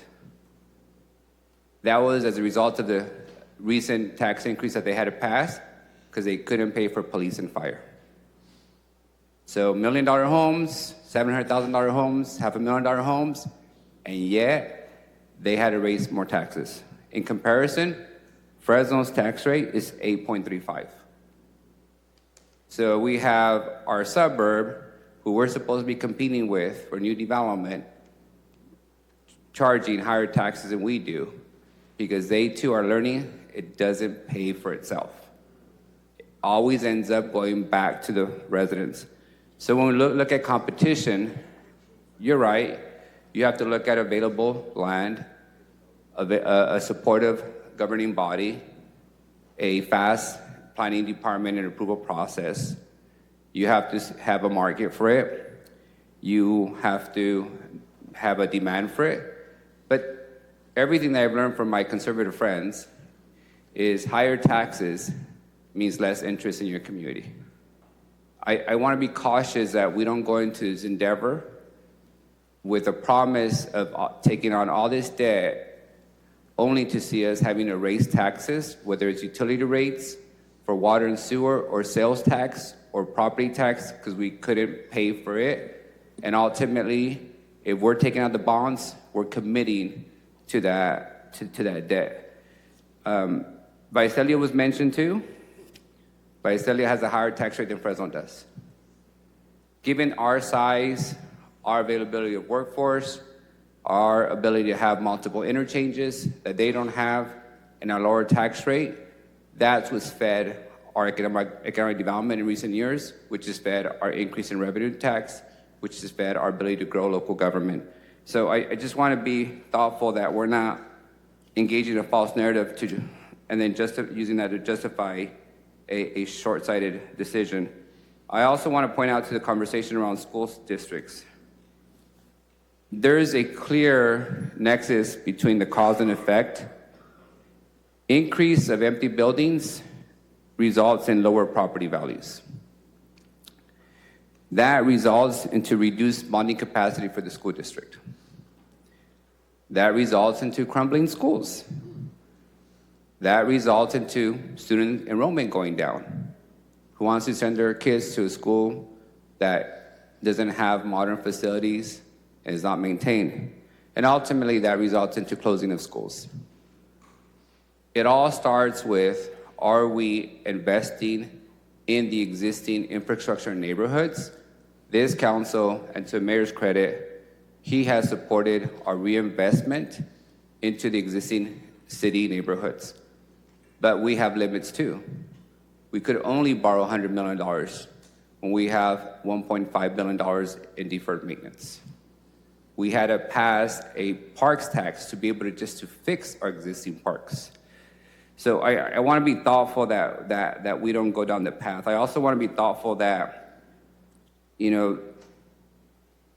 SEDA South doesn't become a Trojan horse for the original SEDA returning. As has been mentioned by my colleague, once you open that door, everybody comes through it. Everybody has a justified exemption. Everybody wants a little incentive. Everyone's going to pitch, I'm going to create so many jobs. So I appreciate that today we're not willing to approve SEDA 1, 2, 3, and 4, but I also think that SEDA 5 is flawed. And I'm listening for the revisions that are being made, and I'm supportive of some, but I'd like us to consider a couple of things. One is, as Member Esparza noted, in my time here, we had a big sewer main and water main blow up right outside of Chichantes Stadium. Brand new stadium, 100-year-old infrastructure, big hole. Most recently, we had the same thing on Olive Street. And when I asked staff, why did we not upgrade the infrastructure when we built this $50 million stadium and asset? And the response is, we only have enough money to deal with on an emergency basis, not to proactively upgrade the 100-year-old infrastructure. That was the answer to the Chichantes Stadium hole. It was also the same answer to the Olive Street hole that closed down that corridor for a bit. The state recently gave us a huge assistance with the mayor's help and Assemblymember Rambula, who's in the audience, help to invest $250 million in Fresno to upgrade our own water and sewer infrastructure in downtown. That has allowed us not to go to ratepayers for that money. In essence, if we were smart and looking at infill and existing neighborhoods, we would use whatever capacity we have in bonding in our water and sewer enterprise funds and borrow money to proactively upgrade the existing infrastructure on Blackstone, on Olive, on Shaw, on all those streets that we know we could only currently afford to fix them after they break, which is far more expensive, as everybody knows. So I don't want to use the help that the state gave us in investing hundreds of millions of dollars only to see it go to the fringes of the city, creating a bigger long-term deficit for us. As we're referencing the revisions here, I have a little bit concern on the buffers for Lone Star Elementary, just because I have to address on a daily basis Orange Elementary, middle of industrial. I think the city manager referenced it earlier. Opposition from the neighborhood, because who wants a distribution center in front of their elementary school? Under zoning rules that exist in the state, once you zone things at a certain level, everything else beneath it becomes by right. Industrial zoning is the most severe and impactful zoning we can authorize. And even though you may say, well, we'll do some buffer around the elementary school, those of you who have kids know, a mile before you get to the school is when the traffic jams start on drop-off and pickup. Industrial uses, especially those related to research and development, may have some toxic chemicals. And I say may because I don't know what's being proposed. None of us do. But very rarely do you do research and development with just, pencil and paper. So I want to be thoughtful about how much we can actually mitigate a 100-year-old elementary school from industrial zoning being surrounded in hundreds of acres. I don't want to see us repeat the mistakes of Orange Elementary. So as we discuss this, I also want my colleagues to consider one thing. I haven't heard the rationale or the need for the housing that's being proposed. I would be supportive of having the staff explore this idea further if we completely eliminate the housing component. Because I think including the housing component here only benefits Clovis Unified at the direct expense of Fresno Unified, Washington Union, Central Unified, and Sangre Unified. And I don't think the city of Fresno should put their thumb on the weight on what school excels and which one suffers economically. So since we have not demonstrated, based on the evidence on record, that there's a need for these homes, given that we already approved 100,000 new homes with the Southwest plan, with the West Area plan, with the Tower plan, I don't see the need, especially given that most of that area of Northeast Fresno is still yet to be completely developed. And the 80,000 plus units that we approved in the West Area plan, if we look at the rate of homes being built over the last 15 years, that's a good 30 years of inventory that we still have in the city. So I don't think we should be opening up another area to housing, because once you build housing, you will be pressured to build fire stations, police stations, parks, roads, sidewalks, curbs, and gutters, which is all a huge strain on the city resources. So I would ask my colleagues and Member Esparza and other makers of motion to consider completely removing the housing component and not picking a side on where school kids should go and who should thrive. And the last point I'll make on this is if we approve a version of item 5 tonight, I think it's going to be cumulative revisions will amount to a de facto new proposal. I think that's fair to say. It's far different than 1, 3, 2, 3, and 4. And if it's a de facto new proposal, I want us to completely do a new EIR, at the very least revise the existing EIR. I recognize it's more work, I recognize it's more cost, but just this afternoon, the court ruled against the city that we owe the public more than $1 million when they challenged the last EIR. And I don't want to be on the hook for another lawsuit and attorney fees when it's clear that this is a new proposal given the amount of revisions that are being proposed tonight. So I would ask us that since we're not approving 1, 2, and 3, and 4, that we also just make it clear that we're going to revise the EIR so that we don't expose the city to legal liability on a challenge. And the final point is, I appreciate the grandness of SEDA, but frankly speaking, if any of us wanted to live in a sprawled community filled with freeways and suburbs, we'd be living in LA. And if you want to have that lifestyle, if the developers want that model, LA offers that opportunity. I think what makes the Valley unique and Fresno is that those who choose can still live a rural lifestyle, and those who want to live in a downtown condominium can live there. I spent my youth in Mendota in a rural community. I spent my early years in a condo in downtown Fresno.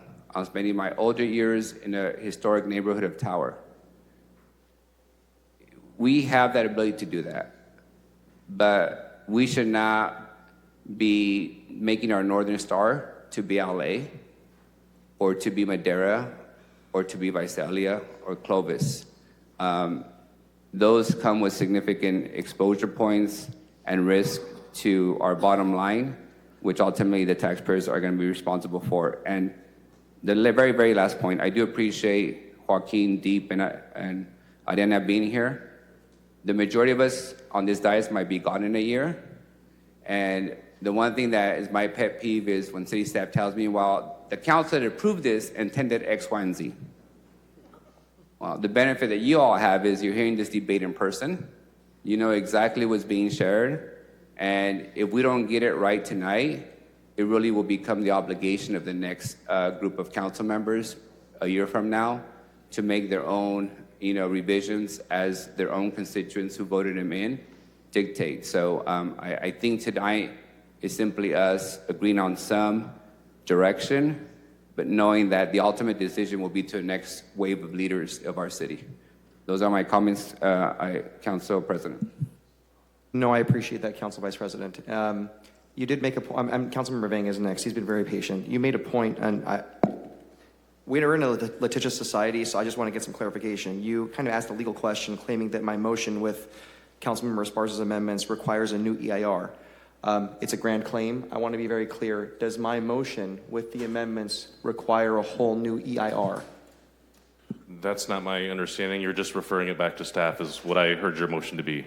And with the amendments? With the amendments, yes. Yeah, right. It's direction to staff, not approving SEDA. So for an analysis. If I may just get clarification.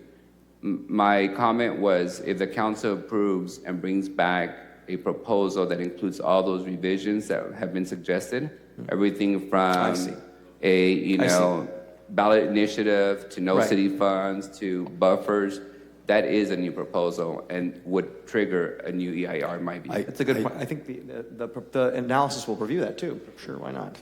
I don't think Jennifer, that's the case. you can Yes. clarify, but Thank you for clarifying, the answer, it may or it may not. The record, I'm not an attorney, nor is our city manager. Yeah. So we're going to default to our city attorney, and I don't want to put you on the spot to give a legal opinion today. So if you need more time, then that's fair too. That was just, I want to put out on that record that we consider that as we bring things back. I really, because again, we're a very litigious society. I'd like some clarification on this as best as possible before we move forward. Good evening, Council. Talia Clory, City Attorney's Talia, don't Office. say it depends. I'm kidding. It does depend. What would be the normal and ordinary process is staff would review the items that have been asked to be analyzed.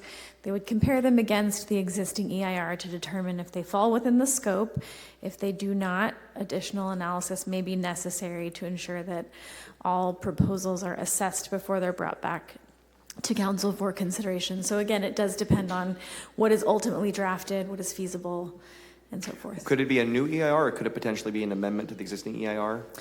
Again, it depends on the the scale of the changes. There are some data categories that can be repurposed and reused if the data is still accurate, that sort of thing.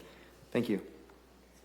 Councilmember Bank, followed by Councilmember Esparza.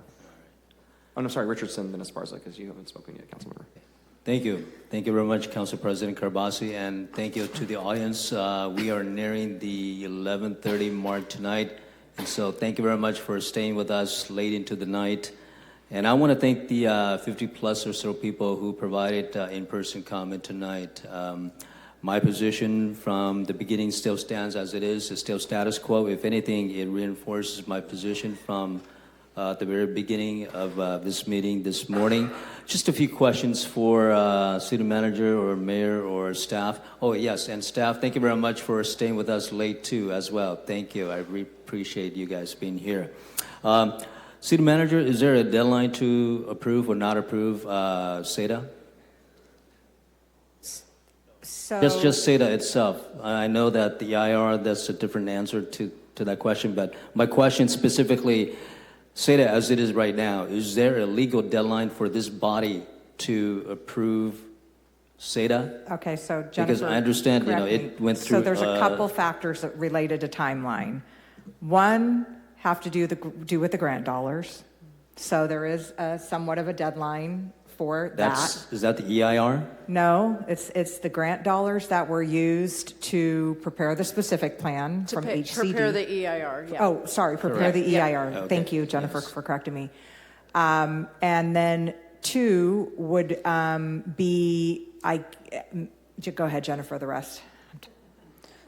If I may, before she starts, Councilmember Bang, we've discussed this before, and the state who awarded us the grant money has concluded that us developing the EIR meets their obligation. No, they have not. We don't have to approve the EIR. No, they have not. Do we have to approve the EIR? They have not made a determination. They have very graciously waited because we asked them to wait longer. We have continued to ask for extensions, and they have not called us on the item. Again, the funding was for the acceleration of housing production.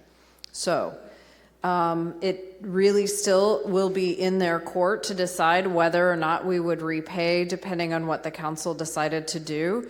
Is there a deadline? Yes, it's passed several times, and we've continued to ask for extensions. So, Are there any other deadlines other than the grant? The information in the EIR can get stale over time, so analyses may have to be redone if you wait too long, right? So the data can get old. And then LAFCO. And then LAFCO again, so, this was added to the city sphere because it was in the path of growth and had been in the path of growth for a long period of time, and it was intended to be developed, right? So that doesn't have a technical date deadline, but they could call us on it at any time. So, Director, right now, there is no set deadline in terms of the grant that was accepted to do the EIR. It's already we're already past it, right? So the last expiration was last June, and I have begged them not to make us pay it back yet, pending what ultimately might happen here. Okay. Right. Understood. Thank you. And the other question that I do have is, I believe I am the only council member that represents the 3 school districts that is in the conversation tonight: Sangamon Unified, Clovis Unified, which is Fancher Creek area, and obviously Fresno Unified. So, Mayor, earlier you mentioned that you had conversations with representative from Sangamon Unified regarding SEDA in particular. Have you had any conversations with anyone from Fresno Unified and/or Clovis Unified regarding SEDA? Had conversations with all three jurisdictions, Clovis Unified early on. It was their hope that we would be developing SEDA in the north portion, that would be Clovis Unified School District. I said we would not be opening up SEDA in that area. We've already lost enough housing to Clovis. I did meet with Fresno Unified superintendent regarding the most recent issues that we faced about them losing students, so that they would be aware of the fact that we were only talking about a limited area of housing, and also met with several meetings with Sanger Unified School District regarding this as well. And as we all know, none of the proposed South SEDA area impacts any additional students to their school district other than Sanger. So, for the record, the proposed South SEDA area is, I believe, only in the Sanger Unified School District. It is not in Clovis Unified School District, and it is not in Fresno Unified School District. In fact, that's correct. SEDA in itself, none of it, not 1 inch of it, is within Fresno Unified School District. That is accurate. Okay, thank you. And just one last question, Director. This is not the first presentation you've done to this body or other council members of the past. I understand that there's been workshops done around the city and outside of the city with regards to SEDA. Is that correct? Workshops for the public? Yeah, there were a number of workshops conducted in 2022 and 2023.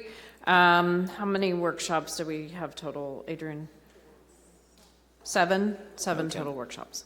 And I know this may be difficult. Of those 7, can you recall where they were done in terms of perhaps geographic, southeast, southwest, central Fresno, etc.? Yeah, so we held a couple at Simonian Farms, and then we held several at Sanger Unified School District as well as Clovis Unified School District in the footprint of the plan area. Okay, so most of them were done in southeast Fresno. Yes, Okay. all of them. All of them. Okay. Thank you. And that's all I have, Council President. Thank you. Thank you so much, Councilmember Councilmember Richardson.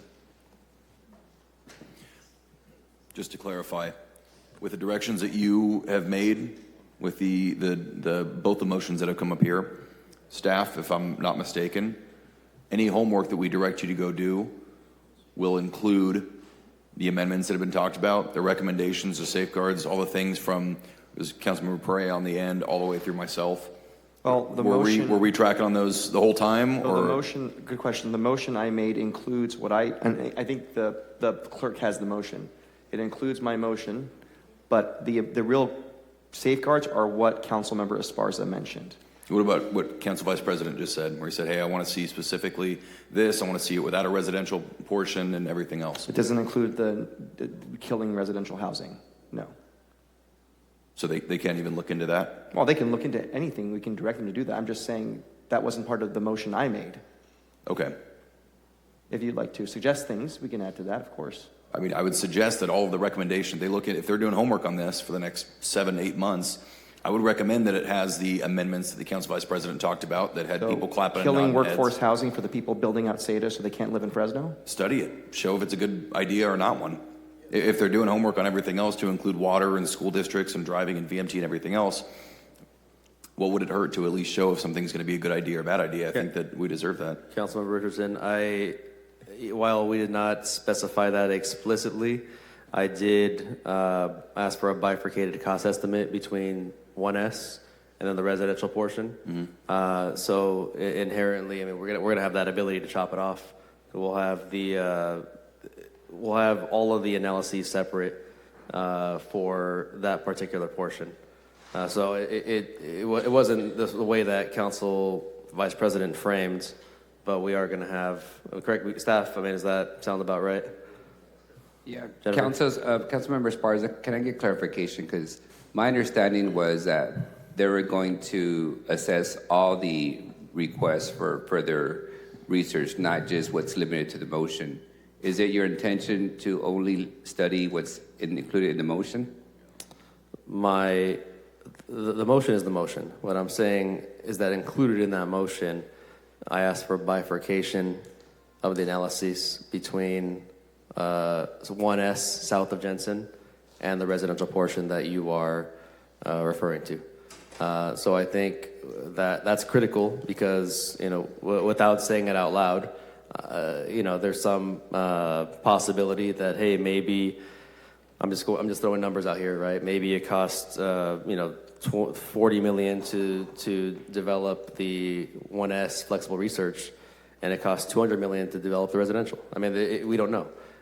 So it's critical that they're separate, and I believe at the time of that study, we'll have the ability to mix and match. We're going to look at the return on investment for each of them separately, which includes initial infrastructure, as well as whatever the return would be from impact fees, from property tax, et cetera. So we'll look at it entirely and separately.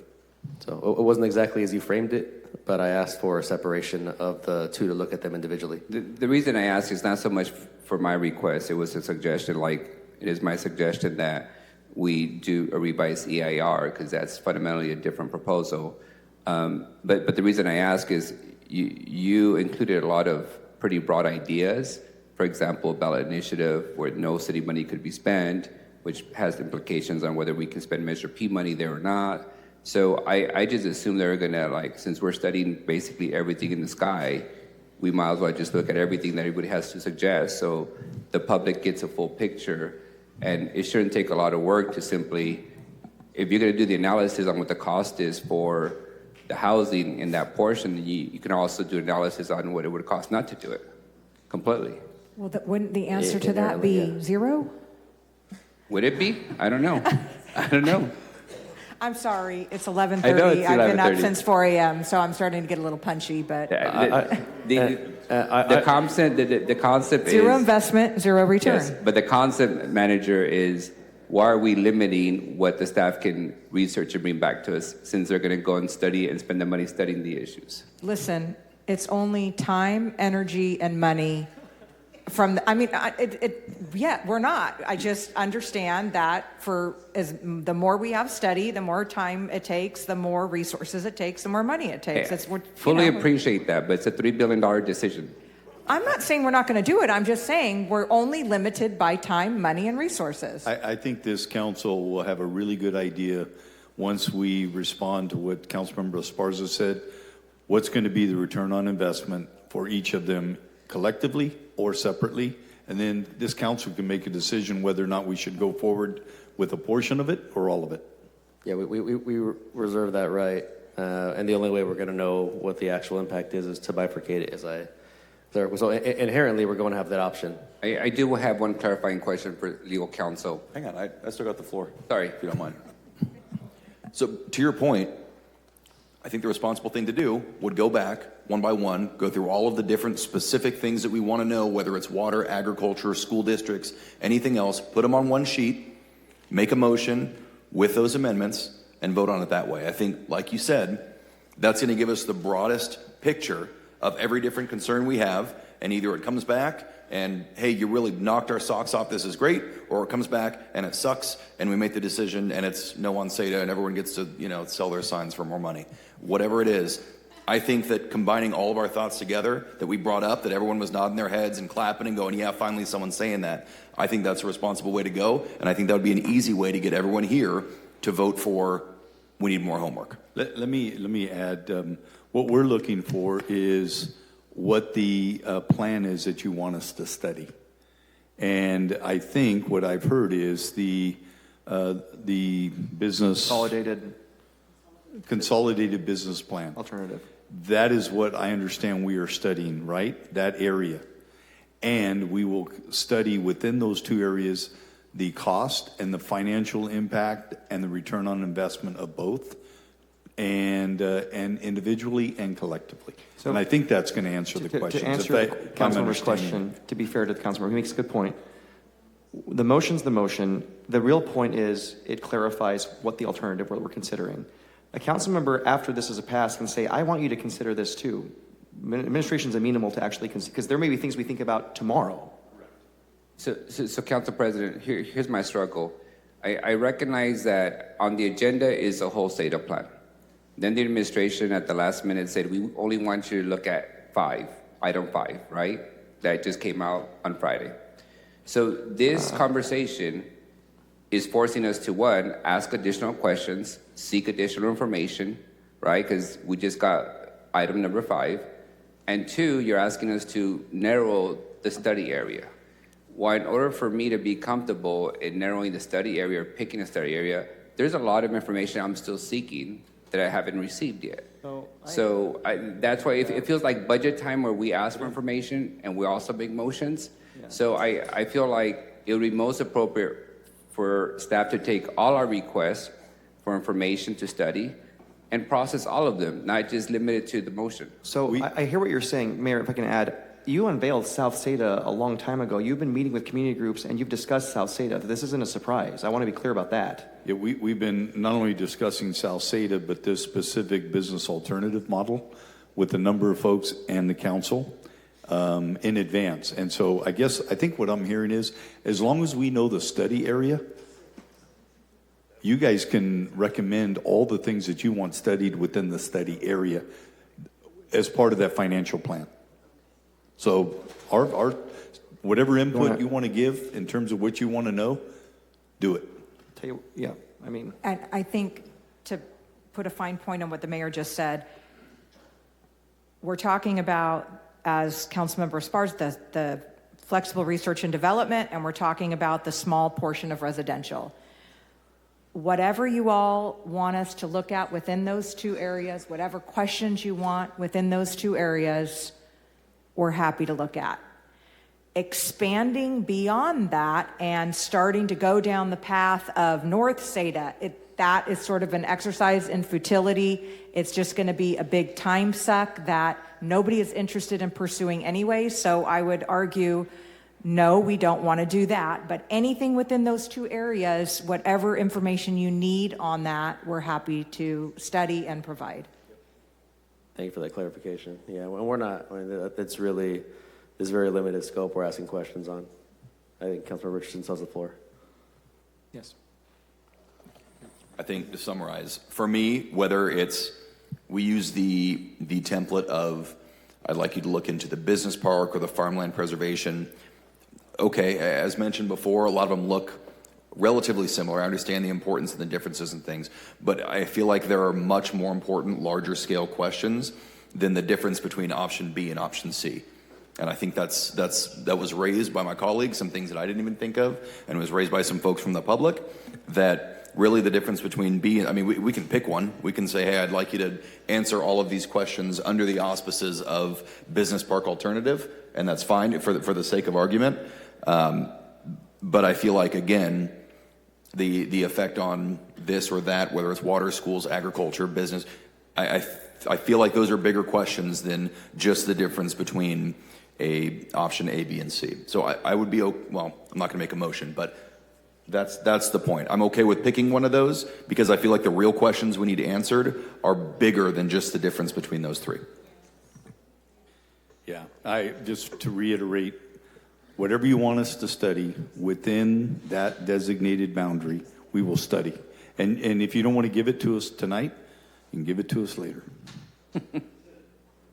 Thank you, Mayor. Councilmember Perea.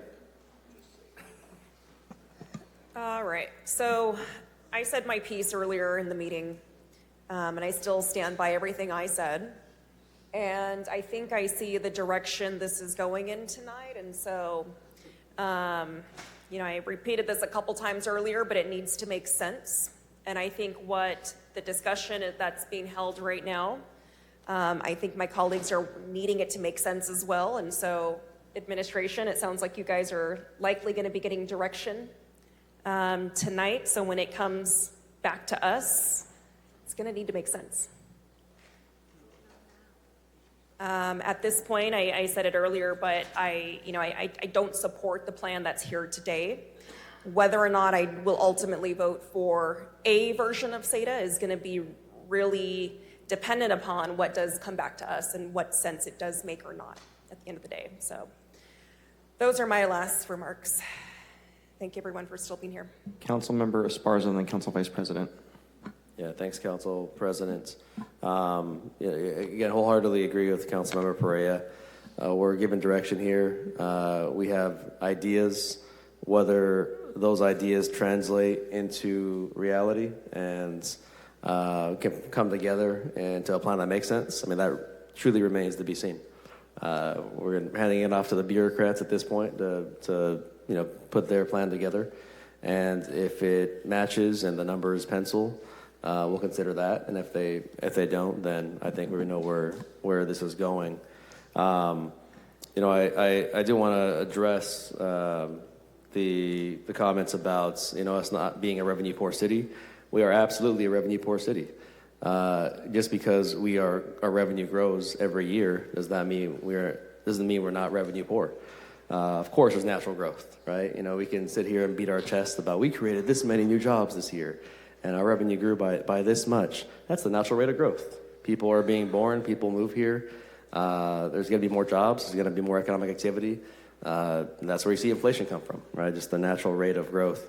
What I've been focused on, what I've preached about and beat my head against the wall about for 7 years here is how do we find ways to grow at a disproportionately higher rate than we have been. That's true economic growth, real economic growth, not just the standard number of increased jobs and number of increased population we see each and every year. And if you are not convinced that we're revenue poor, then look no further than the dilapidated roads in Central Fresno and South Fresno, the dilapidated housing stock, the lack of affordable housing, everything.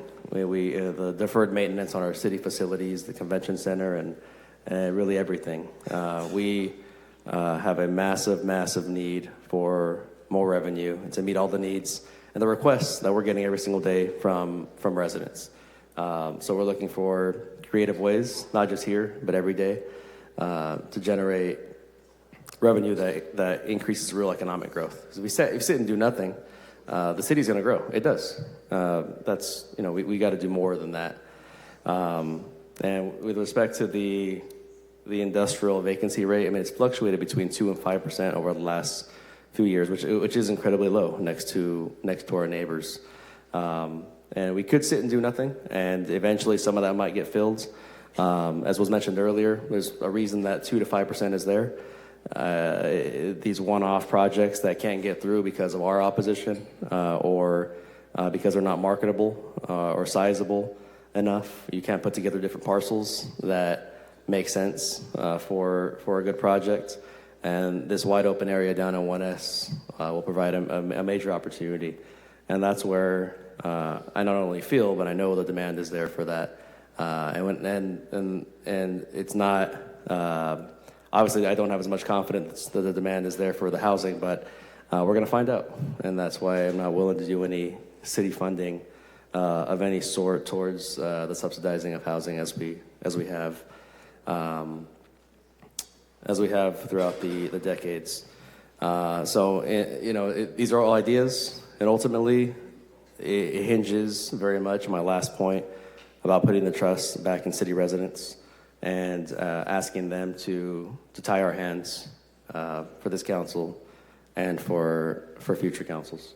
That being said, I did have a technical question, either for staff or admin, and in the analysis and the study, we've heard some concerns from residents about the population projections, and I wanted to ask, in analyzing and studying what we may direct here today, which population projections, how up to date are the population projections going to be?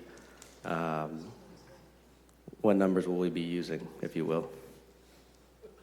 I can tell you, 0.67, 0.7, somewhere there. Can you clarify what was used for the EIR? What population estimates from what year? Yeah, so we included in the EIR, we there were population estimates that were based on our general plan goals. However, what we can say is that over the years, the projected growth from the state has not been matched what our growth has been here. So the EIR currently is based on the general plan goals. However, we continue to watch and monitor and utilize Department of Finance projections along with number? other actual projections. What are the numbers? What was What are the year? percentages? What is our current growth? The last 2024 growth, which came out in spring of 2025, was 0.8%. I guess my question is, what year, you said general plan, what year was the general plan did you use for the projections? Was it 2014, 2009? So yeah, it continued to utilize the 2014 general plan projections. Thank you. That was my question. Yeah.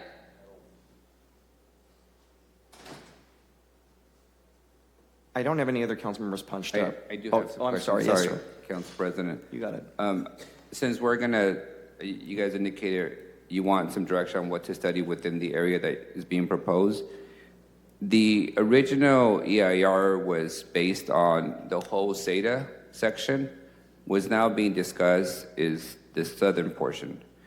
So since we're going to bifurcate the housing from the industrial, I'd like you guys to be very clear and include the VMTs that would be projected if the housing does not occur.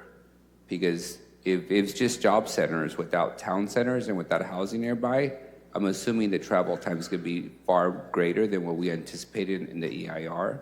So I'd like to know exactly what is the impact to the VMTs, to pollution, to particulate matter, if people have to drive all the way to the job centers. Because this location currently doesn't have bus access like the current distribution center in the southern part of the city. The other thing I'd like us to do is, as we study this, you've heard a lot of insinuation of misinformation and whatnot. And I think that starts without people having access to the actual information. It's one thing to get a 7-page PowerPoint of a 10,000-page study, but I'd like us to be intentional to make the source data available to everyone. So whatever source data you use for these updated study that you bring back, I like that source data to be available to the public online way before we get in the next council meeting to discuss your findings of your research or your study. That way, the scientists can look at the data themselves and they can question whether or not we manipulate in any way, which I don't believe we do, but it would help with transparency and public trust. So if you can make the source data available to the public, that would be helpful. That's all my comments, Council President. Would you, actually, I agree with that. Would you mind if they do that analysis, they also add an analysis for the impact of people going to Madera versus living in Fresno?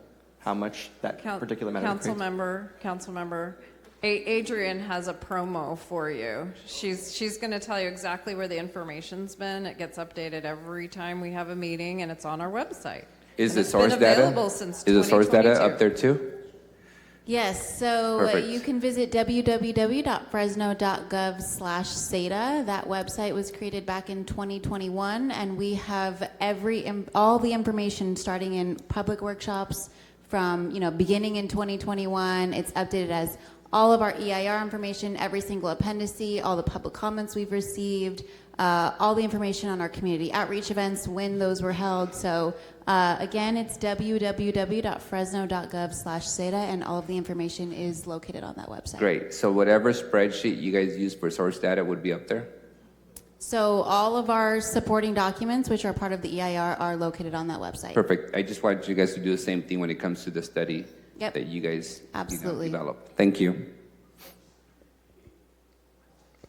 Okay, thank you, Council Vice President. With that, there is no one else punched up. There is a motion and a second.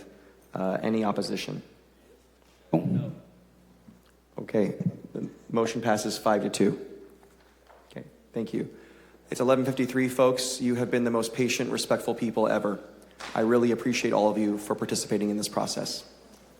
And with that, we'll adjourn the meeting at 11:53, and we want to thank our translators who stayed online through this process. Thank you all for doing that. Yeah, Council President, can you clarify the sorry, motion yes. that passed for everybody? Oh, let us clarify before you leave the motion that we passed. It's direction. Yeah, I apologize. That might help. So we did not approve SADA. We did not ratify the EIR.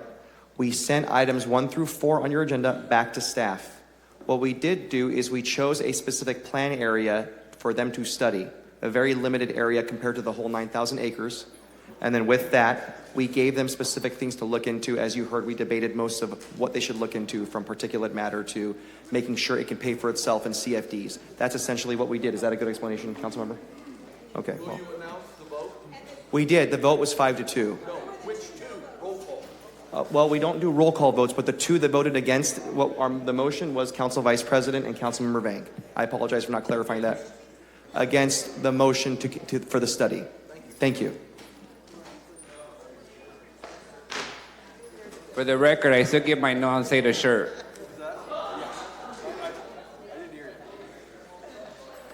No, you told me to forget about it, but I will get one. I'll forget